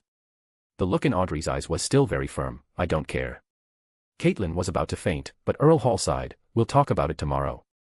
Hobert did not return to the Earl's mansion but went to MI9. Chief Georgina was still in her office. After entering the door, Hobert went straight to the point, I want to issue a reward order. Georgina, who was originally looking at the documents, glanced at Hobert who suddenly broke in, MI9 is a functional agency, not serving someone. Hobert sat opposite Georgina and said, a family has all been killed by the murderer. Georgina said indifferently, that's the police's business, not within the scope of MI9's responsibilities. Hobert thought for a while, I will install electric lights for MI9 for free, the pounds for the reward will be paid by me. I firmly believe that the murderer must be a spy from an enemy country. Georgina said seriously, give me the portrait, I will sign the reward order. Hobert took the paper and pen, and quickly drew the portrait of the little boy according to the guidance of spirituality, and wrote the words, £100,000, below. After seeing the portrait of the little boy, Georgina looked at the reward amount and then asked, are you serious? Hobert said seriously, the reward order to the major churches must be noted that this is a devotee of an evil god, with at least a level of sequence 4, very dangerous. Georgina nodded slowly, I know. Hobert certainly knew that such a reward order might not be very useful for capturing the little boy, but it could compress his activity space. After leaving MI9 and returning to the Earl's mansion, Hobert also sent the portrait of the little boy to South Colson and Longtail Island, and told Angus and Helen that after discovering this little boy, do not deal with it yourself, and immediately pray to the Creator. Then Hobert asked people to call Elizabeth, Dennis, who had just been promoted to Barbarian, and Freya on Longtail Island, and announce the news of Selena's death. The three were a little unbelievable, but they had to accept the news. Elizabeth cried, Mr. Hobert, why is this happening? She is only 18 years old this year. Of course I know. Hobert buried himself in the sofa and said, I also feel sorry for her. Dennis's eyes were red, we also agreed to go to the harvest festival together. Freya also choked up and asked, has the murderer been caught? No. Hobert said, I am looking for him, and I will find him. Or, after a while, he might come to him himself, but that would mean that the little boy was sure of killing Hobert, or was sure of using Hobert again to try to enter the Nation of Disorder. The four people lit candles, simply arranged a memorial scene, mourned Selena together, and talked about Selena's life, and went back to rest very late. For Elizabeth and the other three, tonight was destined to be a sleepless night. Hobert also sat at his desk for a long time, but he was not entirely thinking about Selena and the little boy, but also about his advancement. Currently, the potion has been completely digested, and he also has beyonder characteristics. As for the auxiliary ingredients, he has been asking first to help him pay attention to them, but so far he has only received the venom of the white-striped spider. As for the other three auxiliary ingredients, Hobert has 8-year-old red wine in his wine cellar, and the scale crystal of the carp fish is not a rare material either. Hobert estimates that he can trade it from Alger or Catlia. The most difficult to find is the brain fluid of the six-whiskered mutant beast. In the past 6 months, Hobert has never heard of this auxiliary ingredient, nor has he heard of the whereabouts of the six-whiskered mutant beast. Hobert thought for a while and decided to visit several beyonder families the day after tomorrow to see if they had such accumulation. The main reason why he was not fully prepared was that Hobert did not expect that he would encounter the opportunity to completely digest the potion so quickly. Hobert sighed, might as well use the time to find auxiliary ingredients to restore my state. He suffered serious corruption last night, and his spirit body may need to rest for a few days to fully recover. Then Hobert came to the Nation of Disorder and checked the blockade he had set up. It was still very strong and showed no signs of loosening. Hobert is now sure that although there is a certain connection between the little boy and the Nation of Disorder, he does need a certain opportunity to have a chance to invade the Nation of Disorder. Sitting on the Iron Throne, Hobert reorganized the scattered sealed artifacts, then repaired the dilapidated hall before considering the little boy's matter. He first thought that this should be a conspiracy that, Uncertain Mist, had been brewing for a long time. According to Farbody, Uncertain Mist used some loopholes in the rules to descend power on Earth 3 times in total.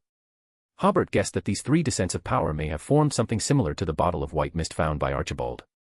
One of them was once obtained by Solomon, so Solomon began to hunt down the genie.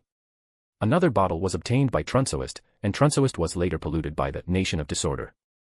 Hobert guessed that it was very likely that Trunsoist wanted to use that bottle of white mist to find the nation of disorder, but as soon as the nation of disorder was found, he was severely corrupted, so the 6 gods took action, and the Night Emperor fell.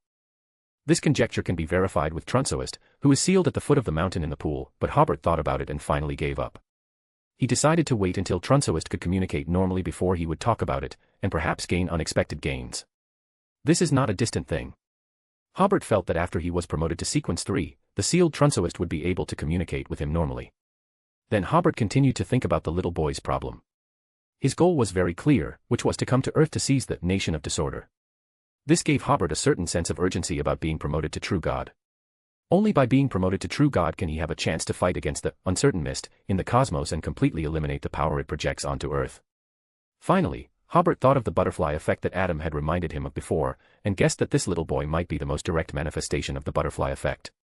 After all, he didn't remember the original book mentioning this guy. In any case, that little boy is currently the biggest enemy, and all forces must be mobilized to find him and eliminate him. Even if he can't be completely eliminated, he must be crippled. After considering many other messy things, Hobert returned to the real world, watching the fog outside gradually thicken. He took a deep breath, as if he had made up his mind, and used travel to come to Longtail Island. Above the sky of Longtail Island, there was a large and bright crimson moon, and the waves were constantly lapping on the beach. There were sounds of night insects everywhere. Compared to Backlund's night, the night here is more like night. Hobert stood in front of the bed in the bedroom, looking at the sleeping furs. He had been watching for more than half an hour, and Hobert, who was usually eloquent, couldn't figure out how to bring up the matter between him and Audrey. Thinking about it, Hobert sat on the edge of the bed and held Furz's hand. Furz woke up groggily from her sleep. "Hobert?" She asked again after seeing Hobert's expression. What's wrong with you?"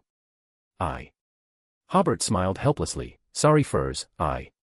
Furz's expression gradually became serious. "I see, is it Princess Alice? Or Miss Audrey?"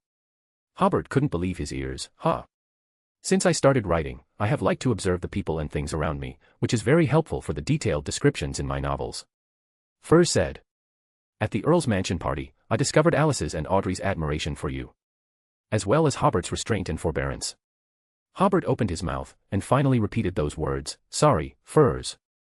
You should apologize for disturbing my good dream." Furz said without any expression, "Go back, I need to rest." "I. Go back, I need to rest." After Furz finished speaking, she lay down again and turned her face to the other direction. Hobert knew that staying here would not help, and would only make Furz even more angry, so after saying good night, he returned to Backlund. Furz also had insomnia. She sat up, looked at the beach under the moonlight outside, and sighed for a long time. This day has finally come. The next morning, Hobert, who had not slept all night, first went to MI9 to urge the release of the bounty order, and then took a carriage to Duke Christian's mansion. As a member of Parliament, Christian doesn't have to go to work every day now, so Hobert's adoptive parents are at home. The three of them chatted for a few words before Hobert explained his intention. "Father, I want to marry Miss Audrey. I hope you can help me mention this matter to Earl Hall." Christian was slightly startled. "Are you serious?" "I am serious." Hobert said, "Audrey and I have just experienced some things that have allowed us to let go of many of our own constraints and face this relationship directly." Christian was silent for a few seconds before saying, "Since that's the case, I will go to Earl Hall's place." Then he asked, "Does Furz know about this?" Hobert said, I have told her about this, and I will find time to talk to her properly." At this time, Mona suddenly opened her mouth and said, "You child, like your father, are not worry-free." Hobert smiled helplessly, not knowing whether his mother was talking about his adoptive father Christian or his biological father Rex. Mona sighed and then said, "I will go talk to Furz and express my apologies for you." So they acted separately. Christian took a gift to Earl Hall's place not far away, and Mona went to Hobert's mansion and used the Traveler's Gate there to go to Longtail Island. Hobert stayed in the Duke's mansion to wait for news. More than 2 hours later, Christian came back first. "My conversation with Earl Hall went smoothly. We have already agreed to have me host a dance in a few days to announce that you are in love. The marriage of Backlund nobles is divided into 2 stages, choosing a marriage partner, and engagement and marriage. The most complicated is actually the stage of choosing a marriage partner. Generally, it has to be compared repeatedly, and it may take 7 or 8 years to make a final decision. After all, the marriage of nobles is called a battlefield without gunpowder smoke. Many nobles have strengthened their families through marriage, and even annexed the territories of other nobles through marriage. However, the situation of Hobert and Audrey is relatively special, skipping the first step and directly reaching the second step. The first stage of the second step is to announce the news that the man's father has proposed marriage to the woman's father. If the woman's family does not refuse, then it is considered relatively satisfied with this marriage partner. At this time, both parties have to examine each other, and there is still a long way to go to the engagement step. Therefore, Christian was somewhat surprised that Earl Hall could agree so readily. According to the set of procedures of the nobles, even if Earl Hall was very satisfied with Hobert, this marriage issue would have to be discussed 2 or 3 times before there could be a result. After all, the entire Backland knows how beautiful and excellent Audrey is, and Earl Hall places high hopes on her. After listening to Christian's description, Hobert felt that this should be inseparable from Audrey clearly expressing her attitude towards marriage. On the other hand, the entire Backland noble circle has a consensus that Hobert will definitely get married again in Backland. Although their father and son have integrated into the aristocratic class through their respective channels, the nobles of Backland still believe that Christian and his son will definitely conduct another marriage alliance in order to quickly complete the binding of interests. Hobert and Audrey have been inseparable on many occasions. I believe Earl Hall has been somewhat mentally prepared for this before. Then Hobert talked to Christian about his preparation for advancement. Christian was very surprised at Hobert's speed of digesting the potion. Then he told Hobert, "I have the brain fluid of the 6-whiskered mutant beast here.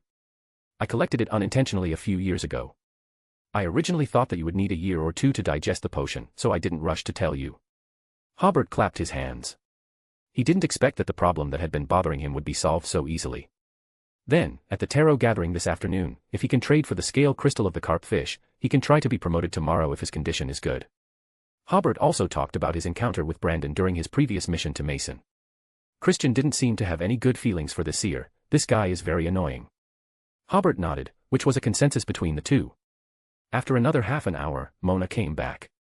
After she entered the room, she said, "Furs doesn't seem surprised by this." She sighed. She also said that when you left South Colson half a year ago, she had such psychological preparation. Hobert fell into silence. Christian patted Hobert on the shoulder, wanting to say something, but because Mona was present, he didn't say anything. Hobert got up and said, "I'm going to Longtail Island to see Furs again." He decided to spend more time with Furs recently. Using travel to come to Longtail Island, it was lunchtime at this time. However, Hobert did not find Furs in the governor's mansion restaurant, but found her in the living room. Furs was in front of a full-length mirror. She saw Hobert's arrival from the mirror, and did not turn around. "Hobert, I am far from Audrey's beauty." Hobert sincerely said, "No, Furs, you know the darkness of this world but still love this world, and still love life. This is where you are most beautiful." Furs was still looking at Hobert in the mirror and said, "Zio has already told me some time ago that the entire Backland noble circle believes that you will definitely get married again. As you said, this is the nobility." Hobert said seriously, "You will always be the hostess of Longtail Island and South Colson. But thinking that others will share your love with me, I am still very unhappy." Furs then said, "Hobert, I will never go to Backland again in the future, and please don't let Audrey come to South Colson and Longtail Island either." Hobert nodded, "No problem." "Okay, you can go back." Hobert scratched his head, "We can go to lunch together." "No, you should go back." Furs said, "Now the hostess of Longtail Island does not welcome you." "Okay." Hobert also felt that staying now was not a good choice. Returning to Backland, Hobert was relieved. Furs would still be angry with him, and could still negotiate with him, which meant that she still cared about him. Then Hobert sighed that this era had saved him. After all, this was still an era where the aristocratic class was the ruling class, and it was normal for a nobleman to have several women at the same time. If this happened in the AD era, it would be a proper Shura field. Hobert never expected that the first half of the Shura field had passed so smoothly. Audrey doesn't care. Furs drives Hobert away. Then there is only the second half left. Find an opportunity to break the ice with Furs, and as long as you are careful in the future, this matter will basically be over. Hobert sighed, lamenting that he had become a scumbag with peace of mind. After sorting out his mood, Hobert put the brain fluid of the 6-whiskered mutant beast obtained from Christian into the safe, and then used the Traveler's Gate to go to South Colson, went to the auction house to pick up the venom of the white-striped spider, and finally went to the wine cellar to find a bottle of 8-year-old wine. It was about 3 o'clock when Hobert returned to his room, preparing to attend the tarot gathering. The thought of seeing Audrey and Furs at the same time filled him with a strange excitement. At precisely 3 o'clock, the grey fog obscured Hobert's vision, and when it cleared, he was once again in the giant hall above the grey fog, on one side of the long bronze table. Hobert looked at Furs, the magician, almost directly across from him, but Furs glared at him and looked away. "Good afternoon, Mr. Fu." "Fool," Audrey, Justice, greeted, noticing Furs's reaction and pausing slightly in the middle of her greeting. In fact, since last night, she had been wondering how to face Furs in the future. After thinking about it, she decided to avoid it if possible. Everyone noticed the Justice Mrs. absent-mindedness during her greeting and was curious about what was troubling this optimistic and cheerful noble lady. It was because she was distracted by the earlier incident that she noticed a new member at the tarot gathering halfway through her greeting. It was a gentleman, sitting to the right of Mr. Moon. While greeting, she observed the new member, black hair, no coat, a somewhat awkward posture, as if he didn't like sitting so formally, and a rather nonchalant demeanor. Audrey then noticed that the gentleman was quickly looking around. This behavior was not inherently problematic. Anyone entering such a strange and secretive place would instinctively survey the other members. But the problem was that the gentleman's eyes moved too quickly. To Audrey, this was a very clear signal. He was looking for someone. Thinking of this, Audrey's mood improved considerably. This gentleman knew someone present. Who could it be? Audrey continued to observe and found that the gentleman's gaze lingered on Hobert. He knew Hobert. At this moment, Hobert was also somewhat helpless. Initially, when he saw Star Leonard, he was pleased that this guy had finally joined the club. But when he saw Leonard's gaze fixed on him, he wanted to remind him, "Poet classmate, I'm not the person you're looking for." Then he thought it wasn't Leonard's fault, because compared to the other members, he did resemble Klein more. Although Hanged Man Alger was cautious and didn't even seem like someone from the Storm Church, his inherent boldness, acquired from years at sea, couldn't be concealed, making him distinctly different from Klein. Son Derek was over 2 meters tall and a 16 or 17-year-old teenager, more vibrant than Klein. And Moon Emlyn's slightly raised chin and, even with the gray fog obscuring him, his handsome face, were far more attractive than Klein's. Although it couldn't be ruled out that he had altered his appearance, his temperament was vastly different from Klein's. Moreover, making oneself handsome at such a secret gathering was a flamboyant move and easily remembered by other members. Based on Leonard's understanding of Klein, he wouldn't do that. That only left World and Emperor. World's hunched appearance gave off a sinister vibe, which clearly didn't resemble Klein. So Leonard finally looked at Emperor, but then he seemed to realize something and shook his head. Although Emperor wasn't as handsome as Moon, he was still better looking than Klein. After much deliberation, Leonard looked at World. After all, hunching and sinister could be faked. This is the new member, Star. At this moment, Fool Klein, at the head of the bronze table, announced. Leonard thought helplessly, Star always makes me feel like it's a substitute for a lady. Everyone was drawn by the Fool's voice, and only then did they notice that the Fool Mister had undergone some subtle changes compared to the last gathering. This great being seemed to be more harmonious and unified with the entire space of this palace, the entire gray fog. His aura was even more lofty, like the sea, or like the sky. Audrey immediately realized, Fool Mister is further recovering, taking back more authority from the divine kingdom. This made her somewhat joyful, and the gloom from earlier was swept away. She introduced herself with a smile, "Hello, I am Justice." Alger, Derek, and others introduced their code names one by one. Leonard also took this opportunity to carefully observe the other members. Justice Mississippi seemed to be a young girl with a great sense of style. Hangman Mr. looked very rugged and seemed like a rather frank person. After observing all the way to World, Leonard concluded in his heart, very gloomy, this should be Klein's disguise. During this process, everyone also observed the new member and formed their own opinions about this Star Mister. After the self-introductions, Hermit Catlia said to Fool at the head of the bronze table, "Honorable Fool Mister, I did not receive Roselle's diary this time." Klein nodded lightly. The meaning of not receiving it was that the Queen Mystic did not provide a new diary. He calmly replied, "Let's begin the transactions." Currently, almost everyone had what they needed. Audrey was about to advance to Sequence 6, Hypnotist, and the main ingredients and formula for advancement had long been obtained. Alger was currently worried about how to digest the Ocean Songster potion because his singing was really terrible. Little son Derek had just obtained the Beyonder characteristics and potion formula of Priest of Light from World, spending a total of £12,000, which Emperor had helped him pay. He was now dreaming of earning merits, exchanging materials, and repaying Emperor Mr. S debt as soon as possible. Furs was about to completely digest the astrologer potion. Hobert had already prepared the Beyonder characteristics for her to continue advancing, and she had also obtained the potion formula from her teacher. She also had several practical mystical items and had no needs. Emlyn was also about to advance, but Emperor had already promised to provide him with Beyonder characteristics, and the potion formula could also be obtained from the Sanguine. Catlia had obtained the blood of mythical creatures and was currently planning to advance to a demigod, so she had no new needs.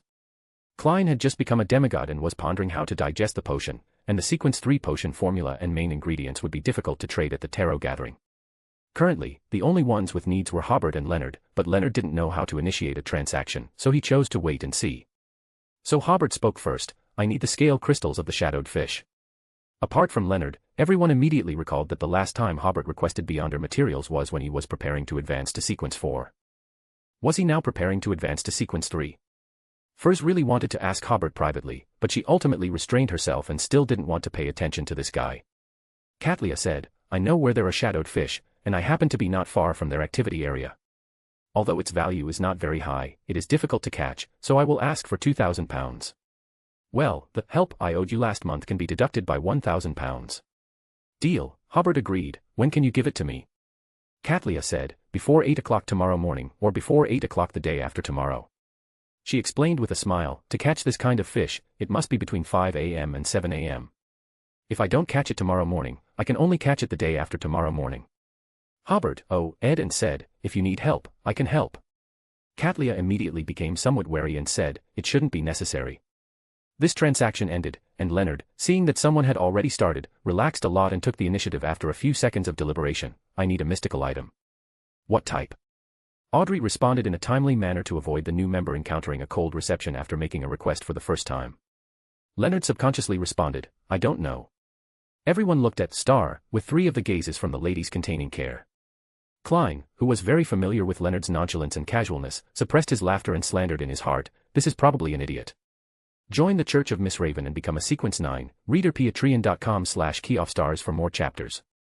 Chapter 595, Chapter 594 Adam wants to become a god. Join the Church of Miss Raven and become a Sequence 9, reader patreon.com/keyoffstars for more chapters. Seeing that everyone was looking at him, Leonard added a little awkwardly, what I mean is, there are no restrictions on the type, as long as it's more inclined towards the attack field, easier to hide, and has fewer negative effects, I'm fine with it. He was preparing for his subsequent advancement to Spirit Warlock. Currently, as a Soul Assurer, although he had the powerful control ability to pull his target into a dream, Leonard also had to fall asleep along with them.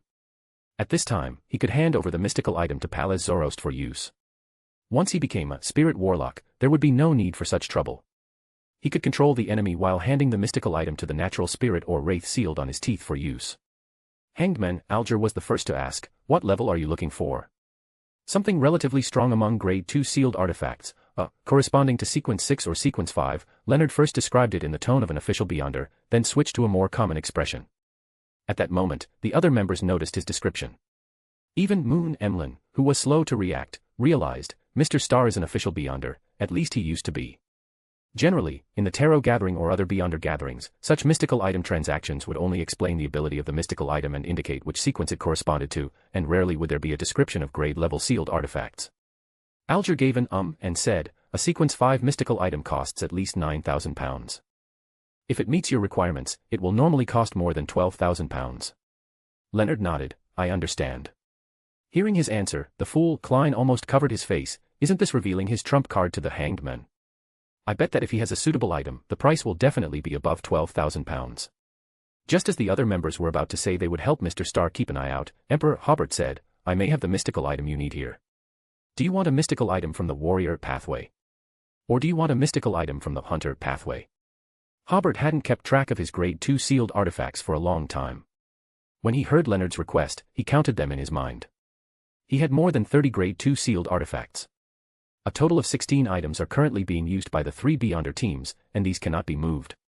Angus's first team and Elliot's third team have stronger frontal combat capabilities, so the sealed artifacts equipped for them are mostly seized from the Rose School, increasing spirituality. Helen's second team members generally have higher spirituality, so the ones equipped for them are mostly from the Aurora Order or seized when hunting pirate admirals, leaning towards offensive sealed artifacts. In addition, there are nearly 20 grade 2 sealed artifacts in a state of idleness, not including those that Hobert had worn before, as well as the sealed artifacts collected from auctions.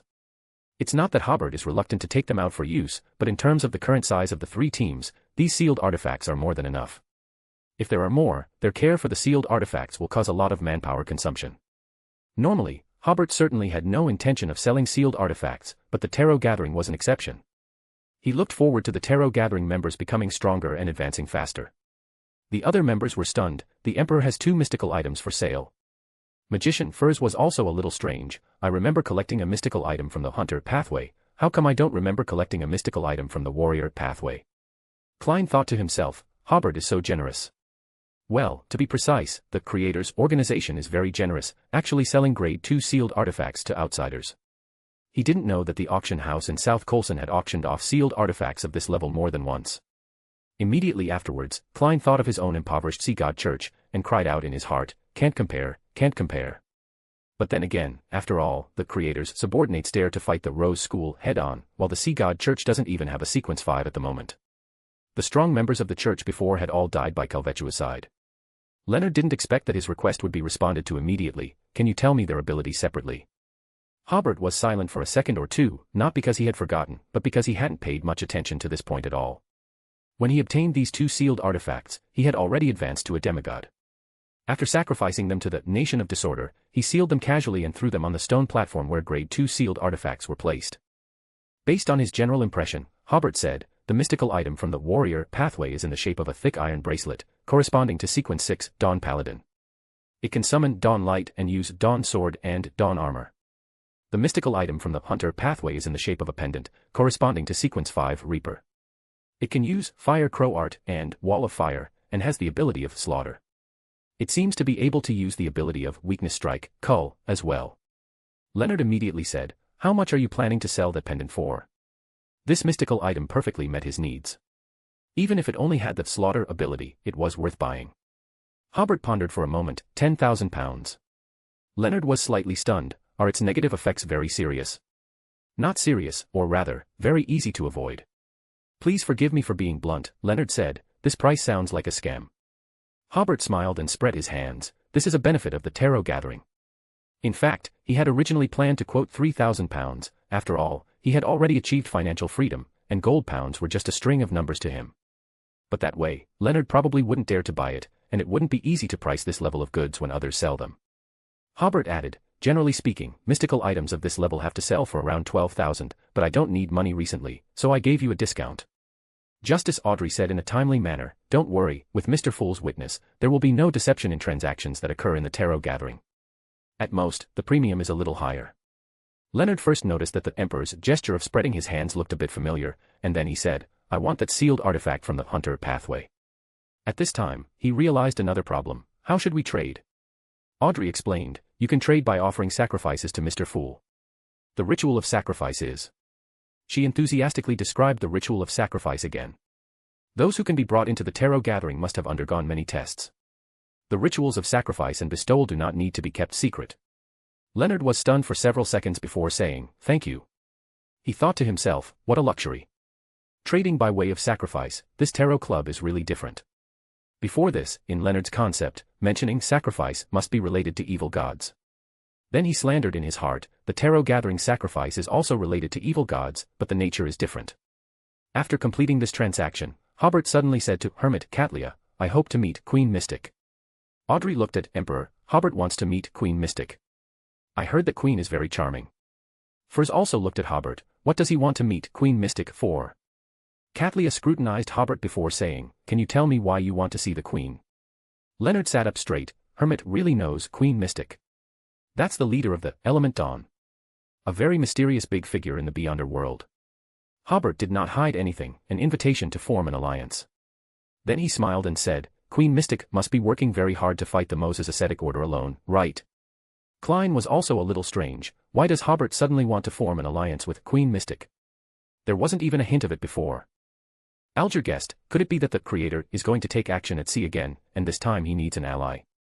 Furs understood, this is the Creator's mission, a work-related contact. Hobert's answer stunned Catlia, but she quickly recovered. "I will help you convey it, but I can't guarantee whether the Queen will meet you." "Okay," Hobert said, "what kind of reward do you need?" "Listen in on the next intelligence transaction and be able to ask your own questions." Catlia was not short of gold pounds either. "If you can facilitate your meeting, listen in twice." Hobert smiled. "Deal." At this time, Leonard realized, being able to propose an alliance with Queen Mystic, and everyone is not surprised at all, is the Emperor also a member of a big organization. The members of the Tarot Gathering are not simple. Just when everyone was guessing what kind of joint action the Emperor was going to have with Queen Mystic, Hobert said to Moon Emlyn again, "Help me contact the high-level members of the Sanguine, and also convey my intention to form an alliance." Everyone looked at each other a little. Also form an alliance with the Sanguine. Audrey simply asked, "Mr. Emperor, does the Creator have any major actions recently?" Leonard's posture, which had just relaxed a little, became straight again. "Creator. The Emperor is a follower of the Creator. I wonder if he knows Hobert." Hiss, now that I think about it, his figure is a bit like Hobert. Klein had already determined that the Creator would definitely have big moves next, could it be that he is going to start a war with the Rose School again? Yes, Hobert gave a definite answer. At that time, I will also ask Mr. World for help. Klein was slightly stunned, thinking about it this way. Although I often experience Beyonder battles, I have never participated in a Beyonder war. I wonder what kind of experience that is. Alger opened his mouth. Perhaps the creator's actions are not necessarily at sea. I also want to participate, but I don't know if the Emperor will invite me.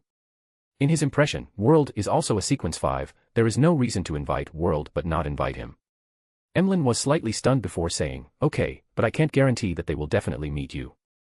Then he said, as for the reward, exempt the help promised at the last gathering. If it is successful, I will also get a chance to listen in on an intelligence transaction. Hobert nodded, deal. Leonard was a little strange. Why did they all mention intelligence transactions? At this point, the brief transaction session of the tarot gathering ended, and the free exchange session arrived. Alger glanced at the lower end of the long bronze table and reminded, the Storm Church has issued another mission to investigate Gehrman Sparrow. The gazes on both sides of the long bronze table turned to the World. They more or less guessed that the mad adventurer Gehrman Sparrow must have done something big again. Audrey, who had just given the World psychological treatment a few days ago, believed that Mr. World's mental state was abnormal, which was likely related to what he had done. The reactions of the other members instantly made Leonard realize a fact. Everyone in the Tarot Club knew that the World was Gehrman Sparrow, but none of them knew that Gehrman Sparrow was actually Klein Moretti. The World asked in a hoarse voice, what clues has the Storm Church grasped? Alger said, the Church's investigation revealed that Gehrman Sparrow's identity is fake, and the source is in Backlund. Klein manipulated the World, don't worry about this matter.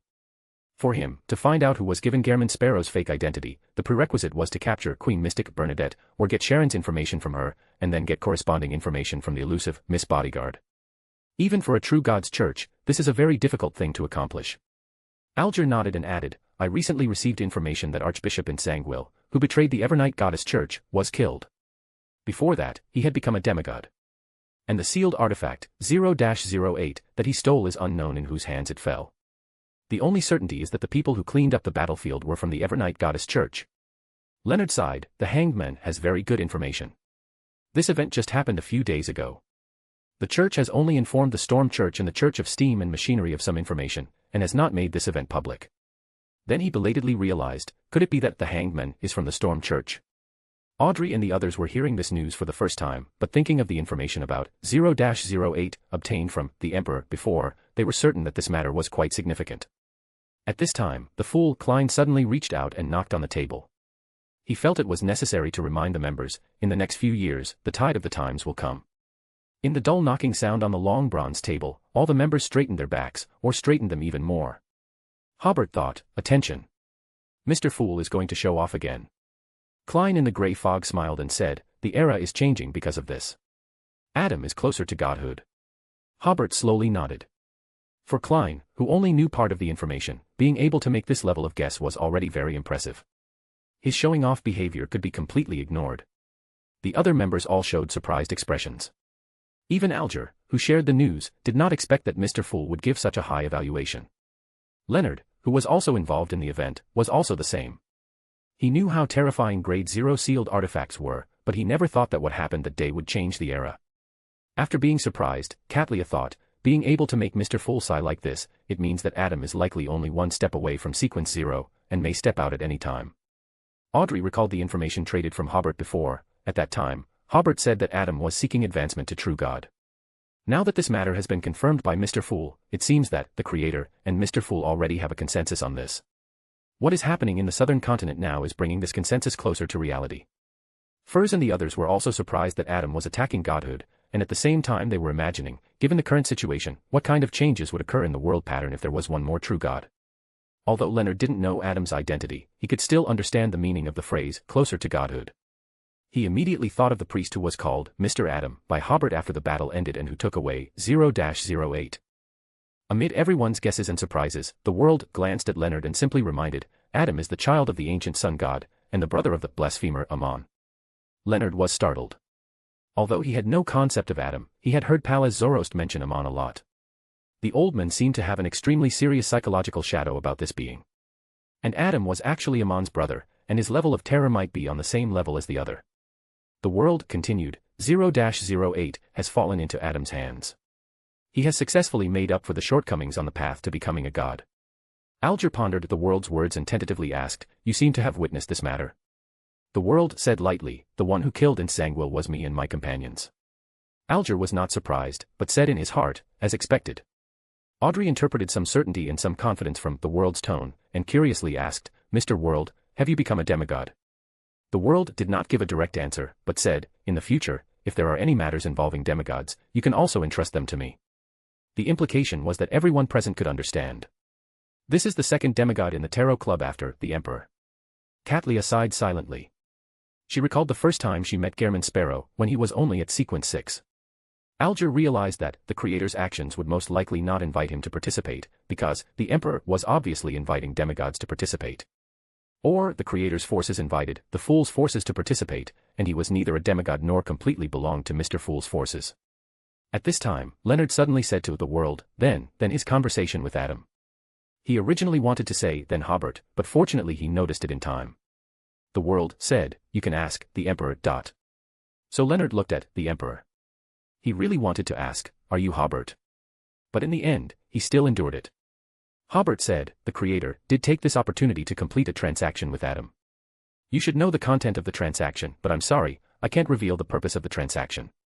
Everyone then realized that Mr. Starr was also present at the time. Perhaps he was the companion that the world had just mentioned. Gehrman Sparrow actually had companions who were official Beyonders. At the same time, everyone also understood that the creator's subordinates were also present at the time. However, this seemed to be very normal. After all, the Fool's Deer was involved in this event, and it was impossible for the creator, who had an alliance relationship, not to know. It's just that the Emperor did not explain the content of the transaction, and everyone had no way of guessing the purpose of the creator. Klein did have some guesses. He remembered that Hobert mentioned at the time that the creator hoped to obtain the uniqueness of the Black Emperor pathway and a sequence 1 characteristic. This made him believe that the creator should be preparing to become a great old one. This also explained from the side why the creator had so much information and literature about Roselle, because he and Roselle after transferring to Black Emperor were adjacent pathways and may have been opponents of Roselle more than 100 years ago. Learning more about the opponent seemed to be a very normal thing. But the problem was that Klein remembered that in a previous transaction, Hobert said that the Lone Royal family and the Phaenopoda Royal family both had a sequence 1. How did the creator become the true god of the Justiciar pathway? While Klein was making corresponding guesses, Leonard hesitated several times. He felt that the Emperor was likely to be Hobert, but he could not directly ask for confirmation in such a secret gathering. At the same time, Alger guessed, the events that happened in West Balam should have even deeper secrets, otherwise Mr. Fool, the creator, and Adam, these three beings, could not pay attention to the life and death of a demigod. In addition, in this event, Adam obtained 0-08, and the creator completed a transaction with Adam. So what did Mr. Fool get in this event? Immediately, Alger thought, just now I noticed that Mr. Fool seemed to be more profound and deeper, with a feeling of condescendingly overlooking everything. He slowly nodded, and realized, Mr. Fool further restored his power in this event. The son Derek saw that everyone was temporarily quiet, and then spoke. Currently, the 6-member council has completed the exploration of the tomb of the former chief. More than a month ago, the 6-member council began to prepare to explore the tomb of the former chief. Unexpectedly, there are finally results now. Everyone looked at Derek and listened curiously to the information he was sharing. I learned from a newly made friend that, according to your time, the exploration was completed last Tuesday. Derek continued, the area patrolled by that friend includes the tomb of the former chief. That day, while patrolling, the current chief and the other members of the 6-member council were all in front of the tomb. The current chief asked my friend's patrol team to clean up the plant that looked like human hair growing out of the cracks in the tomb stones. Then the chief told them to leave. They saw from afar the chief and several elders enter the tomb. It is said that those who touched the hair had the same dream at night, dreaming of a huge upside-down building, and a corpse covered in feathers. The next day when they patrolled, the tomb was resealed with new stones, and no new hair-like plants grew anymore, so I guess the exploration should have been completed last Tuesday. As for the results, they have not been announced to the public for the time being, and no dangerous things have happened in the entire city of Silver. Everyone nodded. It seems that the problem of the former chief has been solved. Derek then added, but strangely, just 2 days ago, the chief suddenly found me and described a strange sight in the tomb. And told me the results of this exploration. Join the Church of Miss Raven and become a Sequence 9, reader patreon.com/keyoffstars for more chapters. Chapter 596, Chapter 595, Underworld Emperor Salinger. Join the Church of Miss Raven and become a Sequence 9, reader patreon.com/keyoffstars for more chapters. The members of the Tarot Club were all captivated by Derek's description of the previous chief's exploration of the mausoleum. He continued, the exploration revealed that the former chief had lost control. His body was covered in feathers stained with pale yellow, and illusory black tubes seemed to connect his back to an infinite distance. In the end, after a battle, the current chief, Colin, and the others only obtained a sealed artifact and severed those black tubes. Furthermore, the chief solemnly told me that at the end of the battle, Elder Lovia released a shadow, its target seemingly those black tubes. However, the chief used a talisman made by praying to Mr. Fool to make that shadow disappear into the darkness. Those in the know found the son's description quite novel and sensed Chief Colin's wariness of Shepherd Elder. The uninformed Star Leonard frowned, guessing the son's identity. His attire is very ancient, I have never seen such attire. However, judging from his height, he should be a Fasak citizen. But what organization does he belong to? I have never heard of any Beyonder organization in the Fasak Empire that has a chief and a council of 6, and they also seem to be dealing with death pathway incidents. Leonard made this judgment based on the feathers stained with pale yellow detail. In the Red Gloves files, the appearance of pale yellow stained feathers is generally accompanied by very dangerous death pathway cases. Klein recalled his experience when he first arrived in the southern continent. Mr. Azek's copper whistle suddenly behaved abnormally. At that time, the spirit world of the Forsaken Sea seemed to be boiling, and even ordinary people noticed the anomaly. It was with this clue that Klein invited Mr. Azek to come and explore, and Klein witnessed the process of the Evernight goddess seizing the death pathway uniqueness with his eyes closed. Later, Klein thought that he might have been marked by the Evernight goddess, so that when he encountered the feathered serpent hidden in the huge mausoleum, the Evernight goddess could sense it and quickly complete the process of divine descent based on the mark on his body. Klein felt that he had contributed to the lead, so he tried to pray to the goddess for power, and he indeed received a very high-level misfortune talisman. Ince Zangwill never escaped the state of misfortune until his death. According to the Sun's speculation, Azek's copper whistle went awry on the day the City of Silver explored the mausoleum. Klein guessed, could there be any connection between the two? Derek finally said, I guess the chief told me this in the hope that I could ask everyone what those black tubes are. And where do they lead? He also hopes that I can be wary of Elder Lovia. Hobert nodded slightly. After Alger's guidance during this period, the Sun has made great progress. He can even fathom the chief's meaning. Kathlia was the first to guess, could those black tubes be connected to the underworld? After all, your former chief advanced to ferrymen, and it is said that their duty is to send all dead souls to the underworld through a quiet and distant river. I think this is related to the Eggers family's artificial death plan, Hobert suddenly said. Leonard sat forward. He had heard of the artificial death plan, but he did not know the specific details of the plan. Audrey was a little strange, artificial death. The combination of the words artificial and death gives a strange feeling. Klein behind the grey fog, I thought of it too. Hobert saw everyone looking at him, and then said, my guess is based on the feathers stained with pale yellow. As far as I know, the image of the ancient death is the phoenix. The Eggers family's coat of arms is the image of the feathered serpent. Some people even speculate that Emperor Salinger of the underworld was once a feathered serpent. So after he became a god, he changed the mythical creature state of the death pathway. So I think the former chief of City of Silver may have been affected by the artificial death that caused the mutation. Otherwise, the Beyonder characteristics he used for advancement came from the forsaken land of the gods. If there is no external force, even if he loses control, he should become a monster that is more inclined to form a phoenix image. Finally, he spread his hands. Of course, this guess is a bit subjective. It is possible that after Salinger became a god, he could affect all Beyonders on the same pathway. Even if this Beyonder characteristic is in the forsaken land of the gods, even if it has been affected by the ancient death, it has never been affected by the underworld emperor. Most of the other members did not know about the artificial death plan, so they could not comment on the emperor's guess. Leonard was a little surprised. Forsaken land of the gods. The sun comes from the forsaken land of the gods. That's the legendary continent.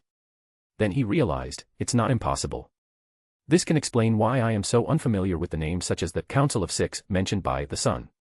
Leonard's casual personality and the fact that he had heard many secrets from the old man made him somewhat immune to any surprising information. Derek immediately asked, what impact will this have on City of Silver? The black tubes have all been cut off, Hobert said, it shouldn't have any impact. He thought for a moment and then said, as for the shadow released by Elder Lovia, could it be that the true creator wants to confirm the state of the artificial death? Or is he trying to affect the state of the artificial death? Before the other members could start to imagine, Derek immediately asked, will this be a way for us to leave the forsaken land of the gods? After all, those black tubes connect to your world. Hobert considered for another second or two before saying, it shouldn't be. Since it is the advancement of the death pathway and the connected black tubes, I speculate that these black tubes are nothing more than connecting to the former chief of City of Silver's mausoleum from two pathways. One is the underworld, and the other is an unknown pathway. The underworld is obviously unlikely. It is a part of the spirit world. If the underworld can be used to connect the forsaken land of the gods, then before today, many beyonders on the death pathway should have visited City of Silver. As for that unknown pathway, I, like Miss Hermit, have heard that the field symbolizing the death pathway, in addition to the underworld, also has a quiet and deep river. But the specific situation is not clear.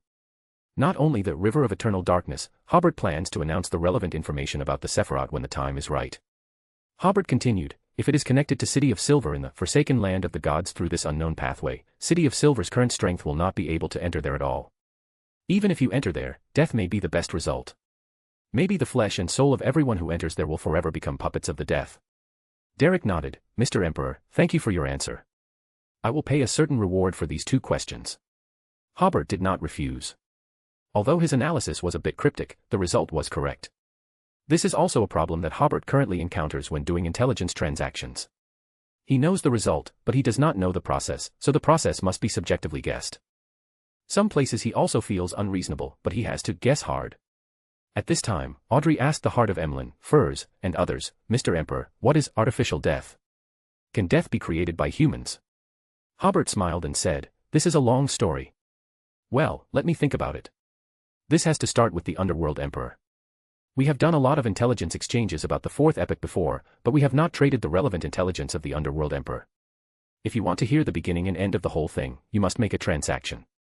Audrey nodded immediately, I am willing to join this transaction. The other members also expressed their willingness to join, only the new member Leonard hesitated, because he also knew some secrets of the 4th epoch from the old men, and was not sure whether the Emperor's intelligence was the same as what he knew. At this time, Hobert said, okay, each member who joins this transaction still owes me a favor in the future. The value of this help will not exceed £800. Ms. Hermit and Mr. Moon can listen for free this time and can ask questions. Leonard raised his hand slightly like he did when he was meeting with the red gloves. Sorry, I didn't quite understand this reward. What does it mean to owe one help? Hobert replied, it's similar to the form of bonds. We can make a transaction first, and you don't have to pay me any reward for the time being. But in the future, if I have a need, I will repay the debt in the form of asking you to help. Of course, the process of repaying the debt must be carried out voluntarily. In addition, in order to better distinguish the amount of debt, it is simply converted into gold pounds. But unlike bonds, I will not add interest. Leonard recalled the transaction between the Emperor and the Hermit, and then happily said, in that case, I will also join this transaction. For Leonard, who likes to enjoy life in time, he never worries about debt problems, and a debt of £800 is nothing to him. After everyone had no problems, the transaction officially began. In order to take care of new members, let's briefly describe the first half of the War of the 4 Emperors. Hobert said, with the resurrection of Solomon, the entire North and South continents formed a situation of 4 emperors dividing the territory. These 4 emperors are the Black Emperor, the Blood Emperor, the Night Emperor, and the Underworld Emperor. The first to fall was the Black Emperor Solomon. The 2 major nobles of Solomon's Second Empire, Zeradal, were killed by Mr. Dor and Antigonus. Another great noble, Zoroast. Leonard was hooked. Sorry, interrupt you, who did you just say? Hobert repeated, Zoroast. Although the old man had told Leonard a lot about the history of the 4th epoch, he had not told him which camp he belonged to at that time. So Leonard only knew today that the old man was a great noble of the Solomon Empire. Klein shook his head secretly again, I don't want to say anything. The hanged man Alger looked at Star meaningfully, is this Mr. Star related to the Zoroast family? Or is he simply a member of this family? That's right, as a member of the Tarot Club, he must have some background. Audrey also looked at Star, an official beyonder, and also related to an angel family. Mr. Star's identity is so complicated. The hermit, Katlia, also said to herself, if there are any questions or needs for the Marauder pathway in the future, you can ask this Mr. Star. Hobert continued, Zoroast, without the help of the Black Emperor, can only hide everywhere in the face of Amon's pursuit. Leonard felt that the other members' gazes at him had changed, but he didn't take it seriously at all. Can you talk about Zoroast's experience in detail? For him, his identity in the real world has nothing to do with the Zoroast family, and he is not afraid of exposing anything. Hobert said, we will trade separately later. Let me think about it. This intelligence is worth £3,000, which should not be too much, because it involves a lot of information about the Solomon Empire and the Tudor Empire. The total value of these intelligence only exceeded £10,000 when they were traded at the previous Tarot Club. This price is a discount for newcomers. In addition, I also know some information about the Zoroast family. This information has never been made public at the Tarot Club. £3,000 is definitely worth the money. Klein almost covered his face. For each new member, does the Emperor have to shear a layer of wool? Leonard asked, is it also in the form of providing help in the future, paying a reward of £3,000? Yes. Deal. Seeing Leonard agree so readily, Hobert suddenly had the illusion that this money might not be recovered. Recalling Leonard's usual carefree behavior, he smiled helplessly and did not entangle himself in this matter too much, but continued, the second to fall was the Blood Emperor. We said before when trading information about the Trunsoist Empire that this Blood Emperor should have been defeated by the joint efforts of the Underworld Emperor and the Night Emperor. The evidence for this guess is that the Underworld Emperor has the uniqueness of the Hunter pathway. Leonard wanted to raise his hand to ask again, but he thought that he could ask questions in the separate transaction later, so he did not continue to interrupt the Emperor's narrative.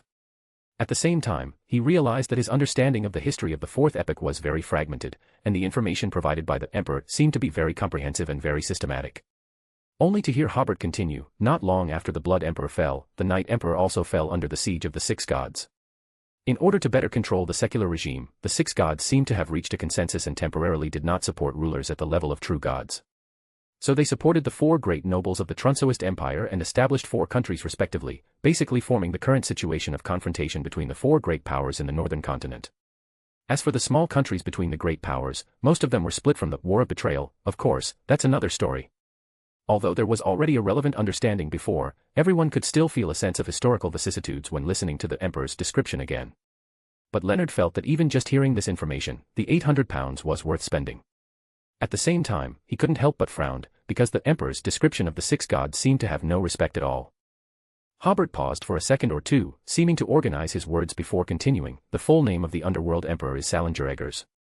The earliest record I have of him appears in descriptions related to the Annihilation demonic wolf. In the Second Epoch, he was a subsidiary god of this ancient god, the god of the dead. Leonard was once again in a state of surprise. This is information about the Second Epoch. And he's just telling everyone without reservation. No, judging from everyone's expressions, they already know this. Emperor is telling me this specifically. Then he seriously doubted his previous judgment. Is Emperor really Hobert? If it really is him, where did he get such high-level information? From the Creator. The other members all knew this information, and they were already accustomed to this type of information, so they didn't have any surprise or other emotions. They were just listening to Emperor's description as if they were reviewing a previous story. Hobert continued, during the divine war that occurred in the mid-Second Epoch, the Annihilation demonic wolf fell. As for the speculation about the fall of this ancient god, we have already traded relevant information before. At this point, Klein glanced at Leonard. Fortunately, Hobert didn't plan to go into detail, otherwise he would have freaked out.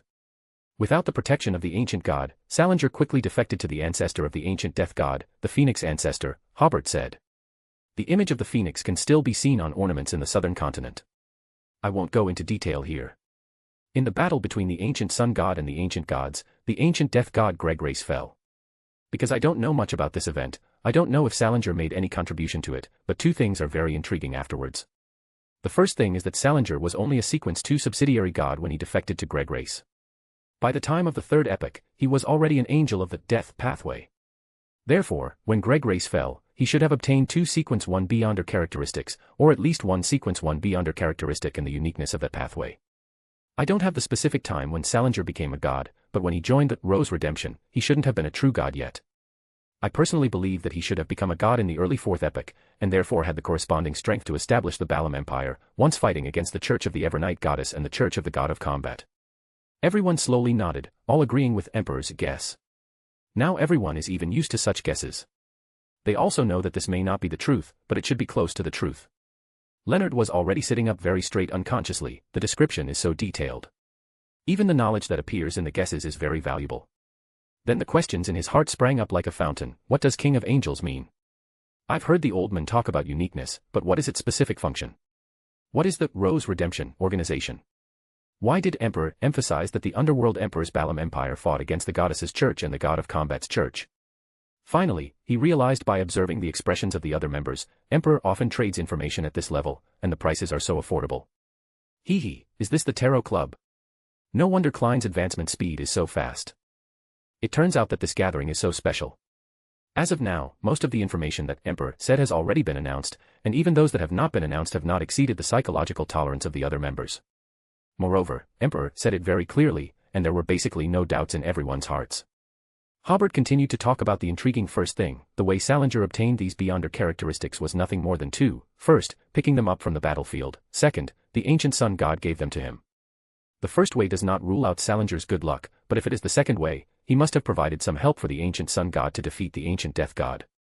The giant hall-like venue was very quiet, and everyone basically had an idea. That is to say, the way Underworld Emperor got the opportunity to become a god is likely to be another dark history.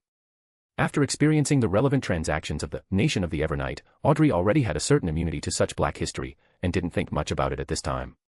Leonard frowned. Although he didn't have much recognition for the Underworld Emperor, this historical figure, he also felt that it seemed a bit blasphemous. The second intriguing thing is that Salinger was invited to participate in the Rose Redemption, Hobert said. We have also done relevant transactions regarding the death of the ancient sun god, the Dark Angel, and the Evernight goddess. Wait. Leonard couldn't help but interrupt again. Sorry, is the Rose Redemption related to the Evernight goddess? This time, Klein really made a facepalming motion, but at this time he was sharing the senses of the world, and used the world to make this motion. After Alger heard Leonard's question, he immediately understood. The star is likely to be a beyonder from the Church of the Evernight goddess. Cathlia was also a little strange. Has the Church of the Evernight goddess never discovered that the star is a member of the Zoroast family? Or did this family secretly defect to the Evernight goddess in order to avoid Amon's pursuit? Audrey was even a little shocked. Mr. Star is actually a beyonder from the Church of the Evernight goddess. I wonder if he is in Backlund. Even the moon, Emlyn realized, wouldn't the star be forced to work for the Church of the Evernight goddess like me? Furs was already conceiving an image of a Evernight goddess church bishop who was both righteous and evil. The only one who didn't care much about this was little son Derek, but he also gave a certain summary in his heart. Mr. Star is related to the Evernight goddess and the Zoroast family. After Leonard asked this question, he realized that he seemed to have exposed something, but compared to the information he exposed, he wanted to get information about the goddess more. Yes, Hobert gave a positive answer. Leonard then said, can you talk about the relevant information about the Rose Redemption in detail?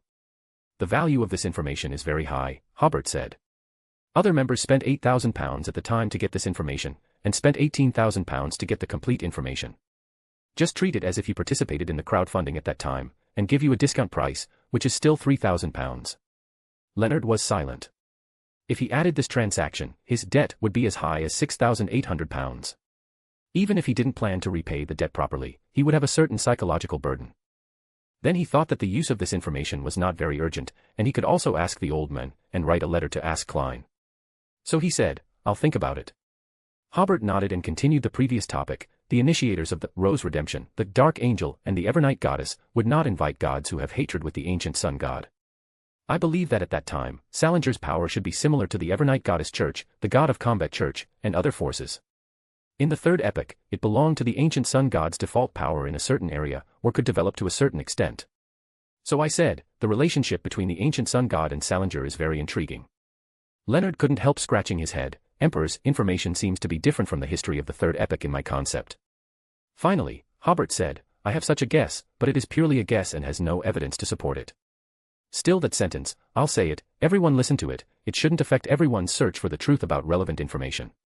This was not the first time everyone had heard Hobert's words. Not only did they not relax at all, but they all listened attentively to his next guess. Could things be like this?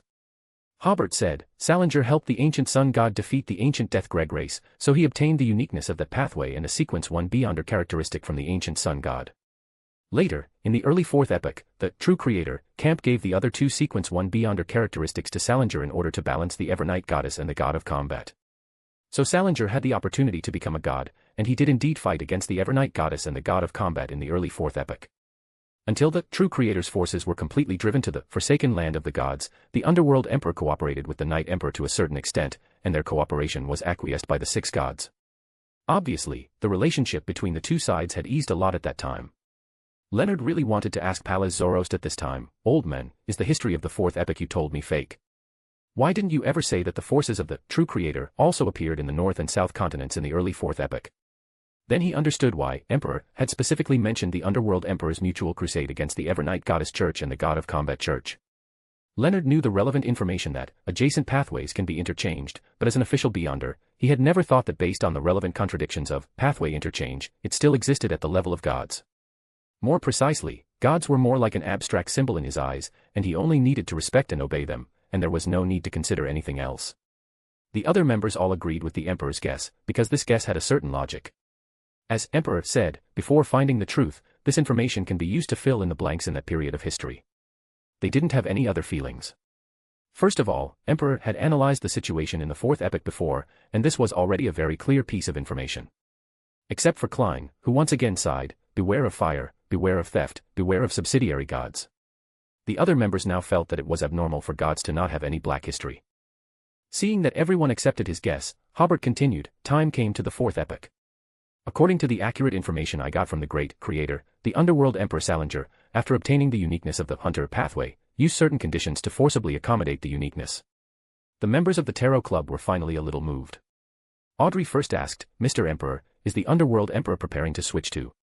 No, even if he switches to the hunter pathway, he is still a true god. Katlia already had some ideas. Mr. Emperor means that Salinger forcibly accommodated the uniqueness of the hunter pathway on the basis of death. Then she asked, what is the purpose of doing this? Is it just to use the corresponding power of the hunter pathway? Regarding this point, Creator did a simple explanation, Hobert said. Creator said, although the abilities of each Beyonder pathway are different, there is actually no distinction between strong and weak. The key is how to use your abilities. So in theory, there is no good or bad distinction between each pathway. But there are a few pathways that seem a bit special, such as the monster pathway without adjacent pathways, and a few more special pathways are the sleepless, warrior, corpse collector pathways, and the hunter, assassin pathways. Although the former three and the latter two are not adjacent pathways, after being promoted to a certain sequence, the former three and the latter two pathways can also be interchanged, and the effect of the interchange is similar to the interchange of adjacent pathways. But such an interchange has hidden dangers. Creator said that such hidden dangers can only be revealed at the true God level. Klein behind the grey fog thought, this reminds me of the 5 pathways possessed by the ancient sun god. These are also 5 pathways. Could it be that to possess the uniqueness and certain Beyonder characteristics of these 5 pathways is necessary to become a great old one? In that case, the goddess has collected 2/5 of them. Katlia exclaimed, this is obviously more advanced information than adjacent pathways. I wonder what credit the Emperor has made to get such high-level information. Leonard's surprise had never stopped. What? I can still interchange pathways with the Demonis pathway. Alger asked, that is to say, the Underworld Emperor's forced accommodation is an attempt to become a great old one. He does have such a purpose, Hobert said. But what I want to tell everyone is that after the former 3 and the latter 2 of these 5 pathways reach the true God level, they cannot accommodate each other like adjacent pathways. Although Leonard didn't quite understand, he also heard the key point, after reaching the true God level, can you accommodate the Beyonder characteristics of other adjacent pathways? This, just thinking about such information feels blasphemous. The key is that even the old man probably doesn't know such information. Hobert continued, it is said that the Underworld Emperor wanted to open up a new pathway to become a great old one. It cannot be said that he succeeded, nor can it be said that he failed, but what is certain is that he basically fell into a state of madness. But he did become stronger. Klein suddenly thought of the description in Roselle's diary, he, referring to Salinger, is crazy, but he has become stronger. Then he realized, according to the Underworld Emperor Salinger's operation, is the method to become a great old one to accommodate multiple levels of uniqueness. Is it that simple? Alger suddenly smiled, another guy who would rather be crazy than become stronger. Although Leonard didn't know what old one meant, in theory, this should be very, very confidential information. He finally couldn't help but ask, where did you get this information? Hobert smiled and said, among the saints who are loyal to Creator, there was one who was once a guard of the ancient death god. He has some pathways and knows some of Salinger's situation. Everyone revealed a look of sudden understanding, and Klein thought of that saint with the rather strange, spirit-body threads he had encountered in Foggy Town. The others exclaimed, they didn't expect the Creator to accept such a saint. First thought to herself, not only the guards of the ancient death god, but I also know that the Creator has just accepted some Theosophy Order members who once served the primordial Demonis. Emperor's answer made Leonard slightly stunned, this once again refreshed my view of the Creator. Hobert continued to describe, now let's talk about Salinger's ally, the primordial Demonis. According to some scattered information, she became a god in the mid-4th epoch, and later in the War of the Four Emperors, she chose to support death god Salinger. She didn't have many choices. First of all, as long as there was still some sanity, she would not choose to support the Solomon Empire. She couldn't possibly choose to support the Blood Emperor because they were adjacent pathways. The primordial Demonis could also choose to support the Trunsoist Empire, but this empire already had the support of the 7 gods, and it was unlikely to give her much benefit. Rather than being squeezed out by that loose alliance of the 7 gods, it would be better to go to the southern continent to seek cooperation with Salinger. The other members, except for Little Sun, basically knew about this evil god, the primordial Demonis. Emlyn asked curiously, in the fourth epoch, was the Demonis sect also a Orthodox god church? That's right, Hobert said. For a time, Leonard felt that this result was very strange. The Demonis sect was actually a Orthodox god church. This is simply slandering the word Orthodox god church. The other members probably guessed, it should be that Salinger and the primordial Demonis failed later, so one became a secret Beyonder family in the southern continent, and the other became an evil secret organization. During the War of the Four Emperors, the god of steam and machinery also ascended to the godhood, but at that time he was still called the god of craftsmen, Hobert said. The god of craftsmen made a completely different choice from the primordial Demonis. He chose to support the Trunsoist Empire, so the seven gods we are familiar with are complete. Klein was stunned. Why did I think of Dragon Ball? Hobert continued, after the fall of the Night Emperor, the seven gods had already begun to divide the spoils of the War of the Four Emperors. Hobert said, this has been said before, so I'll just give a general idea here. The Evernight goddess and the Lord of Storms supported the Augustus family to establish the Lone Kingdom, and the Earth Mother and the God of Knowledge and Wisdom supported the Castilla family to establish the Fanapotter Kingdom. The Eternal Blazing Sun and the God of Craftsmen supported the Sauron family to establish the Intis Kingdom, and the God of Combat supported the Einhorn family to establish the Faesac Empire. Here I want to explain that the God of Craftsmen's situation was similar to what the primordial Demonis expected. In the process of dividing the spoils, he did not get much benefit. It is said that during the Intis Kingdom period, for every 3 churches of the Eternal Blazing Sun built, only 1 church of the God of Craftsmen was allowed to be built. I don't know what the situation is now. He paused and continued, so the 7 gods roughly formed 4 different camps according to the 4 countries. At the same time, even those 3 pairs of allies had different attitudes towards different gods. For example, facing the Evernight goddess of the Lone Kingdom, the God of Combat held a hostile attitude, the Eternal Blazing Sun, the Earth Mother, and the God of Craftsmen held a neutral attitude, and the Lord of Storms and the God of Knowledge and Wisdom held an allied attitude. And similarly, facing the Lord of Storms of the Lone Kingdom, the Eternal Blazing Sun and the God of Knowledge and Wisdom held a hostile attitude, the Earth Mother, the God of Combat, and the God of Craftsmen held a neutral attitude, and the Evernight goddess held an allied attitude. The other members had to listen carefully to keep up with Emperor's description and sighed at how chaotic the situation among the gods was at that time. Klein thought, in fact, until now, the attitudes of the gods have hardly changed from that time. The only change may be that during the 5th epoch, the Church of the God of Steam and Machinery can also preach in the Lone Kingdom. Of course, this is inseparable from Roselle's contribution. Perhaps this shows that the God of Steam and Machinery is an ally of the Evernight goddess and the Lord of Storms. Thinking of this, he shook his head. It may just be that the Lone Kingdom needs the power of the Church of the God of Steam and Machinery. Leonard was stunned for a second or two before he reacted. Could it be that I am the only one who thinks this is a blasphemy against the gods? Gods should be high above, shouldn't they? How can they be divided into such camps? But then he thought of the Church's hostility towards the Church of the God of Combat, and this idea seemed acceptable again. Hobert said, in the eyes of Salinger and the primordial Demonis in the southern continent, the 7 gods, who were full of contradictions after dividing the spoils, were a good opportunity to attack the northern continent. Although there is no clear record, according to my assumption, some conflicts should have occurred among the 7 gods at that time, and the entire northern continent was filled with the clouds of war, so the 2 in the southern continent had such an idea. Even if the death god accommodated the hunter uniqueness who liked to provoke wars, even if he was mostly in a state of madness, I believe the primordial Demonis would stop him if he made an irrational decision. So, believing that there was an opportunity, the Balam Empire began to fully attack the northern continent. This is the historical Pale Era. The final result, I believe everyone knows. After all, the ruler of the northern continent now is not the death god, and there is no Demonis sect among the Orthodox god churches. However, when I first got the relevant information, I thought their attack was quickly defeated, but later I realized that this history used the word era, which means that this battle should have lasted for a long time. This was indeed a point he had only thought of on Dock Island some time ago. When I look back at those information, I found that the relevant description is, they stirred up the Pale Disaster in the northern continent. In other words, they once successfully invaded the northern continent and caused a huge disaster. At this time, the 7 gods, who were in a state of conflict, felt the threat and joined forces to defeat their offensive. It was also after this battle that the God of Craftsmen was recognized by the other 6 gods as an orthodox god. Hobert said meaningfully, as for why the relevant records in the scriptures of the 7 orthodox god churches all try to downplay the era point of the Pale Era, everyone can consider it themselves.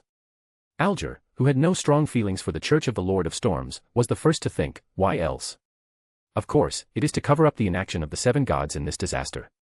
Join the Church of Miss Raven and become a Sequence 9, readerpatreon.com/keyoffstars for more chapters. Chapter 597, Chapter 596 Artificial Death Plan, Bonus 1. Join the Church of Miss Raven and become a Sequence 9, reader patreon.com/keyoffstars for more chapters. Story is complete on Patreon already. Hobert's transmigration is also rewritten, lots of changes made to make the story more accurate and sensible, so if you read the MTL, it won't be the same. Thanks to RCH_II for becoming a free member. Star Leonard was going crazy. What kind of gathering did I join? How did we start denouncing the Orthodox churches while talking? Hermit, Katlia chuckled, this doesn't seem difficult to understand. Fool, Klein realized, it seems that after Hobert was promoted to a demigod, his perspective on problems became increasingly dark. The fact may really be as he said, the Orthodox churches, or rather the 7 Orthodox gods, were seriously derelict in this disaster, but I remember that when he was Sequence 8 and Sequence 6, even if he knew this kind of information, he probably wouldn't spread it. At that time, he preferred to spread some positive energy. Then he realized, could this be the change that the lawyer potion brought to him? I wonder if he has noticed it himself. At the same time, Klein decided to pay attention to Hobert's state in the future. If it becomes serious to a certain extent, he must remind him and help him find a way to fight against the changes brought about by the Beyonder characteristics. Justice Audrey sighed helplessly, the truth of history is often so difficult to accept. The other members did not have any churches they were loyal to, so they did not have deep feelings after hearing this news.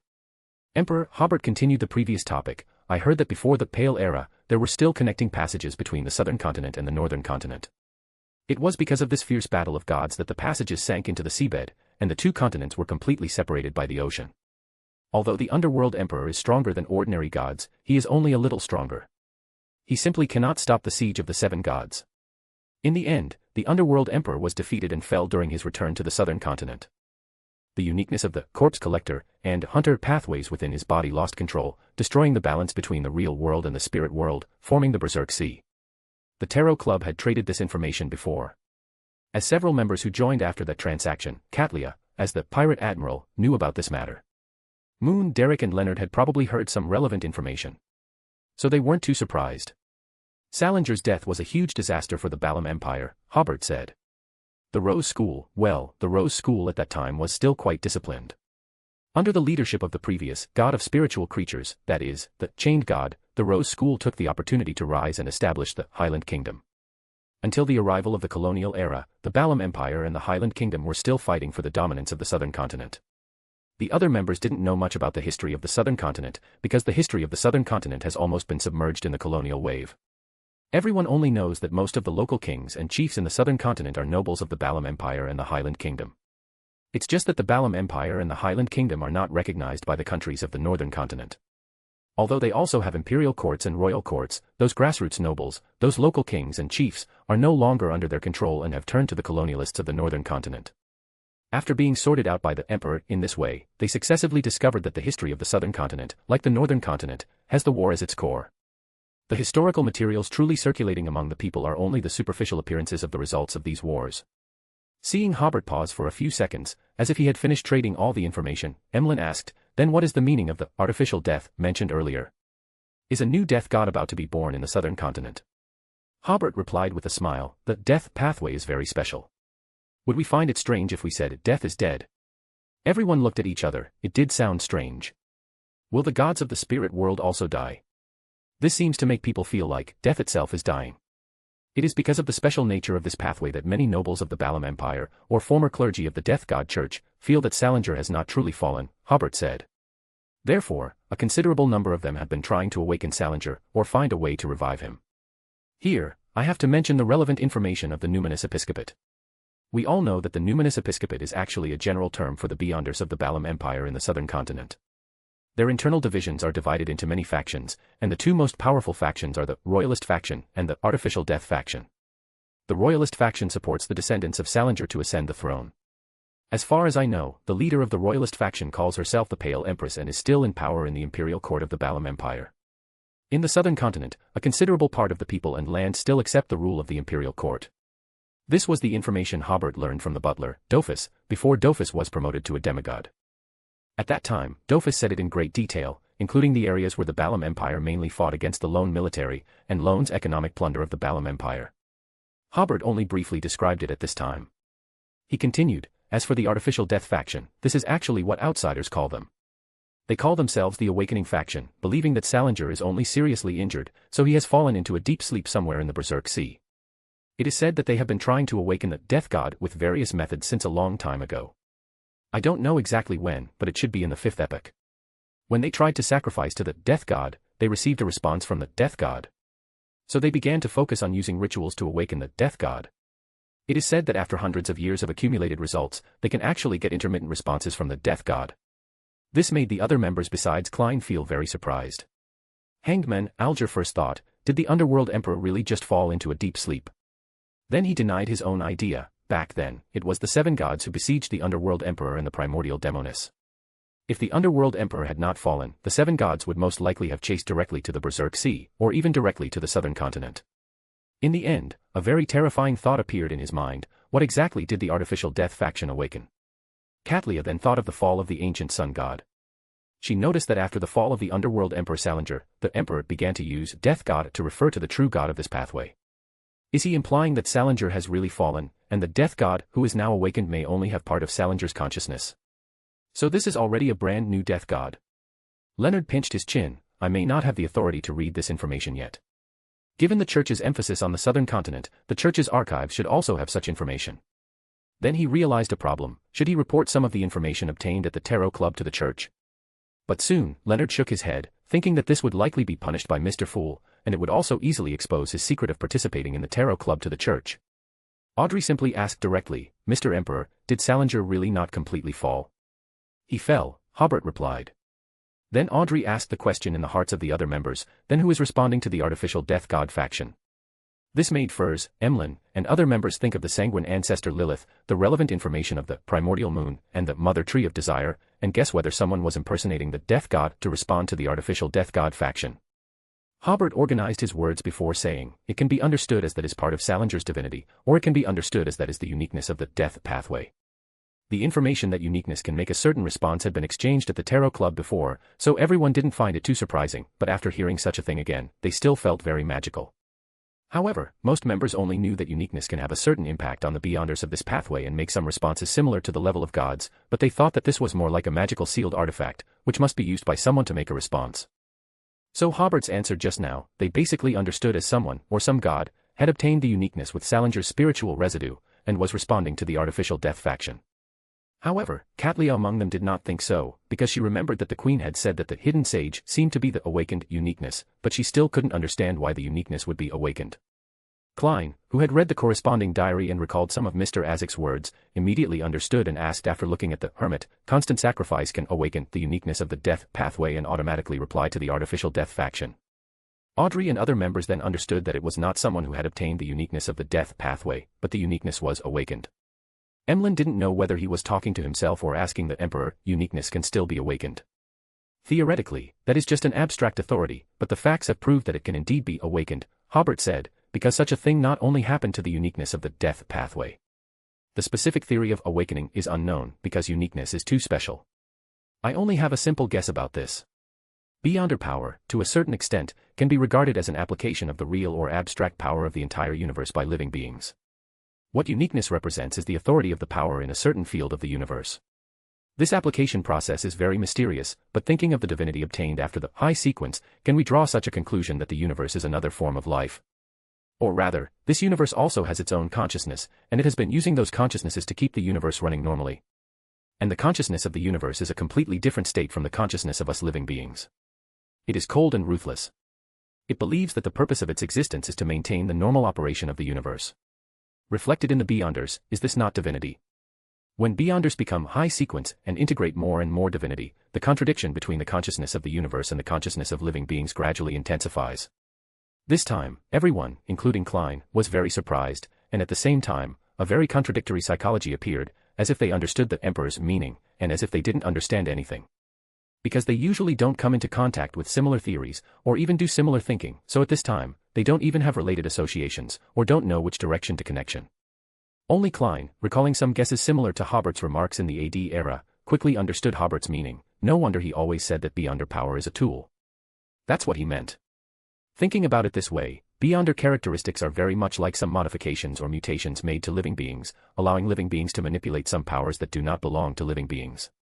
Then he thought, if you don't have such a tool, then then humans can only create some tools that can use the power of the universe through the research of basic physics and the discovery and understanding of relativity and quantum mechanics. That is called science. This idea was a guess that Hobert had only gotten in the past 2 days. Since completely breaking the rules he set for himself, Hobert unexpectedly discovered that his thinking seemed to have broadened a lot. He is now beginning to think about the nature of the law itself. In the end, he found that all laws are an abstract manifestation of the operation of the universe. It has the support of real power, and it also has an abstract and conceptual side. This is a combination and also a contradiction. As for the universe life theory, Hobert referred to some memories of the AD era, and integrated the characteristics of this mysterious world, and came to a guess. This is considered a byproduct of thinking about the essence of the law, but it just happens to be used here to explain the uniqueness. Moreover, when Hobert entered the nation of disorder and obtained the memories sealed there, he found that this guess was very similar to the description of the original creator. At the same time, Hobert also thought about another question along this line of thought: the purposes of both mysticism and science are actually the same, but the results are completely different. Mysticism makes religion deeply rooted, with the majesty of gods, but after reaching the high sequence, humanity will inevitably be affected by divinity. Science amplifies the power of man himself, lands on the moon, and sees the depths of the universe, but the process of using the power of the universe is too long, and the amount of exploit is very limited. The common point of both is, the first thing to think about is to use them for fighting and war. This may be the influence of humanity on divinity. At the moment, Hobert gave everyone a few seconds to think, and then continued, in this way, isn't it easy to understand that uniqueness can be awakened, because it is alive itself? It's just that its life form is difficult for us to understand, and it is closer to what we call divinity. Kathleen couldn't help but ask, so, can the awakening of the uniqueness of the death pathway be seen as a part of the universe coming alive? Hobert spread his hands. My guess is not perfect enough, and I can't answer your question for the time being. Kathleen then asked, what about the hidden sage? Is he also the awakening of uniqueness? But what does my pathway represent? What role does it play in the universe? Hobert said, I have also heard that the hidden sage is the awakening of uniqueness. As for the seer pathway, it is generally recognized as representing knowledge itself. Applying my guess just now, what this pathway represents, is it the conceptual representation of the knowledge of this universe? Hobert paused slightly and then said, then let me try to explain why the hidden sage always pursues beyonders of the same pathway to impart knowledge. Leaving aside the extraordinary factors, isn't all the knowledge that human beings obtain through observing nature and the universe? For example, we gain the ability to use fire and rudimentary knowledge about fire by observing the great fires formed by nature. Then, can it be said that knowledge in the natural world is always presented and emitted in the form of constantly occurring events, spreading to the surroundings? It's just that the knowledge we humans can receive and see is limited. Isn't it a bit like your situation? It's not that the hidden sage is chasing you, perhaps because of the special nature of this pathway, you can receive more knowledge that is in an emitting state. Derek and Emlyn had already lost track of Hobert's thinking, so they simply gave up halfway through listening. Leonard also didn't quite understand, and in the end, all that remained in his heart was emotion. It's too systematic. This conjecture seems very mature to me. Audrey and Alger understood Hobert's meaning and were shocked for a moment because their lives as nobles and on the sea had never led them to consider these things. Furs, who had many science fiction concepts, not only understood Hobert's thoughts but also quickly accepted them. She was also very surprised by this and originally wanted to praise Hobert a few words, but in the end, she couldn't bring herself to speak. Klein also quickly accepted Hobert's conjecture. At this moment, he only had one concept in his mind: a transmigrator who received a university education and was once a keyboard warrior on the internet, actually lost to a native in this kind of conceptual thinking. If I ever meet Roselle, will he laugh at me? Kathleen then asked, then, is there a way for me to avoid being subjected to this kind of knowledge infusion? Hobert considered for a moment before saying, I can only give a directional approach. It is impossible to stop the hidden sage. After all, as long as the universe operates normally, it will generate new information and disseminate new knowledge. The hidden sage should not be able to control this. Even without the support of this conjecture, the hidden sage is, after all, a being at the level of a god. We ordinary people basically have no way to have any impact on it. Then, there is only solving it from your side, such as finding a way to block the path of knowledge infusion. Kathleen slowly nodded. The two methods she could think of now were to become a demigod as soon as possible so that she could withstand the scouring of knowledge. The second method was to pray to Mr. Fool and ask for his help. Audrey saw that the hermit and Hobert had finished their discussion, and she said, Mr. Emperor, how did you think of these things? She was afraid that she hadn't expressed herself clearly and then explained, how did you come up with so many novel ideas? In Audrey's view, Hobert was too omnipotent. He became an earl at a young age and created a political miracle. He only used a few months to create Earl's Light, creating a commercial miracle. Where did he have time to carry out such conceptions and assumptions? Klein was also very curious about Hobert's thinking, so he stared at Hobert. Hobert said, "As a beyonder of the lawyer pathway, I consider rules and regulations more than everyone else. One day, I suddenly thought of a question: what is the source of rules and regulations?" So, some ideas were generated, and some conjectures were obtained. The other members nodded slowly together. In this way, they felt that this line of thinking was very clear and the logic was distinct. I believe everyone has fully understood the uniqueness and also knows the state of the artificial death. Hobert said, "Let's continue this topic. I heard from the great creator that Salinger left behind a resurrection arrangement, and this arrangement seems to be related to the uniqueness and his direct descendants." Regarding this point, Klein felt that he should be the only one at the tarot gathering who knew the inside story. The creator's description was correct, but it was too general. Then he recalled the conversations he heard when exploring the huge inverted pyramid and some later conjectures. Before attacking the northern continent, Salinger made some preparations and secretly divided Mr. Azek's spirit body into two, half of which Salinger accommodated in his body, and half of which was stitched together with a sealed artifact, forming a seemingly complete spirit body, and then put it back into Azek's body. Because Azek's spirit body suffered serious trauma, his strength fell to the level of undying most of the time, and he would die once every 60 years and then be resurrected once. The Underworld Emperor's original plan was that half of Azek's soul would be here at the uniqueness of the death pathway, and the other half of the spirit body would uncontrollably want to get close to the uniqueness and want to find the uniqueness. When the sealed artifact in Azek's body merged with the uniqueness, the Underworld Emperor would be reborn in Azek's body. However, the artificial death faction's smart people caused the uniqueness to undergo certain changes, and they did not attract Azek in a short period of time. Instead, half of Azek's spirit body was with the uniqueness for a long time, forming a certain fusion and also forming a certain consciousness. The reactions obtained by the artificial death faction's rituals in the early stage were subconscious reactions of the uniqueness. The reason why they could get intermittent responses later was because of the role of Mr. Azek's half-soul. This is the true face of the artificial death. Hobert did not choose to elaborate on Salinger's arrangement, but continued, "Before, when I was exploring the primitive island with Mr. World and Mr. Hanged Man, I killed a feathered serpent. Later, the creator told me that the feathered serpent was actually used by Adam to observe the artificial death. Now, the creator can also use that beyonder characteristic to observe the artificial death.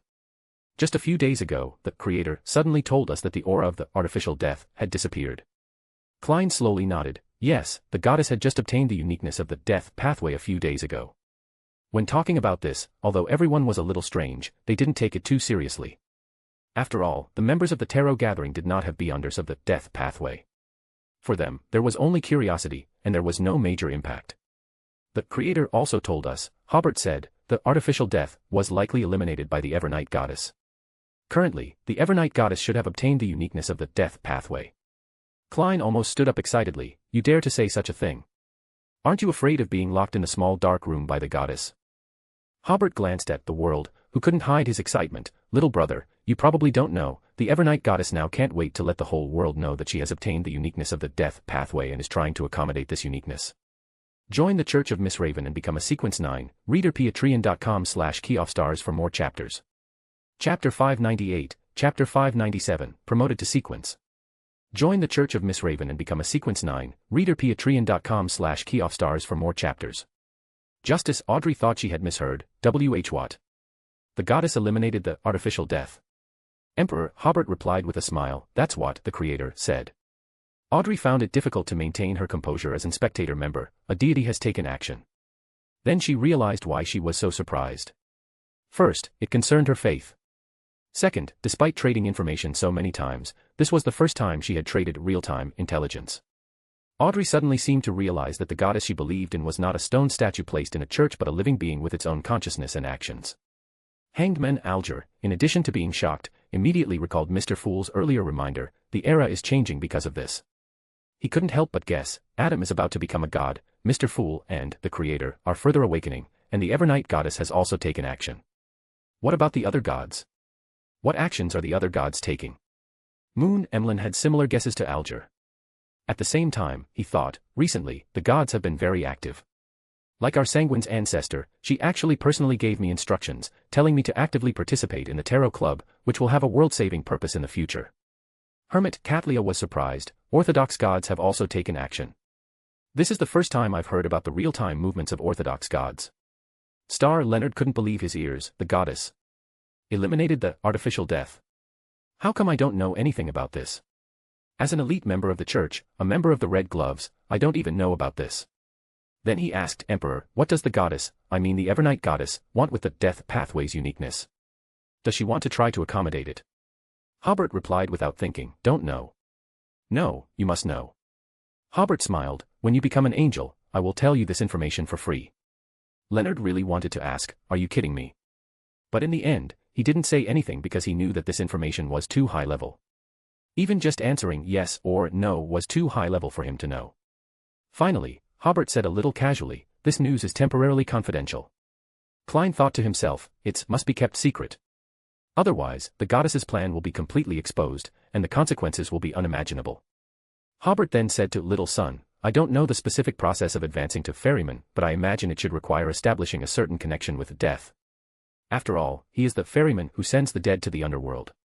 If the death position is vacant, perhaps he won't be affected. But now, the death pathway's uniqueness has been activated, so your former chief established a certain connection with him. Thus, the scene seen by the current chief of City of Silver occurred, with the two connected by those black thin tubes.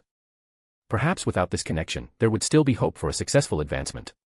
But because the state of the artificial death is also very strange, it should have greatly affected or impacted your former chief, ultimately causing his advancement to fail. Your current chief handled it very properly. If it wasn't handled in time, City of Silver might have been affected, possibly turning into a city of the dead. Son Derek took a deep breath, which meant that City of Silver's attempt had once again ended in failure. He hid that trace of sorrow in his heart. I understand, Mr. Emperor, thank you for your answer. Hobert smiled and then asked everyone, does anyone else have any questions? Katlia asked, what impact does the disappearance of the artificial death have on us, on the current world situation? For the time being, the impact should not be significant, Hobert said. After all, very few people know about this. As for the changes it will bring to the current world situation, it's hard to say. As Mr. Fool just reminded, the era is changing because of this.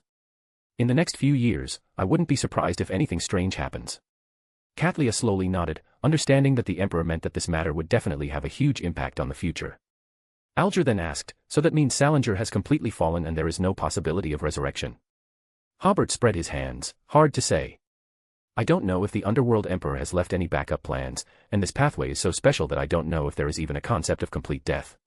Alger sighed, I forgot again, how can I use the concept of death to imagine the state of a god? Seeing that no one else had any questions, Hobert said to Leonard, how about we trade information about Zoroast? Leonard nodded, okay. Hobert then asked, do you want to listen by yourself, or do you want everyone to listen with you? Well, most of the information is already known to everyone. Leonard was slightly stunned, can I listen by myself?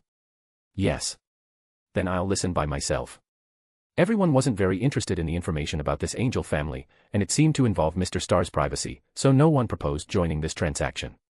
So Hobert asked Mr. Fool to help create a separate communication space and then began to say, as far as I know, the Zoroast family strongly supports the Black Emperor Solomon. It is said that this is because the ancestor of the Zoroast family was killed by Amon in the early 4th epoch, and Solomon helped the Zoroast family preserve that sequence 1 characteristic. After establishing the Solomon Empire, Solomon helped Palace Zoroast advance to sequence 1. Leonard then realized the old man's past, so that means the old man has lived for at least 2,000 years. Hobert began to describe the situation at the time. At that time, the Solomon Empire was at its peak. After briefly describing the process of the Solomon Empire's destruction, the establishment of the Solomon Second Empire, and its subsequent destruction, Hobert spoke about the Zoroast family's continued support for the Solomon Empire. Especially when the Solomon Second Empire was established, Hobert said. At that time, Solomon was weak and had great hatred with the Tudor Empire and the Trunsoist Empire. Any rational angel would not choose to be loyal to Solomon, but the Zoroast family still chose to support Solomon. I dare not say how noble this behavior is, and there may be some secret transactions behind it, but in the Beyonderworld, such a choice is already a moral model. Fool Klein, listening from the head of the bronze long table, sighed, maybe the moral bottom line of the Beyonderworld is too low. Alas, the higher the sequence, the colder it seems and the less human the light is.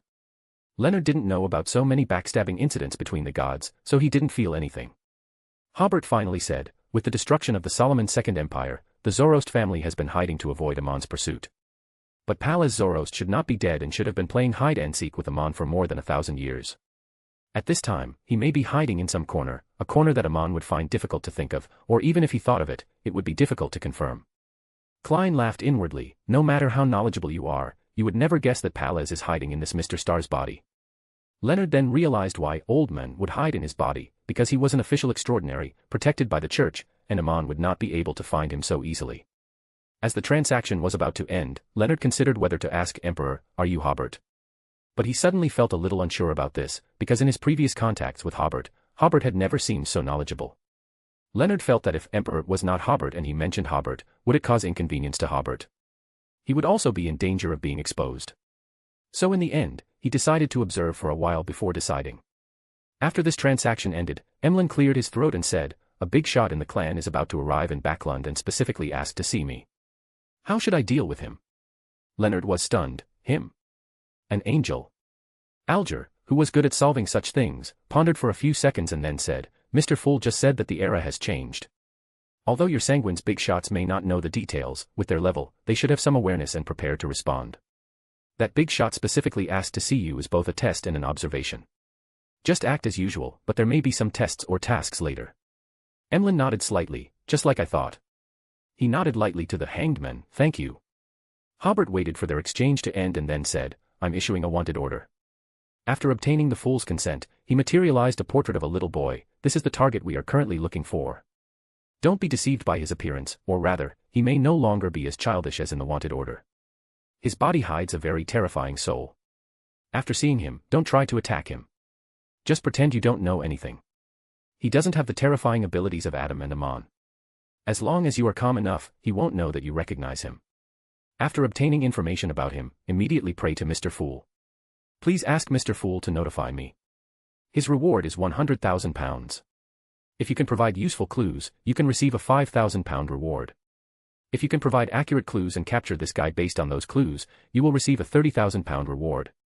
After seeing this little boy, Audrey's mood was very complicated. Logically speaking, she should hate him very much, but Audrey felt somewhat grateful to him, otherwise she and Hobert would have continued to hide their feelings. Klein, whose reward seemed to have increased to £90,000 recently, was a little strange. What heinous things had the other party done? Alger also had the same question, why does he have such a high reward?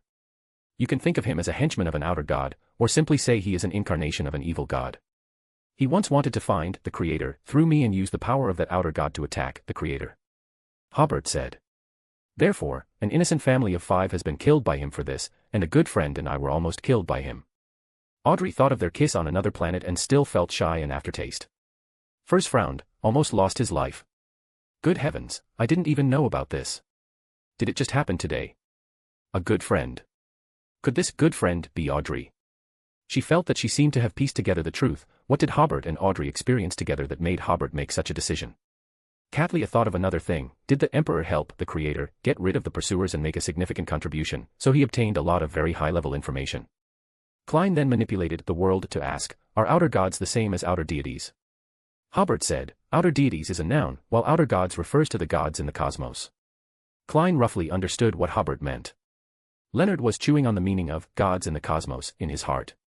The other members also realized that the outer deities in the cosmos had been trying to attack the gods of this world. Audrey also realized at this time that her encounter involved the struggle between gods. Thinking that she and Hobert were rescued by the Evernight goddess, she became more convinced that the Creator and the Evernight goddess were strong allies. At this point, this tarot gathering came to an end. The world explained to Leonard the parts of the gathering that needed to be kept secret, and then the members stood up and bowed to the head of the bronze long table to bid farewell. The deep red light in front of Leonard's eyes dissipated, and he returned to the real world, with a red glove that had not yet been put on in front of him. At this time, a slightly old voice suddenly sounded in his mind, been gone so long. Leonard said, I thought there were only 2 or 3 members. I didn't expect Mr. Fool's divine meeting to have 8 people and that they exchanged some very secret information. Pallas asked, you don't need to keep this information secret. I can't reveal the detailed information of other members, but I can tell you some of the information traded at the gathering. This was what the world Klein explained to Leonard at the end of the gathering. Then Leonard asked, Old man, do you know about Rose Redemption? You actually traded information of this level. Pallas, who had lived for more than 2,000 years, was also a little surprised. Leonard then asked, is this a very powerful organization? More than just powerful, Pallas smiled, that is an organization established by gods and the king of angels. Leonard recalled for a moment and did hear Emperor say that the initiators of this organization were the Dark Angel and the Evernight Goddess. He thought that like the church, these two were nominally the supreme leaders, and there were angels, demigods, and other members below. According to the old man, this organization seemed to have more than one god and king of angels. Leonard asked, "Old man, do you know which members are in this organization?" Pallas said, "The first members are definitely beyond your imagination. I still suspect that Ouroboros was bragging." Leonard then realized that the information he had traded today may have been the limit of what the old man knew. Pallas suddenly asked, "Are you still trading information about the Zoroast family?" Leonard blurted out, "No." Pallas' old voice was full of banter, "Your answer is too fast. It has already exposed your true thoughts." He smiled and said, "What kind of person you are, don't I know yet?" Leonard, who has always had a thick skin, was slightly embarrassed at this time. He changed the subject, "Oh, by the way, I still have to complete a transaction with a member. Do you know? The Tarot Club's transaction is actually completed through sacrifice and bestowal. Forsaken land of the gods, city of silver." Derek returned to the real world, took a deep breath and immediately got up, quickly came to the round tower, and asked to see Chief Colin. As soon as they met, Derek said, "Your Excellency, Chief, I went back and thought about it for 2 days, and I seem to understand what those black thin tubes are." Colin's eyes became a little deep, but he immediately returned to normal. "What is it?" "It may be that the current death god has a problem, which has affected the state of the former chief, and ultimately led to the failure of the advancement." Derek reported the key information he had obtained to the chief. "Fortunately, you cut off those black thin tubes in time, otherwise that death that has a problem may use the former chief to affect the entire city of silver." Colin frowned slightly. "Are you sure? I mean, is that really what you think?" "Yes." Derek replied very firmly. Colin ed and said, "Very good, your idea has solved the doubts in my heart. In addition to rewarding you with some merits, you can also propose some rewards yourself." Derek found that he now completely understood what the chief meant. Merit is a reward for himself, and the reward he proposed is actually asking what reward the person who provided this information needs. He thought for a while and said, 6 beyonder ingredients of sequence 7 level. Derek didn't know what Mr. Emperor wanted, but he knew that Mr. Emperor had always had a great demand for beyonder ingredients. Colin nodded, "No problem." Lone Kingdom, 62 Empress Borough. Hobert stared at the roof for a while, and heard a slight sound of rain. He got up and opened the curtains to see that it was raining again outside. It was only about 4 o'clock in the afternoon, and it was already a bit dim outside, as if it was already evening. He stretched his waist, went to the study downstairs to sacrifice the mystical item given to Leonard to the fool, and then received £9,000 in cash. The transaction price of this mystical item was actually £10,000, but after deducting £1,000 for the reward for purchasing shadowed fish from Catlia, he received £9,000. After putting away the cash, Hobert called Dofus and told him that he had a major operation recently, and asked Dofus to participate in the extraordinary war that might break out in the South Colson area. Hobert's responsibility for him was, first, to be responsible for logistics, and second, to protect Jeffrey City as much as possible. After talking until night, Hobert had dinner, braved the rain to go to the Brave Bar, had a glass of beer, and then slowly returned to the Earl's mansion in a carriage. "It's just that Miss Sharon never showed up." Hobert muttered, "Maybe Miss Sharon is not in the bar today." Back at the Earl's mansion, Hobert was about to change into his pajamas when his spirituality suddenly sensed something and looked at the full-length mirror in the corner. The mirror showed the scene in the bedroom, but the door in the mirror suddenly opened. Hobert couldn't help but glance at the door in the real world, which remained motionless. In the mirror, Sharon, with light golden hair, delicate features, and wearing a Gothic court dress, entered the bedroom and stood next to Hobert in the mirror. Hobert couldn't help but look at his side. He clearly felt that there was someone standing next to him, but there was nothing in the real world. At this time, Sharon came out of the mirror as if passing through a layer of water film. "What do you want me for?" Hobert found that Sharon's eyes looked more ethereal, and her hands and fingers, and even her clothes, became more delicate, as if they lacked a sense of reality. Hobert then remembered that Miss Sharon at this time was already a puppet. He said, "I want to trade another batch of beyonder characteristics with the Temperance faction." Miss Sharon nodded slightly without any change in expression. "Yes, we also have some new needs."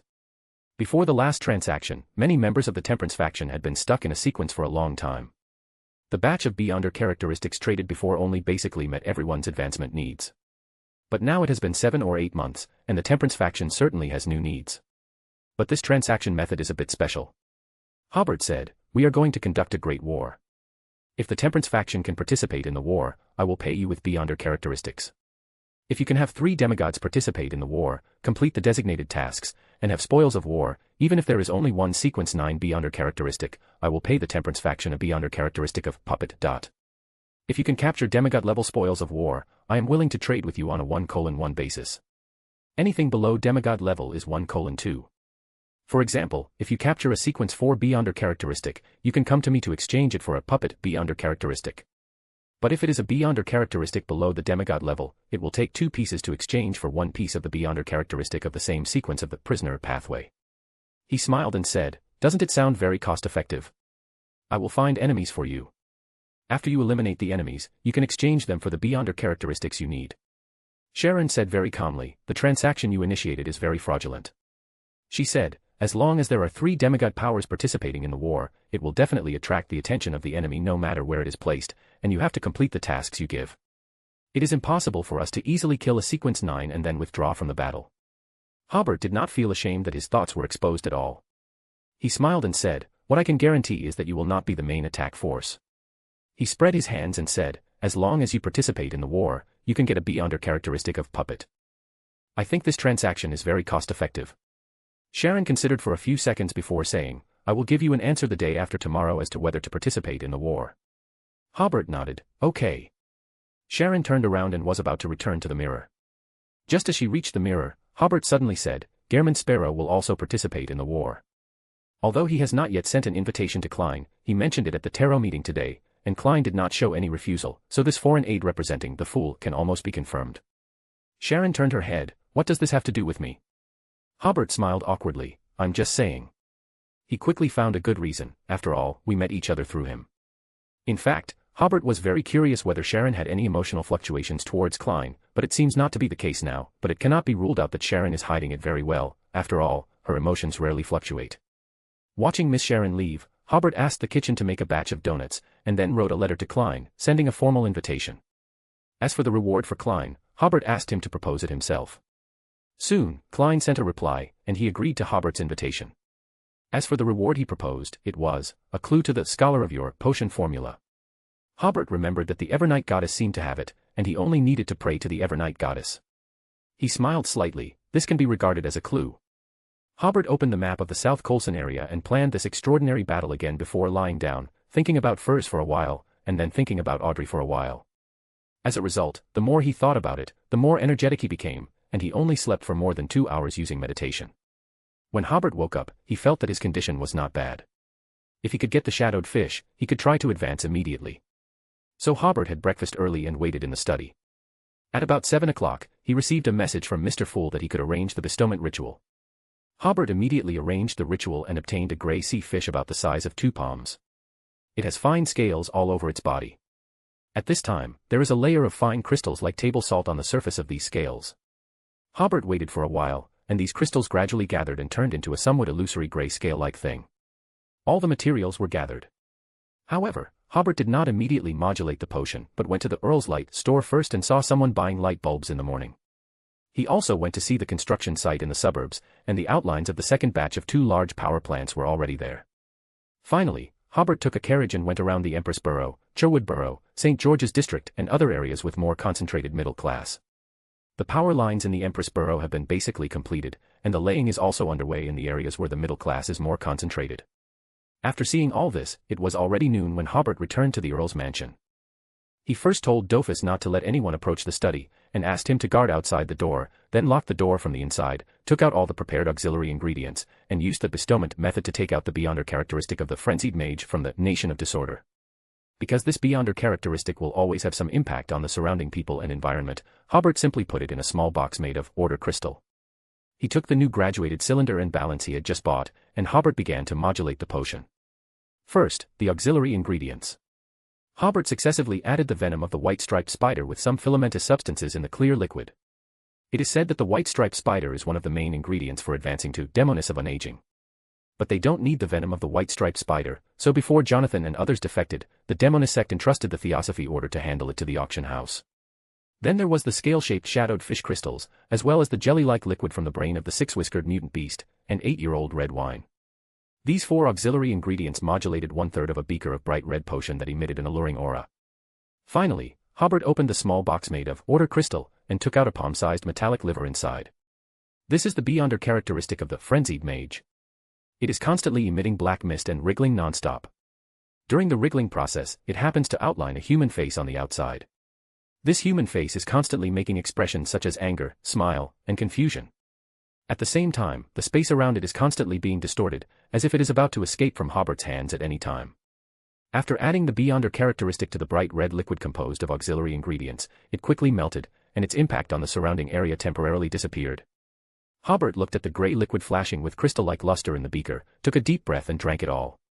Rumble. As soon as the potion entered his mouth, Hobert's thoughts seemed to explode suddenly, and memories and thoughts burst out uncontrollably. The scenery in his vision shook back and forth, and soon began to turn upside down, turning back and forth, up, down, left, and right, as uncomfortable as a hangover. At the same time, Hobert's ears rang with chaotic sounds. There was the sound of a violin scratching randomly, Alger's out-of-tune singing, the roar of a train, Klein coldly saying, "This shot is the captain's," done with blood on the corner of his mouth, "We saved Tingen City." Fur said, "I will never go to Backlund again, Audrey, I regret it so much." There were hundreds of voices appeared at the same time, constantly ringing and repeating in Hobert's ears. He could no longer distinguish who said what. Hobert was already very uncomfortable with the changes in his vision, and now he was about to vomit, but he couldn't close his eyes, couldn't cover his ears, and couldn't stop his thoughts. Finally, multicolored colors appeared in front of Hobert, the sounds gradually disappeared, the vision no longer turned so violently, and the thoughts in his brain also calmed down. But it was too quiet. Hobert had no thoughts at all. He felt that he had become this earl's mansion. The butler, the head male servant, the first-class servant, the second-class servant, the cook, the gardener, the coachman, the tailor, the rough servant, etc., each had a set of salary, accommodation, food, and other treatments according to their status. Hobert felt that he was like the air outside the window. As long as he was a little drier, the fog would not be so strong, and as long as he was a little wetter, he would form a drizzle.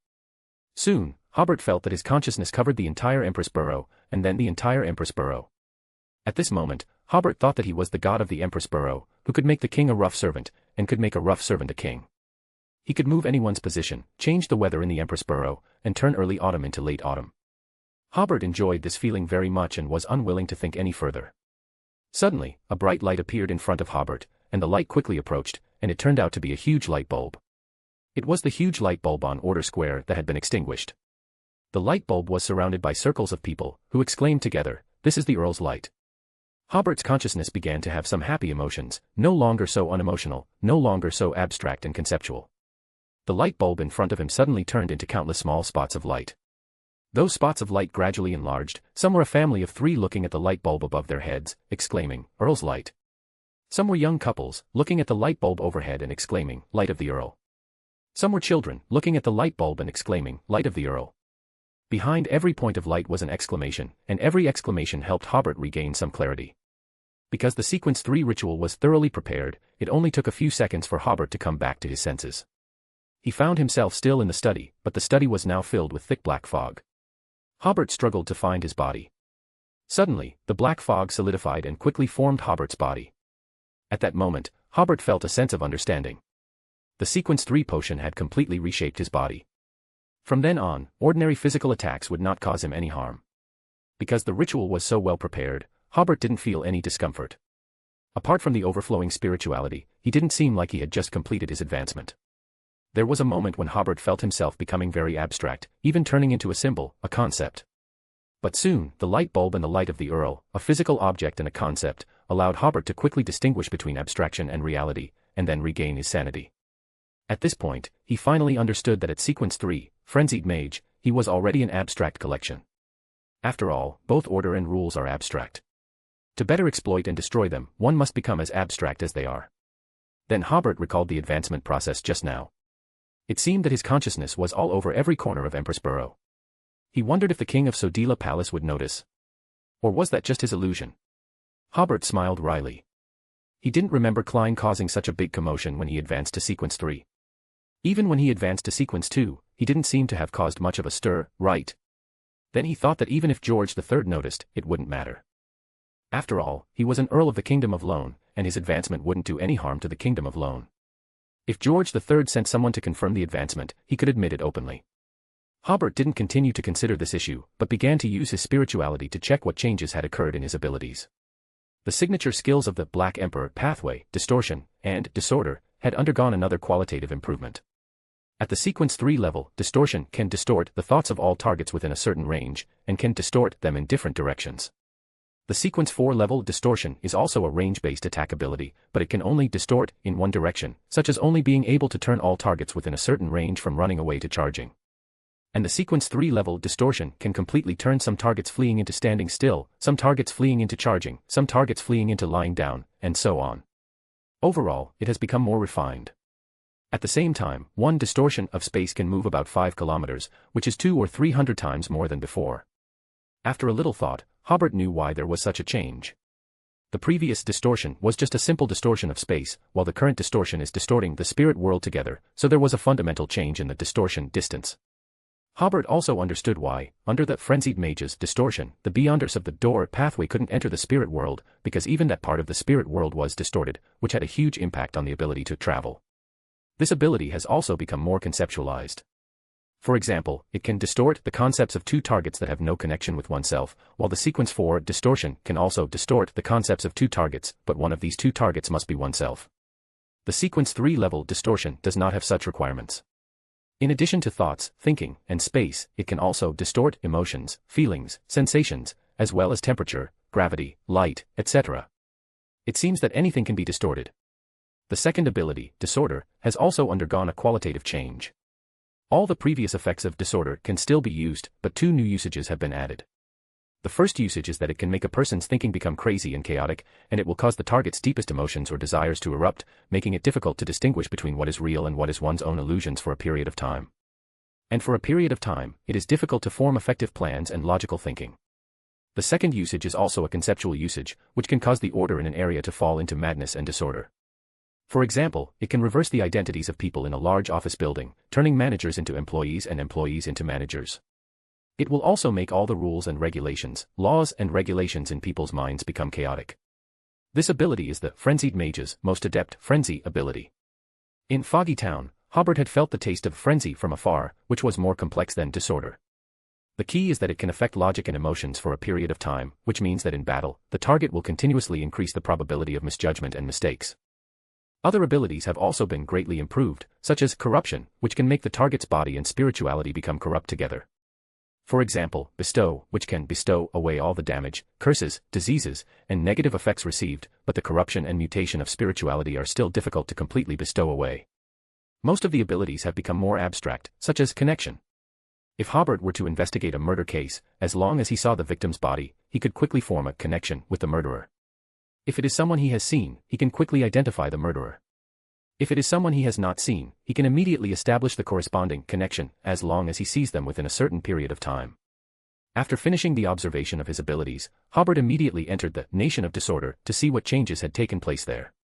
First of all, Hobert lifted Trunsoist's seal and brought him to his hall. Let's talk about the Trunsoist family. As Hobert expected, Trunsoist, who was handsome but had a somewhat bookish temperament, smiled and said, "No problem. Join the Church of Miss Raven and become a Sequence 9, reader patreon.com/keyoffstars for more chapters. Chapter 599, Chapter 598, Trunsoist's Resurrection Method. Join the Church of Miss Raven and become a Sequence 9, reader patreon.com/keyoffstars for more chapters. Hobert began by asking the question that had long been on his mind: how did the curse of the Trunsoist family come about? Don't misunderstand, not all descendants of the Trunsoist family suffer from the curse, Trunsoist said with a smile. Only my descendants and Ornia's descendants carry this curse. Hobert raised a hand and conjured a stone chair for Trunsoist. Please sit, let's talk slowly and in detail.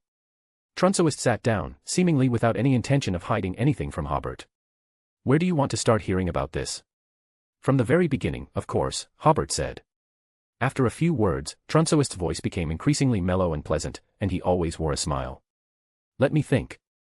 I first learned about the concept of the outer deities from some fragmented words of Solomon. Later, Adam showed me the second blasphemy slate, which gave me a complete understanding of the outer deities. Hobert then asked, wasn't Adam always an opponent of the Trunsoist Empire? You think Adam was showing me the blasphemy slate, out of kindness? Trunsoist gave a cold smile. It was after seeing the blasphemy slate that I had a falling out with the 6 gods in order to become a great old one. Hobert hummed in understanding, that made sense. Around the time I became the Prince of Abolition, I discovered a paradox, Trunsoist continued. To become a great old one must enter the Nation of Disorder, and to enter the Nation of Disorder, one must obtain the help of the uncertain mist. He explained, in the 4th epoch, the barrier of the oldest one to the outer deities was not as weak as it is now. At that time, the only way to enter the nation of disorder was to use the connection between the uncertain mist and the nation of disorder. But once you come into contact with the uncertain mist, you will inevitably be affected by it and suffer very serious corruption. And the nation of disorder is also a serious source of corruption for the gods. The Black Emperor and the Justiciar both face this paradox. To become a great old one must face this corruption. Having undergone this corruption, it is difficult to become a normal great old one. Hobert seized the opportunity to ask, other great old ones don't have this problem. Some do, but not all, Trunsoist said. For example, the corruption of the celestial worthy to the fool is almost negligible, but there is some corruption to the error, and a considerable amount of corruption to the door. Similarly, the river of eternal darkness has negligible corruption to the death, some corruption to the darkness, and a considerable amount of corruption to the twilight giant. So, if darkness and twilight giant want to merge with the Sefirah, they must obtain the uniqueness of the death pathway. To merge with the Sefirah, they must also have a similar operation. Hobert nodded and said, oh. Then why didn't Mr. Dor and Amon kill Antigonus in the fourth epoch and obtain the uniqueness of the fool? Trunsoist didn't seem surprised that Hobert knew so much secret history. He smiled and said, that's because in the fourth epoch, the consciousness of the celestial worthy was still very strong. They used Antigonus to conduct experiments. As long as they became gods, the celestial worthy would immediately awaken within them. So, although Abraham accommodated the uniqueness and successively consumed 3 sequence 1 characteristics, he never completed the godhood ritual. Hobert nodded. After hearing what Trunsoist said, he seemed to recall that during the fourth epoch, the consciousness of the original creator, that is to say, the God Almighty, of the second epoch, seemed to be still very strong. That's why Adam dragged on until recently to advance to visionary. Trunsoist continued the topic of the paradox just now, only the Black Emperor and the Justiciar are exceptions. No matter which pathway, they will be corrupted by the nation of disorder, so the first thing I had to do was to break this paradox. So, I found Orania to seek cooperation, on the condition that she become the Empress and the Sanguine become the great nobles of the northern continent. She helped me transform the spirituality and body of my descendants, so that our descendants are very similar to me in both body and spirituality. Hobert frowned and asked, what is the purpose of doing this? Trunsoist smiled and said, you'll know in a moment. He said, with such an arrangement, I began to look for the way Solomon used to contact the uncertain mist. The uncertain mist has also always wanted to penetrate into the barrier. We almost hit it off immediately. I performed a cumbersome ritual to obtain a very small part of its essential power. Soon, I used the uncertain mist to find a way to enter the nation of disorder, but I was also affected by the uncertain mist and searched everywhere for the sealed son of chaos. Trunsoist paused and then said, how to enter the nation of disorder is a complex process. You certainly can't bring the uncertain mist in, otherwise it will immediately control this place. So, I thought of using the power of the son of chaos, after my processing, to fight against the uncertain mist, so as to obtain a short opportunity to enter the nation of disorder. As I expected, after entering the nation of disorder, I was immediately subjected to deep-level corruption, but as long as I enter here, my purpose is achieved. I re-established some rules here to make the nation of disorder acceptable to my spirituality and body, but such changes cannot be completed overnight, and my corruption is irreversible. So, after leaving a mark in the nation of disorder, I let the uncertain mist completely corrupt me, and began to try to destroy the celestial worthy seal on the son of chaos. I also prepared a grand sacrificial ceremony to receive more power from the uncertain mist. The 6 gods joined forces to kill me, and in this way, my first goal was achieved. Hobert finally understood, no wonder I have never been corrupted by the nation of disorder. It turns out that Trunsoist once re-established the rules here. Then he asked strangely, why didn't you commit suicide? Because of the influence of the uncertain mist and the nation of disorder, I didn't have much sanity at the time, and I couldn't control my power at all, Trunsoist said. Of course, more importantly, have you ever heard of a god committing suicide? At the level of a true god, one's own divinity does not allow the god to commit suicide so easily. Hobert nodded, recalling some of the information he had obtained before. Trunsoist was indeed a little crazy before his fall, and now he personally admitted that he was the true god who once wanted to destroy the genie. He clearly remembered that the genie had never been obtained by the Orthodox Church, but a true god had tried to destroy it. Then Hobert also thought that Roselle had built his mausoleum and jumped to the Black Emperor pathway, but did not choose to commit suicide immediately to wash away the madness, apparently for the same reason. Trunsoist continued, after I was killed, my previous arrangement with Orania began to work. Soon, my consciousness awakened in your bloodline. Hobert was a little strange, how did you do this? This is not difficult for the Justiciar, Trunsoist said. I can stipulate that my divinity and humanity slowly flow to individuals who are very similar to my spirituality and body.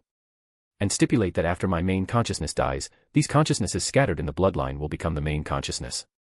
So my consciousness can survive in this bloodline, and gradually condense, gradually forming a relatively complete consciousness.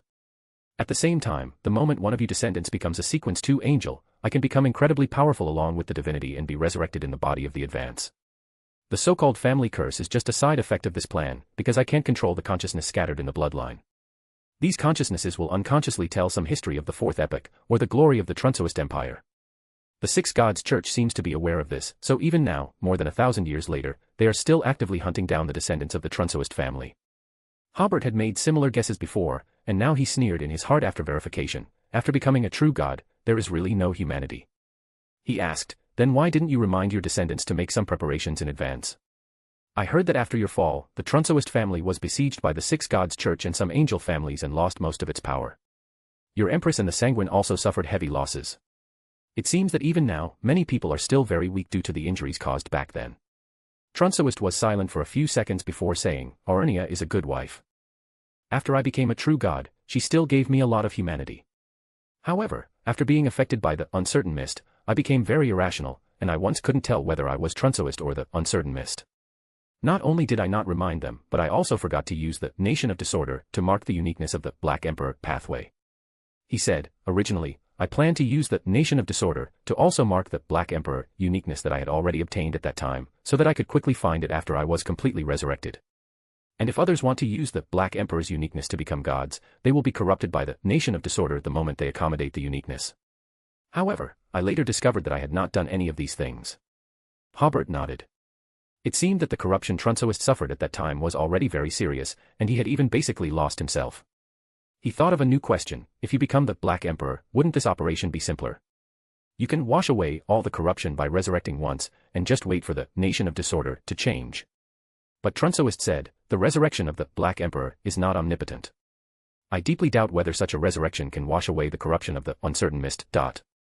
Hobert was stunned. That's right. During Roselle's resurrection, he was instantly corrupted by the Mother Goddess of Depravity again. This method seems to be able to wash away the extra beyonder characteristics and madness, but it cannot wash away the corruption at the level of the outer deities. Then he realized a problem: then why can our family only choose the Black Emperor pathway? According to the truth, shouldn't we only be able to choose the Justiciar pathway?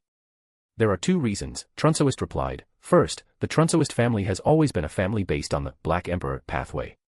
I had to switch to the Justiciar pathway. So, becoming a beyonder of the Black Emperor pathway represents pure blood. The second is the influence of the uncertain mist. He noticed my intention, but his ability to descend is very limited, and he can only make some subtle changes. In order to increase the difficulty of my regaining the Nation of Disorder, after my resurrection, he carried out some standardization operations, so that you can only take the potions of the Black Emperor pathway. In this way, even if the Trunsoist Empire left behind some high-level Justiciar pathway characteristics, it would be difficult to use them. Hobert slowly nodded and asked, can all of this branch of descendants that you transformed enter the Nation of Disorder? No, you are a special case. Trunsoist became serious. I underestimated Rex's strength, and I underestimated his persistence. He paused and then said, decades ago, I felt that the rules in the Nation of Disorder had changed according to my intentions, becoming harmless to my spirit and body, so I chose to resurrect in Rex's extremely talented body. The timing was also just right. At that time, the gods no longer objected to the appearance of a new Black Emperor or Justiciar. Oh, by the way, the influence of the uncertain mist on the Trunsoist family can be broken after sequence 2. At that time, you can change pathways. Hobert smiled and nodded. He didn't have such plans, because under Adam's arrangement, it was relatively easy to obtain a characteristic of the Prince of Abolition. If he could obtain the uniqueness of the Black Emperor pathway, then compared to becoming a Justiciar, it would be easier for him to become a Black Emperor. Trunsoist didn't know Hobert's thoughts. He continued, after I chose to resurrect in Rex's body, his fate changed accordingly. Maybe Rex himself doesn't know that after he emerged in the Beyonder world, he received the attention of many forces. What I know is that he received the attention of the Earth Mother and the Lord of Storms, and he also received the attention of the Numinous Episcopate and the Secret Order. These organizations and gods began to invest in him. My vision was indeed correct. Rex, like me when I was young, became a legend of an era. Speaking of this, Trunsoist's expression changed subtly. What surprised me most was that Rex actually vaguely guessed my plan through continuous investigation. So, he designed a fake advancement to trick me out of the bloodline. Hobert didn't understand. What is a fake advancement? Trunsoist smiled. Child, advancing level by level according to the correct sequence, isn't this the rule of the Beyonder world? Hobert nodded. Yes. So, after sequence 6, advancement requires corresponding rituals to stabilize the state and overcome the most difficult part of the advancement. Is this the rule for advancement? Of course. Trunsoist said seriously, as long as there are rules or order, the lawyer can exploit them. Even if the rules are perfect and have no loopholes, they can still be used. Hobert understood. I didn't think of that before. Trunsoist praised. Rex is the most lawyer-like lawyer I have ever seen. He continued, the reason for designing this fake advancement is primarily because his condition at the time wasn't very good. He didn't have the time or the right opportunity to completely digest the frenzied mage potion. If he had really advanced in his condition at the time, he would have lost control during the advancement process. Of course, I wouldn't resurrect in a monster, which would thwart his plans. Another reason is that he found a piece of the Duke of Entropy's characteristic, but he couldn't obtain it despite trying many methods. If he had enough time, he would definitely have obtained it, but he wasted too much time on you and your mother, and there simply wasn't enough time. In the end, he chose to trick me out in this way, making me mistakenly believe that he had advanced to an angel, thereby awakening within his body. Hobert frowned. Why did he do that? Of course, it's for you. Trunsoist said, as long as I awaken within his body, the Trunsoist family curse will end, and you can grow up without worry. Hobert was silent for a few seconds before saying, this fatherly love is very heavy. At this moment, the Mr. Rex in his heart had gradually transformed into the concept of father. Trunsoist suddenly smiled. This is not good. In this cruel world, before becoming a god, there is no power or qualification to protect family. Hobert interrupted with a smile. Honorable Knight Emperor, do you regret it? Even if you became a true god, you couldn't protect your wife and children. Your wife died tragically because of you, and your children suffered more than 1,000 years of torment because of you. He looked at Trunsoist. May I ask, how did you use your power and qualifications to protect your family so thoroughly? Trunsoist's expression gradually solidified, and he clenched his fists hard on the armrest before saying, the lawyer also has this flaw, they always unconsciously use language as their weapon. Hobert took a deep breath, smiled again, and asked in a conciliatory tone, what happened next? Were you tricked? Of course not. Trunsoist slowly released his clenched fists. My consciousness was relatively clear at the time, and I realized it was a trap. He sighed. Looking back now, it was really dangerous. If that trap had been set up 20 or 30 years in advance, I might have fallen for it. Hobert also nodded. Yes, it was really dangerous. It was fortunate that it didn't succeed. Otherwise, Hobert wouldn't know how to face his own biological father. Was it Rex? Or Trunsoist? He continued to ask, then why did my father die? Rex had a backup plan. Trunsoist replied, he obtained a saint-level sealed artifact from the Life School of Thought and used a very dangerous ritual to distort your fate, making you no longer a member of the Trunsoist family but a descendant of the Tudor family. Trunsoist said with a smile that wasn't quite a smile, unfortunately, he still failed. He only made Christian your adoptive father, and you were only not a member of the Trunsoist family before the age of 23. Then he explained, back then, it was a justiciar and beauty goddess working together to transform you. How could a sequence 3 plus a saint-level sealed artifact completely change your fate? Moreover, fate can only be tricked temporarily, not for a lifetime. Rex used up all his spirituality and blood but failed to achieve his goal and could only die in regret. The backlash from this ritual was enormous. It scattered Rex's spiritual body and mental body, making any resurrection impossible. In addition, everything Rex did attracted the attention of the uncertain mist, so after his death, the angels of the Tamara family came to collect his characteristic. Hobert was stunned. No wonder his mother had been searching in the underworld for so many years but couldn't find his father's spirit body. It turned out that it had been scattered in this ritual. At this time, Trunsoist suddenly smiled. Everything Rex did failed to achieve his goal but achieved mine. You will be another perfect vessel, and more suitable than Rex. The characteristic that he didn't obtain, you can obtain in a relatively easy way. As long as you don't want to fall into madness, you will eventually advance to an angel. As long as you become an angel, your humanity will be quickly replaced by my consciousness. Hobert ignored Trunsoist's intimidation and asked, why does the uncertain mist have to find the genie? When Solomon was influenced by the uncertain mist, he had searched for the genie, and when Trunsoist was influenced by the uncertain mist, he was also looking for the genie. I don't know. Trunsoist said, but I sense that the genie, or rather, the son of chaos, has something very important to the uncertain mist. Hobert asked again, what is the main ability of the uncertain mist? His description is truth. Trunsoist said, another is to plunge a certain area into a state of chaos or uncertainty. There is no time, no space, no mass, no weight, and no beyonder power. There is nothing one can be certain of. Only the uncertain mist can rebuild the order there, and he can build it however he wants. Hobert thought, this sounds like the concept of a black hole or singularity. As for the ability to build order later, it reminds me of a science fiction novel I read before. If the fundamental constants of the universe were even slightly different from what they are now, the environment of the universe would be drastically different. Hobert asked again, do you know that he used some unknown means to combine a portion of his power and a portion of his consciousness into a little boy? I don't know. Trunsoist said, I can't share your vision and perception, I can only roughly sense some things. Then he said, don't worry too much, because his power within the shield is very limited. If he wants to gain more power, he must hold large-scale rituals. In that case, the 7 gods will definitely notice. Hobert continued this topic, can he enter the Nation of Disorder at any time? No, he needs to use your connection with the Nation of Disorder to get the opportunity to enter the Nation of Disorder. Finally, Hobert asked, why could I enter the Nation of Disorder when I was still an ordinary person? And why could I immediately become the master of the Nation of Disorder? Was that also your doing? Trunsoist suddenly fell silent and said after a long while, I don't know. Don't know. This answer greatly exceeded Hobert's expectations. You seem to be affected by something. Trunsoist frowned, but with my current power, I can't see where the power affecting you comes from. Then he shook his head, but this power has done me a great favor. You have been merging with the Nation of Disorder, and after I resurrect, I will be spared the process of merging with the Nation of Disorder. Hobert smiled, you seem confident, like you will definitely succeed. Of course. Trunsoist said, to prevent things like Rex happening again, I have come up with a way over the years. As long as you become Sequence 3, I can share most of your memories. You will have no secrets from me. Hobert was stunned, he hadn't thought of that. Trunsoist smiled and reached out his hand, as if to grab Hobert's memories, don't struggle. All struggles are useless in my eyes. You. His smile gradually froze because his grasp caught nothing, concealment. Hobert, who was about to leave the Nation of Disorder to hide, discovered that his chest, in his spiritual state, was covered with a thin layer of stars. It was filled with tranquility and the atmosphere of the night sky. Hobert suddenly recalled that before the Evernight goddess sent him to Foggy Town, in the second layer behind the Charns Gate in the basement of St. Samuel Cathedral, she had pointed at him. He had never understood the Evernight goddess's intention with that point, but now he understood that it was to allow him to keep secrets. Hobert smiled, sorry to disappoint you. I hope you can continue to be as optimistic as you are now. Okay, let's talk here today. Please go back.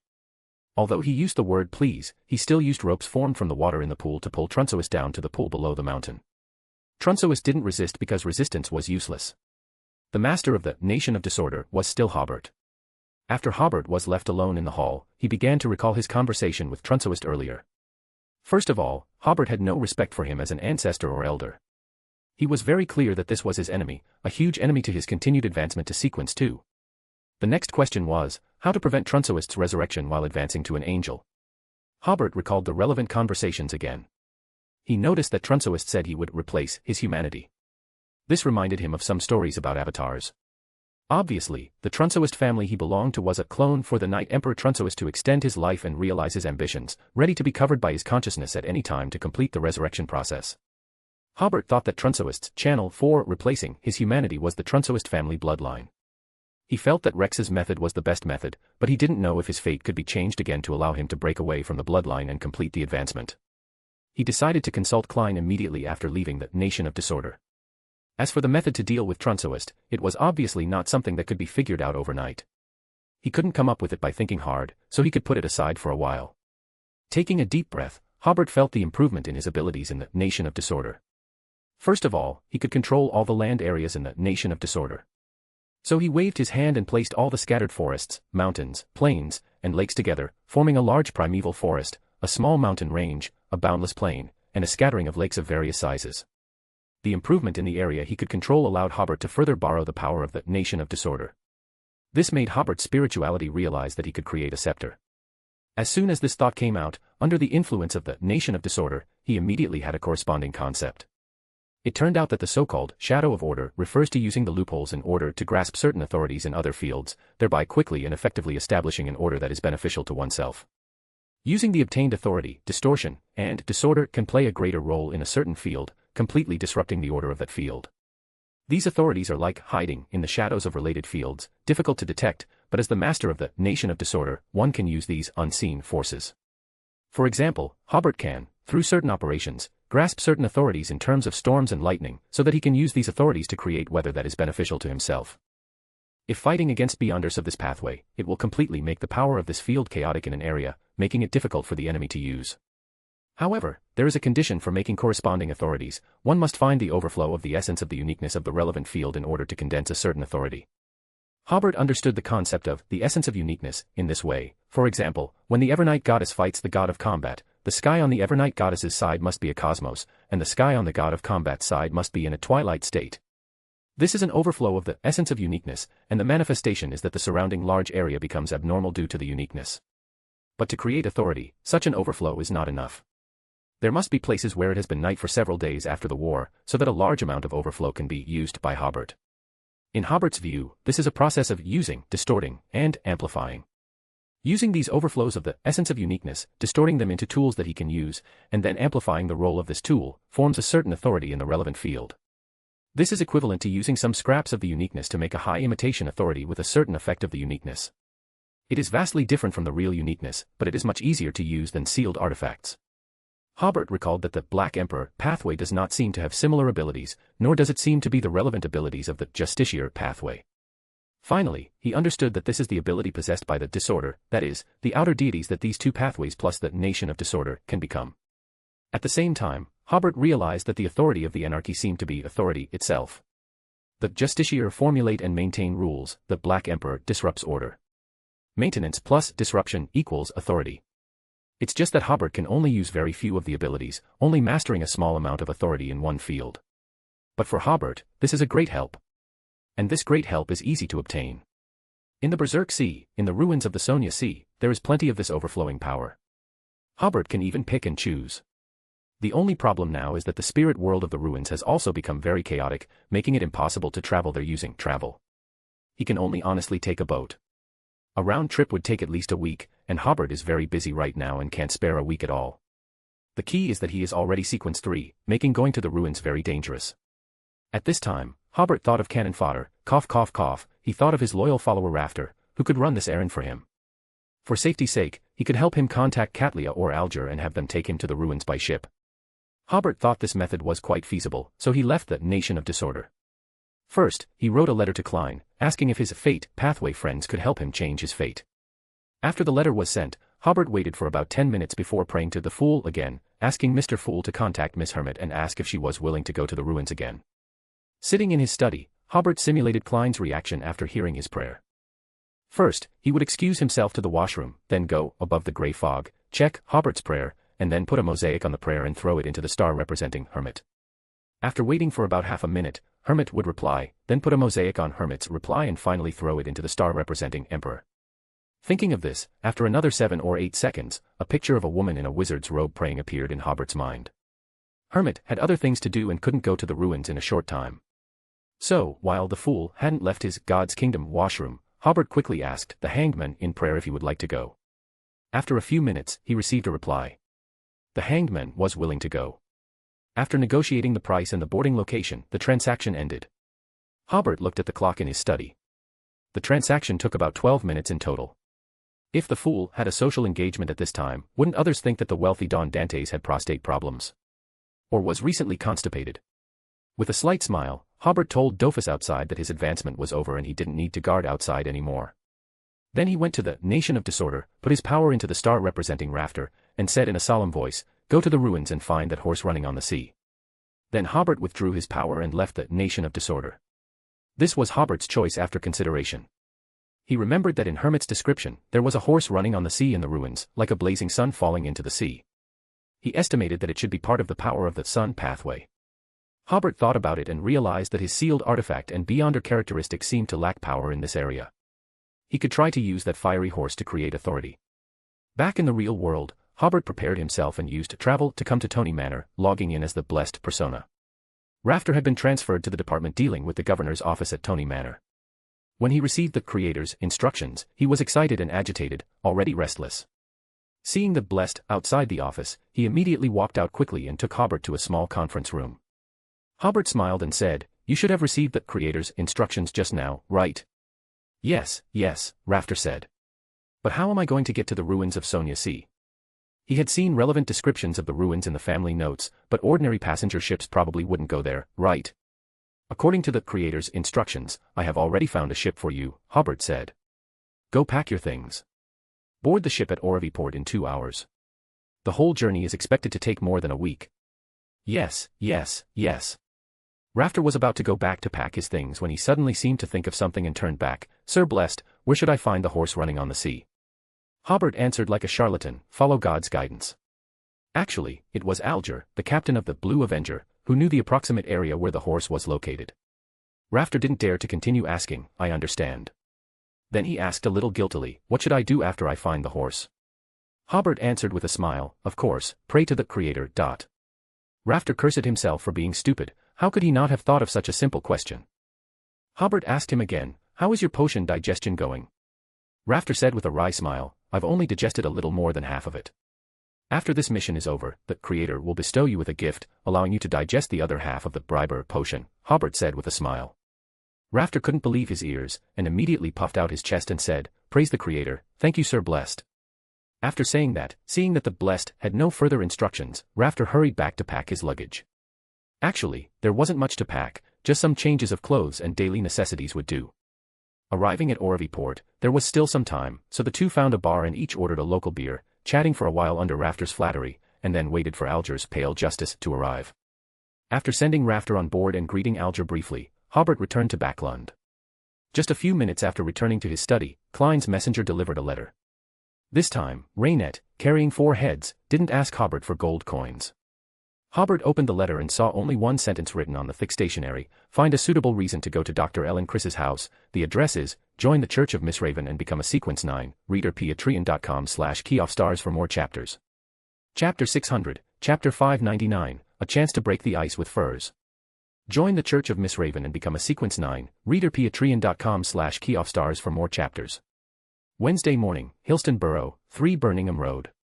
Hobert stepped out of the luxurious carriage and looked at the small villa in front of him. This was Dr. Allen's home, and inside was a newly born snake of fate. Hobert stepped forward and entered the courtyard gate. There were some pedestrians on the surrounding streets, but they all seemed to ignore the luxurious carriage by the roadside, and they also didn't notice Earl Hobert, who was quite famous in Backlund at this time. This was a benefit of advancing to Sequence 3. As long as Hobert didn't want to be noticed by the people around him, the distortion ability could spontaneously affect the thinking of people within 5 kilometers, preventing them from focusing on Hobert. They could still see Hobert, but they would think that this was just an ordinary young man, and would not connection him with the founder of Earl's Light. As soon as he entered the yard, the servant immediately came up to ask Hobert's purpose. After learning that this was Dr. Allen's friend, the servant entertained him while asking a maid next to him to call Dr. Allen out. After Allen saw Hobert's face, it was as if he had seen him somewhere before, but he just couldn't remember where. May I ask who you are? Hobert smiled and said, I am your old friend, passing by here to chat with you. As he spoke, he distorted Dr. Allen's senses, making Dr. Allen feel that the person in front of him was indeed his old friend, but he just couldn't remember his name. The two people chatted in the living room for a while, and Hobert took a sip of the black tea brought by the servant, but he did not see Allen's newly born child, and he was too embarrassed to ask, as asking would easily make the Snake of Fate think that he had been exposed. In fact, the Snake of Fate's proposal to meet Hobert was somewhat surprising to him, but then he thought that this was still reasonable, perhaps his beyonder power made him realize that this meeting was related to the resurrection of a true god. At any time, the resurrection of a true god is a major event in the extraordinary world. After chatting for a few words, Hobert got up to say goodbye. Allen enthusiastically sent him to the courtyard gate, and even after watching Hobert's carriage drive away, he still sighed, this guy hasn't come to my house as a guest for a long time, the last time. He also forgot when the last time he came as a guest was. Then he seemed a little lost, who exactly did I just entertain? This is the difference between distortion and deceiving. If the target is deceived, they will never notice anything wrong. But distortion is different, the effect can only last for a period of time, but it is also difficult for the target to recall Hobert's appearance or specific information. They can sense something is wrong, but they don't know what is wrong. Hobert returned to the Earl's mansion by carriage, and as soon as he entered the study, he received a letter from Klein's messenger. Opening the letter, the content of the letter was roughly that Hobert's fate now seemed to be closely related to something of a very high level, and it was impossible to change it. Hobert scratched his head. The so-called something of a very high level probably refers to the nation of disorder. Then he sighed, even the Snake of Fate can't do anything, then it's a bit difficult. Just at this moment, a picture suddenly appeared in Hobert's mind, a picture of a young man wearing the robes of a servant of the Earth Mother Church, praying. Without even looking at his face, Hobert knew that this was the sanguine Emlyn White. Perhaps he had just finished wiping the seats of the Harvest Church and was preparing to go home. Respected Mr. Fool. Sure enough, it was the voice of Moon Emlyn, he said. Please tell Emperor that one of our sanguine, an Earl, hopes to talk to Emperor about cooperation at the Moon Lake Hotel at 8 o'clock tonight. Hobert smiled. It seems that the sanguine are not very interested in alliances, but they will not refuse to cooperate with the Creator's forces to attack the Rose School. The fact that they can send an Earl to attend the meeting this time also shows their further importance to the Creator's forces. The fool who does not belong to this era. Hobert prayed, Respected Mr. Fool, please tell Moon that I will arrive on time. After the prayer ended, Hobert was about to find a way to solve the Trensuast problem when his spirituality sensed something and he looked at a piece of letter paper on the desk in front of him. A series of blood-red words suddenly appeared on the letter paper, as if written in blood. Is now a good time to talk alone. Hobert was slightly stunned for a moment before realizing that this was Miss Sharon's question, so he said, It is suitable. A pane of glass on the window was opened like a door, and Miss Sharon, looking somewhat illusory, floated out from inside. Hobert got up and smiled. I hope you have brought good news. Sharon first looked Hobert up and down with a blank expression before saying, It can be considered good news. We have decided to join the war and will send 3 demigods. She seemed to notice that Hobert was different from the day before, but she couldn't quite say what was different. Hobert smiled. That is indeed good news. After the two discussed the details of how to get to the South Colson area, Sharon said goodbye. Hobert sighed helplessly. His train of thought had just been interrupted, so he took out the map again and decided to first solve the war problem that could break out at any time. In the evening, Hobert, wearing a mask, arrived at the Moon Lake Hotel. Emlyn, the contact person for this meeting, was already waiting at the entrance of the hotel. After seeing Hobert's mask, he raised his chin and smiled. We have already met once, do we still need to wear a mask? Emlyn knew Hobert and also knew Emperor, but he didn't know that Emperor was Hobert. He only knew that they were both devotees of the Creator. Hobert deliberately spoke in a hoarse voice and said coldly, Who said we have met? Emlyn was slightly stunned. He was about to habitually use his nose to smell, but he remembered that the last time he smelled a strong fragrance, and he didn't know the true scent of Emperor during the last transaction, so he couldn't distinguish whether the person in front of him was Emperor. Seeing that Emlyn was a little embarrassed, Hobert's mouth turned up slightly, and he said in a normal voice, Just kidding with you, let's go. This way, please. Emlyn breathed a sigh of relief. If the person who came this time was not Emperor, it would be really difficult to explain to the Sanguine Earl. Emlyn led Hobert to an elegantly decorated conference room, where the Sanguine Earl and 2 Viscounts were already waiting. Hobert had met the 2 Viscounts when he last traded with the Sanguine, namely Ernest, who wore glasses and dressed like a professor, and Avon, who looked relatively young and had a fashionable hairstyle. This was the first time he had met the Earl, who was a very beautiful woman. Although she didn't have the charm of a witch, she was almost as beautiful. Her short black hair was meticulously styled, and instead of wearing a long dress, she was wearing a women's suit that was more neutral, very much like a successful woman. Emlyn introduced, This is the Honorable Earl Rosalind. Hobert greeted her very politely, Hello, Earl. Hello. Rosalind smiled and shook hands with Hobert. After both parties were seated, Ernest talked to Hobert about the weather in Backlund for a few words, and Hobert let the conversation get to the point. We are going to launch an extraordinary war, and I am ordered to invite the Sanguine to join the war. Rosalind then said, Give me a reason for the Sanguine to join the war. Hobert thought to himself, I have a very good relationship with the Earth Mother Church, does that count as a good reason? However, such a reason can only be thought of in his heart. 1. Scarlet Scholar, 2. Potions Professor, 2. Vampire beyond characteristics. Emlyn really wanted to ask, that Scarlet Scholar, beyond characteristic, wouldn't that be the one promised to be traded to me? But in order to avoid exposing too many secrets, this question cannot be asked for the time being. Rosalind pondered for a moment before asking, We can send 2 Viscounts. No, you have to send at least 1 Earl, that is, a demigod. Hobert smiled and said, What I just said is only the reward on the surface. You have to know that in today's world, beyonder wars are not something you can encounter every day. If we win, I think you will definitely be able to reap a lot of spoils. Hobert's purpose was to use this war to have a closer cooperation with the Sanguine. If the other party could send a demigod, then he would basically achieve his goal. Earl Rosalind showed a beautiful smile. What if the war fails? Then you can at least get 5 beyonder characteristics. Hobert smiled and said, Everything in this world has risks, and your risks are already very small. Rosalind did not make any comments on Hobert's words, but just asked again, You keep saying beyonder war, which means that our identities will be completely exposed to the enemy, right? Hobert smiled and said, The difference between war and battle is that a victorious beyonder war can crush a beyonder organization or a beyonder family. If we can win, they will have to hide from the Sanguine in the future. If we fail, we will be the first to be liquidated, and you will have enough time to hide yourselves. Rosalind asked again, who is the war with? The demonist sect. Rosalind took a deep breath, are you crazy? Hobert didn't say anything, just looked at this sanguine earl like that. Rosalind immediately realized that, for this war, this devotee of the Creator already had a good chance of winning. Then she was very surprised, are the forces of the Creator so powerful? They can actually go to war with the demonist sect. Ernest and Avon also looked at each other. They knew very well that, among all the secret organizations, the demonist sect was definitely one of the stronger ones. Emlyn also did not expect that the enemy would be the demonist sect. This was the craziest idea he had heard recently. Rosalind was silent before saying, the risk is too great, I need to go back and consider it. This was within Hobert's expectations. He got up and said, no problem, after you have a result, you can ask Emlyn to tell me. Then he reminded, well, it's best to hurry, our main force has already begun to assemble. To be precise, the Balk and other 3 families have already completed their assembly in the South Colson area.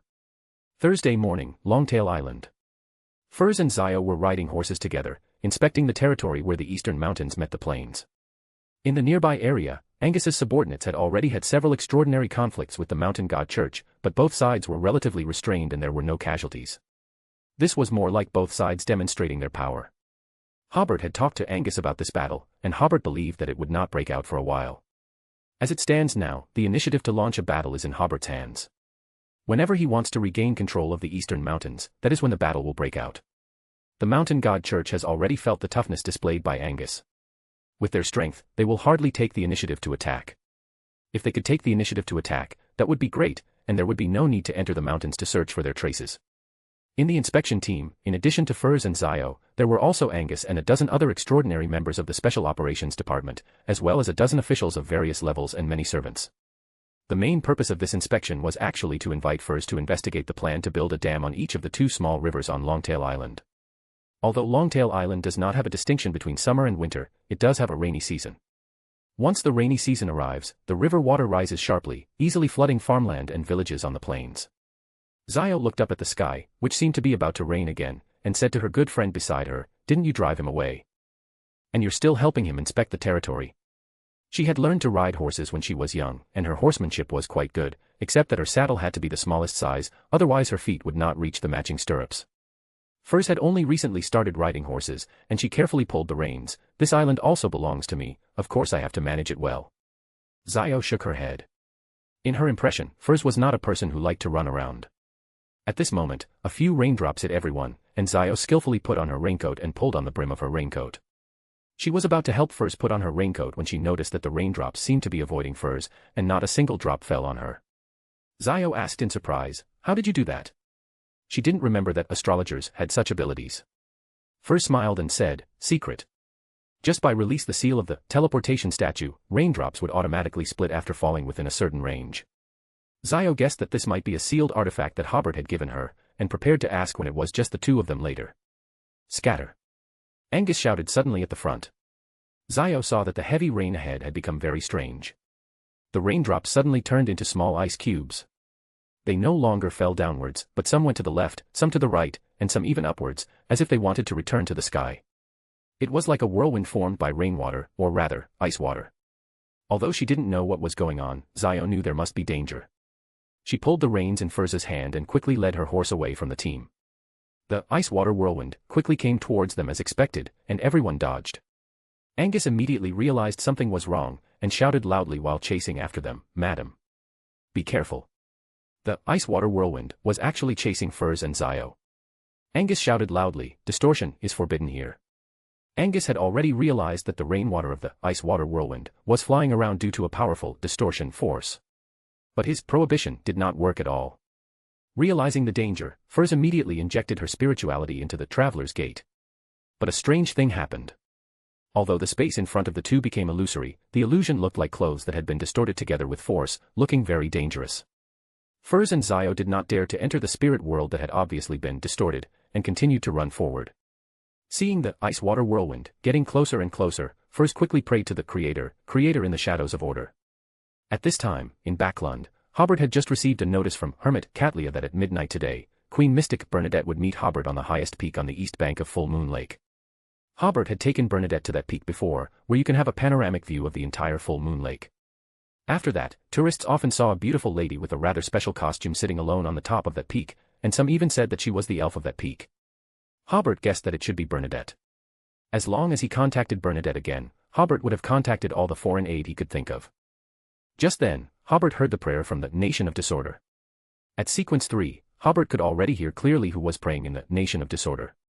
Hearing Furza's urgent voice, Hobert immediately entered the Nation of Disorder, his spirituality spreading to the star representing Furz, and saw her and Zio galloping on horses. And behind them, there was a distorted space chasing them. Hobert immediately took action, projecting power to Longtail Island through Furza's star. On Longtail Island, Furz and Zio, as well as Angus and others who were chasing behind, all felt a surge of power descending. The ice-water whirlwind suddenly stagnated, and then the small ice cubes formed by the rainwater fell to the ground. Whoosh! The surrounding raindrops fell normally to the ground, as if nothing had happened just now. Angus, who had caught up from behind, breathed a sigh of relief, praised the Creator. If the madam had been hurt in front of him, he estimated that his future would be ruined. Furz also whispered, praise the Creator. Zio looked at Furz in surprise. She had recently noticed that her friend had undergone no small changes in the past 6 months. At this moment, she suddenly felt as if she didn't know Furz anymore. Inside the Nation of Disorder, Hobert was about to use True Sight to check the surroundings and see where the huge distortion force came from. But suddenly he thought, wasn't this a good opportunity to break the ice with Furz? Without time to check, Hobert immediately returned to the real world and used travel to go to Longtail Island. In the spirit world, Hobert realized that he had to dress up. So when Hobert appeared on Longtail Island, he was wearing his hat backwards, just wearing a shirt, and the cufflinks on his shirt were also buttoned wrong, and he didn't know where the shoe on his left foot had gone. After coming out of the spirit world, Hobert asked with an anxious look, Furz, where are you injured? Let me see. Under the erected awning, Furz had just drunk a glass of wine to calm her nerves, and was waiting for the servant to boil hot water. When she saw Hobert's appearance, she was still expressionless, but there was some emotion in her eyes. When Zio saw Hobert like this, she was stunned for a moment before asking, Hobert, where is your shoe? Hobert first thanked Zio inwardly for her divine assist, and then looked down with belated awareness, that's right, where is my shoe? He smiled embarrassedly, I heard that Furz was attacked by an unknown force just now, and I was so anxious that I might have lost it somewhere. Angus, who was sheltering from the rain in the same awning as Furz, bowed slightly to Hobert, and then immediately left the awning. He realized that it was better not to listen to these conversations. Zio shook her head with a smile, such a big person, and he can still lose his shoes. Then she sent out another divine assist, your hat is also on backwards. Hobert touched his head, sorry. After turning his hat around, Hobert came to Furz's side again with an anxious look, let me see, are you injured? As he spoke, he took Furz's hand and looked around her. Furz wanted to shake off Hobert's hand, but seeing Hobert's eagerness, she couldn't bear it, so she didn't do it, I'm fine, I'm fine. Hobert breathed a sigh of relief in his heart. As long as she started talking to him, it was a good start. He checked and saw that Furz was indeed not injured, so he said to her seriously, don't do such dangerous things in the future. Furz was a little stunned by this, and then he realized that it was just an ordinary inspection. How was it dangerous? Before she could say anything, Hobert said again, what did I tell you before? The mountainous area is still very dangerous. What are you doing here in the mountainous area? Do you know how worried I was just now? Such a big person, why are you so worrying? Furz was a little guilty, I just inspected the river bank, and it happened that this section of the river bank was at the foot of the mountain. Go back quickly, it's raining so hard, what are you inspecting? Hobert said, take Zio back together, I'll continue the inspection. Furz hesitated for a moment and still said, okay, mainly to see where to start building the embankment on the light river. I know. Hobert waved his hand impatiently, go back and rest. Furz used travel to take Zio back to the governor's mansion. Furz, who appeared in the office, was still a little confused at this time, and always felt that something was wrong just now. Zio took off her raincoat and wanted to hang it on the hanger, but she reached for the hook on the hanger twice and couldn't reach it, so she simply threw it upwards and hung it on the hook. Hobert seems to care about you a lot. Zio said, I've known him for so long, and it's the first time I've seen him so embarrassed. Furz's mood was very complicated now, of course I know this. How could she not feel Hobert's care for her? These days, she always thought of the bits and pieces between her and Hobert, which made her not hate Hobert at all. Join the Church of Miss Raven and become a Sequence 9, readerpatreon.com/keyoffstars for more chapters. Chapter 601, Chapter 600 Beyonder Forces Gather. Join the Church of Miss Raven and become a Sequence 9, readerpatreon.com/keyoffstars for more chapters. Under the awning in the eastern mountains, Hobert watched the pouring rain outside with a cold face. His concern earlier wasn't entirely feigned, but it wasn't enough to make him lose his shoes in a panic. Hobert opened his spatial magic leather bag, took out his shoes, and put on a vest, instantly making him look more composed. After rebuttoning his cuffs, Hobert waved to Angus at another awning, inquiring about what had happened.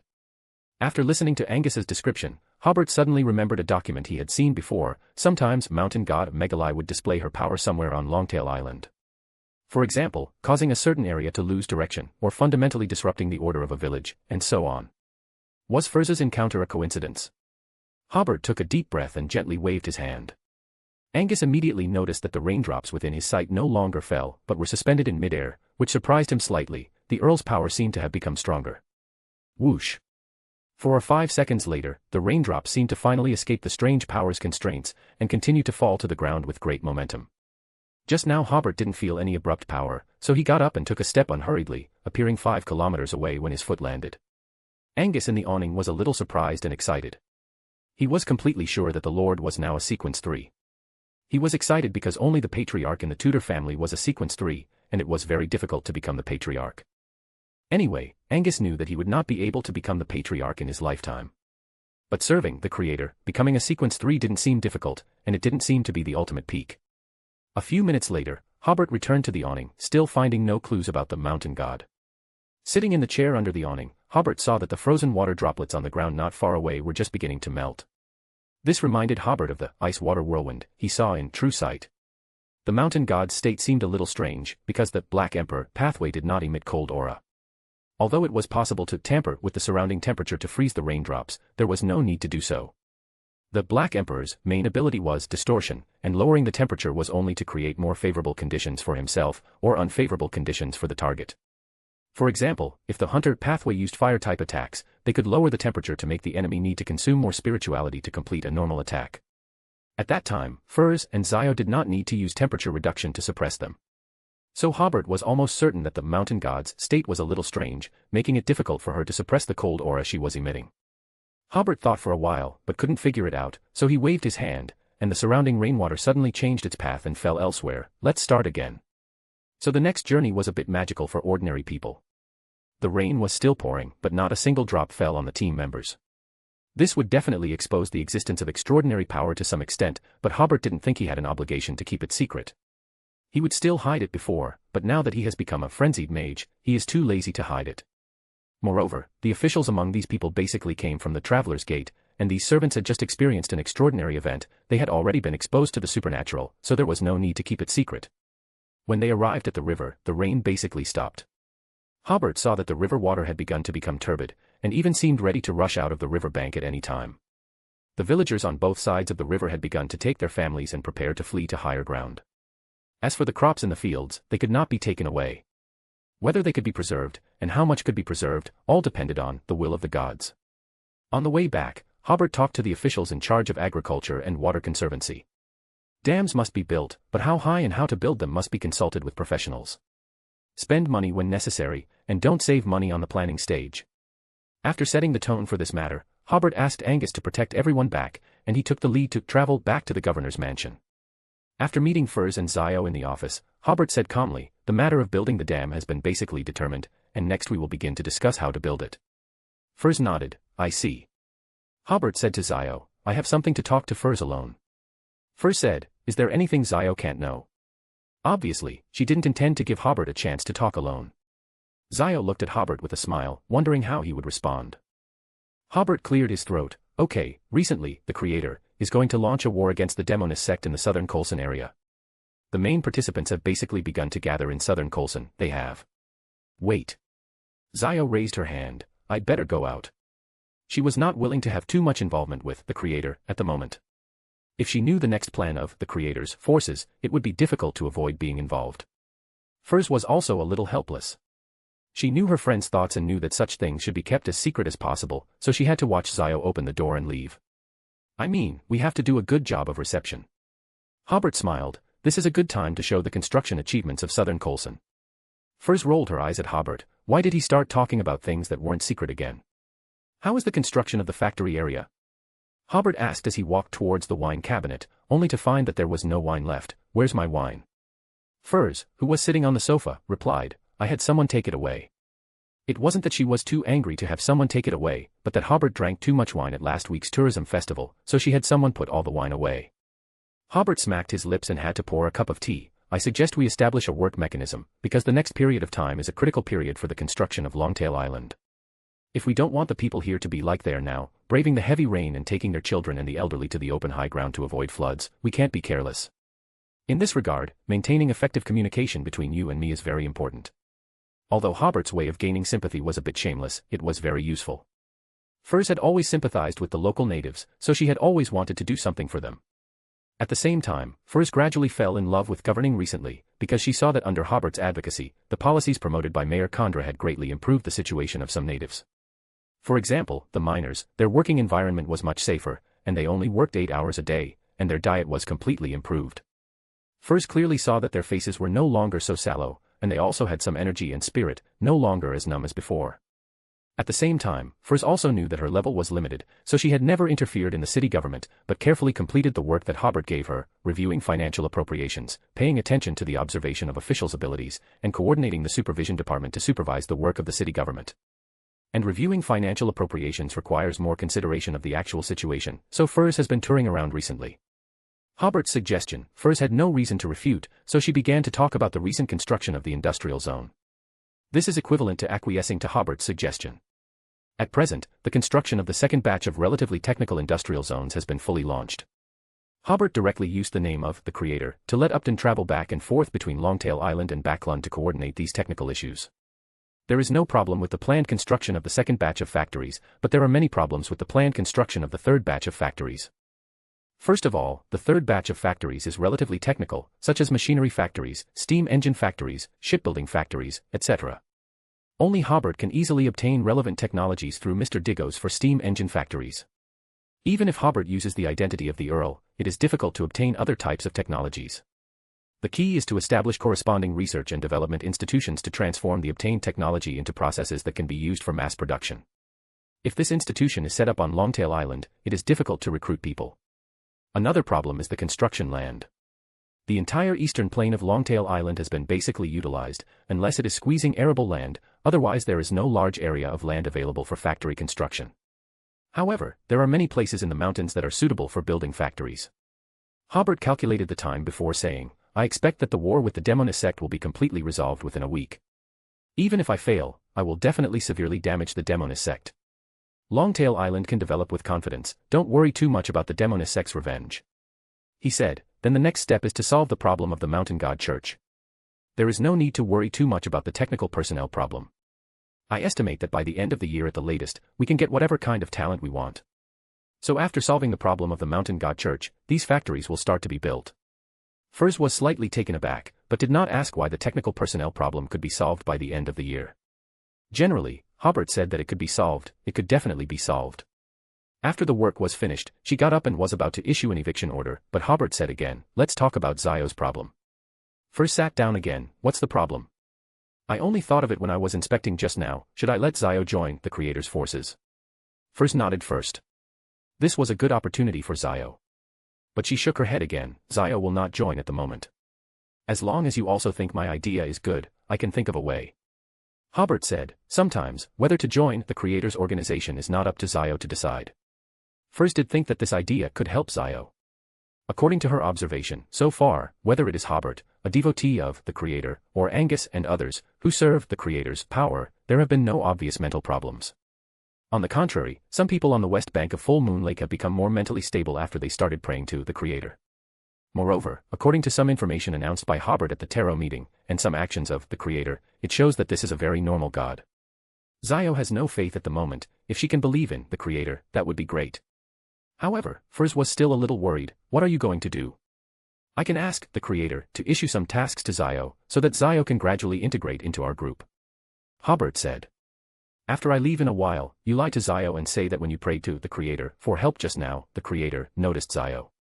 Such an operation made Firs a little confused. Can the Creator agree to such a request?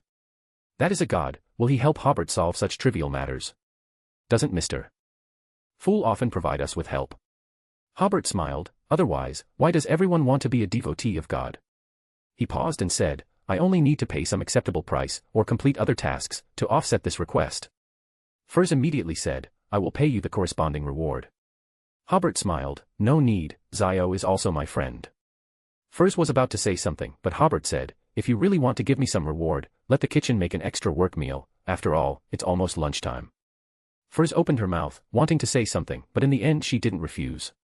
Seeing Furs agree, Hobert whispered, when you talk to Zio in a while. In the office, one person was responsible for coming up with ideas, and the other was listening carefully, and occasionally the two discussed it. Lunch was eaten by Hobert, Furs, and Zio together. Zio was a little surprised to observe Hobert and Furs.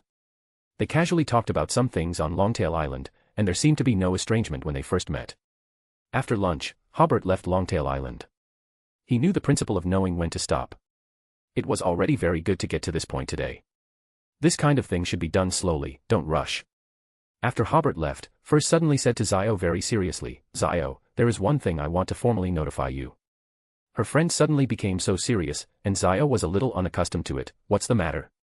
When we were attacked by an unknown force this morning, I prayed for the help of the Creator. Furs said, Hobert just told me that the Creator noticed you. Zio was a little surprised, and immediately went to feel her spirit body and spirituality, and found nothing uncomfortable. Don't be surprised, Furs smiled according to the rhetoric that Hobert told her. Hobert asked me to remind you that if the Creator issues you any tasks in the future, then congratulations, you will have the opportunity to become a devotee of the Creator. Zio didn't know whether to laugh or cry. What's so congratulatory about this? Then she asked, what tasks will the Creator issue me? What if I can't complete them? Why would he notice me, instead of noticing you? Furs saw that Zio was indeed beginning to actively learn about the Creator, as Hobert had guessed, so she began to tell her about what the Creator had done in the past year or so. She didn't make a single summary statement, but the focus was on saying that the Creator was a very normal God, and how he helped the people at the bottom, and described this gaze as an opportunity. She also said that Hobert was also at sequence 7 when he received the attention of the Creator under some coincidental events. In the past 6 months, he has not only done many things to help ordinary people, but now he is already a demigod. Zio had always felt that the Creator was a God who was both righteous and evil, but ultimately similar to evil gods like the true Creator and the primordial Demonis. Listening to Furs's narration, and recalling the scenes she had seen on Longtail Island recently, there was no sign of bloodiness or distortion at all, but instead it was filled with the beauty of a new order. The more she heard, the more Zio felt that this might really be an opportunity. Hobert returned to Backlund to continue preparing for the war. He estimated that he might spend less time in Backlund recently, so he first asked Chief Georgina for a leave of absence. Hobert didn't have any actual responsibilities in MI9. He was usually just slacking off at work, so he could take leave whenever he wanted. Then, Hobert took a carriage to Earl Hall's mansion, first visited Audrey's mother, Catherine, and presented a gift. Today, Earl Hall and his eldest son, Hobert, were not at home, so Hobert came to visit Catherine first. Catherine didn't have a good impression of Hobert, but she didn't have any malice either. The reason she didn't have a good impression was mainly because there were too many bad rumors about Hobert before. In her opinion, he was not a stable nobleman. The reason she didn't have malice was because Hobert was indeed very capable and had many ideas. He always brought unexpected surprises. Considering that Hobert was likely to marry his daughter in the future, Catherine still received him warmly. After chatting for more than 10 minutes, Hobert made a request to see Audrey. Although this was not in accordance with the rules, after all, their relationship had not been made public, Catherine did not refuse. So, Hobert met Audrey, who was having afternoon tea in the garden. She was wearing a relatively loose long dress, and her hairstyle and jewelry were relatively casual, but matched with her beautiful face and perfect figure. These clothes and jewelry became radiant. Beside Audrey, there was a golden retriever lying down. There was half a bowl of dog biscuits in the food bowl in front of it, and another bowl of water. It seemed to be enjoying a pleasant afternoon. Seeing Hobert, she stood up and smiled. Hobert, I thought you had forgotten me. Hobert smiled and quickly stepped forward, picked up Audrey and spun her around. How could I? My little elf. The moment Audrey was picked up, she was taught to be reserved since she was a child as an aristocrat, so the first thing she thought of was to break free, but she soon felt that being held and spun around was quite exciting, so she only left giggling laughter. After all, this was Earl Hall's mansion, so Hobert couldn't do too much. So he put Audrey down, took her hand, and kissed the back of her hand. Because of that little boy, I've been quite busy lately. Audrey nodded slowly and asked the servant to serve Hobert tea and snacks. She asked with a smile, you won't have time to attend the ball next Thursday, will you? Next Thursday, Duke Christian will hold a ball to announce the two's relationship. Hobert sat next to Audrey. Of course I don't have time. Next Thursday, I'm going to dance the opening dance with the beautiful Audrey at Duke Christian's ball. I don't have time to accept your invitation. Audrey was stunned for a moment before she understood Hobert's joke. Hobert, you seem to be different from before, but that's good. Originally, she wanted to say, but I like it very much, but the habits she had developed since she was a child prevented her from expressing it so directly. Hobert took a sip of tea and smiled. That's because I was Earl Hobert before, but now I'm Miss Audrey's lover. Audrey's cheeks were a little red. That's really good. Then she asked, I heard from my father that Earl's Light has started selling equipment for manufacturing light bulbs. Audrey smiled. It is said that many shareholders are very surprised by this. In the past few days, she began to pay attention to the operation of Earl's Light in an open and honest manner without any concealment.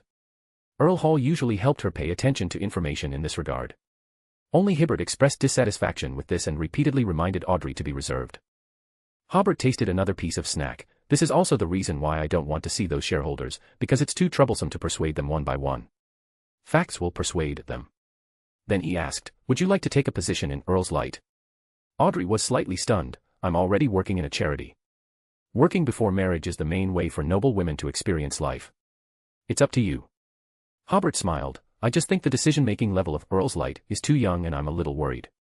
Currently, the top decision-makers of Earl's Light are Hobert's two confidants, Todd and Upton. The middle level is several noble children from Backlund. At the same time, the decision-making level has also absorbed several grassroots worker representatives. Although these people do not have shares, they have bonuses in addition to their monthly salary. Audrey smiled and shook her head. Hobert, I'm younger than those managers. If I participate, their average age will be younger, right? The meaning of your joining is different. Hobert said very seriously, my strategy is generally no problem, but I'm just afraid that they will do something inappropriate when I'm not here. As long as you are in Earl's Light, even if you don't do anything, they will think more about it when making decisions. In fact, Earl's Light currently completely follows Hobert's decision. The company's decision-making level is more like a department that discusses how to implement Hobert's decisions. Audrey immediately said, after going to Earl's Light, I want to do some practical work.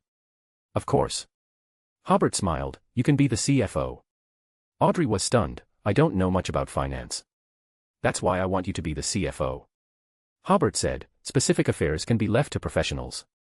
The CFO doesn't necessarily know everything. Well, I'll find you a teacher to familiarize yourself with the specific business while working. He smiled and said, your main responsibility is to supervise the source and destination of every penny, so that there will be no situation where a roll of toilet paper in the factory costs £3 to buy. As the daughter of a banker, Audrey immediately understood that Hobert wanted her to supervise and spend the money where it should be spent. The two chatted about Earl's Light and the ball next Wednesday for a while, and Hobert got up to say goodbye. Audrey didn't ask how far the investigation into the little boy's matter had progressed, or what Hobert had been busy with during this period, but just reminded Hobert to be careful. After coming out of Earl Hall's mansion, Hobert took a carriage to Christian's mansion. Similarly, after discussing the ball, Hobert told Christian about his upcoming actions in South Colson and asked him to participate in this action to cover up any possible accidents. Christian knew that Hobert might have a close relationship with the creator, but he had never asked about it. Today, Hobert asked him for help, and he agreed very readily. After having dinner with his parents and younger brother at the Duke's mansion and chatting for a while, Hobert returned to the Earl's mansion. Arriving at the study, Hobert called Dennis over again because Dofus had already gone to South Colson yesterday. During this period, Hobert planned to leave the Earl's mansion to him to manage. After explaining this matter, Hobert sat at his desk and considered his arrangements for the next few days. Thinking about it, he thought of Furs again and thought of Audrey. Suddenly, Hobert recalled a question. It was not long after he was promoted to Earl of the Fallen. Hobert was very worried that if he continued to be promoted, his humanity would become weaker and weaker, and he would become more and more cold. At this time, Hobert suddenly realized that after being promoted to Frenzied Mage, his humanity not only did not weaken, but was even warmer than before. He realized that this was likely the influence of Furs and Audrey, as well as his parents, sisters, brothers, subordinates, and others. In theory, friendship, family affection, and love can all strengthen and solidify humanity. Hobert also recalled his previous conversation with Trunsoist, who said that Orania gave him a lot of humanity. He, a justiciar, at least a prince of abolition, could get more humanity from his queen. Hobert is now a frenzied mage, and can get double the humanity bonus from Furs and Audrey. For a sequence 3, this kind of humanity is enough to resist its divinity, and even for sequence 2 it should be enough. Along this line of thought, Hobert also thought that although his humanity did not show any signs of being weakened, it did not mean that divinity had no influence on him at all. Hobert thought carefully about his behavior in the past 2 days, and he noticed that he seemed to hate the current rules more and more. Whenever he encountered any rules, he always wanted to break them. Just like yesterday when he went to visit Dr. Allen, he could have used a mystical item to change his appearance and take a taxi to see a doctor. But at that time, Hobert felt very annoyed by the middle class's habits of visiting and so-called decent behavior, so he simply pretended to be an acquaintance of Dr. Allen to visit. Even if it would cause some trouble afterwards, he felt it was acceptable. Now, looking back, Hobert realized that he had been breaking some of his habits and some of the principles he had set for himself for a while. But at that time, he was not so disgusted with normative things. This was obviously influenced by divinity unconsciously. Regarding this point, Hobert felt that he should be alert, because some rules are not necessary to break, or it is not cost-effective to violate some rules. When encountering such rules, don't violate them if you can. Taking a deep breath, Hobert calmed down and used travel to come to the Lord's mansion in South Colson. After letting the servants clean up the bedroom for him, Hobert went to the villa area to meet Lawrence of the Balk family, as well as Barnett of the Tudor family and Osmond of the Tony family. Hobert only personally greeted them when they came. After that, Hobert asked Donna, who had been promoted to sheriff, and the housekeeper Dofus to entertain them. In the past few days, Donna took the people from the three families to tour the entire scenic spot, as well as the plantation on the west coast, and the factories and farmland, and explained to them the current governance policy of South Colson and some special policies. At this time, the three families had a deep understanding of the South Colson area. The first thing they realized was that the power of the Creator also had a place in the northern continent where the 7 Orthodox churches gathered. Don't look at the small South Colson area, with a population of only more than 100,000, but as long as there is such a place, it shows that the Creator has been widely recognized in the northern continent. At least the organization that serves the Creator is not like the Aurora Order and the Demonist sect, which are well-known secret organizations. Secondly, they realized that the policies in this territory were very different from other places, which seemed to be showing some will of the Creator. This made them further realize the influence of the gods on the real world. Finally, there was their mutual guess that the reason why Hobert brought the three families together was to make the power loyal to the Creator seem less thin. So the three families felt that they were just a part of the Creator's power. After Hobert met with the heads of the three families separately and briefly talked about the arrangements for the next few days, he used to travel to come to the highest peak on the east bank of Full Moon Lake. Under the moonlight that was still bright tonight, Hobert stared blankly at his territory in front of him. At this time, Hobert felt a little unreal. At this time last year, he was still a college student with only 15 pounds of pocket money. Now Hobert doesn't even know how much his assets are. As soon as he has time, he thinks about how to spend the money. As for his current identity, he is already an earl, with 2 territories, thousands of subordinates, a regular army of 3,000 people, and nearly 800,000 subjects. And all this happened in the past year. This made Hobert not only feel that this mysterious world was magical, but his fate also seemed very magical. Thinking of the large-scale Beyonder war he was about to organize, Hobert couldn't help but feel a little excited, with a bit of arrogance that, the world is in my hands. Your advancement speed is as fast as taking a train. Bernadette's voice suddenly sounded.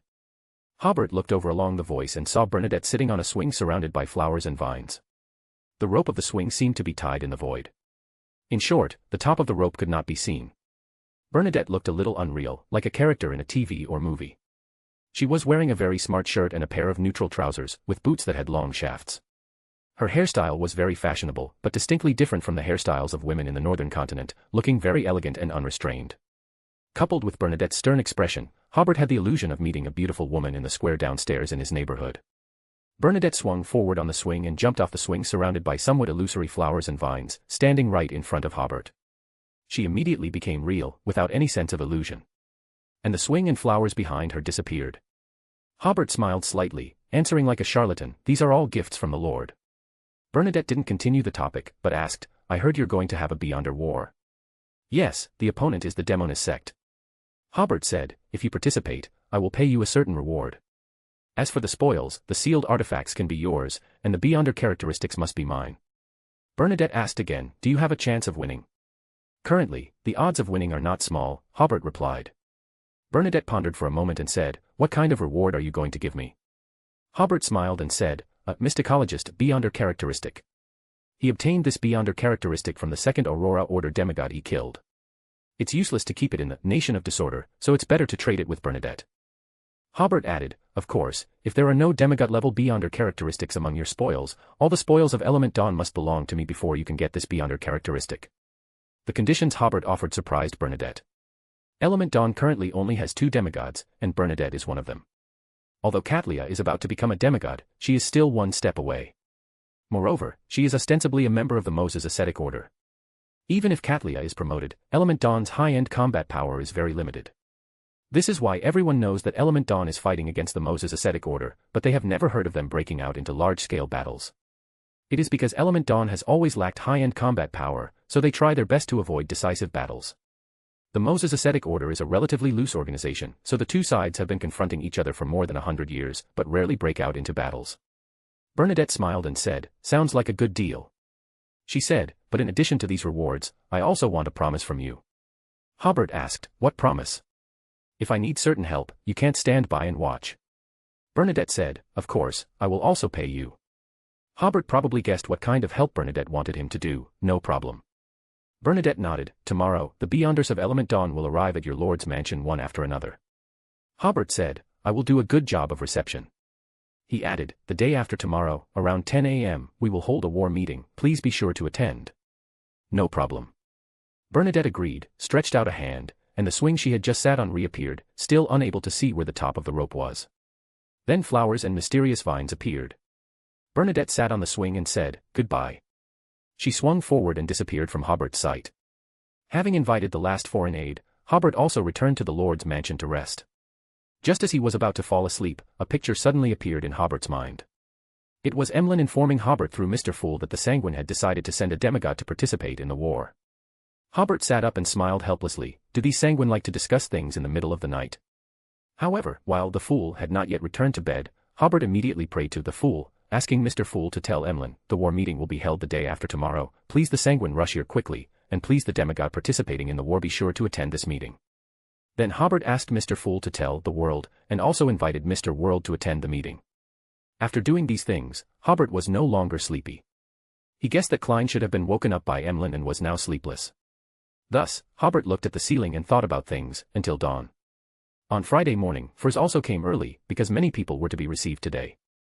First, the Temperance faction of the Rose School, led by Sharon and 2 other demigods, arrived in 3 batches. They are different from the Balk and other families, belonging to foreign aid forces, and are relatively considered guests. Therefore, Hobert and Furs had to personally receive them, so as not to be rude. They basically gathered in Backlund and then came through the Traveler's Gate set up by Hobert. At noon, the forces of Element Dawn arrived in 2 batches. They used ancient space witchcraft, arriving from the sea and the northern continent respectively. Currently, only some members of Element Dawn know how to use this witchcraft. In the afternoon, Sanguine Earl Rosalind led more than a dozen Sanguine, including Emlyn, to arrive. At this point, all the foreign aid forces have arrived. After entertaining these foreign aids, it was already past 4 in the afternoon. Hobert and Furs had just arrived in the study to drink tea when the butler Alan reported that Mrs. April had arrived. Hobert hurried to the front yard and met April, who was waiting in the main hall. She looked radiant, and her mental state was even better than the last time they met. April also seemed to re-examine Hobert. "Child, you look more energetic." Hobert smiled slightly. "Mother, are you okay?" "Thanks to the black jade ring you gave me." April said, "It helped me get through the most difficult time." Of course, Hobert's call of mother also played a big role.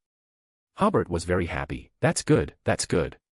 Then he said to Furs, who came in from behind, "Quick, tell the kitchen to prepare a sumptuous dinner. Maybe you need to prepare a few more tables." April smiled and said, "I heard that the Demonist sect is conducting a secret gathering to attack South Colson." Hobert nodded, "Yes, but unfortunately I only know their 2 gathering points. So he can only report to the Orthodox churches twice, otherwise, if he starts a wave of reports, it will be enough to kill the Demonist sect spirit." April said, "I have long disliked these witches, so I also brought some Beyonder forces to participate in the war. Join the Church of Miss Raven and become a Sequence 9, reader patreon.com/keyoffstars for more chapters.